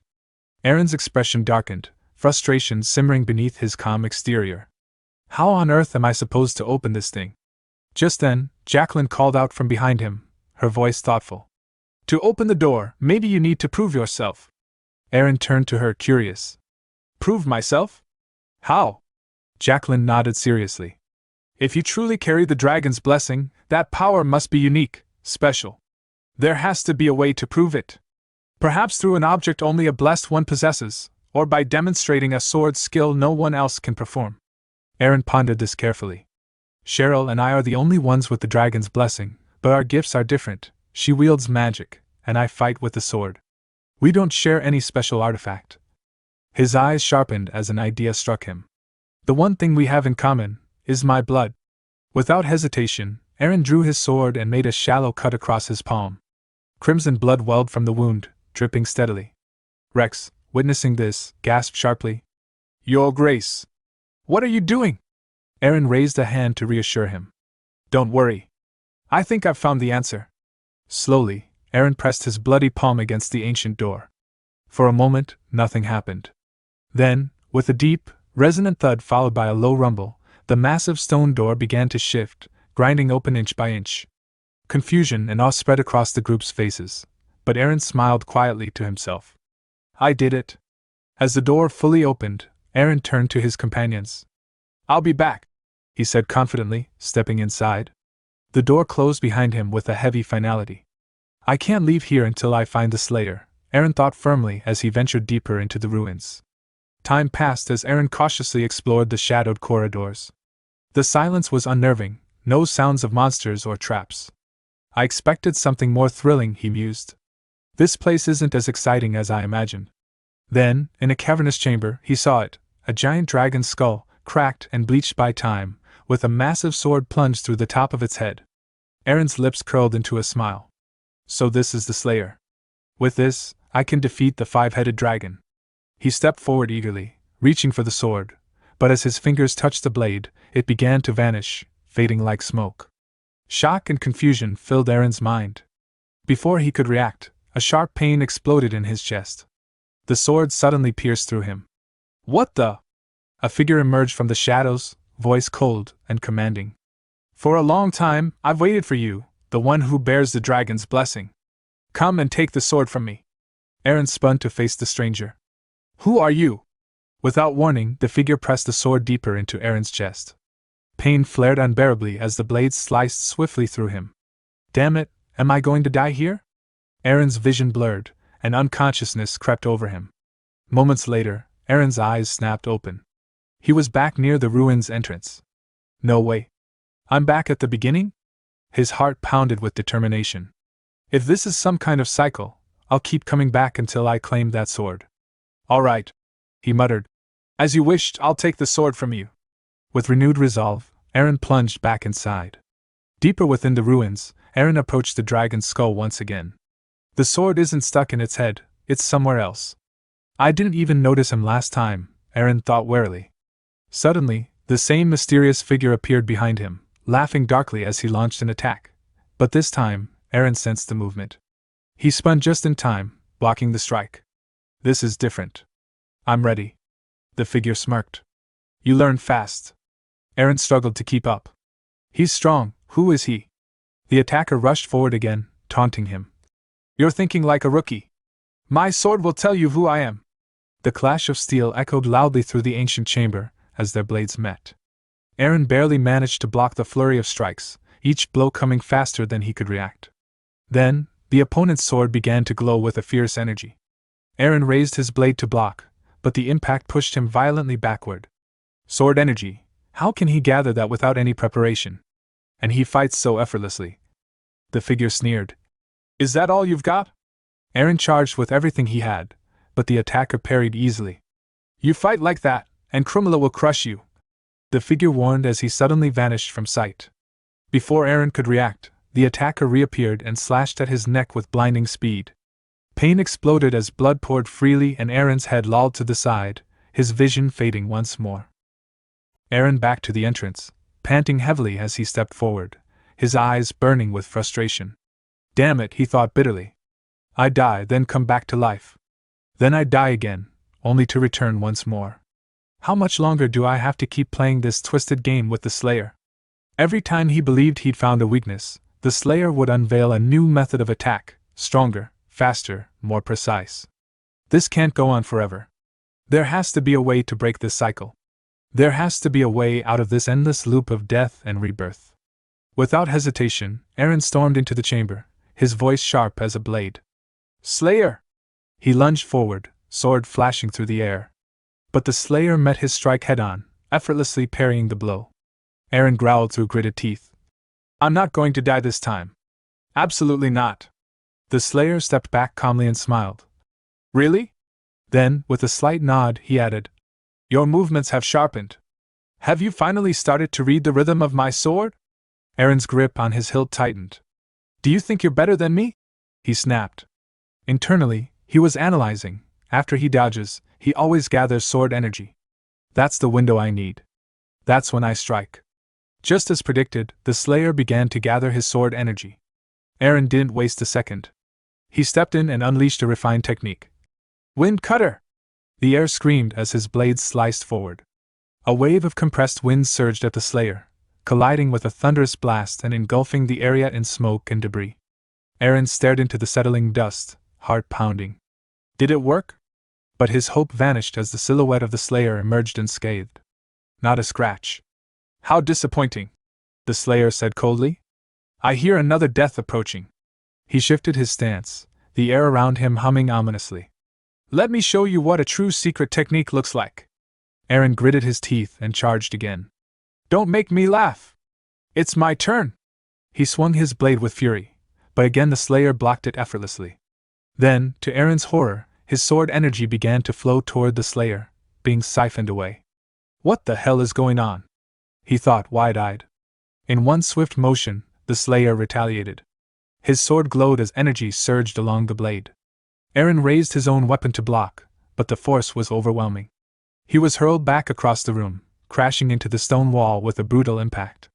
Blood spilled from his lips as he crumpled to his knees. He's strong, too strong. Absorbing my sword energy made him even more powerful. Damn it, am I going to die again? The Slayer stood calmly and asked. Did you notice anything different about that last strike? Eren looked up, still disoriented, unable to answer. Raising his sword, the Slayer said, You're capable of using this same power, the one I just demonstrated. Let me show you again. As the sword glowed with raw force, Eren's eyes widened in realization. That's not just sword energy. Is he using his willpower? Flashback to Brahn Castle, training grounds. A few months ago Eren stood alone, drenched in sweat, sword raised as he focused deeply. First, I draw in the dragon's blessing, then I channel my willpower to control it. He launched an attack at a stone target, obliterating it. He watched the shattered pieces scatter and thought, that battle with the holy nation taught me how to wield my willpower in sync with the dragon's blessing. This could change everything. He tightened his stance, eyes reflecting both curiosity and ambition. If I can control such a force, what other techniques might be possible? Could I absorb the enemy's energy? Cheryl once said that willpower was unlike mana. It could create entirely new vessels. That means its potential is limitless. If I push beyond my current limits, what new doors will open? But to reach that level, I'll need someone who can survive my attacks. Can Rommel endure that? He shook the thought away. No. I'll keep training on my own. And with that, he continued practicing the great sword technique, swinging again and again into the empty field. In present time, Eren stood once more at the entrance. The pain of his latest death still lingered in his bones, but his resolve had sharpened. Willpower, that's the key. The force that can absorb sword energy. If he can do it, then so can I. I'll use it to absorb that bastard's power. He advanced toward the Slayer without hesitation and struck. The Slayer blocked his strike with a nod of acknowledgement. Finally, he said. You've figured it out. Enough with your nonsense, Eren snapped. Show me your sword energy. The Slayer smirked. Gladly. As his blade glowed once more, Eren's eyes locked onto the pattern. There it is. He's wrapping his blade with willpower. I need to do the same. Fill my body with willpower, and then absorb his energy. Drawing upon his inner strength, Eren began to absorb the Slayer's sword energy mid-clash. A ripple of force burst outward, and the Slayer stumbled back several steps, his first sign of being pushed. Now with momentum on his side, Eren took position, focusing his strength. Great sword technique, verse 4, Wind Cutter. With full force, he unleashed his next strike straight toward the Slayer. After launching his powerful attack, Eren stared at the impact, eyes narrowing. Did I finally do it? Did I succeed this time? He wondered. But before he could take another step, something strange began to happen. The Slayer's figure started to flicker, his body disintegrating as if dissolving into the air. In his place, an eerie magic circle materialized. Its patterns weren't just magical, they carried a weight, a sense of dread. Eren's eyes widened as he observed it. What is that? He thought. It looks like a summoning circle, but no, not quite. It feels more like an altar. And then he saw something that made his blood run cold. Inside the altar stood a small child, completely unaware of the danger, gently playing with glowing butterflies. The serene innocence of the child clashed horribly with the ominous energy pulsing from the altar. Eren's breath caught in his throat. No. If this really is an altar, then that child, he's a sacrifice. Panic surged in Eren's chest. I thought it was over. I thought I'd broken the cycle. He suddenly screamed into the void. When are you going to stop messing with me? There was no answer. The silence was maddening. Grinding his teeth in frustration, Eren growled. You're not even going to answer me? With determination blazing in his eyes, he rushed forward. Fine. If this is how it's going to be, then I'll save him myself. He extended his hand toward the child, but as soon as he got close, he slammed into a magical barrier surrounding the altar. Sparks flared where his hand struck the shield. Undeterred, Eren began pounding his fists against it, desperate to break through.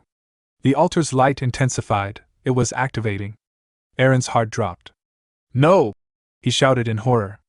Suddenly, a voice cried out behind him. Duncan! Eren turned sharply. A figure sprinted past him, rushing straight toward the altar. Eren blinked. Wait, is that the Slayer? But the man had no mask now. The figure didn't hesitate. He drew his blade and slashed through the barrier with a precise strike, shattering the magic shield around the child. He hurried to the boy's side, kneeling down. Duncan, wake up, he said gently. The child blinked in confusion and asked, Who are you? The man removed his mask. Duncan's eyes widened. It's you, there's no time, the Slayer said urgently. You have to get out of here now. The door is about to close. But what about you? Duncan asked, his voice trembling. If someone doesn't stay behind, the altar will collapse, along with the entire village, the Slayer replied solemnly. Now go! The child hesitated, but then ran, shouting. I'll gather the villagers. I'll come back for you. With a heavy rumble, the ancient doorway slammed shut behind him. Now alone, the Slayer slowly walked to the center of the altar and sat down, crossing his legs and planting his sword before him. As silence fell over the ruins, a familiar voice rang out, mocking, condescending. You foolish and naive human! Eren froze. That voice. I've heard it before. His eyes narrowed. The dragon, the one from Damasian Castle. The Slayer stood and lifted his sword toward the darkness. Show yourself! He shouted. You dare abuse the power of the ancient gods? Fight me directly! A dark aura burst from the center of the altar, thick tendrils of corrupted energy rising like smoke. They coiled around the Slayer, binding his arms and legs. A laugh echoed through the air. It was Krumela's voice, cruel and triumphant. I need your power to imprison you here, she said mockingly. Why else do you think I bothered to deceive you? You don't have the strength to kill me. If you wanted to live, you shouldn't have come here in the first place. Blame your weak human heart, the same heart that wanted to save the Black Continent. Now suffer. Die in darkness. Die in eternal bondage. Aaron's breath caught as realization dawned. He imprisoned himself here. He chose to be sealed, to protect the Black Continent and its people. As the vision faded, the present returned. The Slayer, now standing before Aaron once more, asked him, "Do you have someone you're willing to save, even if it means sacrificing yourself?" Aaron's expression hardened, his gaze steady. "Yes," he replied without hesitation. The Slayer nodded and held out his sword. "Then take this. You, who are willing to lay down your life for others, become the master of this blade. Use it to free me, and to liberate the Black Continent from Krumila's shadow." Aaron stepped forward, took the sword, and bowed his head. "Thank you." He turned and walked away, the weight of new purpose in every step. A low rumble echoed through the ruins. The ancient gate began to open. Outside, Rex, Miller, and Captain Jacqueline stood waiting anxiously. As the dust parted and Aaron stepped through, Rex rushed forward. "Your Grassel! Are you all right?" Aaron didn't answer. "Your Grassel?" Rex repeated, concern deepening. Aaron finally looked up, his voice calm but filled with resolve. "Let's go." "Go where?" Rex asked. Aaron unsheathed the Slayer's sword. Its power pulsed in his hand. "To defeat that insane dragon." Meanwhile at Damasian Castle, Krumila stood before her magical orb, eyes wide with rage as she watched Aaron emerge. "You dare defy me?" she screeched. "I gave you a second chance, and this is how you repay me?" Her fury boiled over. Chanting a dark incantation, the sky above Damasian turned blood-red. A swirling storm of malevolent energy blotted out the stars. "Servants of mine!" she bellowed. "Punish the human who dares challenge your master!" In response, hundreds of winged beasts emerged, monstrous creatures shaped like dragons. Their eyes glowed with the same malevolent power as their mistress. They shrieked and took flight, hurtling through the sky toward Aaron. The battle had only just begun. The scene shifted to Runtrav village, where Aaron stood before his gathered forces, their armor still dusty from past battles. His expression was calm but resolute as he addressed them. "All right," he said, his voice carrying across the windswept courtyard. "Is everyone here? Good. The battle ahead is unlike anything we've faced before. It's not just another skirmish, this one is critical." He turned and pointed toward the looming silhouette of a castle atop a distant cliff. "Our next target is the dragon who resides within that stronghold." A hush fell over the soldiers. Murmurs spread through the ranks, voices tinged with disbelief and anxiety. "Did he say a dragon? Dragons are the stuff of myths, we're just soldiers, how are we supposed to fight a legendary creature?" Their doubt hung in the air, until Miller scoffed and burst into laughter. "I can't believe how cowardly the Empire's troops have become," he said mockingly. "Let me handle it. I'll blow that whole damn castle sky-high with my explosives. You lot can just sweep up whatever's left." But before Miller could ramble further, Aaron raised a hand and cut him off. "No," Aaron said firmly. "We're not storming the castle." That brought silence and confusion. Even Miller raised an eyebrow. "The castle is Krumila's domain," Aaron continued. "Every stone of it is soaked in her power. Entering it would be walking straight into her trap. There's no reason to take that risk. Instead, we'll bring her out." Just then, the sky rumbled ominously. Aaron's gaze turned upward. The clouds above churned into crimson, and a deep beating sound echoed through the air, the flapping of countless wings. Out of the blood-red sky descended a swarm of small dragons, their scales gleaming like molten iron. Aaron drew his sword in one fluid motion. His voice rang out, commanding and fierce. "Raise your weapons! Do not fear them!" He narrowed his eyes, thinking, so, she's watching us. As expected. But this time, I welcome it. He dashed forward, channeling energy into his blade and releasing a powerful wind cutter. The arc of energy sliced through the air, tearing down several dragons in one strike. But his opening left him exposed, and more dragons lunged to capitalize on it. Before they could reach Aaron, a roar of flame erupted behind him. "I'm not letting you hog all the glory!" Miller yelled, tossing explosive powder at the oncoming beasts. He struck it alight with a torch, igniting a massive burst of flame. Several dragons dropped from the sky, scorched and mangled. Miller grinned and gave Aaron a thumbs up. But his celebration didn't last long. A dragon dove at him from above, until a thunderous impact shook the ground. Jacqueline had arrived, smashing the creature into the earth with the swing of his massive hammer. "Don't lose focus, Miller!" Jacqueline barked. Meanwhile, Aaron continued to cut down dragons with relentless precision. One after another, they fell to his blade. But their numbers were overwhelming. Jacqueline scanned the battlefield, grimacing. "There are too many." Suddenly, a strange bell-like chime echoed across the land. Aaron froze. "That sound. It's the summoning signal. She's calling the people of the Black Continent." From the horizon, civilians under Krumela's influence began to appear, men, women, and children, walking like sleepwalkers toward the battlefield. Aaron's heart sank. Damn it! If those dragons attack the civilians, I won't be able to keep my promise to the Slayer. The dragons shifted their focus toward the helpless people. "No!" Aaron shouted, his aura flaring. "Attack me instead, you bastards!" He surged forward, sword blazing with energy, slashing through the dragons before they could reach the crowd. Jacqueline watched in awe. "He's gotten even stronger. That sword isn't the only gift the Slayer gave him." Rex, standing nearby, noticed something else. "His grace, he's absorbing their mana." Aaron's body surged with power as the dragon's life energy flowed into him. He raised his blade skyward, its surface glowing brighter than ever before. "Great sword technique, Wind Cutter!" The energy surged from his blade like a roaring tempest, obliterating the remaining dragons in a single, devastating sweep. Aaron exhaled sharply, the ground around him scorched and cracked. "This is the absorption technique I inherited from the Slayer," he thought, trembling slightly. "But how long will it take for my body to fully adapt to it?" The surviving civilians cautiously approached him, eyes wide with awe. One stepped forward and asked softly, "Are you the Slayer's heir?" Elsewhere, within her throne chamber in Damasian Castle, Krumela's eyes flared with rage as she watched through her enchanted orb. Every one of her dragon forces lay dead. "Useless fools!" she screeched. "They couldn't even stop a single human?" Her voice seethed with venom. "So, you not only stole the sword, but you dared to master his power as well? Fine. If that's the case." She crushed the orb with her bare hand. Magic crackled around her. "I'll deal with you myself." She turned and barked.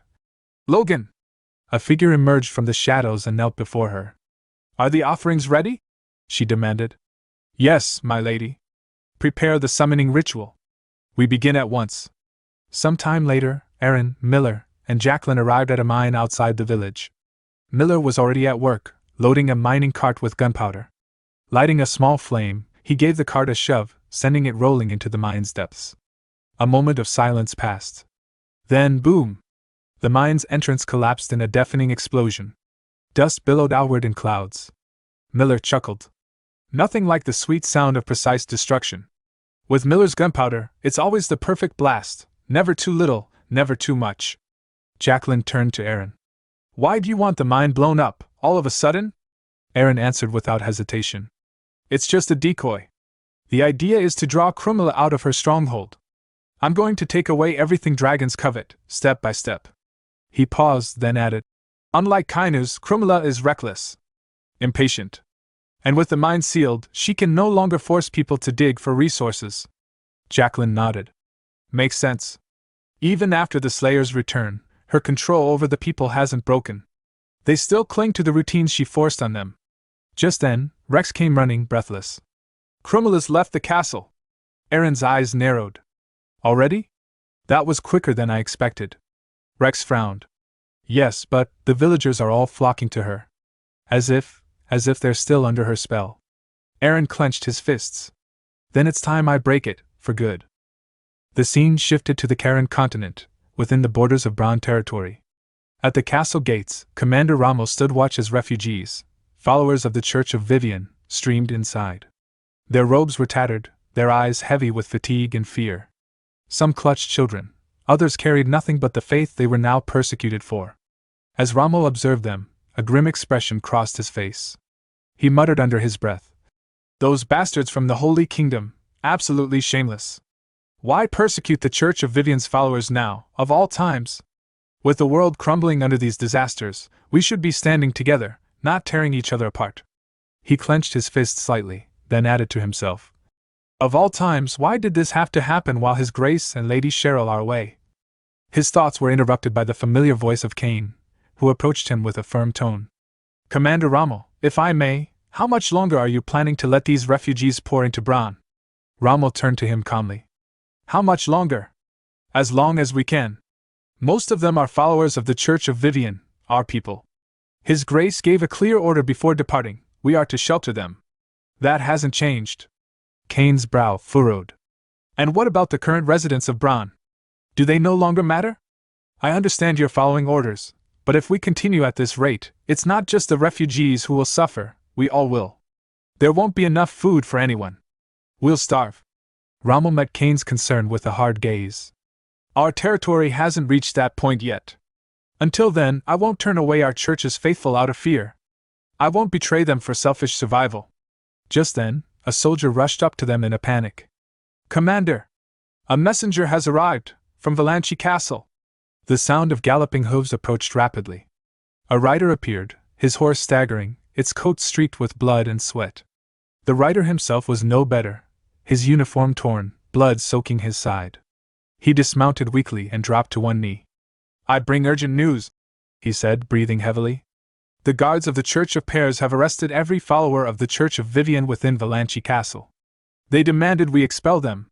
When we refused, they returned days later and conducted a full sweep. Rommel's eyes narrowed, jaw tightening. The messenger continued, voice trembling. They even arrested Commander Bianca. We were powerless to stop it. Both Rommel and Kane looked stricken. Rommel muttered bitterly. Those fanatical bastards! The Holy Kingdom has gone mad. The messenger lowered his head further. Valanchi has become a ghost town. Most of the soldiers stationed there were Vivian's faithful. With them gone, the place is defenseless. Kane shook his head in disbelief. This is worse than I imagined. In that case, we need to shut our gates. We can't let Brahn suffer the same fate. But Rommel stood firm. No. I won't let the Holy Kingdom dictate our actions through fear. Kane, gather 100 soldiers. We march to Valanchi. We need to restore order. As Kane departed with the troops, Rommel remained behind, his thoughts turning dark. If I can secure Valanchi, that will buy us time. But how long before the Holy Kingdom provokes us again? Until His Grace returns, I have to shield as many lives as I can. About a month had passed since the disasters first struck the Empire. Half the continent now lay in ruins, villages drowned in red floodwaters, crops reduced to dust by the arid wind.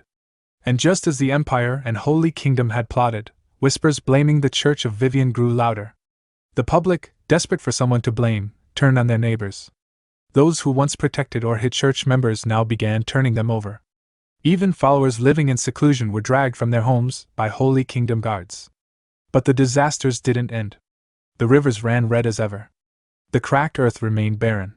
No matter how many they sacrificed in Vivian's name, nothing changed.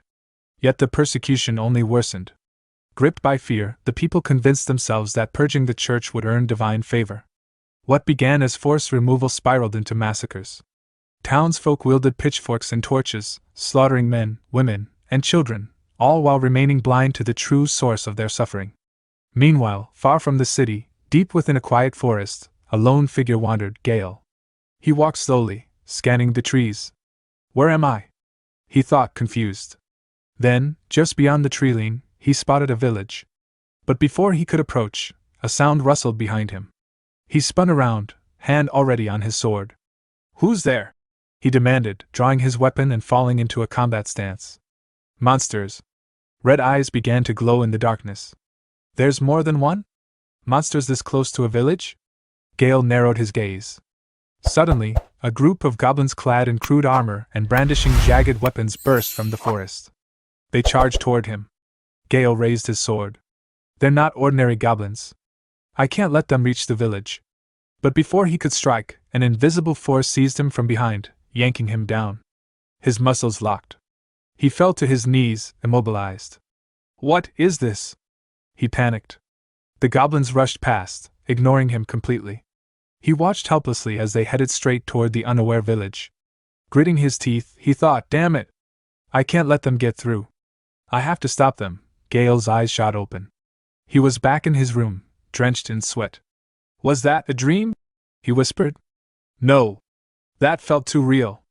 Another premonition. He sat up slowly, recalling the vision. Before the Red River flowed, before that village was flooded. I had dreams just like this. But this time, something was different. That presence, that force holding me back. And then, he felt it again. A pressure. A power stirring deep inside him. It's the same force I felt in the dream, he muttered. He clenched his fists, trying to resist it. I must not let it take over me. A voice echoed in the room, low and echoing, unfamiliar. Your eyes are finally open. Gayle jumped to his feet, sword in hand. Who's there? Show yourself! The voice responded calmly. I am all that is. I am everything, and I am power. What do you mean? Gayle demanded.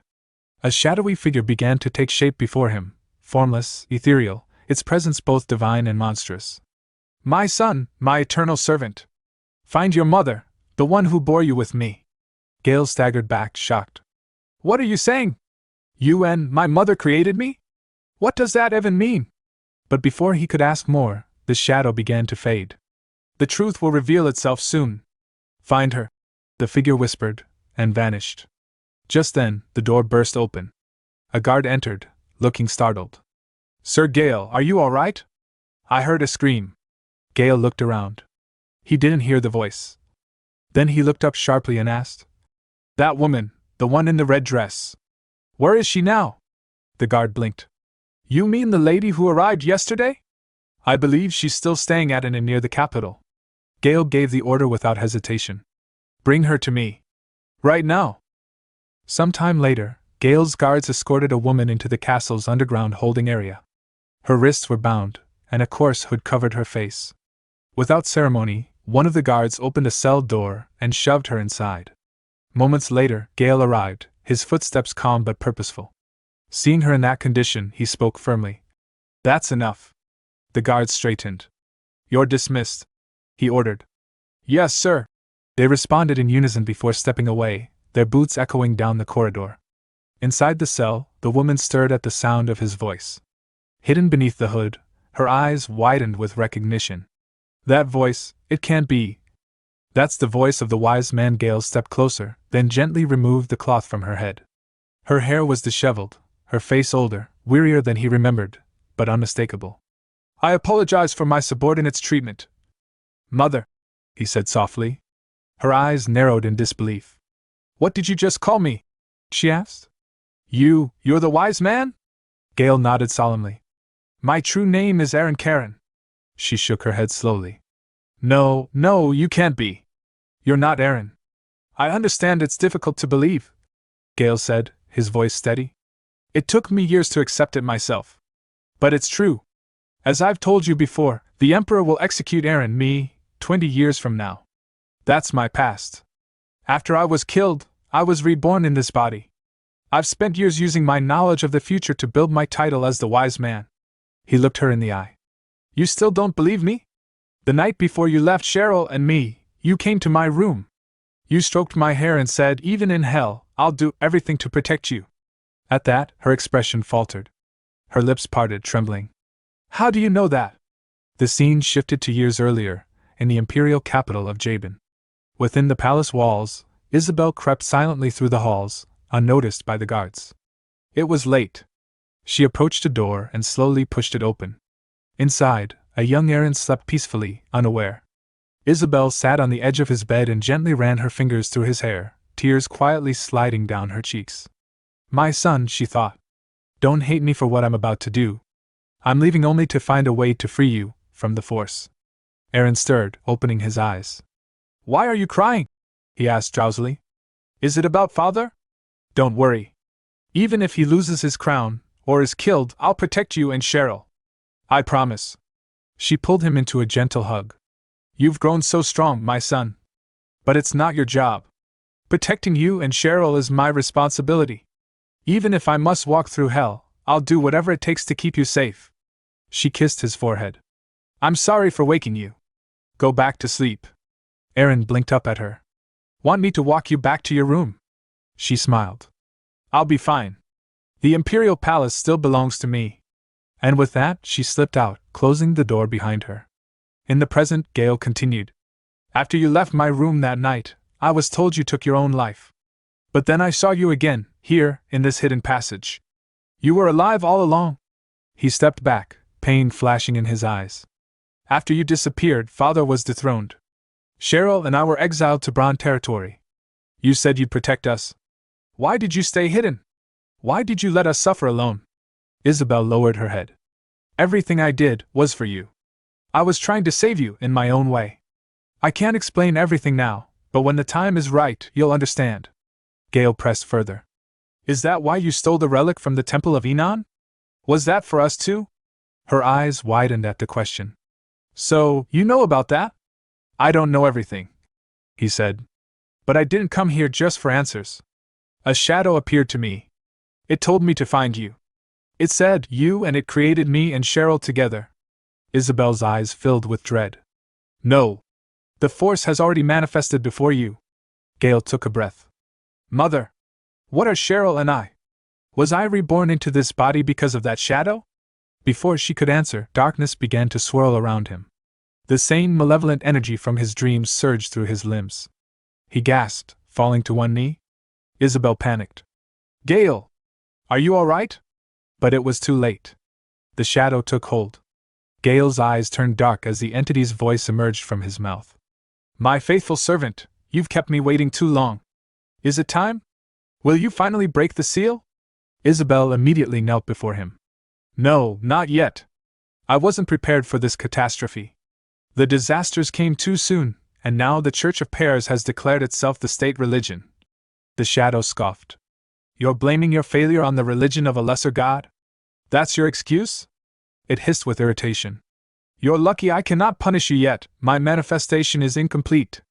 But time is running short. Break the seal. With that, the entity left Gayle's body in a gust of shadow and vanished. Gayle collapsed to the floor, gasping for air. His vision was swimming, his limbs trembling. He looked at Isabel, who still knelt in silence. So it's true, he thought. My mother is bound to that being. He gritted his teeth. What is going on? What are you planning? Tell me everything. Isabel looked at him solemnly. I wanted to tell you when the time was right. But that choice is gone now. You and Cheryl, you were both born with powers unlike any others. You mean the dragon's blessing? He asked. She shook her head. Not quite. It's the power of Valtor and Eyeless, divine forces. The god above all, Avrak, planted those powers in you through me. Gayle's expression hardened. So I was right. That's why she stole the relic from the temple. You're trying to carry out Avrak's will, he said. You're trying to break the seal, aren't you? But Isabel shook her head. No, Gayle. I'm trying to seal him away forever. In the beginning, there was only chaos. Whether it had always existed or was deliberately formed, no one could say. That chaos was called Avrak. When Avrak, the embodiment of raw, formless chaos, transformed into the natural world, the ancient tribes of humankind revered nature itself as divine. They worshipped rivers and skies, mountains and storms, believing they were gazing upon the very presence of their god. And through their undivided devotion, Avrak ascended the heavens, reigning supreme as the greatest of all gods. But as human civilization blossomed, so too did their desires. No longer content with a distant, abstract deity, mankind created new gods, gods of love, of protection, of fortune, and ambition. These lesser deities rose to prominence, stealing the hearts and worship of humanity. With each offering made to them, Avrak's divine strength diminished. Stripped of his authority and enraged by the betrayal, Avrak resolved to return to his true essence, chaos. And in doing so, he would exact vengeance, not only upon mankind, but also on the lesser gods who dared to usurp his place. To begin this retribution, he planted two seeds, Valtor and Eyeless, into the womb of a young maiden from House Delkia, a bloodline that had remained loyal to Avrak for generations. Through her, the seeds of punishment were passed down. They took root in the bodies of her descendants, and eventually, they bloomed, quietly, imperceptibly, within two infants, Aaron and Cheryl. These were no ordinary children. Born from the 120th scion of House Delkia, they carried within them the silent, slumbering wrath of Avrak. When the world would again be shrouded in disaster and despair, when Isabel, their mother, would awaken their latent power, Valtor and Eyeless would fully emerge. And with them, Avrak's final punishment would be unleashed upon the earth. Back in the present, Gayle stared at his mother, his voice tense with the weight of revelation. So now it all makes sense. The nightmares I've been having, They're premonitions. And the reason I can see them is because of Walter's energy inside me. But if that's true, why are you trying to seal this force? If Avarak were to find out, wouldn't you be marked as a traitor? Isabel's expression softened, her voice tinged with regret. At first, I didn't question Avarak. I was completely devoted. It was all I had known. I pursued your father, Glyne, precisely because he carried the dragon's blessing in his bloodline. I outmaneuvered noblewomen of higher rank just to secure my position as empress. Every step, every decision, was to realize Avarak's will. She paused, her gaze distant. But once you and Cheryl were born, once I held you in my arms, I changed. I couldn't bear the thought of my own children being used as weapons of divine destruction. That's when I turned away from him. Gayle nodded slowly. The day I faked my death, I began hunting for relics. Anything that might help seal the forces that had taken root in you and Cheryl. Isabel's eyes widened. But I never knew that Walter's energy had already begun to manifest inside you. Perhaps it's because you were reborn into another man's body. His essence is stirring too soon. Gayle clenched his fists. Then what happens to me now? I can't let this evil force consume me completely. I haven't even had my revenge yet. The Emperor who ruined everything still lives. His voice shook. You must know something. You've searched for the relics all this time. Seal the power now. Please, you have to. But Isabel shook her head. Not yet. I haven't gathered all the relics necessary for the sealing ritual. But there's one possible solution. Reclaim your original body. My body? Gayle echoed. She nodded. The dragon's blessing in your true body is strong. Strong enough to suppress Walter's energy. If you can return to it, even temporarily, you may be able to hold the force at bay until I complete the seal. Gayle looked away, troubled. But the person in Aaron's body now isn't me. He's different. He's waging war on kingdoms, challenging even the Holy Kingdom. That man is ruled by conflict. He'll be impossible to approach, let alone reason with. Isabel gave a faint smile. Then perhaps Cheryl can reach him. Meanwhile, on the outskirts of Brahn territory, a teleportation circle flared to life in the middle of a deserted plain. With a sudden flash, Cheryl stumbled out of the portal and collapsed to the ground, gasping. I've hit my limit, she muttered, her breath ragged. Why is it so damn hard to find a village with people still living in it? She pulled a half-eaten potato from her pouch and smiled faintly. Thank the stars for that refugee. If I hadn't eaten this, I wouldn't have had the strength to open the portal at all. Forcing herself to her feet, she brushed off her cloak. No time to rest, she muttered. Where the hell am I? Scanning her surroundings, she suddenly spotted the crest of Brahn territory in the distance, and let out a joyous cry. Yes! Finally, I made it! But then, confusion crept over her features. Why would the portal drop me near some random village? There shouldn't be enough ambient mana here unless there are monsters nearby. She frowned but shrugged. Whatever. I'm here. That's all that matters. Time to find food. Cheryl jogged toward the village, eager to refuel, but as soon as she crossed its borders, she came to a halt. What happened here? Corpses lay scattered in the streets. Homes were shattered. Blood stained the dirt roads. Her eyes scanned the devastation, and then a faint, wheezing cough caught her attention. She sprinted toward the sound and found a bloody man, barely conscious. Are you all right? She asked, kneeling beside him. The man's eyes fluttered open. Miss Cheryl, of Brahn? Yes, that's me, she replied urgently. What happened here? His voice was hoarse. Goblins attacked. Not normal ones. These were stronger. Controlled by something dark. Cheryl's face hardened. Possessed monsters? But that doesn't make sense. This region should have been safe. The man coughed again, blood pooling at the corners of his mouth. They went back to the forest, but they'll return. Please, protect the villagers. With that final plea, his body went still. Cheryl gently closed his eyes, then stood up. I swear. I'll return and take care of this place. Rest now. As she walked away, her mind reeled. Another attack, another sign of what's coming. These disasters, they're only spreading. And if they reach the heart of the Empire... She clenched her fists, eyes burning with resolve. I won't let it happen. I'll protect Brahn. I'll protect all of us. Some time later, Cheryl arrived at Brahn Castle. Without wasting a moment, she summoned Rommel and Cain to the war room for an urgent meeting. As the two men laid out the situation, Cheryl listened intently, her expression darkening. "So, those Holy Kingdom bastards finally made their move," she said bitterly. "They're hiding behind the Empire's shadow, but their intentions are crystal clear. I still can't believe they dared to attack Valanchi Castle while Aaron and I were away." Turning to Rommel, she asked sharply, "What's the current state of the castle?" Rommel gave a curt nod. "Most affairs have been managed, but the guards of Pears have taken over.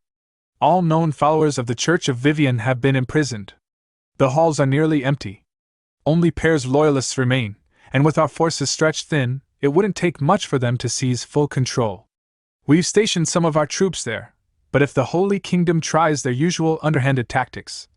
Cheryl narrowed her eyes, her thoughts racing. "Just as I feared. Bianca's capture has thrown everything off balance. Rommel is tied down securing Brahn, and I need to return to the Black Continent soon. But we can't afford to leave Valanchi in enemy hands. We must rescue Bianca, immediately." She turned to Cain. "Old man, what's the situation with the treasury? Do we have the funds to ransom Bianca?" Cain scoffed. "Do you think money sprouts from the ground? Ever since the disaster started, sales of holy water have dropped by half. Dungeon profits are at a record low. If not for emergency tax collection, we'd be on the brink of famine." "Come on," Cheryl said, crossing her arms. "We made a fortune off the holy water trade. It couldn't all have dried up overnight." "You assume running this territory is free," Cain retorted. "His Grace has been expanding indiscriminately, and we're barely covering repairs on the newly acquired lands. On top of that," he jabbed a finger toward Rommel, "this man insists we keep letting refugees in. And in case you didn't know, the sacred spring that produces the holy water ran dry long ago." Cheryl's eyes widened. "Is that true?" Rommel nodded grimly. "It is." Later, the group arrived at the Temple of Vivian, a once sacred place now eerily quiet. Cheryl approached the ceremonial bowl where holy water was once drawn and stared into its empty basin. "So it's really gone," she murmured. Cain confirmed. "As I said, the well is dry. We've had to shut down the holy land of Aten entirely. No more exports. No more miracles." Cheryl snapped. "And where is Saintess Cecilia? How could she let this happen?" Rommel answered. "She said her divine powers were fading. She left claiming she needed to seek restoration, but she hasn't returned." Cheryl let out a frustrated sigh, her thoughts spiraling. "Everything is falling apart. I came back to investigate my mother, but disasters are tearing the world apart. Our only Saintess is missing, and the Holy Kingdom is tightening its grip on our land. I can't wait for Aaron to return from the Black Continent. We're running out of time." Cain's voice suddenly cut through her thoughts. "We must shut Brahn's gates immediately. We can't afford to keep feeding more mouths. If we don't act, the territory won't last." "No," Cheryl said flatly. "I'm not abandoning the Church of Vivian's followers. I'm even more generous than Aaron. And if I handle this properly," she thought with a smirk, "I might even secure a financial advantage from it." Somewhere far away, Aaron, still in the Black Continent, suddenly felt a chill crawl down his spine. Rommel's eyes lit up with hope at Cheryl's words, while Cain looked utterly exasperated. Cheryl straightened her shoulders and announced, "Starting today, we rebuild. First priority, find and bring back every hidden follower of Vivian still alive." The castle gates creaked open. Rommel stepped forward, issuing rapid orders to the soldiers. "Form search parties of 3. Spread out to nearby villages, forests, and mountain ridges. The lives of the Church of Vivian's faithful depend on us." The soldiers saluted and immediately dispersed into the land. Cain groaned audibly. "We're increasing the population? In the middle of a crisis? We need to reduce the number of mouths to feed, not increase them." Cheryl turned to him, her gaze firm. "You think Brahn is the only place suffering? These disasters are destroying the entire empire. And if we start turning people away, the Holy Kingdom will use it to say we've failed as a territory. We have to show our people that Brahn still stands strong. But if we keep this up," Cain warned, "the territory will go bankrupt." Cheryl flared. "And if we close the gates, people will die, killed by monsters. Once that starts, no one will want to live here, and we'll really be trapped." Rommel and Cain both turned to her in shock. "What do you mean?" Cheryl smiled slyly. "Oh, did I forget to mention? We're being attacked tonight.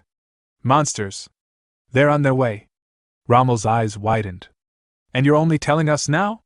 We'll be fine, Cheryl said confidently. I've got a plan. Rommel turned immediately.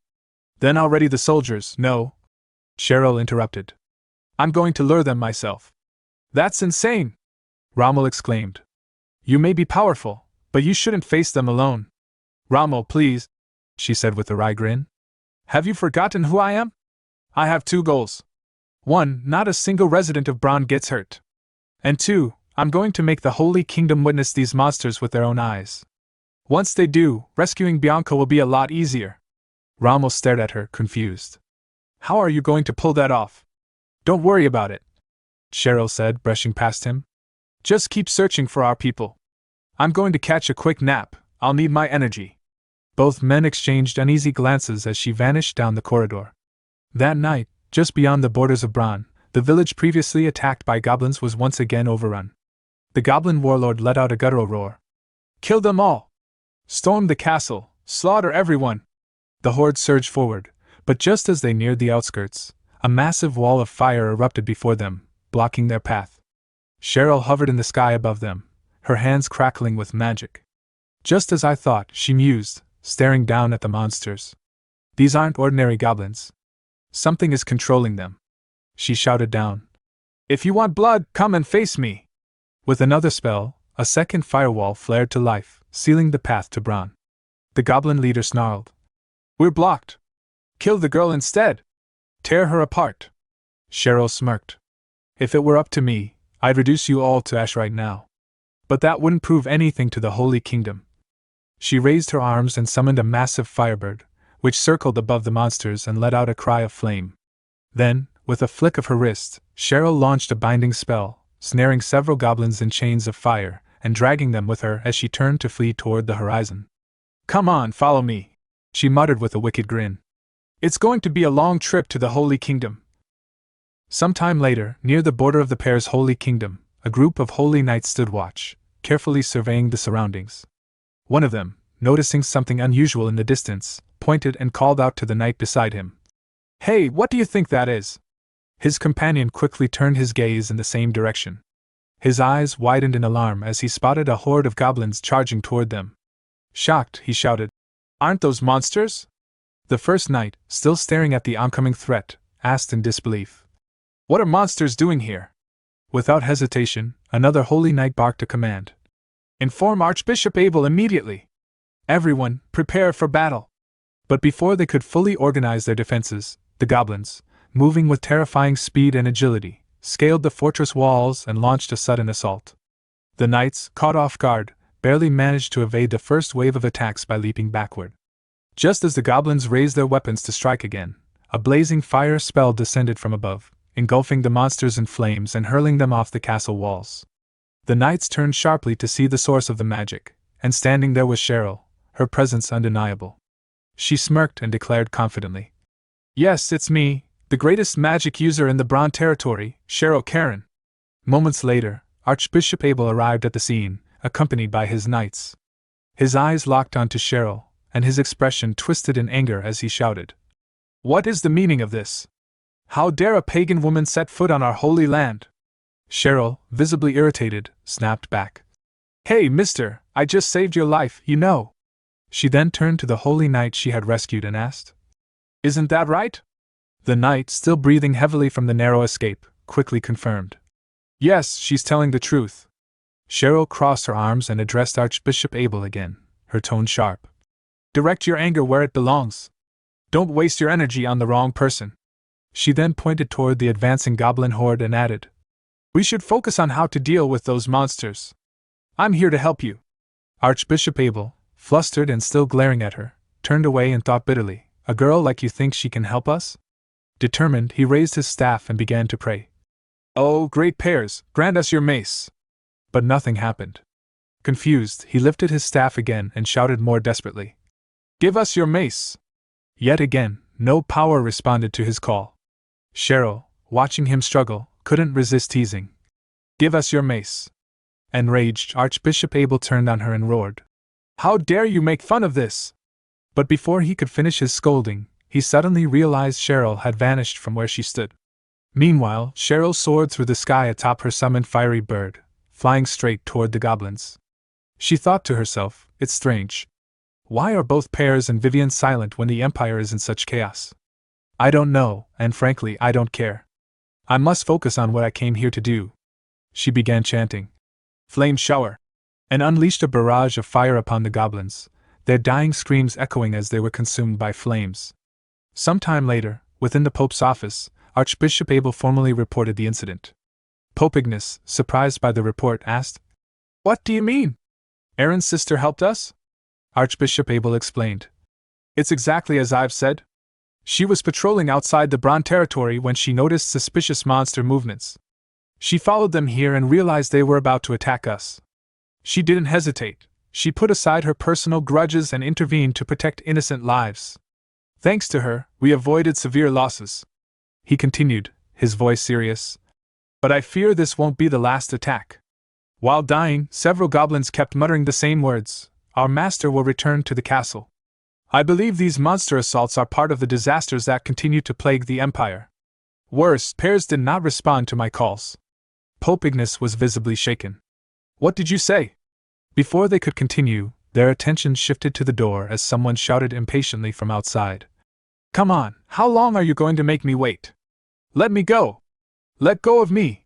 Suddenly, with a loud crash, the doors burst open as Cheryl forced her way in, glaring at the holy knights who had tried to restrain her. How dare you lay your hands on me? She snapped. Seriously, Pope, I helped you despite our grudge, and this is how you treat me? You should offer me proper compensation. Pope Ignace, regaining his composure, said, I apologize for not expressing my gratitude sooner. Archbishop Abel told me of your bravery. Cheryl waved off the formality. Spare me the empty words, Mr. Pope. I'm a very practical person. If you receive something, you should offer something in return, don't you agree? Pope Ignace asked calmly. Then, what is it you want? Without hesitation, Cheryl replied. Release Captain Bianca, who was captured by the Pears Paladins, and free the holy knights of Vivian. At this, Archbishop Abel erupted. Watch your tongue! Their imprisonment was decreed by the will of the god Pears. Are you asking the Pope to defy divine will? Cheryl glared at him and said sharply. Well, did your great god Pears help you last night when the monsters attacked? Don't tell me you believe Pears sent me here to save you. Archbishop Abel's fury boiled over as he raised his hand to strike her, but Pope Ignace quickly intervened. Patience, Archbishop Abel. We owe her a debt for saving us. Even Pears would show mercy in this situation. He turned to Cheryl and said firmly, Very well. I accept your request. I will release them all and return them to the Brahn territory today. Cheryl smirked. Mr. Pope, you're as smooth as your bald head. All right, absolutely no backsies, okay? She turned toward the door and added with finality. It was nice meeting you, but I hope we never cross paths again. With that, she slammed the door behind her. Archbishop Abel, still flustered, turned to Pope Ignace. Your Holiness, why did you agree to her demands so quickly? Pope Ignace answered calmly. As you said, these monster attacks are clearly part of the disasters plaguing the Empire. Our castle must be ready to defend against further assaults. Besides, those we're releasing are merely Vivian's holy knights. The Brahn territory will soon become a living hell with the number of monsters gathering there. Archbishop Abel's eyes widened in realization. You mean?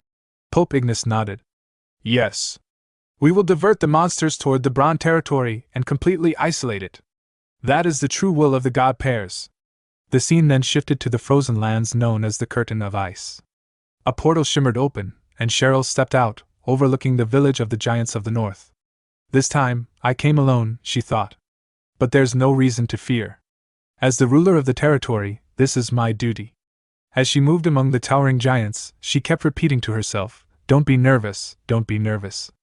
I must speak confidently. Seated on his grand chair, the blind old chief of the giants turned toward her and said, Just as I dreamed, my vision was not wrong.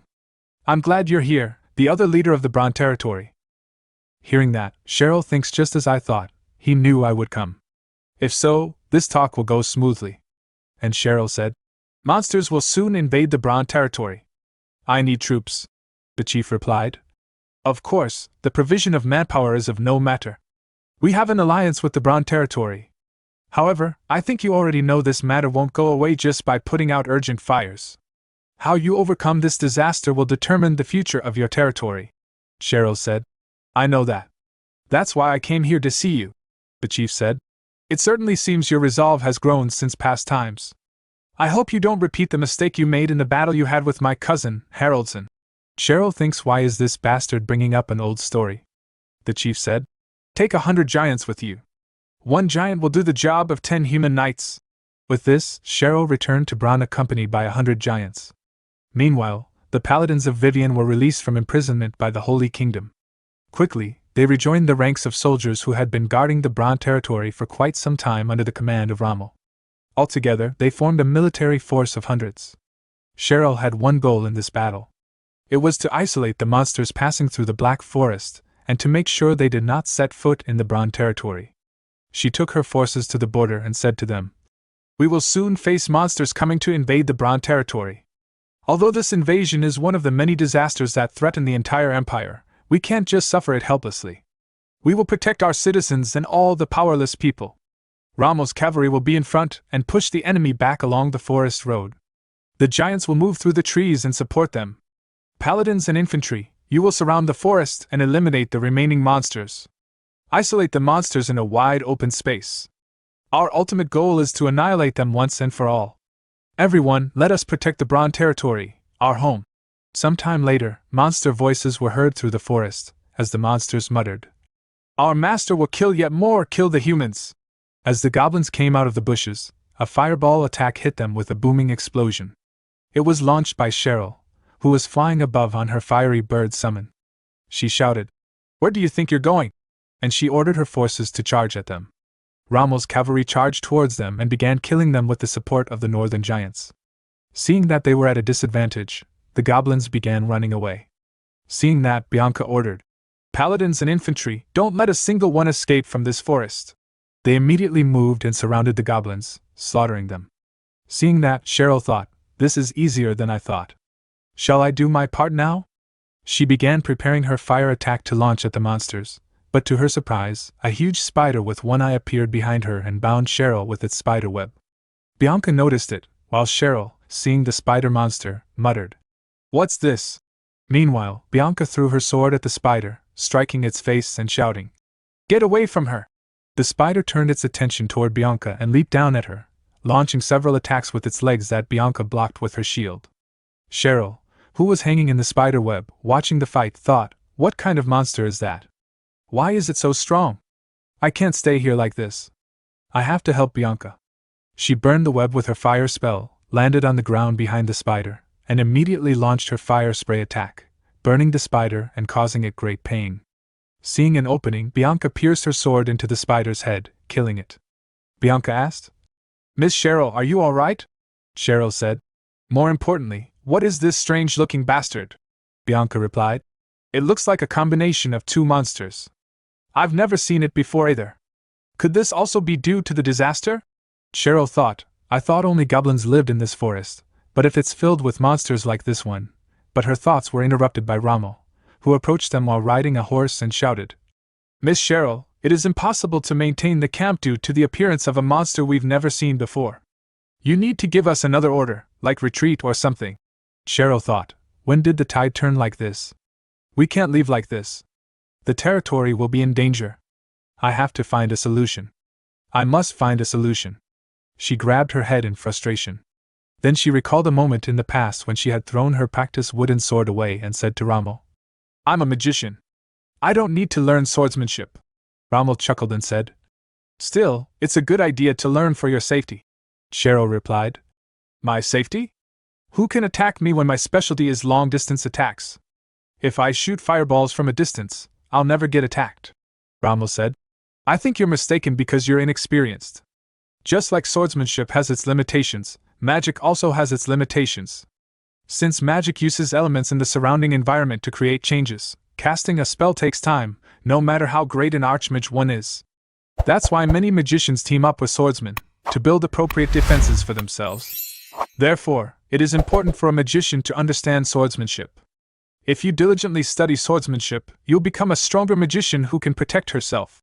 In the present, Cheryl got an idea from that memory and thought, that's it, a way to protect myself and my territory. Rather than isolating the monsters in this forest, I should let them isolate me. Cheryl thought to herself, this is the way, I can protect everyone like this. Without hesitation, she quickly cast her summoning spell, and the fiery bird appeared beneath her. Mounting it, she soared into the sky, her voice ringing out across the battlefield. Attention, commanders! Gather all troops and retreat immediately back to the territory. Her sudden command left the commanders stunned and confused. They exchanged uneasy glances, unsure of why their leader would order a retreat at such a critical moment. Meanwhile, Cheryl unleashed a barrage of fireballs at the pursuing monsters, each explosion tearing through their ranks and instantly drawing their attention. The horde, enraged, began to follow her, just as she had planned. Flying just ahead of them, Cheryl glanced back and thought, yes, just like that. Keep following me. Watching from a distance, Rommel's eyes widened in disbelief. Is she actually luring them on purpose? No way. Realizing what Cheryl was doing, Rommel quickly gathered himself and shouted to his men. Everyone, retreat! Fall back now! As the soldiers began their orderly retreat, the monsters focused solely on Cheryl, chasing after her as she flew further and further away from her own forces. Satisfied that she had put enough distance between herself and her troops, Cheryl descended to the ground. Her breathing was steady, her mind focused, and she began preparing her final spell. I will pour all my mana into this, she whispered to herself. The monsters closed in, unaware of the trap they were stepping into. As soon as they were within range, Cheryl unleashed her most powerful spell. The sky roared as fire rained down upon them, engulfing the horde in a sea of flame. When the dust finally settled, Cheryl stood amidst the smoldering aftermath, her chest rising and falling as she struggled to breathe. Exhaustion overtook her, and her vision blurred. She glanced around, murmuring, "It worked!" But then, to her horror, a few trembling goblins, barely alive, began to rise from the ashes, their faces twisted in desperation as they charged at her. Seeing them approach, Cheryl whispered, "I have no mana left." Her body gave out, and she collapsed to the ground, unconscious. As one goblin swung its sword to strike the defenseless Cheryl, a sudden burst of dark energy erupted around her. The shadowy force lashed out in an instant, killing the goblins before they could land their blows. From within the swirling darkness, a voice echoed, a deep, commanding presence. "Eyeless vessel, until Eyeless is resurrected, your body and soul belong to me. I, Avarak of Chaos, command." The shadow figure vanished just as quickly as it appeared, and Cheryl, momentarily regaining a sliver of consciousness, faintly muttered, "Who is Avarak?" Her head dropped as she slipped back into unconsciousness. It was then that Rommel and Bianca arrived at the scene, panic in their voices as they called out to her. "Miss Cheryl! Are you all right?" But Cheryl did not respond. The next morning, in her chambers at Brahn Castle, Cheryl slowly regained consciousness in her bed. The familiar ceiling greeted her, and as she stirred, Rommel, who had been waiting anxiously by her side, asked, "How are you feeling?" Still groggy, Cheryl softly muttered, "Eyeless." Rommel, puzzled by the strange name, leaned closer. "Pardon?" Cheryl shook her head quickly. "No, never mind." She suddenly realized her state of dress and narrowed her eyes at him. "By the way, what are you doing here? Why are you in my bedchamber when I'm wearing only my nightgown?" Startled, Rommel flushed and stammered, "I'm glad you're all right. I'll leave now." Without another word, he bolted out of the room. Cheryl sighed, muttering, "What a fool! He could have at least called a maid instead of waiting here alone." Her mind drifted back to the battle, recalling the terrifying moment when Avarak took control of her body. What was that? Eyeless. Avarak. I don't understand any of it yet, but I will figure it out eventually. Anyway, I hope things are going well on the Black Continent. The scene then shifted to Runtraw Village, located on the Black Continent. The villagers were moving in eerie unison, like puppets pulled by invisible strings, their eyes vacant, their movements slow and lifeless. Aaron arrived at the scene with his companions, surveying the unsettling sight. "Damn it, what's going on here? It's like they're possessed." Jacqueline scanned the area carefully, then pointed towards something in the distance. "Look over there!" Aaron turned his gaze in the direction she indicated and spotted Crumilla, her body pulsing with ominous energy. The entranced villagers were steadily approaching her, as if drawn by some dark force. A sinister smile crept across Crumilla's face as she saw Aaron. "You've arrived just in time, foolish human," I'll make sure you suffer properly this time. She began casting a spell. Eren immediately dashed forward, shouting, Don't be ridiculous. But Krumila sneered. You fool! And chanted, Earth, swallow the blood of the sacrifice, rise like a giant. The ground trembled violently, cracks ripping through the earth beneath the villagers' feet. In an instant they were swallowed by the fissure. Eren's eyes widened in horror. Do you think I'll let you get away with this? He roared, leaping toward her. But Krumila calmly said, You're too late. Eren hesitated for a split second, confused by her words. What does she mean? Suddenly, a massive stone hand burst from the fissure where the villagers had fallen. The hand seized Eren by the leg and slammed him mercilessly against a nearby wall, the brutal impact forcing the breath from his lungs and causing him to cough up blood. Eren quickly forced himself to his feet, his breathing ragged but his spirit unbroken. Overhead, Krumila, now levitating effortlessly in the air, sneered down at him. Is that all you've got? She taunted, her voice dripping with contempt. Eren cursed under his breath as he saw the massive golem charging straight toward him. As the distance between them rapidly closed, the golem's enormous stone fist came crashing down. Eren swiftly raised his slayer sword and braced himself, managing to block the crushing blow. You're just a pile of rocks, Eren growled, straining against the golem's strength. Do you really think you can beat me? The golem swung its other fist, but Eren quickly deflected the strike, knocking it off balance. Spotting an opening, he sprang up onto the golem's arm and climbed onto its shoulder in a flash. Gathering his energy, Eren unleashed his signature attack, Wind Cutter, directly into the golem's core. The slicing wind struck true, engulfing the golem in a swirl of dust and debris. But as the dust settled, Eren's eyes widened in shock. The golem stood there completely unharmed, not even a scratch on its rocky frame. How? Eren's mind raced. The Slayer sword's absorbed energy didn't do anything? But why? What's wrong? Before he could recover, the golem's fist slammed into him at full force, sending him hurtling backward. He crashed violently against the ground and collapsed, gasping for air. Hovering above, Krumila laughed darkly, her voice filled with cruel amusement. Didn't you understand what the golem's sacrifice truly brought forth? The Slayer's sword, it would never harm the people of this continent, the very ones you've sworn to protect. And now you'll die here, hero. Her expression twisted. Die, you fucking hero. The golem loomed over Eren, both massive arms raised high, ready to crush him. The shadow of death closed in. But just as the golem's fist came crashing down, a thunderous roar echoed through the battlefield. Kainuz, in his majestic dragon form, burst onto the scene. He barreled into the golem, knocking it off balance and pinning it to the ground. Kainuz sank his teeth into the golem's stone skin, viciously tearing through the rock as he attacked with unrelenting fury. Krumila's eyes flared with rage. How dare he interfere again? She shrieked. Without hesitation, she transformed into her own dragon form, her wings spreading wide as she shot through the sky toward Kainuz. Seeing her charge, Eren pushed himself up, determination blazing in his eyes. No! Your opponent is me! He roared, channeling a tremendous surge of energy into his Slayer sword. With a powerful leap, he met Krumila in midair, and swung his blade with all his strength. The charged attack struck her head-on, sending her hurtling backward. Krumila quickly righted herself and snarled. Do you really wish to die so badly? Eren tightened his grip on his sword, his gaze unwavering. No, Krumila. It's you who will die here today. How insolent! Krumila roared, beating her wings and launching herself toward him at breakneck speed. Eren didn't retreat. Instead, he sprinted forward with astounding speed, ducking low as she passed overhead. He slid beneath her massive form and drove his Slayer sword straight into her chest, the blade piercing deep as it greedily absorbed her energy. Without pause, he slashed through her entire body as he moved past her, cutting her wide open. Krumila shrieked in agony, her voice echoing across the sky. You little mouse! How dare you damage my body? Desperately, she prepared to unleash a deadly breath attack, but when she opened her mouth, only a cloud of smoke escaped. Her eyes widened in confusion and panic. Why? Why isn't my breath coming out? From within the smoke, Eren emerged, sprinting straight toward her head.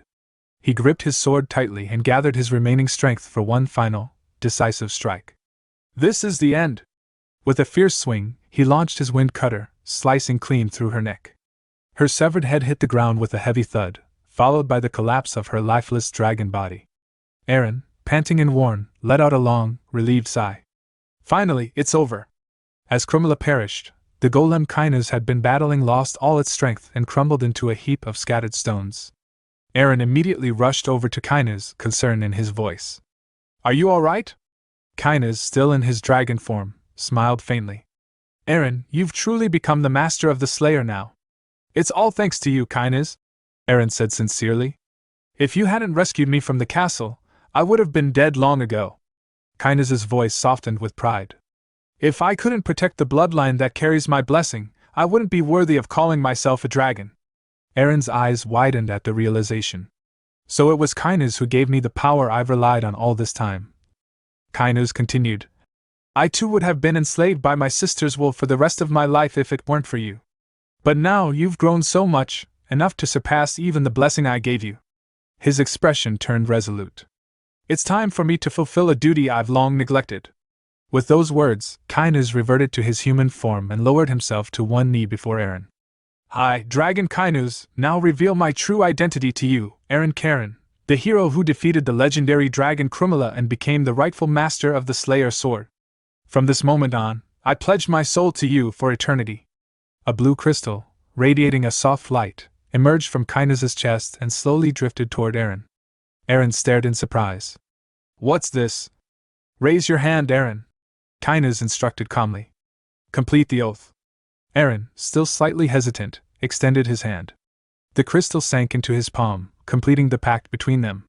Kinus rose to his feet with a renewed spark in his eyes. All right. Now, shall we begin our conquest of the Black Continent, Your Grace? The blue-haired man in chains stood in the middle of the enormous room. Without raising his head, he reminded him that he had told him to leave and asked if he wanted to die. But then the boy managed to cut the chains with his blade. He looked at the prisoner and said that he was simply following the Duke's orders and trying to save him. But Kinus, still without raising his head, said that he was no longer the Duke's strategist, and that the Duke had no reason to save him. But then the savior stood up and said that his superior had said that it didn't matter who he was. But there was one thing. The blue-haired man was very surprised, because he had been told that the order was to ask if he could continue to serve him after he left here. And then the prisoner rose, breaking the chains, and said that he was simply having fun as a dragon. But there was one thing. The dragon opened its black eyes and asked how a mere mortal dared ask him to serve him in exchange for getting him out of this unpleasant prison. Then he raised his fist and, breaking the chains, asked how he dared to do such a thing. Rex was alarmed by this and remained silent. He then closed his eyes and said that his release was merely a reward for his services as a strategist. He approached and explained that his lordship had said that what would happen next would be a new agreement. The dragon was taken aback and immediately asked what he meant. Then Rex placed his hand on his chest, and Eren seemed to appear in his background, saying that he would help him defeat Krumla, and that as a strategist, he would help him defeat the Emperor. The blue-haired man immediately burst into loud laughter. Then he clutched his head and seemed to have lost his mind. He immediately adjusted his shoulder and said that despite the fact that the man who had received his blessing was so arrogant, he asked how he planned to kill the dragon, and also his sister, who was also an ancient dragon. And then there was a deathly silence. The blue-haired man gave the hero a sharp look and said it was interesting, because he was arrogant, but very interesting. Rex trembled with fear, and he continued, saying that he indulged his arrogance. But there was one thing. The Ancient One immediately grinned broadly and said that he must kill his sister. The sun shone brightly over the castle. The dragon sat down at the table with the hero and said that Miss Cheryl could create portals, but transporting supplies and people here still remained a difficult task. He looked at the hero and said that they needed to build a ship as soon as possible to keep up with the planned pace. Then the red-haired man put his finger to his nose and said that everything was as he thought, and that simply killing Krumla wouldn't solve everything. Then he gathered his resolve and surprised everyone with a question about how long it would take to build the ship. The blue-haired woman worriedly stated that at least 6 months would be needed, and they could probably gather the materials and people on the Dark Continent, but that was exactly how long it would take.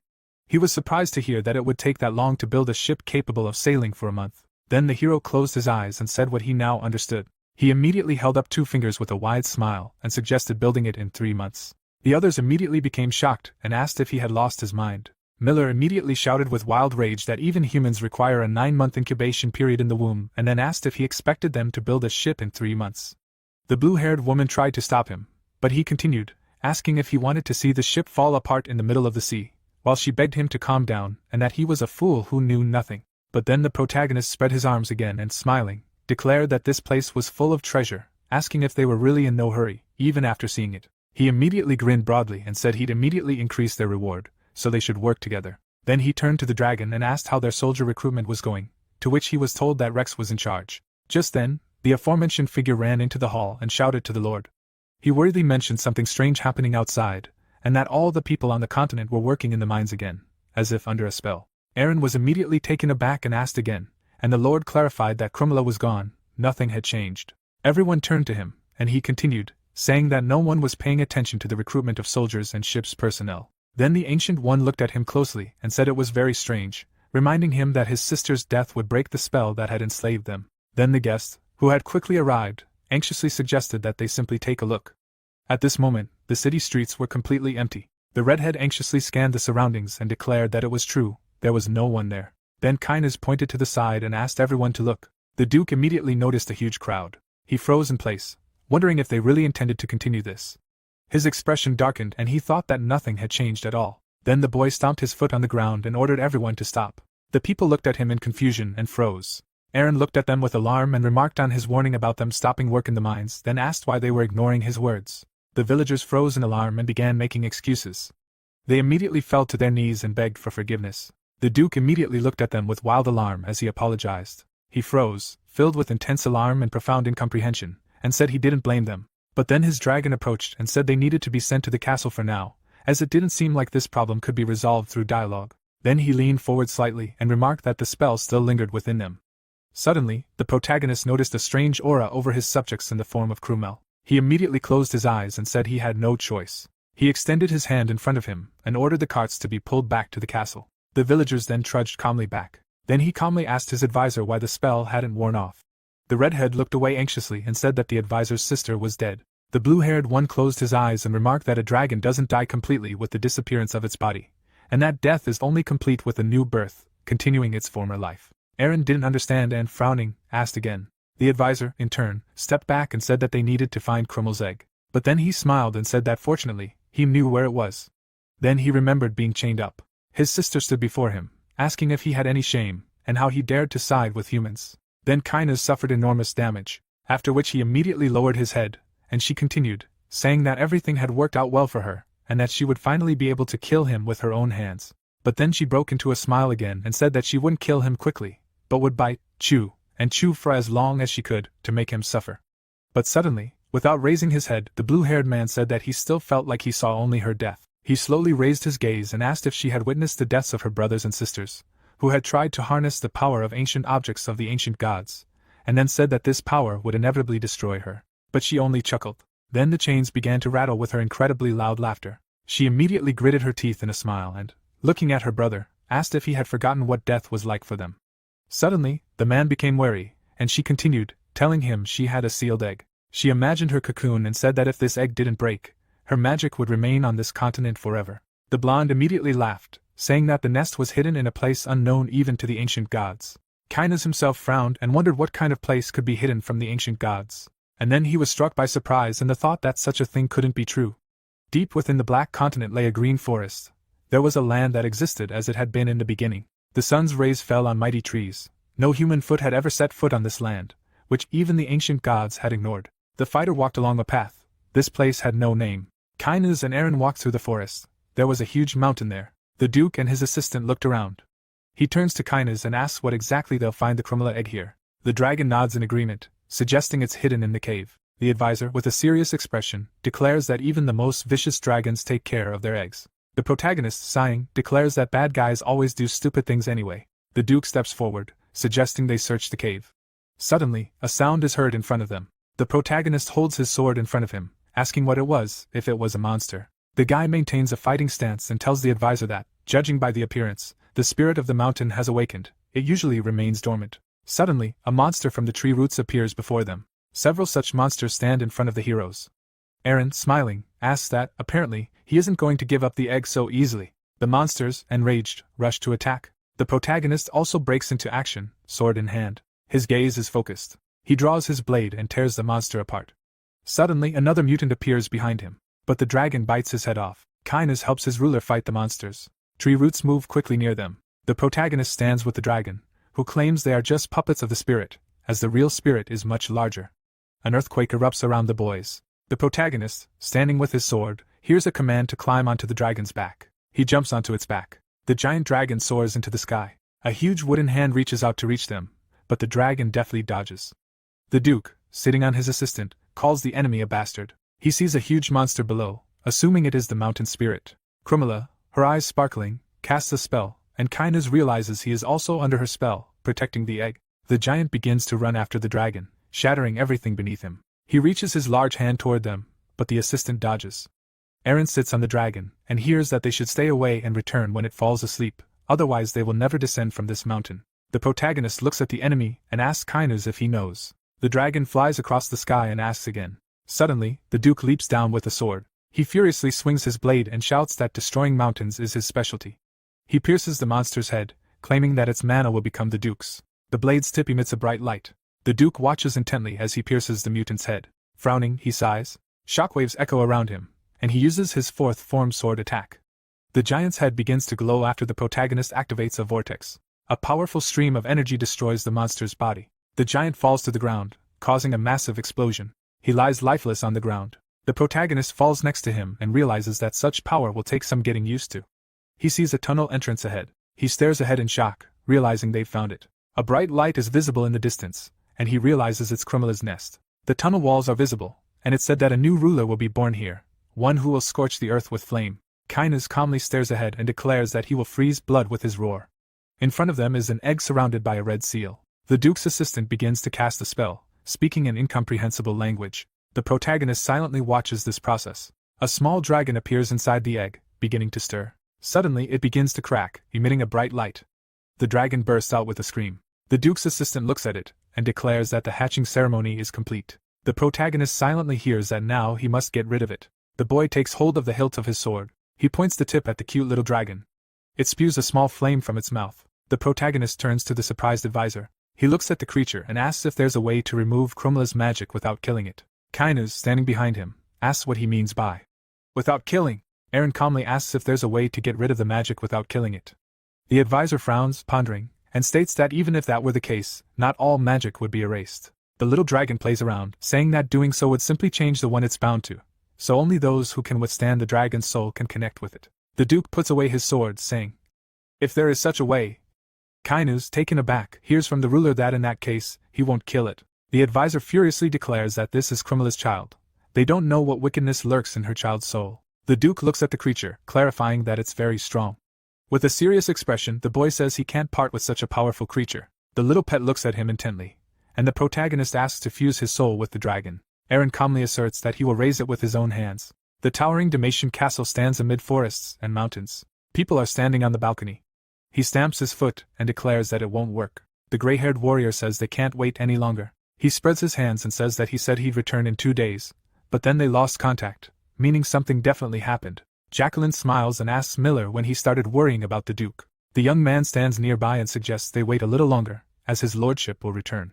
The delighted gray-haired man declares that this isn't an option. They must go and help right now. Suddenly, the people on the balcony hear a loud sound. Miller holds up his blade and asks what's going on, if they're under attack. A blue-haired girl screams furiously that the castle is collapsing and that they need to get out of there immediately. Suddenly, under the influence of purple magic, the castle begins to crumble.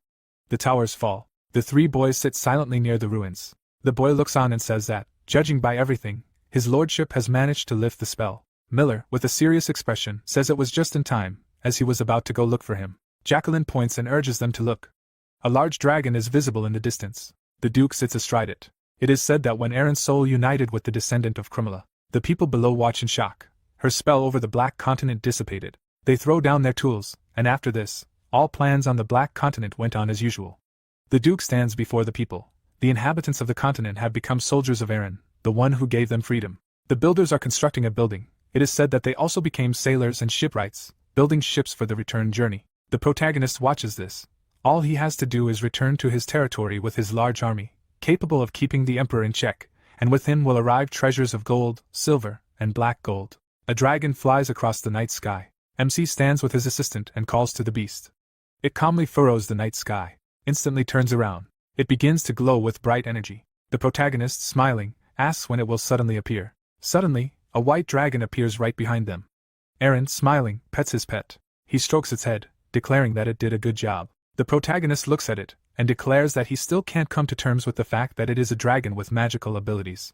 Kainuz, smiling, stands nearby and declares that in any case, he is lucky, because dragons with such innate abilities are rare. The beast looks at the daisy, saying that it follows his instructions, so everything is perfect. The protagonist sees the glow, and declares that it is not a problem as long as it follows his instructions. Suddenly, a small flying pet jumps onto a daisy while its owner comments that it's no different from a child now. Eren looks at the dragon and declares he's not sure he's raising a dragon, more like a child. Surprised, Eren hears that it's time to practice. The dragon lands in front of its owner. The protagonist jumps on it, preparing to fly. The flying beast flies high into the sky with them. Another dragon follows. The protagonist, delighted, urges it to do everything possible to follow them. Kainuz, in dragon form, replies that he will do everything possible. Astonished, Eren sees the gigantic maw of another beast. It begins to glow with energy and rushes forward. The other dragon's gaze is focused. It bares its fangs, trying to grab the protagonist and their pet. A bright flash occurs. Kainuz looks at them and says that he thought so, that Eren is progressing at an incredible rate. Nothing less was expected from the descendant of Krumla. The joyful white dragon carries its owner, who shouts that he shouldn't show his weaknesses. It flies past its opponent in an instant. The opponent rushes after it, trying to grab the frisky little pet. Eren looks ahead in surprise. The protagonist, sitting on it, asks what it's doing and why it's not running away. Suddenly, the white pet plunges downward, and MC screams in horror. It flies toward the ground, glowing with a bright blue light. The white dragon lands on the ground. The protagonist looks back, asking what happened. Kainuz, in his monster form, sits down next to him and asks His Highness what happened. A glow is visible nearby. Suddenly, Cheryl emerges from the portal and notices her brother. She asks in shock what kind of dragons they are. A dense forest stretches beneath the evening sky. A little girl looks on innocently, and it is said that this child is the strategist's niece. The Duke's sister, shocked, asks if Kainuz is the same dragon that saved them at sea. She, amazed, explains that the reason he used the breath weapon in the orc fortress was because he actually had to defeat the giants. The red-haired girl, standing across from the excited boys, clarifies that he stayed with the Duke to defeat the dragon of the Black Continent. She lowers her head and sighs, and the boy apologizes, saying she was too far away to tell him. The heroine, desperate, begins to speak. Suddenly, with great joy, she exclaims that this is simply amazing. The girl jumps for joy, declaring that they have soldiers from the Black Continent and 2 dragons. Smiling, she says that, given this, capturing the Holy Kingdom will be a piece of cake. Eren and his assistant, shocked, ask if something really happened. The lady with the staff raises her hand and says there's no need to force her to begin, since they blame the Vivian Church for the disasters that have befallen the continent. Cheryl, with a serious expression, declares that in any case, if he doesn't return to the duchy right now, the ominous faces of the Emperor and the Holy Pope appear, and she says it's unclear what they might do. The ships are moored near the palm trees, and the bright moon is visible. A blue-haired girl, shocked, asks the Duke if they really must return immediately. Jacqueline points to the ship and shouts that they need at least 2 more weeks to complete it, and he suggests they return. A young man approaches them and declares she's right. The assistant, grimacing, says they can't cross the sea with tens of thousands of soldiers in a wooden boat. The red-haired girl standing behind them is angry. Furious, she shouts that they didn't even hear what she said, because the duchy is currently in complete chaos. Miller walks nearby and hears that they don't have time to stay here and cut down trees to build the ship. An old man approaches her, asking if she's finished, and she exclaims that she hasn't even started. Eren angrily orders them to stop. They stare at him silently. The protagonist, in a calm voice, assures them that he understands they need more time. Standing opposite, he declares that if they lose the duchy, the reason they came here will disappear. He calmly explains that his sister is right. They need to return as soon as possible. An aide stands nearby and argues that if that's the case, not everyone here should return with them. Kainuz stands nearby, and they ask him what he means. The strategist, with a serious expression, exclaims that the Duke, who has the right to inherit the throne, is a thorn in the Emperor's side, and therefore he wants to keep him in check as he tries to expand his territory. A huge hand looms over the castle, declaring that if the Emperor hears that he has amassed a large army, he will not stop at merely keeping him in check. Kainuz, frowning, says that if that happens, they will find themselves drawn into a major battle before they have time to prepare. The protagonist, with a serious expression, clarifies that in other words, they should be the ones holding the reins of the war. The aide nods in agreement. He turns to the boys and realizes the strategist is right. Returning with a huge army would be like revealing his hand to the Emperor too early. Unperturbed, he says, "Okay." The protagonist, with an air of importance, declares that for now, only he, Cheryl, Kainuz, and Eren will be returning to the duchy. The boys silently hear that the others need to be fully prepared and wait for him to contact them from the duchy. A man stands opposite the Emperor. The action takes place in the capital. Zerone, with a stern expression, says that he recently heard some unpleasant rumors about the Holy Kingdom. The Holy Pope bows, hearing that he considered it only right to confirm them directly with the person concerned. The Emperor, sitting on the throne, declares that rumors are circulating that they freed the holy knights of the Vivian Church. The ruler, his eyes red, asks if he returned them to Brahn territory. The priest excitedly assures him that he followed the instructions of the god Paresis. He desperately exclaims that the man said that monsters would invade Brahn territory, and that if they were sent back, they would immediately perish. The Emperor smiles, wondering why he hadn't heard any news of the duchy's collapse. The Holy Pope remains silent, shocked. Zerone, lowering his head, declares that, judging by everything, the god Pares was a mistake. His terrifying appearance suggests he could simply have been a foolish man plotting something. The frightened servant insists that his only intention was to destroy Brahn territory. The Emperor, enraged, asks what the Holy Pope's role is in his opinion. Sitting on his throne, he says he believes the Pope embodies divine power. If so, he should act accordingly and not act like a cunning schemer. The bald priest bows and apologizes. Zerone, waving his hand, demands that he ask the god for forgiveness, and that he give him a chance to correct his mistakes. The Emperor, looking angry, offers him an indulgence, which will cause a schism in Brann's territory. An army of goblins scales the wall of Brahn Castle. Rommel loudly orders everyone to defend themselves with all their might. The commander stands with the archers, shouting at them to prevent the monsters from climbing over the wall. Furious, he demands an attack. Arrows fly at the screaming mutants. He orders them to continue firing. Goblins fall from the wall. A ferocious mutant climbs up, shouting that they need to kill the humans. He reaches the top and sees the frightened guards. Rommel deftly slashes with his sword. One of them attacks him from behind. The warlord expertly cuts him down with his blade. He sees goblins in front of him and realizes there are too many of them. At this rate, the castle wall will collapse. Rommel looks down and asks Bianca what's down there, if she could send a few more men to him. The blonde below screams that she can't, because the monsters will soon pass through the gates. The warrior covers herself with her shield and orders everyone to prepare for defense. She stands with the army, calling on the goddess Vivian, asking her to grant them the strength for victory. A silhouette is visible from above. Bianca and Rommel notice it in shock. The dragon flies toward them, and the commander recognizes it as the one from before. Fire is visible in its mouth. Rommel, enraged, orders his soldiers to retreat from the wall. A pillar of fire descends upon the monsters, who scream in pain. Flames are visible around the castle. The disconcerted man wonders why this is happening. He sees a giant dragon approach the wall. The commander is shocked to see the Duke riding the flying beast. Aaron, smiling, asks why it took him a while to recognize him. He joyfully exclaims that he has returned. The man on the dragon moves on, offering to finish this. The flying monster heads toward the goblins. Moving straight down, the hero uses his third form greatsword attack. He slashes the blade sharply, generating a wave, and uses piercing wind. Bright flashes erupt all around, and the mutants scatter. A large castle stands amidst forests and mountains. The Duke sits with his aides and asks if the Holy Kingdom truly grants immunity. Rommel, sitting nearby, explains that this is indeed the case. They are distributing a piece of paper that releases members of the Vivian Church from their previous religious service, thus avoiding arrest by Pares's guards. Raising his hand, he declares that church members no longer need to hide. The Duke calmly asks how the citizens are reacting. The aide, closing his eyes, states that some have petitioned for immunity to avoid harassment, but most are protesting. He looks away, declaring that they are waiving their immunity, saying Pares is testing their faith. Cheryl, sitting nearby, declares that she would have done the same. They were so eager to capture them all, so why are they suddenly showing generosity now? A red-haired girl with a serious face says they are most likely plotting something. Kainas looks at them and suggests that they may be planning to use these protests as an excuse to attack their territory. The strategist confidently asserts that citizens who waive their immunity would be easy prey for the bastards from the Holy Kingdom. Looking at the Duke, he says that this isn't a sufficient reason for them to force the villagers to do this. Such an act would shake the foundations of their territory. The protagonist, gritting his teeth, asks that he can't do anything.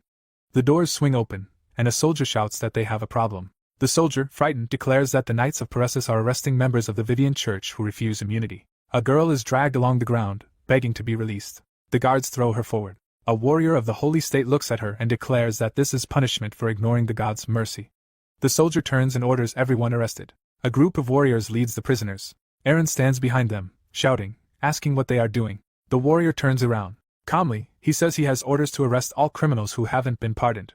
Gritting his teeth, the protagonist declares that they are on Brann's territory and should first ask him before taking any of his subjects. The rival, standing nearby, insists that God also commands us not to trust lords who serve pagan religions. Rommel draws his sword in anger, shouting how dare he insult his lordship. Aaron stops him, declaring that they cannot give them a reason to attack because of this. Kainuz, looking stern, says the Duke is right. They are provoking him because they want to be attacked. The protagonist, with a serious expression, asks where they are taking them. The armored warrior replies that they are taking them to Osna Castle, where they will all be executed tomorrow morning. Vivian's bound followers fearfully beg for rescue. The protagonist, enraged, sees and hears this. Cheryl, standing nearby, angrily asks if he will simply allow their citizens to be taken. Shouldn't he try to stop them?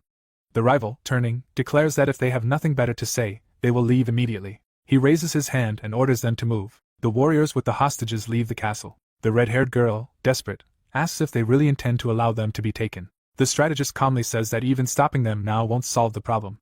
Frowning, he assures them that the right thing to do is let them go, but they must think about how to save them later. The protagonist looks ahead and addresses Cheryl. Turning slightly, he asks what she said about once going to a castle with monsters, and she asks why he does that. The Duke, looking at the sky, says that using this strategy this time, he will save everyone. MC calmly tells Kinuz that he needs him to become the monster that will invade the castle.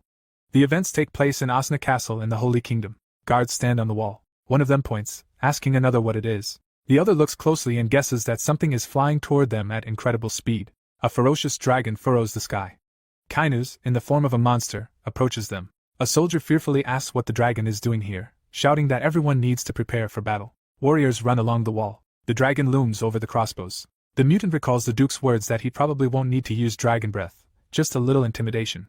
He hangs in the air in front of the castle, knowing he will carry out the order. He begins to generate an attack. His mouth begins to glow. In rage, he emits powerful sonic waves. They hit the warriors with crossbows.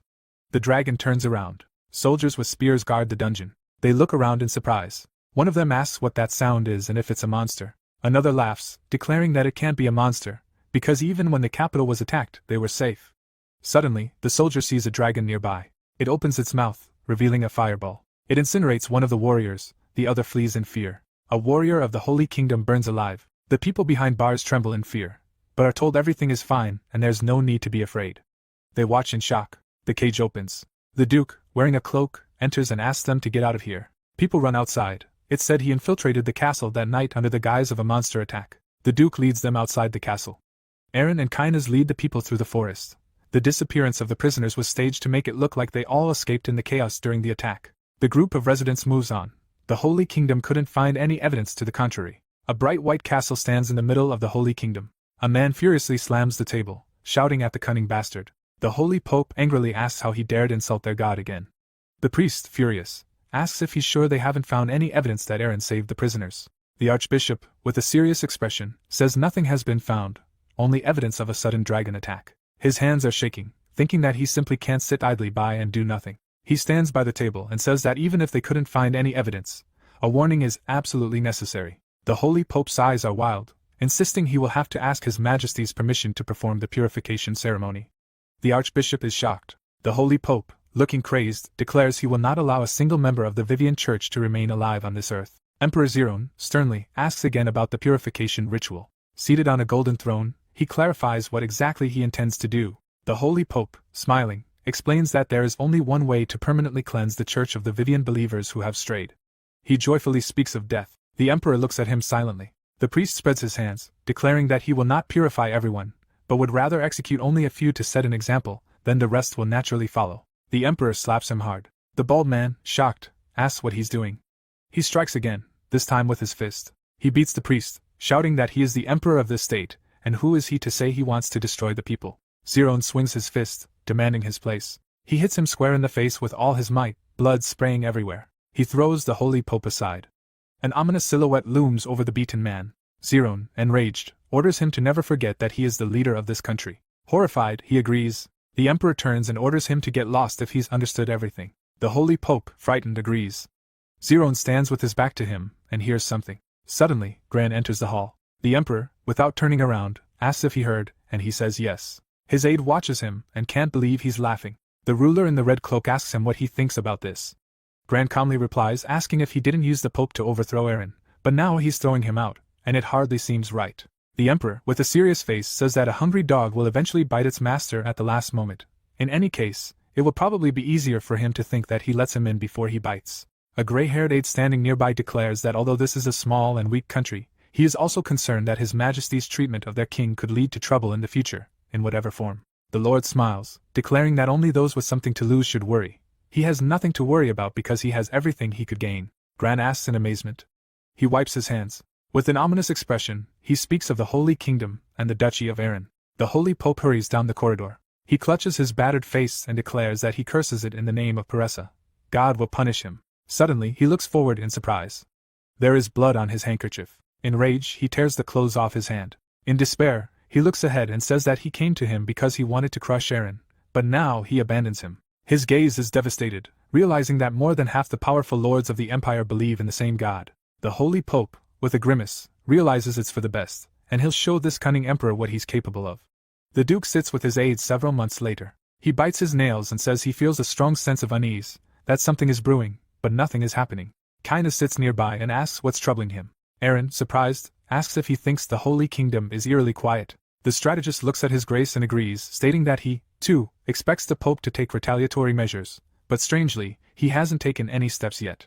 MC, frowning, asks how the scattered members of the Vivian Church are faring. The aide introduces Rommel and explains that they are a valuable resource for their troops. The commander has dispatched personnel to various locations to bring them back to their territory. Cheryl shrugs and says everything is going well, but he's worried about something that hasn't even happened yet, asking if he has time for that. Why not look for Cecilia? Their duchy is running out of money. The Duke, closing his eyes, says her disappearance is worrying, but he can't go looking for her without clues. Besides, his finances could be completely filled with gold mined on the Black Continent. The protagonist clutches his face, wondering when he'll be able to direct him. His sister claims she was there yesterday, and the ship will be completed in about 2 months. A comrade says both the soldiers and the gold will arrive at the port of Lumayon Castle in about 3 months. Cheryl raises a finger and asks how about looking for her mother. Unlike Cecilia, they know roughly where to look. Suddenly, the troop commander runs into the hall. He shouts in fear that they've found out where the parishioners of the Vivian Church are. The protagonist, shocked, asks where. He sighs silently. His frightened eyes suggest they're in the capital of the Holy Kingdom. Kainas and the others are shocked. The Holy Pope stands in front of the hostages and declares that the lords of the empire faithfully follow the will of Paresis. He waves his arms and shouts to the blessed servants of God. The archbishop stands behind him, saying the emperor will take action if he finds out he manipulated the lords of the empire behind his back. The Holy Pope suddenly slaps him in the face. The assistant's face is filled with surprise.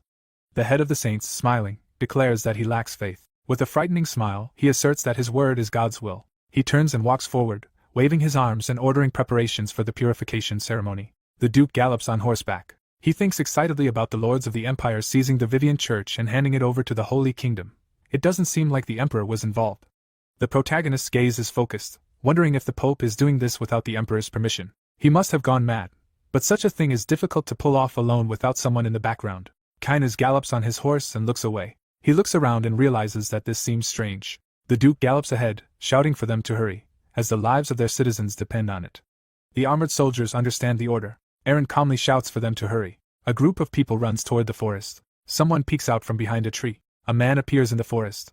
He looks around and thinks. He sees fighters nearby and realizes that this is what he expected. He begins to whistle loudly. Suddenly, a horse runs out behind him. He jumps on it. He puts his hand in his pocket. He sees a bundle and says that it will be in the hands of His Majesty. In his hand is a scroll. A bound man stands on the edge of the roof. His eyes are covered with cloth, trembling with fear. Frightened, he begins to beg. Holy warriors stand behind him. A hostage asks to be spared. The Holy Pope and his comrades hear that he repents of his sin and will believe in the god Paresis, but not to be killed. The bald man listens attentively. The Holy Pope spreads his arms and asks the heretics not to worry. Smiling, he assures them that Paresis has spoken his word and, by his grace, their poor souls will be saved. They bow to him, thanking him. The Holy Pope loudly shouts, "Whatever!" With a sinister grin, he says that their desecrated bodies will rot and perish. The blindfolded hostages beg for life. The priest stands before the sunset and addresses God. Looking at the sky, he begs for the iron sword of salvation to be granted to these sinners. He looks up. With a smirk, he looks around and realizes that Abel may be right about this and that it is useless to continue calling on God. The Holy Pope turns and orders the priests to throw the sinners from the castle walls. The head of the Holy Kingdom sees someone in the distance and hears a cry of, "Stop!" He looks ahead in surprise. The Duke and his army are advancing toward them. The Holy Father, shocked, realizes that this is the filthy church of the Vivian bastards. He turns to the priests and shouts that they must do as he says and not stop. Abel watches in shock. He points forward and asks His Holiness to look. Aaron gallops up on his horse and swings his sword. The assistant looks at his superior and declares that it is the Duke's sword, and they don't even have the hand of God, so they need to leave. The Holy Father, with a serious face, insists that he has so little faith.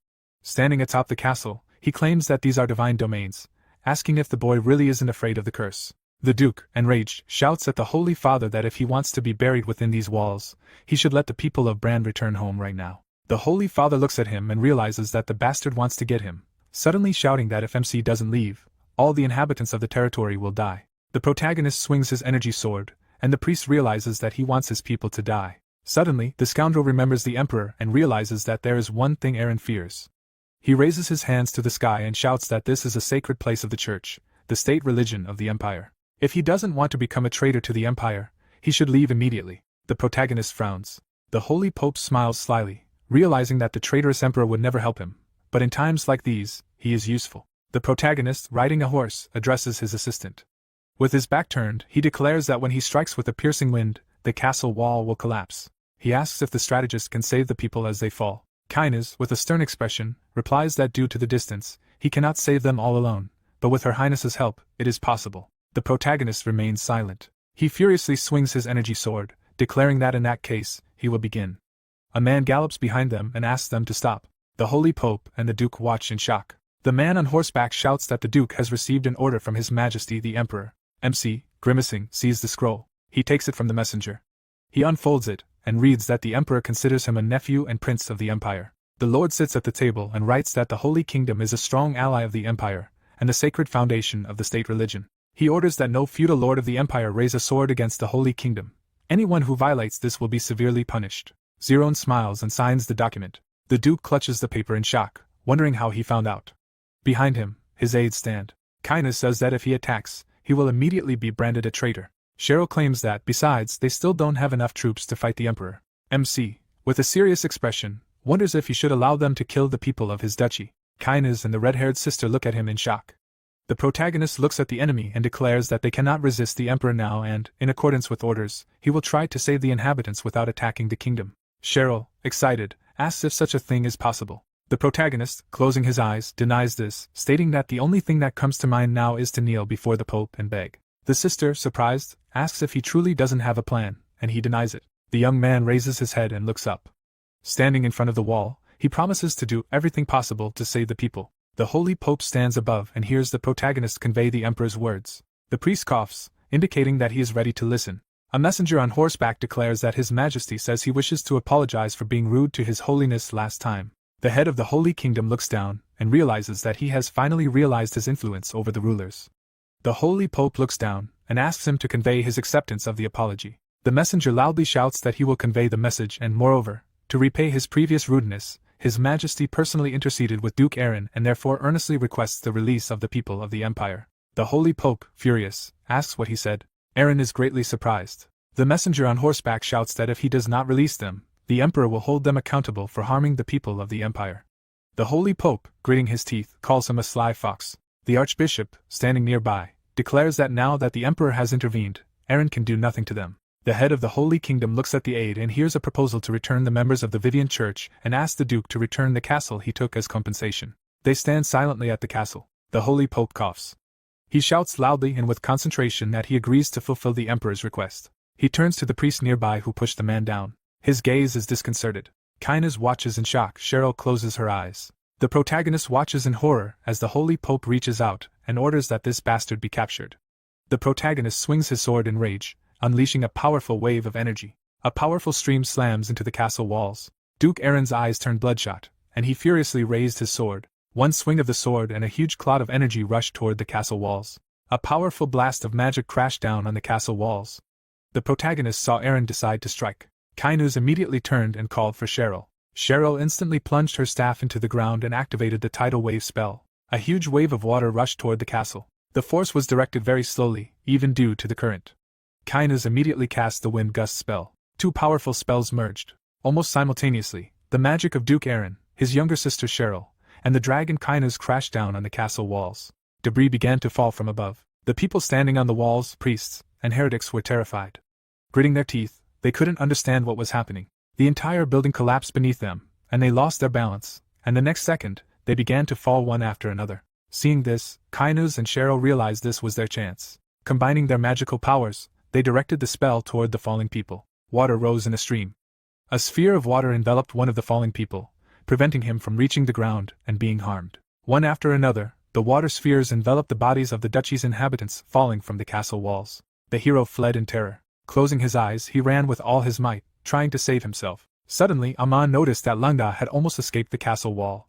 Amon rushed toward the hero, hoping to save himself with his help. Leaping onto the boy, Amon managed to grab hold of his leg. Grabbing Lunga's leg with both hands, Amon panicked and shouted for him to climb up immediately. The hero, clinging to the cliff with both hands, began shaking his leg. His mouth gaping in anger, he furiously ordered them to climb up.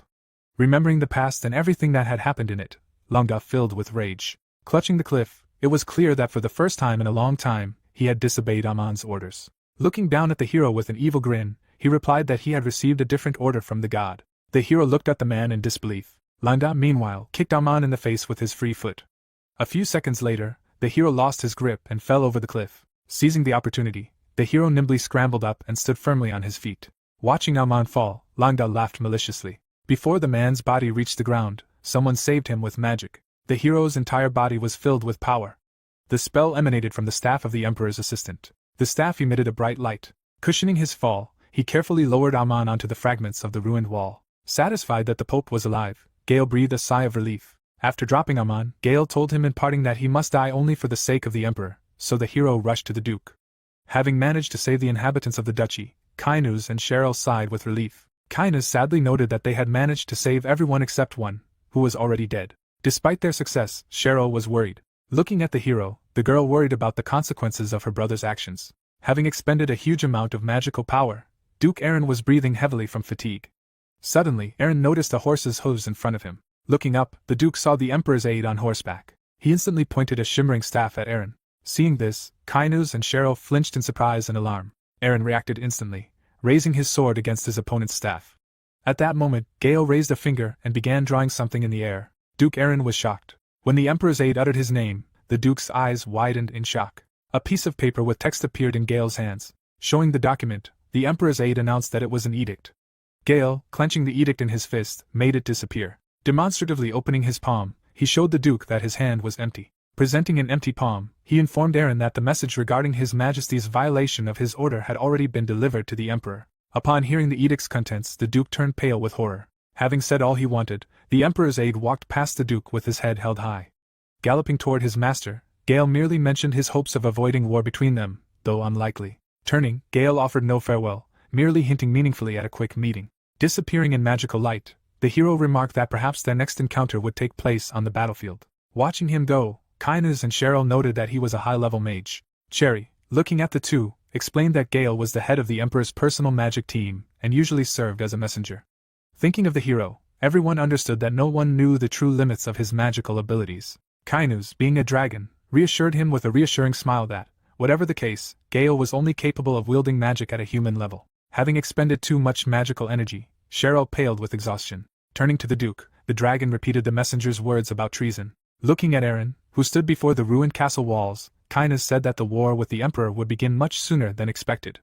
The Emperor was busy with important affairs of state in his office. Hearing an unexpected sound, Zerone tore his gaze from the documents in front of him. A small magical bird appeared on the table as if from nowhere. At the sight of it, the Emperor abruptly jumped up, clutching a piece of paper in his hand. In his hands was Gale's report. After reading its contents, the Emperor grinned contentedly, for his people had accomplished their task so well. Having achieved the desired result, he rested his hands on the table with satisfaction. The Emperor furiously ordered all the dukes to be summoned. Zerone strode quickly to the door of the study, declaring Duke Aaron a traitor and declaring that the time had come to determine his punishment. The nobles animatedly debated Duke Aaron's fate, filling the hall with loud voices and arguments. The meeting was attended by both feudal lords of the Emperor's faction and representatives of the neutral faction, each eager to defend their position. The Emperor, arms folded, sat imperturbably on his throne and watched as his subjects attempted to decide Duke Aaron's fate. The Emperor cast stern glances at the nobles, who, after lengthy arguments and heated debates, finally reached a unanimous decision. The Emperor smiled contentedly upon hearing the nobles' verdict. Duke Aaron was guilty of treason. The soldiers and messengers immediately mounted their horses and raced after the Duke. At the same time, the Emperor's messenger delivered the official declaration of war to the head of the Holy Kingdom. The Pope nervously clutched the Emperor's decree, which stated the murder of the Empire's citizens as the reason for the war. Kneeling, a second messenger delivered the Emperor's message to Duke Aaron. The Duke silently studied the scroll for a moment, his face unreadable. After reviewing the message, he curtly ordered the messenger, his mission accomplished, to leave. Receiving the Duke's permission, the messenger immediately rose from his knees, mounted his horse, and raced back to the Empire. Kainuz and Cheryl were shocked when, without offering any explanation, Aaron turned away and announced that he needed to leave. Hearing these words, Cheryl could not contain her rage. She screamed, insisting that they urgently needed to prepare for war. Aaron looked at the girl with a calm and composed tone, telling her it would be wiser to go to the imperial palace, kneel, and beg for mercy. His sister and the dragon looked at him with disapproval, categorically opposed to this idea, as it was obvious the emperor would not rescind his declaration of war. Walking forward, the Duke understood perfectly well that this was a waste of time. Raising his gaze, Aaron explained that his true goal was not to earn forgiveness, but merely to delay them, buying time to prepare for the coming war. As he headed into the enemy's lair, the Duke asked Kainuz and Cheryl to take this moment to complete all preparations for war. Looking into Cheryl's eyes, Aaron informed her that he had a special task for her. She looked questioningly at her brother. At that moment, a magical portal flared in the castle, illuminating everything around with a bright light. The next moment, Aaron stood before the majestic imperial palace. Sitting proudly on his throne, the emperor looked forward to meeting Duke Aaron with obvious anticipation. Upon entering the throne room, the Duke knelt before Emperor Zerone, showing his respect. The emperor, looking down on his nephew as usual, declared that since the feudal lords had declared the Duke a traitor, he would not recall his army. Still kneeling, the Duke humbly replied that he had not knelt for that reason. The emperor was shocked to hear that the Duke intended to petition him not as one of his vassals, but as his own nephew. With a sardonic smile, the emperor asked what the Duke truly wanted. Still kneeling and not looking up, Aaron quite logically explained to his uncle that by suppressing the authority of the Brahn territory, other dukes would also be able to challenge the emperor's authority. The emperor clenched his hands in anger, as the duke's words of concern for him sounded less than convincing. However, despite Aaron's heroic manner, he made no attempt to convince the emperor that he genuinely cared about his well-being. Bowing his head before the emperor, the duke sincerely admitted that he was not concerned about the ruler's fate, but about preserving their shared bloodlines so that their family would forever rule the empire. These words unexpectedly piqued the emperor's interest, and thoughtfully resting his chin in his hand, he allowed his nephew to continue. Having received the ruler's permission, Aaron explained in detail the true danger of stripping him of his ducal title and losing his guild territory. With determination in his eyes, he added that should that happen, the empire would lose all feudal lords belonging to their family. Kneeling before the emperor, the duke finally revealed the true reasons for his concerns. Continuing to look down at his nephew, hatred in his eyes, the emperor asked him directly what he truly wanted from him. Mustering all his resolve, Aaron boldly asked for a halt to the advance of the Central Imperial Army. Hearing these bold words, the emperor flew into a frenzy of rage, his face contorted with anger. But despite the storm of emotions raging within him, Aaron boldly explained that he wasn't asking to call off the war, but merely begging for a delay. According to Aaron's information, the main imperial army numbered approximately 100,000 warriors, while the ducal army had a formidable 200,000 troops. It was clear that the feudal lords would likely also contribute approximately 100,000 of their own troops, as they would need the remaining forces to maintain order in their regions. The emperor gleefully noted that Aaron was all too aware of the current situation. Then, with a sardonic smile, Aaron announced that he intended to do everything in his power to destroy the feudal lords' 100,000 soldiers. The emperor involuntarily shuddered at such a bold statement. Still kneeling, the duke humbly expressed his willingness to accept any punishment from the emperor. By opening his mouth, the hero was merely offering the emperor a way to punish him, while significantly weakening the position of other feudal lords in the empire. A heavy silence fell over the hall, broken only by the emperor's heavy breathing as he considered his nephew's bold proposal. Aaron flinched in surprise when the emperor coldly inquired what would happen to the duke himself. Bowing his head again, the young man replied that he was prepared to humbly surrender when the main army entered his duchy. Resting his chin in his hand, the emperor seriously considered his nephew's bold proposal, weighing the pros and cons. Still kneeling, Aaron awaited the emperor's verdict. Despite the duke's tempting offer, the emperor, full of determination, declared that the central army would proceed according to the original plan. Aaron sweated with tension upon hearing this merciless answer. The duke was stunned when the emperor continued speaking, announcing that the central army would first march on the Holy Kingdom, and only after successfully capturing it would advance on Brann's territory. The hero, looking at the emperor, couldn't believe it. Bowing his head, the duke humbly accepted the emperor's order, hiding his true feelings. He clenched his fists, trying to control his emotions, for his plan had worked. Meanwhile, in the Holy Kingdom, all the priests and soldiers huddled in one place, awaiting further developments. Amon furiously swung his whip, punishing the traitor who had attempted to take his life. Before him, tied to a post, stood a bloodied Langda, exhausted from torture. Hearing the Pope's words about being God's representative on earth, Langda spat with contempt. Unable to contain his emotions, the hero spoke his mind with unbridled fury, literally shocking Amon to the core. The Pope's face contorted with rage, rendering him speechless, and his eyes bloodshot with rage. Enraged and losing his composure, Amon raised his whip again to deliver another blow, but was suddenly interrupted by a voice.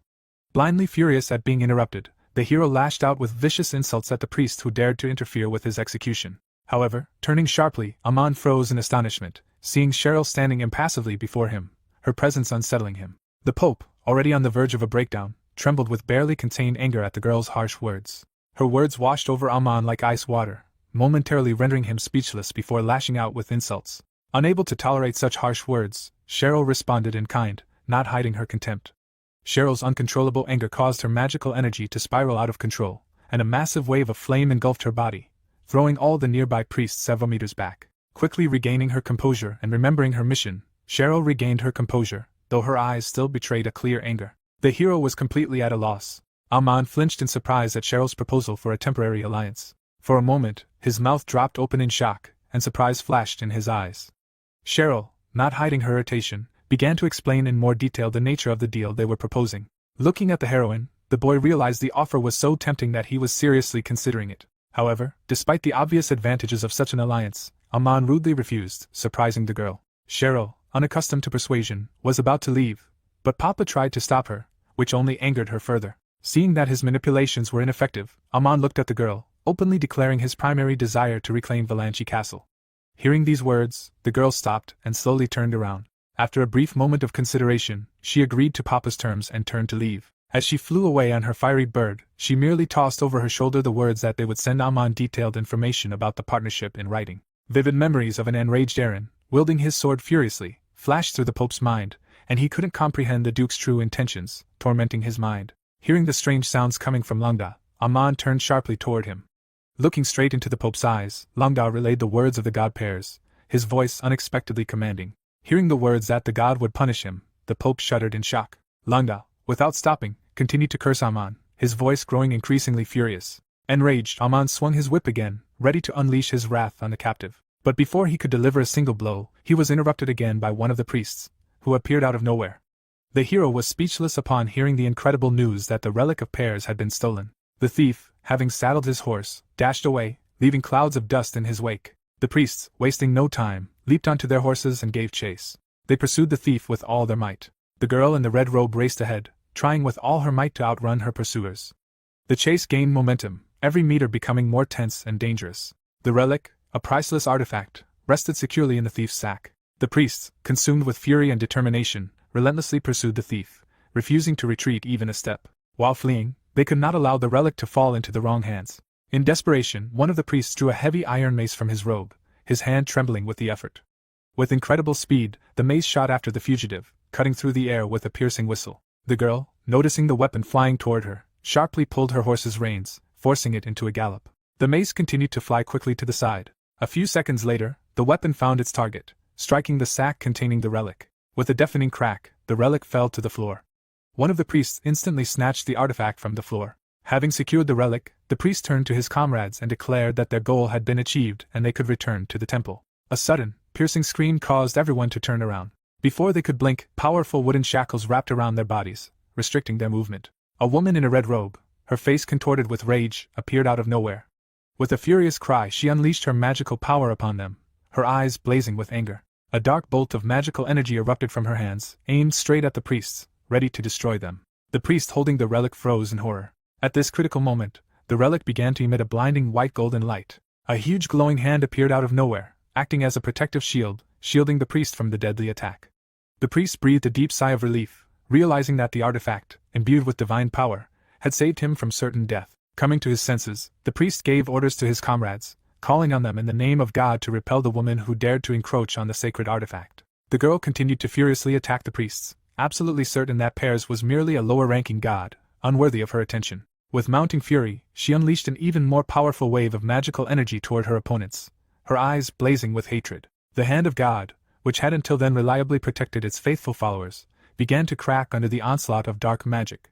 The priests were stunned to see this woman's destructive magic literally tear through Pears' divine protection.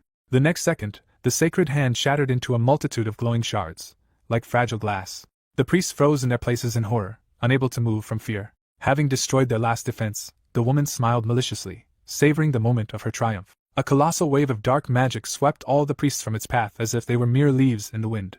Seeing the fallen and helpless priests, the girl began to laugh loudly, her laughter echoing throughout the surrounding area. Standing before the ruined landscape, her arms spread wide, she continued to roar with laughter, reveling in her superiority. The relic fell to the ground with a deafening crash. Having disposed of her enemies, the girl walked toward the relic lying on the ground with anticipation and triumph, savoring her victory. Suddenly, Her eyes widened in surprise, and she stopped abruptly.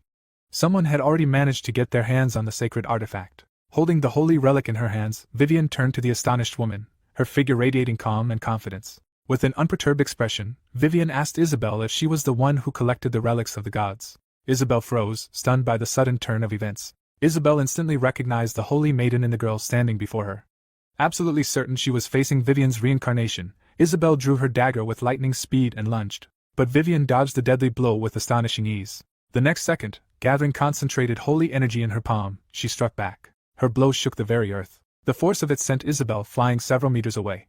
Isabel, lying on the ground, couldn't believe that a simple holy maiden possessed such incredible power that it seemed impossible. With a slight smile, the holy maiden explained to her that Vivian, although a goddess of love, was capable of transforming that love into devastating fury when the situation demanded it. After these words, Vivian, filled with righteous anger, approached Isabel, preparing to deliver divine judgment upon her. Isabel, lying at Vivian's feet, was in utter despair, realizing that her situation was hopeless. Suddenly, Vivian found herself surrounded by a group of unknown people, seemingly out of nowhere.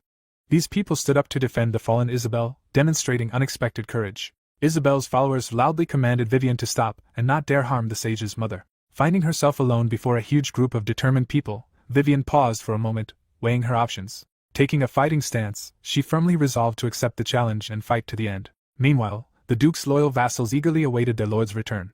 Unable to bear the oppressive atmosphere of anticipation, Cheryl irritatedly resented having to personally meet with Aman and offer him a deal. Rommel, looking at the heroine, also couldn't hide his concern over the fact that Duke Aaron had still not returned from his dangerous mission. Kainas, remarkably calm in the situation, tried to reassure everyone else, reminding them that Aaron wasn't alone. One of the heroines was with him, capable of ensuring his safety. One of the Duke's most senior vassals, a gray-haired advisor, was extremely concerned about the current political situation of their duchy, which was teetering on the brink of war. His open-mouthed expression revealed that his greatest concern was the financial aspect, as they could not cope with the enormous military expenses. His nervous exclamations, full of anxiety and despair, were suddenly interrupted by Aaron's familiar voice, coming from the entrance to the hall. Entering the conference room, the Duke appeared accompanied by a little girl, who trustingly held his hand. The old man was stunned to hear that the Duke was already working on a financial solution. Approaching the boys, the Duke announced that he had found something more valuable than gold and, turning toward the door, made an inviting gesture. Following his words, a mysterious woman entered the room, accompanied by Kurak, whose figure seemed shrouded in an aura of mystery. The old man, not hiding his surprise, hastened to ask who this stranger was and how she could help them cover the colossal military expenses.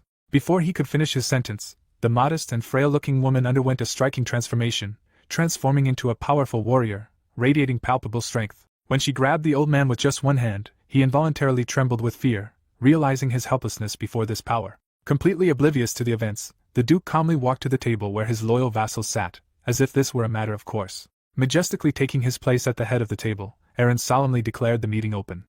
Looking his vassals straight in the eyes, he began the meeting, his gaze revealing an unwavering determination to lead their duchy through all the trials ahead. Crossing his arms in front of him and resting his chin on them, the Duke thoughtfully shared with his subordinates the details of his meeting with the Emperor. Aaron, looking at the boys, explained in detail that, according to the plan presented to the Emperor, after destroying the feudal lord's army of 100,000 warriors, they would have to surrender. This was the key point of his strategy. All the vassals were shocked, their faces expressing undisguised surprise upon hearing these words. No one present expected such a shocking outcome.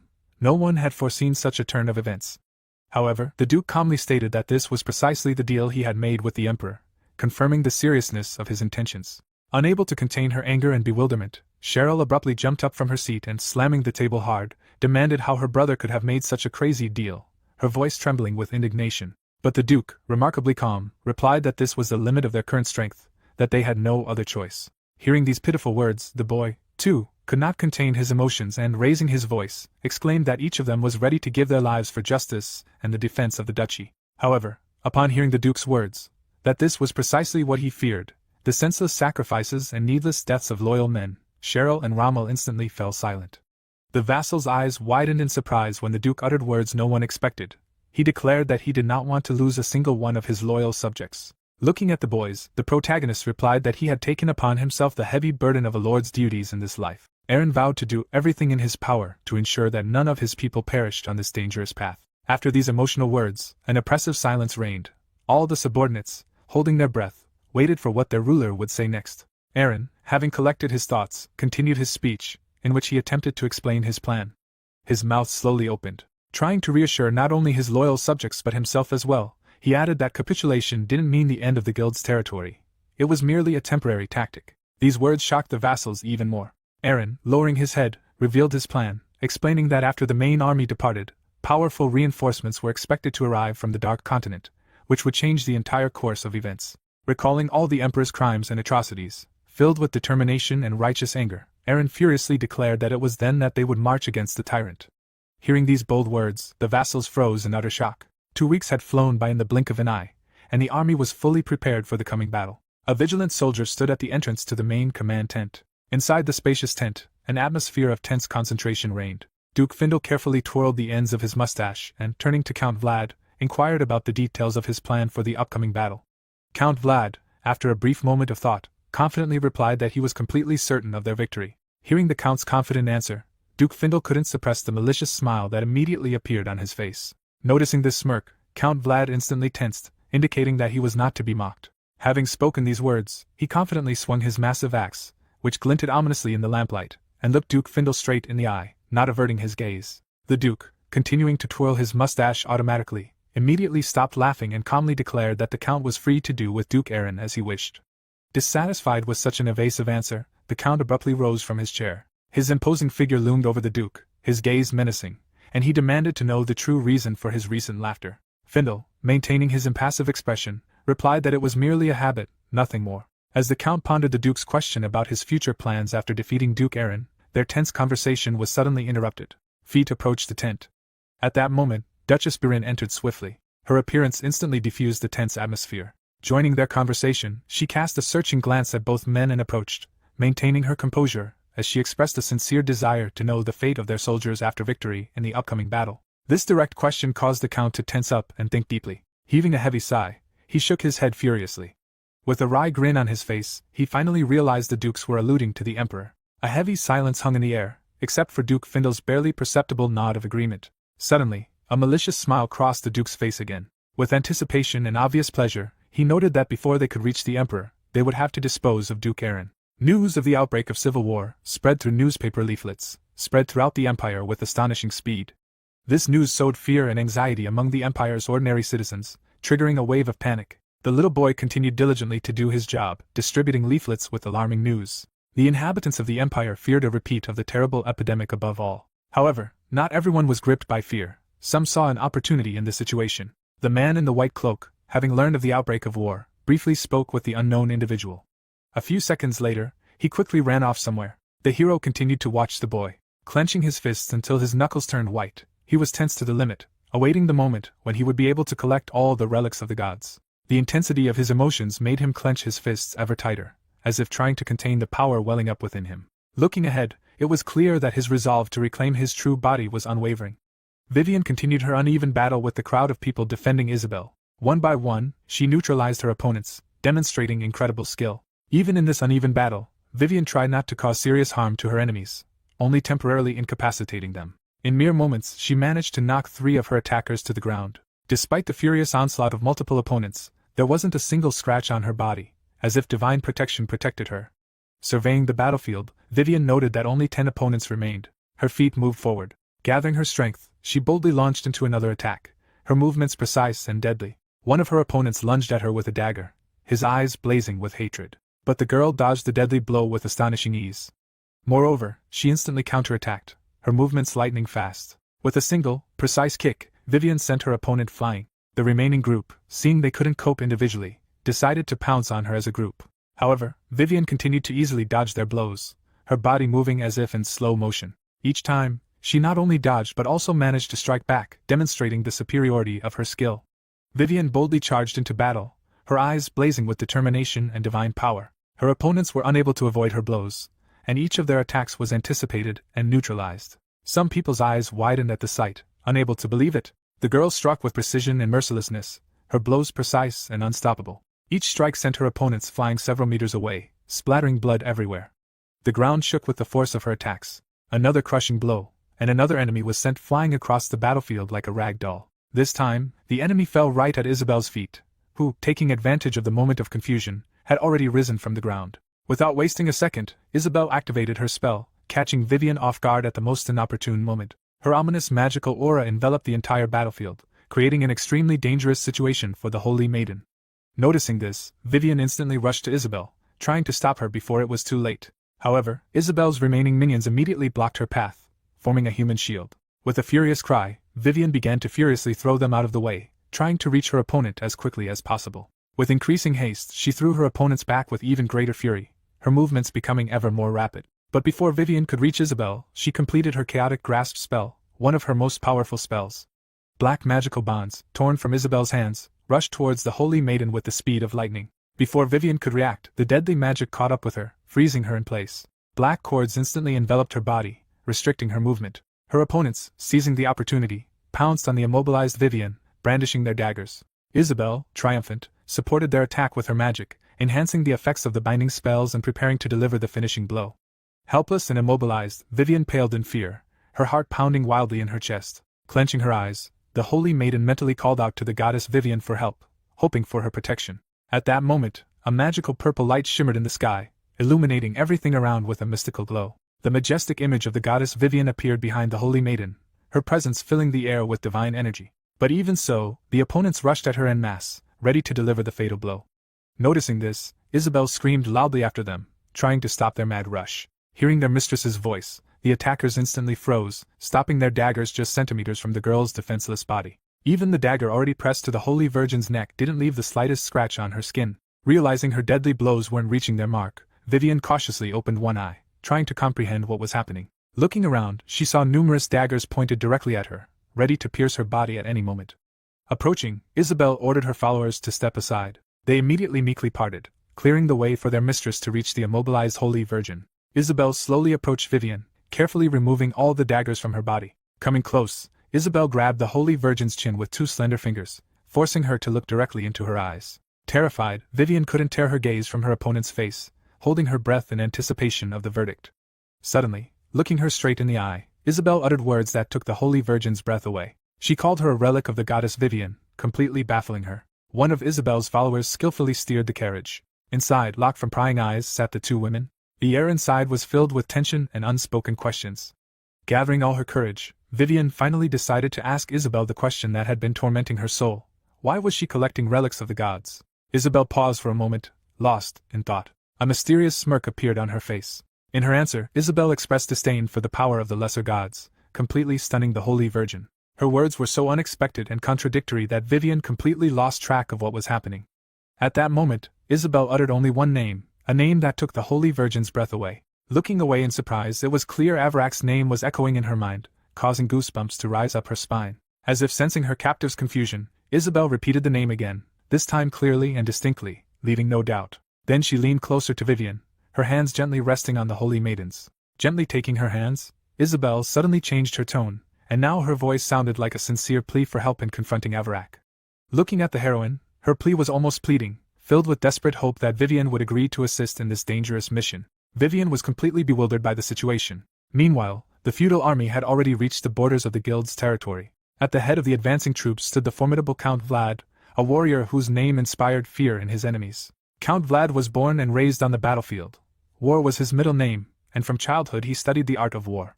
For him, force was the only law of this world, the sole measure of justice and power. Long ago, Count Vlad played a key role in the rise of the current emperor, helping him overthrow the previous ruler and seize the throne. Now, he was deeply dissatisfied with the rule of Zerone, who preferred to rule through intrigue and cunning rather than brute force. Unlike the emperor, the count always kept his dagger at the ready to use it at a moment's notice. At the border of the duchy, they were met by the army of the Duchy of Brav, ready to defend their lands. The count's personal assistant immediately reported the appearance of enemy forces to his commander. The count, maintaining absolute calm, ordered his soldiers to prepare for battle. Hearing his commander's order, the assistant immediately passed it on, spreading the news among the warriors. The soldiers, obeying the order, immediately rushed forward, their eyes burning with the lust for battle. In contrast, the duchy soldiers simply stood their ground, maintaining complete calm, awaiting the first blow.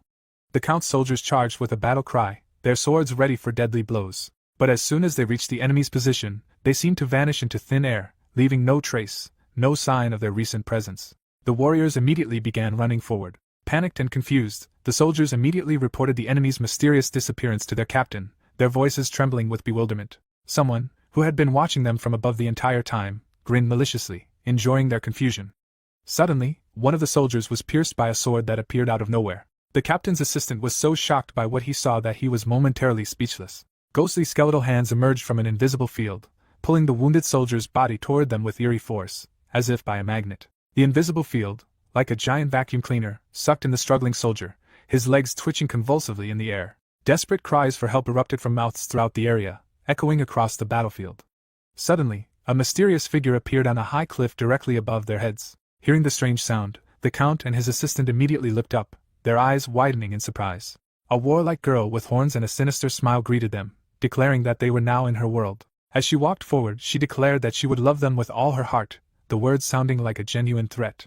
Coming to his senses, the assistant turned to the Count and asked what they should do now.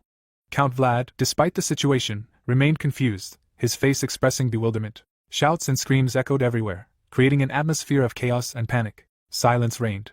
Receiving no answer, the assistant called his master again, this time louder. To the assistant's surprise, the Count, arms crossed over his chest, calmly ordered him to wait a little longer.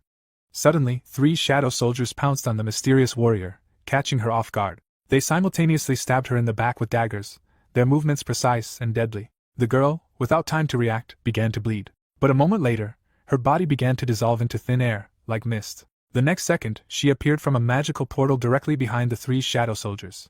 She glared at her attackers with anger and irritation, her eyes blazing with fury. However, she did not immediately retaliate, leaving them to anxiously await their fate. After which, she vanished again into the magical portal, leaving only an echo behind. The magical veil she had cast gradually faded with her. Seeing this, the assistant immediately reported what had happened to the Count.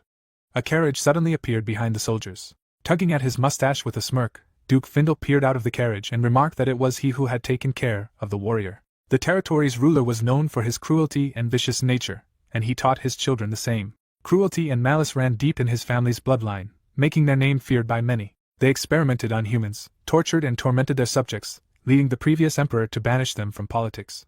However, unlike the previous emperor, Zerone decided to exploit their talents. Holding a syringe in his hand, the emperor saw their true faces and completely severed all ties with them. Even after ascending the throne, he didn't change his mind, understanding the danger of their presence. Now Duke Findle, remembering his past, was determined to take revenge on the emperor. Taking advantage of the situation, Findle intended to remove the emperor from the throne.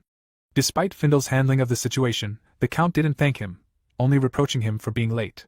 Afterward, the Count ordered his soldiers to continue on, his voice firm and decisive. A huge army, led by the Count, rushed toward Brahn territory. 3 days ago, Aaron sat at the table next to Kainuz. Closing his eyes, he remarked that the locals had become quite noisy lately. Looking at him, the advisor asked what he meant. Opening his eyes, the hero replied that they were saying that Duke Aaron had betrayed the Empire, and that they blamed the current war on the treacherous actions of their lord. He looked tensely at the advisor, who laughed, and asked if that was anything to laugh about. Kainuz closed his eyes with a smile and asked not to be misunderstood, suddenly remembering the story his fellow tribesmen had told him. The hero's eyes widened, asking again, "Dragons?" The man smiled, saying they'd said human society was ungrateful for what it had and constantly yearned for what it didn't. At the table in the room, the hero explained that those who had been saved from disaster by their lord's grace now branded him a traitor and a disaster. The Duke stared at him silently. Pointing a finger, he said he was human too. Kainuz replied that he meant that most humans behaved that way, but that didn't mean he did the same. Looking away, Aaron asked what he was trying to say. Fanning himself, he said he had a way to deal with this. The hero finally stood before the lined-up soldiers. The warriors looked at each other, discussing rumors that Lord Aaron's betrayal had sparked this war, while another said he'd been under the impression he was fighting for the goddess Vivian, but it seemed he was supporting the traitor. The soldiers looked in surprise at the man who said he'd heard their enemies' forces numbered 100,000. One swore by the goddess that they were finished, that they had no chance, while the second begged them not to waste their lives and to flee if such a situation arose. The Duke was displeased to hear this and cursed silently. He glanced sideways at Kainuz, who stood nearby. A purple flash appeared before the warriors. From it emerged the figure of a demoness. She walked past the soldiers, who were confused about what it was, what a demon was doing there. Then the girl approached the hero. The boy looked at her silently. She sank to one knee. Bowing her head, she reported to her lord that the enemy had breached the canyon and that they were now advancing toward the Knight Commander's location. Looking at the girl crouched beside their lord, the soldiers were astonished. Aaron, too, looked surprised. He glanced at Kainuz, who merely nodded. The man waved his hand and summoned all the knights of Brahn territory. The demoness sat with her eyes closed, and he shouted for them to witness how their lord, with his very presence, made even demons kneel. His mouth wide open, he continued. Whirlwinds rose around Kynes, who said that he was also an ancient creature. The knights clutched their spears in shock. A huge black dragon appeared on the platform. Eren finally stood beside it, and the soldiers heard that the great dragon Kynes stood beside their lord. Towering before the army, the dragon commanded them to tell him if they were ready to support their lord, the lord of demons and ally of dragons. The creature's eyes glowed yellow, and he continued, or they would die here. The warriors silently clutched their weapons. Then one of them began to speak. Standing in formation, a soldier shouted that they would fight alongside their lord. All the soldiers raised their hands in jubilation. The dragon turned its head to the boy. The hero with the sword on his back thought this was too much. A smile appeared on his lips, and he said that he even liked it this way. Clutching his greaves, Eren cried out for the brave warriors in Brann's territory to rise and fight alongside their lord, the dragons at their side. He galloped forward quickly. The sun's rays illuminated the hills. People pierced each other with spears. The knight advanced, attacking his opponents with his sword. Zerone raised his arms with the sword above his head, and brought it down on the head of his opponent. In a circular motion, he slashed through two more. His appearance was furious. The man pierced 3 enemy soldiers with his sword at once. A horseman watched this from a distance. His expression was grim. He held the handle in his hand. Drawing his axe, he rushed forward. Zerone slashed through the enemy's spear. He pointed the blade at the frightened soldier. He closed his eyes and begged the Lord to save him. Then he opened one eye. The grim knight pointed his weapon at him. Zerone wondered when the rest of the reinforcements would arrive. Suddenly, the weapon was approaching him. He turned and blocked the axe blow. The horseman pointed his axe at him, and he recognized Count Vlad, wondering what their commander was doing here. Pulling the axe behind his back, the man asked, "Is he Zerone, the leader of Duke Eren's knights?" The man looked at him grimly and remained silent. A scar appeared on the man's face. He swung his axe sharply. Zerone fell to his knees. With a grim and warlike expression, Vlad repeated, "Is he Zerone, the leader of Duke Eren's knights?" The man held back the attack with effort, and replied that it was he. The horseman promised him the title of Baron if he became his knight. He pressed the blade of his axe against his sword, asking if he accepted. The man opened his mouth and screamed. With a blow of his sword, he threw the weapon aside. Vlad, surprised, held his axe. A shadow hid Zerone's face. Opening his mouth, he said he would accept his offer. The count spread his arms, declaring that from now on he would serve him, but the knight interrupted him. Assuming a fighting stance, he continued that only if he proved himself stronger than Lord Eren. The man with red eyes laughed, saying that this was exactly what he had long dreamed of. The opponents stood facing each other. With a grim expression, the man said that here he was. Then he charged, swinging his axe. The attack left a bright mark. Vlad looked at his opponent's armor, thinking he had opened up. Zerone clenched his sword with a cry. The man's eyes widened. He switched the hilt, and swung the axe from side to side. The blow left a bright flash. Vlad's eyes widened questioningly. Zerone jumped back. He held the blade in front of him. The count grinned and said he was fast, he liked it. The man gripped the sword with both hands. His hands trembled slightly, making him think he was ignorant. The man with the axe smiled. Then he rushed forward. The knight would have blocked the axe's blow in time. Pressing the weapon into the sword, Vlad asked, "Doesn't he know?" A bright flash flashed past his face, and he continued, "The sword is weak." Charging his opponent, Vlad shouted, "The axe is where the real power lies." Zerone fell backwards. His opponent approached him. Looking with red eyes, the man asked if he was ready to cast aside his weak sword and serve him. Zerone frowned and replied that he had not yet lost. The man in the red cloak said that he was the one who did not recognize strength. Vlad looked down grimly, continuing that he was the one he hated most. He drew his axe back, saying that if he was like that, he would be. Swinging it forward sharply, he declared that he was not fit for that. The axe approached the man's head, but he continued to serve him.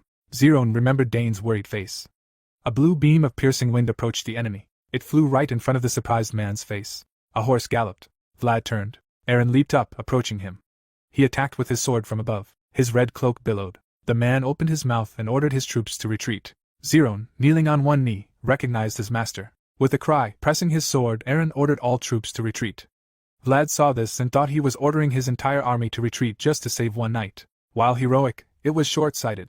The heroes held their swords, and the man turned to Eren. Smiling, he said that it seemed this knight was very dear to them. The noble lord had fearlessly entered the battle to save the knight.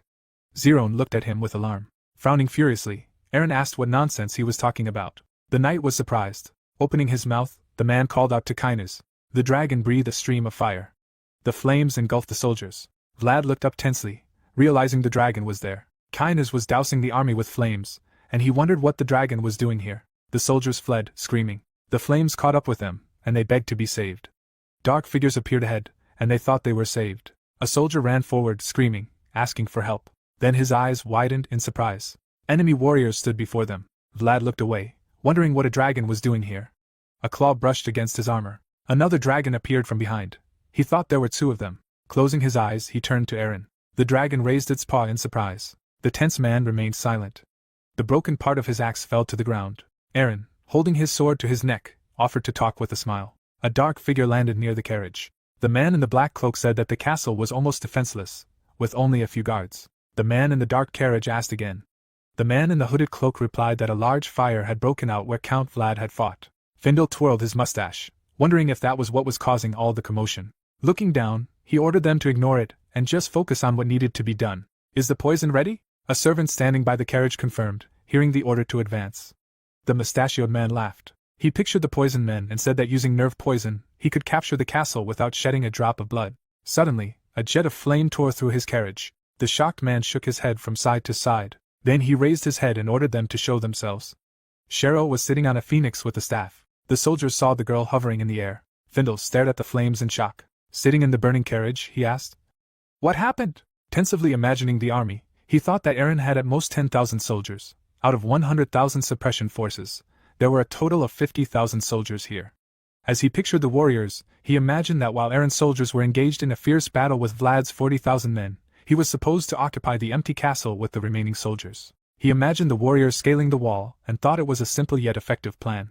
Looking at the troops appearing ahead, he wondered where these soldiers had come from and what had happened to all his men. Figures surrounded by a purple glow appeared nearby. The man's mouth fell open in shock, claiming it was an illusion. Flames flared around the carriage. There was a flash of explosion. Looking down, Cheryl reminded him that she had told him to get out. His foot touched the ground. Approaching the wreckage, the girl said, "It can't be. He wasn't crushed by the carriage, was he?" Looking at the staff, she thought it was strange. She'd only meant to blow up the carriage's wheels, but the explosion was so powerful she'd nearly killed him. The girl smiled contentedly, thinking she tried hard, so she must have gotten stronger. A hand emerged from the rubble. Findle, who had emerged, screamed at his soldiers, asking where they were. The girl struck him on the forehead with the staff. The man fell. She said he'd scared her. Dark figures leaped from the wall, while the main force of Aaron's army dealt with Vlad. The gates opened, capturing the defenseless castle. Warriors entered the castle courtyard. This was exactly what Findle had planned, and it worked perfectly. The warriors stopped before the bright castle. The people lined up in a row, something he hadn't expected. A blue glow surrounded the warriors, indicating that all the residents and soldiers had already left the castle, which had become an enemy stronghold. The girl held a staff in her hand and thought that, given the incomprehensible imbalance of power, Findle's line of thought was entirely justified. She imagined the satisfied men in the dragon, thinking that, as a human, he was limited to executing only plans created by human intellect. About 3 weeks ago, Aaron stood on the wall. Looking ahead intently, he reflected that the Russian army numbered around 100,000, while they had around 10,000, and the warriors lined up before the man. Even if there were reinforcements from the Black Continent, these troops would have to be used to fight the Emperor's army. Looking to the side, the hero thought that no matter how good he was, stopping 100,000 soldiers with just a man was impossible. He imagined the bodies lying on the ground and wondered that even if he won, the damage would be significant. Was there a more effective way? The red-cloaked hero exhaled. He looked away, hearing someone say that he seemed to have his hands full. Kainas approached him. Stopping next to him, the man asked if he'd ever heard of taboos. Aaron looked at him and replied that he'd never heard of them. Closing his eyes, the dragon began to explain that long ago, when humans worshipped dragons less, the gods, envious of them, issued a warning to their kind. Standing on the wall nearby, Kainas continued that they had told him to avoid excessive interference in human affairs. If they crossed them, they would be punished. It was a warning. The red-haired man looked at him silently. Placing a hand on the advisor's shoulder, Aaron told him not to worry. He would make sure he wasn't punished. Small sparks appeared next to the man. Looking at the bright sky, he continued that if he told him that the power of the gods who threatened punishment had weakened, Kainas turned and said that even if he destroyed his enemies in this war, there were no gods who could punish him. What would he say? Looking at him in surprise, the boy asked, "Have the gods disappeared?" Kainas shook his head, saying that he didn't fully sense their presence, but only vaguely. He pictured a black creature and frowned, saying that, on the contrary, he sensed the growing power of Avrak, the ancient deity who created their race. A blue orb appeared in the man's palm, and he said that, in other words, his power was also growing stronger. Aaron looked at it, and began to question whether this was true, to which he responded that it was. Holding a blue flame in his palm, the dragon said he would be able to use this power very effectively in the upcoming battle. The bearded man said there was one more thing. Aaron interrupted him, grabbing him by the shoulders and shouting that he understood. With an admiring look, He said that there was a way to emerge victorious from this conflict without sacrificing any of its inhabitants or soldiers. He headed toward the tower entrance. Kynas's mouth fell open and he said he didn't know why. He looked a little surprised, saying that Miss Cheryl's power was also growing. The man was tied to a chair. Findle's eyes were closed, he asked. Where are all his soldiers?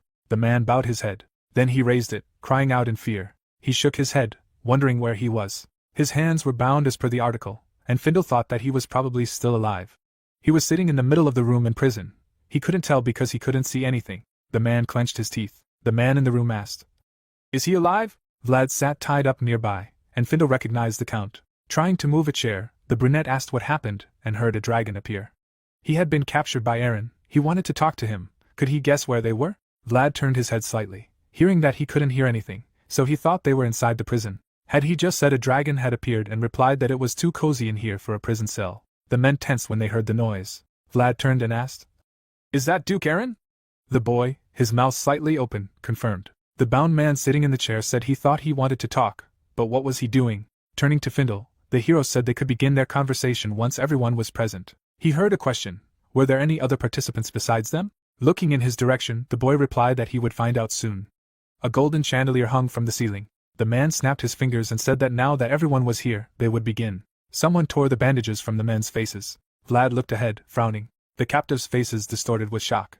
Barren sat before them, confidently. The heroes were sitting at a long table. A cry was heard that she had agreed to block the supply route, but what was she doing here? The grim man clenched his fist. Looking at the woman sitting next to the boy, he asked, Had she betrayed them? The Duchess smiled and asked again. Vlad powerfully slammed his fist on the table. The knight grabbed his sword. Aaron stopped him with his hand. Vlad's brow veins stood out with rage. He commanded Barren to speak, her life depending on her answer. The woman exhaled. She closed her eyes and asked, What is the purpose of their mission? The man's eyes widened, and he replied, To defeat the traitor Aaron. The blonde shook her head and replied, No, they had discussed this at the strategy meeting 2 weeks ago. The men looked at her intently. Findle said they had agreed to defeat Duke Aaron and use their remaining troops. Barren sat with her arms crossed. Her eyes widened, and she heard the sound of a flash of light. A bright beam illuminated a woman in a gown, Duchess Barren. She stood not far from the Emperor, born the eldest daughter of Christina, sister of the current Emperor Zerone. The crown above her head was crossed out, as she was a relative on her mother's side and a woman, so she had no birthright to the throne. A boy stood next to her. Her son, Tess, had the right of succession. Beside the Emperor stood the figure of the prince. Even if Zerone's son Philip died without an heir, the boy wore a crown. Tess would be next in line after Aaron. The woman knelt on one knee, driven by the desire to see her son take his place on the imperial throne. The heroes shook hands, and Barren decided to ally with Aaron to remove Zerone from power. The scarred man's eyes widened in shock. Sitting with her legs crossed, the woman confirmed that Duke Aaron had not been their target in the first place. The mustachioed man turned to her and said she had been the one who proposed the idea of eliminating Duke Aaron. Barren pointed at the hero and said he had died in this battle, so he should not worry. The men looked at her in confusion.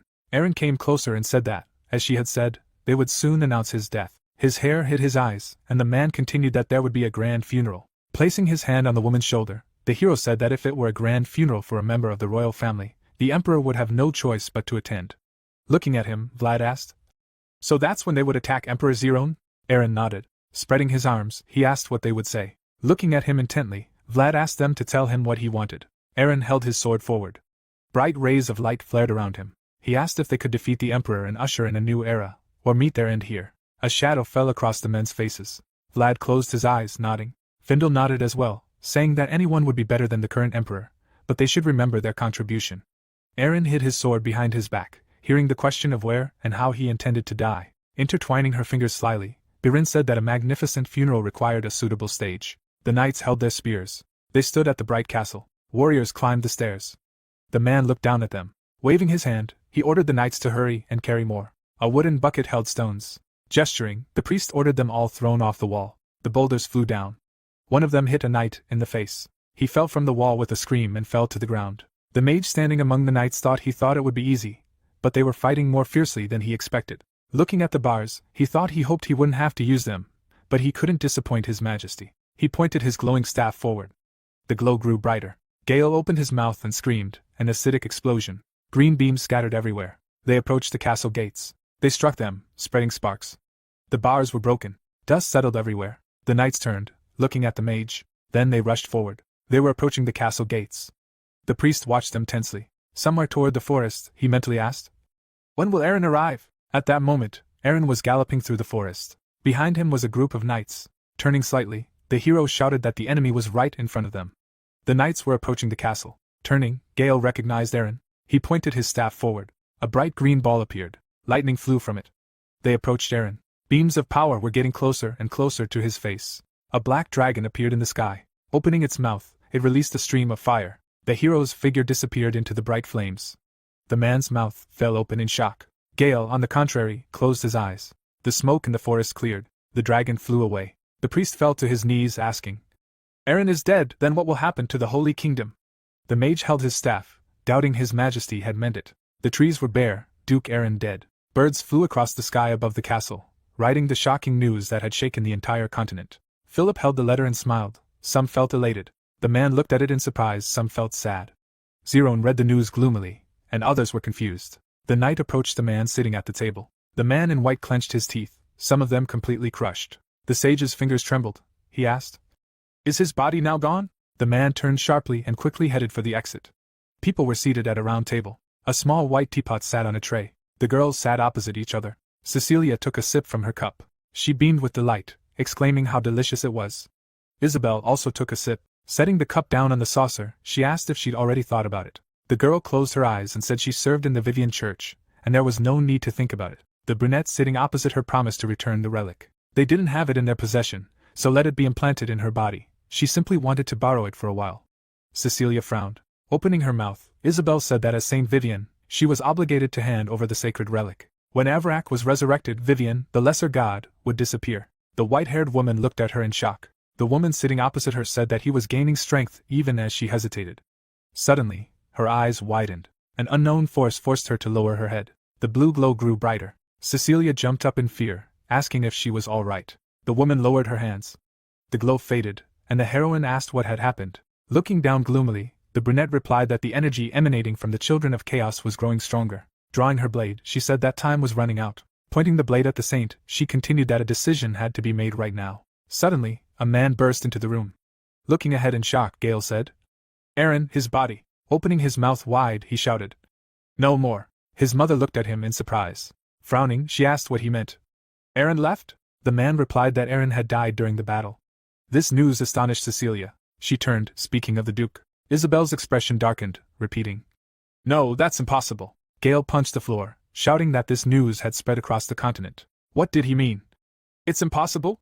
He fell to his knees, dejected. Holding his head in her hands, the woman asked how he died and where his body was. Gayle looked at her in shock. Then he closed his eyes and replied that the report said the dragon's breath had completely burned his body, leaving no trace. Opening her mouth, the brunette asked him to listen carefully.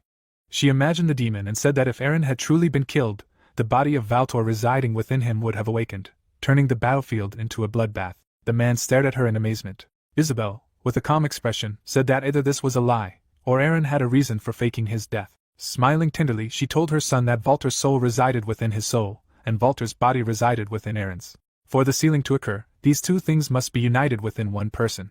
Holding her son's head, she continued that if either of them died, Valtor would be resurrected in an imperfect form, beyond anyone's control. With tears streaming down her face, she said that was why she'd said he had to return Aaron's body, to prevent the destruction of the world and to protect them. Cecilia stood behind her. She strained to hear the woman address her. The tearful brunette turned and said it was time for her to make a decision.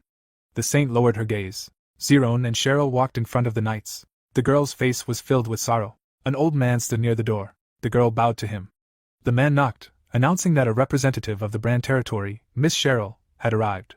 A command to let her in was heard from behind the door. The emperor stood at a table in the opulent hall. A gloomy girl entered the room. She curtsied and greeted his majesty. The man turned around. Towering over the girl, Zerone said they hadn't seen each other for a long time and that she was doing well. The heroine, sitting opposite, replied that thanks to his care, she was doing well. The emperor lowered his gaze and said he had heard Aaron had died, that she was now his son, and that he was the last of their line. The heroine bowed. Looking at her, the man asked if she wished to speak. Kneeling, the girl answered yes and heard the command to speak. A shadow obscured Cheryl's eyes, and she said he was the emperor of the continent, the head of the Karen family, and her uncle, His Majesty Zerone.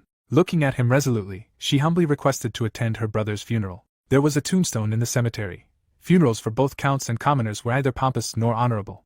The coffin contained a man, Funerals for nobles of higher rank were elaborate. Knights lined up in rows. Members of the royal family were expected to conduct funerals with a level of extravagance exceeding that of nobles and commoners. Keishi struck the stone with an instrument. A longer period of preparation was necessary. The emperor stood silently beside the girl. His mouth slightly open, he asked when the funeral would be. Without rising, Cheryl replied that it would be in a month at Brahn Castle. The man closed his eyes and repeated. The girl sitting before him said that in their father's absence, His Majesty, the head of the Karen family, would be attending. Zerone frowned. The red-haired woman bowed her head. The head of the house was obliged to attend the funeral of a family member. The man stood at the grave. Even for one who bore the title of emperor of a vast empire, there were still obligations that could not be avoided. A dark figure approached from behind. Even if attending the funeral posed great danger, the man in black raised his blade. The head of the family must fulfill his duties. Several dark figures were behind the man. The blades surrounded the hooded man, but Zerone was an emperor. Having already survived all manner of assassination attempts and political machinations, he was carefully considering the possibility of leaving the capital. Blood splashed behind him. In fact, he hadn't left the capital since becoming emperor. The emperor remained grimly silent. Opening his mouth, he said he would fulfill his duty. The girl bowed and thanked him. She began to rise and heard him continue. Looking down, the emperor told her to understand that he couldn't tell her the time or date of his arrival. Opening his mouth, Cheryl replied that she understood. Zerone turned and said that they would see each other at the funeral. The girl also turned away. The heroes' backs were to each other. And then the man turned around. Cheryl bowed her head. She sat in the same position later. Closing her eyes, the girl said that this is what he said. Aaron sat at the table next to him. Glancing at him, Kaina said that they didn't know. He was being very cautious. Sitting next to Zerone, he said that therefore, the likelihood of an assassination attempt seemed extremely low. The heroes looked in amazement at the man who said he never imagined this would be a walk in the park. He introduced the prince with a sword and said that when the emperor died, according to the laws of succession, power would pass to Philip.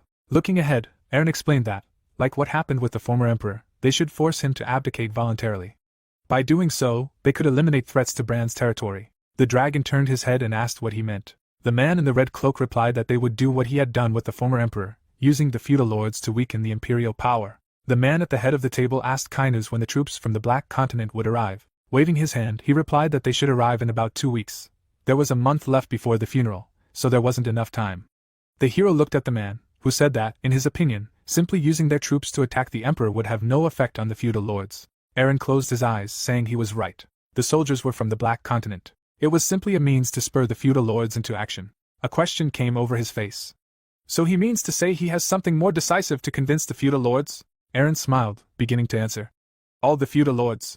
Then he clenched his fist decisively and continued. Independence from the empire will be granted. The heroes were shocked to hear this. Cheryl jumped up, slamming her hands on the table. The hero raised his hand, saying that, as they already understood, they had their hands full managing the Brand territory. The sister lowered her head silently. Smiling slightly, the boy continued. Doesn't their income allow us to live comfortably on our own? He returned to the boy and said that Duchess Barren, who wants the imperial throne, won't shy away from battle. Wasn't that the reason she joined them in the first place? Turning to him, the boy asked him not to worry. He'd thought about it. Sitting on a red chair, Aaron said that now that their team members had reached a consensus, should they proceed with their next plan? Looking at him, the leader of the knights asked, What is this? The hero smiled and replied that it was Duke Aaron's funeral. The next day, horsemen rode out of the gates. People clutched scrolls, Aaron's death certificate. The heroes read the letter. It had been sent to all the lords of the continent with the title of Duke. The man's hands trembled. He sat at the table. The bearded man told the emperor that he had failed to keep his promise. Suddenly, a blade was pressed to his neck. The man, frightened, asked who it was. The man standing behind him said he had come with a message from a sage, who said that death is the consequence of broken promises. The man, turning his head slightly, asked again. The attacker swung his blade sharply. The knight entered the sage's room. He placed something on the table, the one who had not been invited. It was Rhinon's face. The man in white remained alone in the room. Then he turned, rising from the table. The sage approached the mirror. Isabel entered the room. Looking forward, she said that the saint from the Vivian Church had agreed to hand over the holy relic. Receiving no answer, the woman standing in the room turned to her son again. She came closer and asked if he was listening. The sage turned his head, saying it was good news. Isabel covered her mouth with her hands in shock. Under the hood was the face of a bearded man, transformed into himself. The Sudarinon looked a little crazy. He said, Maybe now they'll return his body? Isabel turned to her son, who stood with his back to her.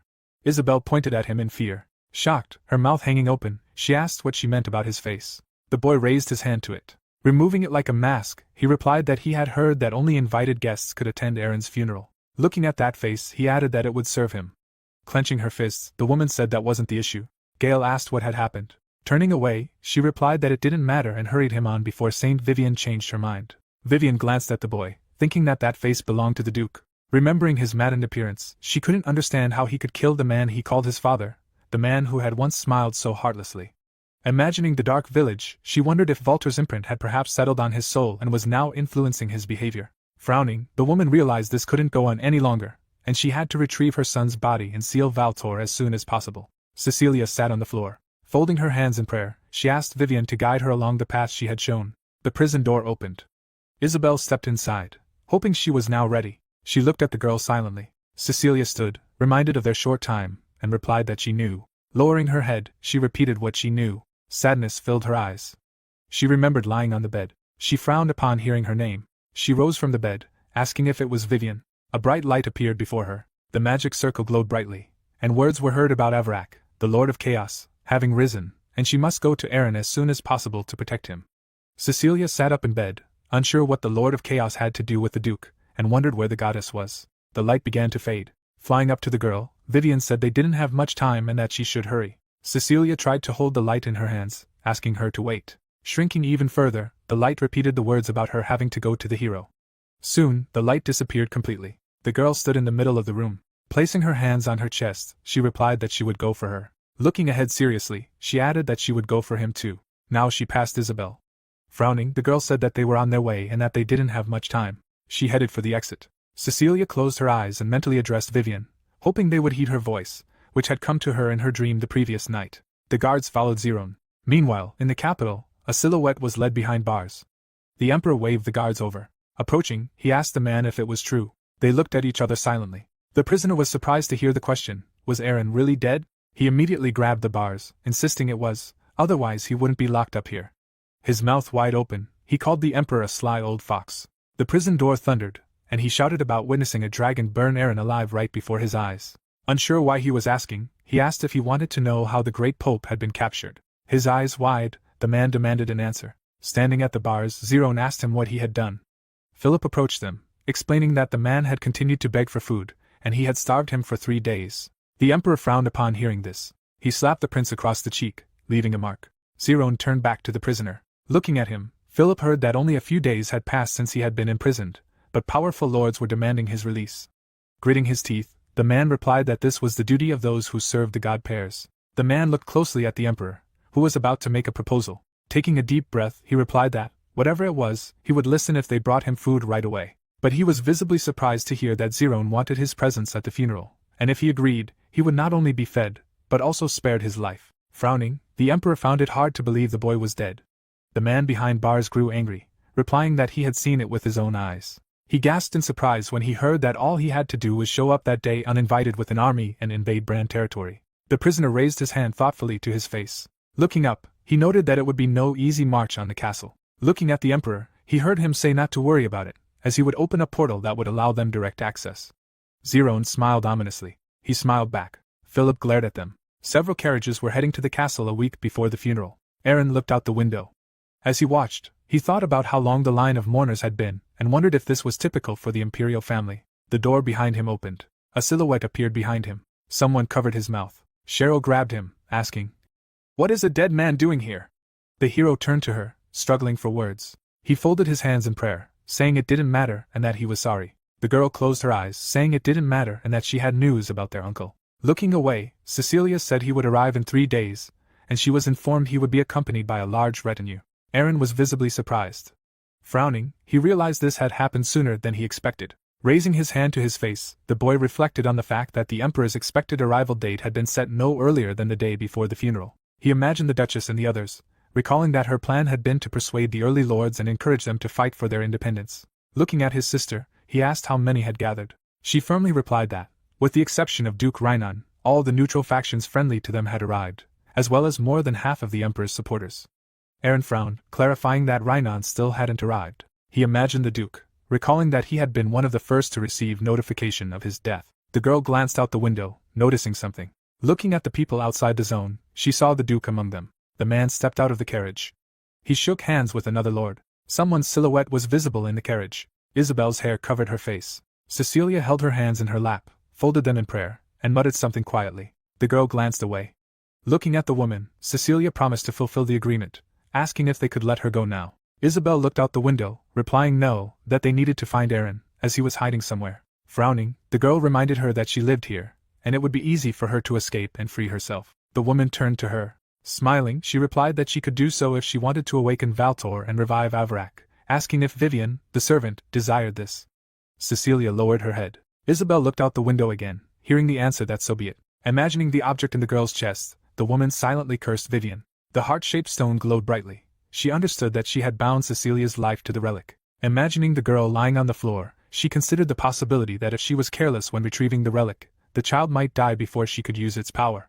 Gritting her teeth, Isabel guessed the goddess wanted her dead if she wanted to use the relic. The woman punched her. Looking at her, Cecilia thought it was still difficult to understand, but she was clearly trying to prevent Avarak's resurrection. She glanced out the window, wondering why the goddess Vivian had asked her to protect the Duke instead of supporting him. The carriage pulled into the courtyard. Cheryl watched it. Looking out the window, she told her brother that it was Duke Rhinon, and she was sure of it. He raised his hand to his face thoughtfully. The girl turned when Aaron addressed her. Cheryl's sister came closer, hearing a request to summon all the lords who had already gathered and hold a small banquet, asking Duchess Barren to attend as well.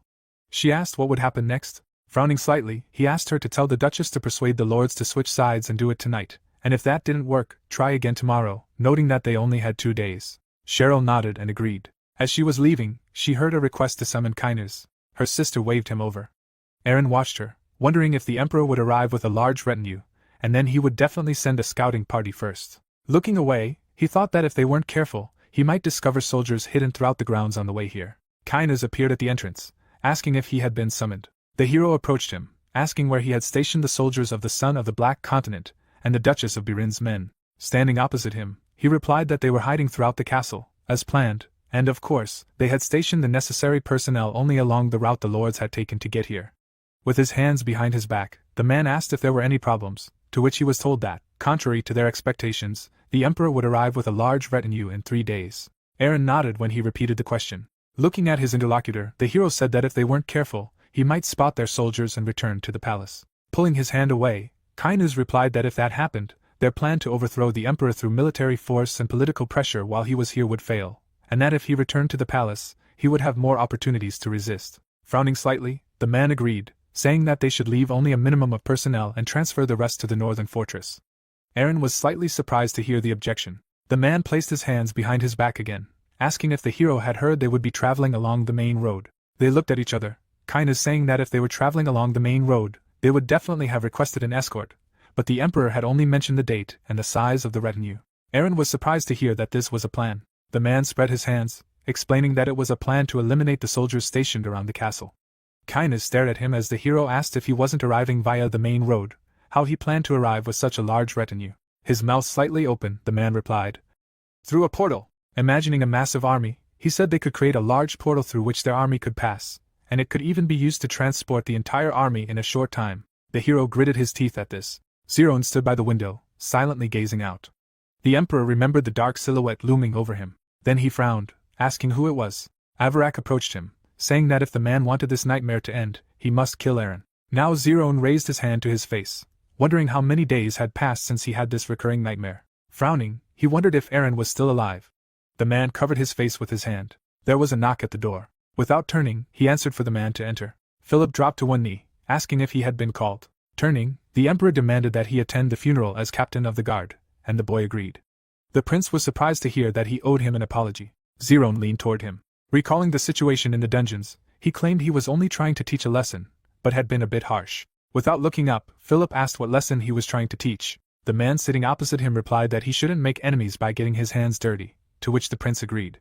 Philip's eyes widened when he heard that he should keep that in mind, as he would one day become emperor. Looking up, the boy asked what he meant. The two of them were in a large hall. Zerone asked him not to forget this, and heard the portal being installed. The emperor rose to his feet.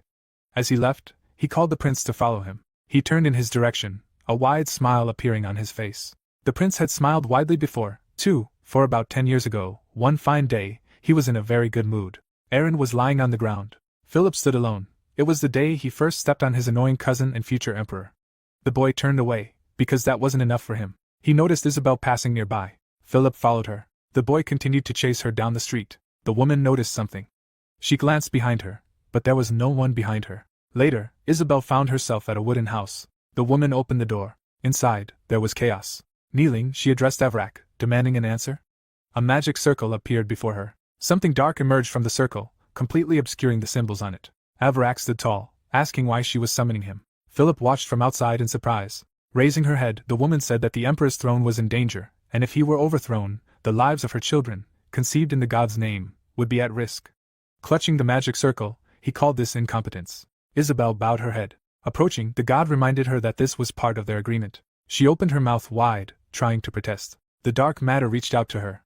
Isabel felt the pressure upon herself. She fell to the floor, hearing that her job was to carry out his will, and she must remember that. The woman rose and agreed. Dissolving into a magic circle, Evrak said they would be safe. The circle vanished, saying that until his seed had matured sufficiently, it would be safe. Isabel lay on the floor. Raising her head, she said no. Later, she rose to her feet. As she left, Isabel thought about how she would not allow his seed to germinate in her children. Frowning, the woman decided she would protect them. Philip hid around the corner. He entered the house. The prince knelt. Folding his hands in prayer, the boy asked Evrak, the ruler of all the gods, to answer him. But nothing happened. He thought he had done something wrong. Something dark appeared behind him. It touched Philip. The boy found it difficult to breathe. Looking up, he heard a question about who he was. Philip's mouth widened. He announced his name, declaring himself the son of Duke Zerone and the future lord of the duchy. A magic circle appeared behind him. Looking away, he heard a question about his purpose. The circle grew brighter, and the god declared that he would be emperor. Philip gritted his teeth. God turned him to face him, demanding that he serve him, and then he would become emperor. The boy looked confused. An aura appeared around him. Philip felt intense pain. The bonds around him disappeared. He spread his arms wide and screamed. After a while, the boy fell to the floor. A glow emanated from his body. Philip raised himself up on his hands. He looked at them. A wide smile appeared on his face. The future prince laughed loudly the day he learned of his destiny. Rising in energy, he continued laughing, for it was a very happy day for him. Now Zerone was walking along the corridor. A slight smile appeared on his face, thinking about how this was his first trip out of the capital since becoming emperor. Remembering his nightmare, he thought about how he had seen it at precisely this time. The emperor stopped, realizing that this did not bode well and was unsettling, wondering if he should cancel the trip. Zerone put his hands behind his back. Philip stood behind him. The man looked at him carefully. Turning away, he decided it was just a nightmare. Lowering his brows, he thought about how he would stand proudly as emperor, as the head of his family, and how he would stand proudly as a father before his child. The prince followed him. Remembering his kind gaze, he thought he no longer needed any life lessons from him. Philip smiled broadly, thinking that perhaps he hadn't needed them in the first place. A light appeared in his hand, and he reflected that even without these lessons, he was still destined to become emperor. The same light surrounded his blade, and now all that remained was to decide how he would take his place as emperor. Philip drew his sword from its sheath, but putting the weapon back, he decided not to stain his hands with blood. Frowning, he remembered what Lord Evrak had told him to watch. He resumed walking, thinking about witnessing the emperor's final moments. Many people had gathered at the tables. One of them turned to another, asking how he was faring after the disaster, saying he'd heard of severe damage. The other replied that the inhabitants of his territory had fled in search of a livelihood, leading him to financial ruin, so he was barely able to maintain order in his own territory, suggesting that the inquirer's territory was in better shape. The other lowered his brows, replying that maintaining order was a real achievement, while his territory was in such disarray that he'd had to request military assistance from the capital, but there was no response. Leaning forward, he wanted to recount what had happened after the disaster. He turned his attention to Cheryl. Raising his hand to the map, he quietly said that a mutiny had occurred within the imperial family, which had only worsened the situation, and so he understood the lack of military assistance. His companion nodded as he wondered if such remote territories as theirs were left to fend for themselves whenever threatened, then why did the imperial family even exist? The man agreed, saying they had no reason to exist. He glanced at Gran, adding that he was beginning to regret his decision to join the emperor's faction.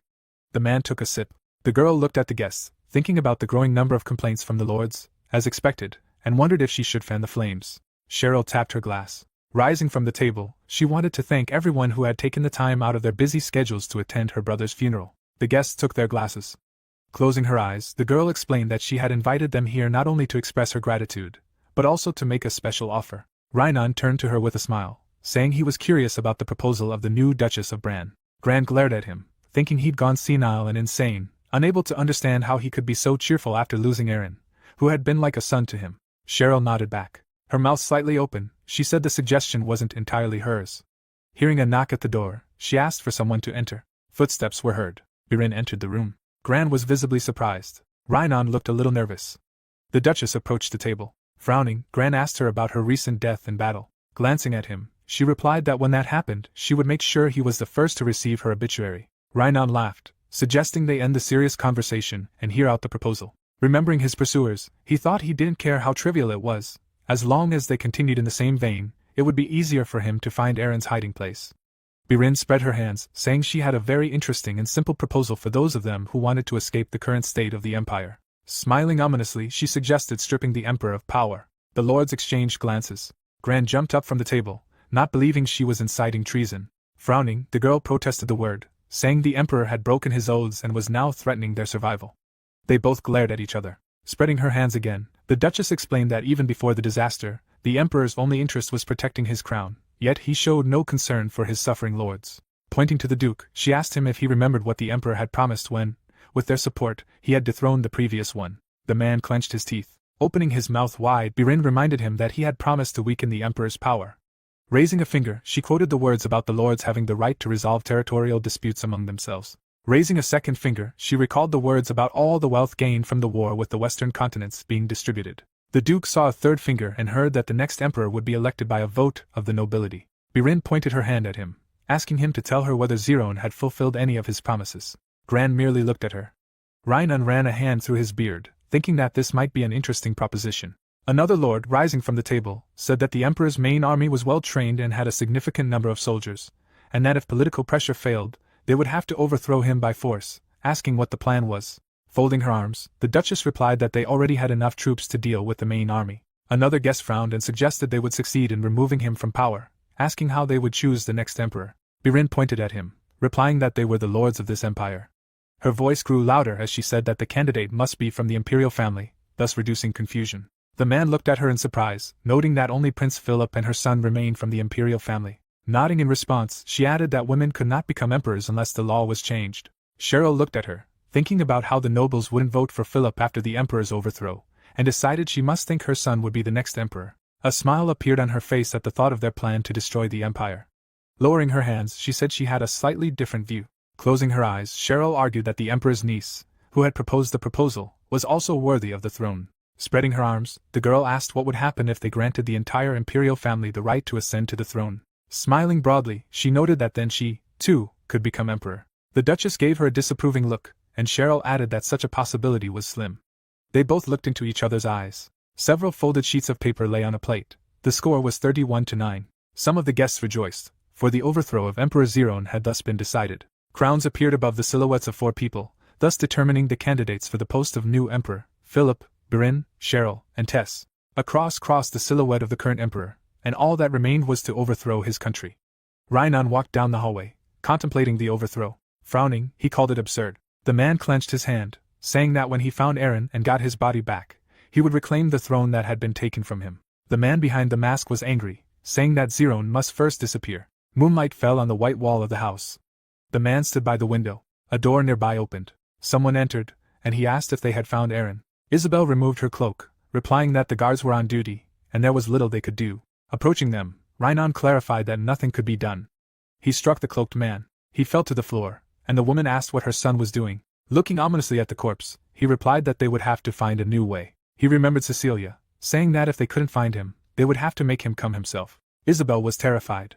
2 guards stood at the entrance. One of them frowned, noting the eerie atmosphere and saying it seemed like ghosts might appear here, but the other asked him not to say so. Staring intently ahead, the man asked his comrade if he had heard anything. Looking behind him, he spoke of people seeing the ghost of Duke Aaron, who was walking around the castle as if alive. Cutervi opened his mouth wide, demanding that they not speak such words, for the night was dark and joyless.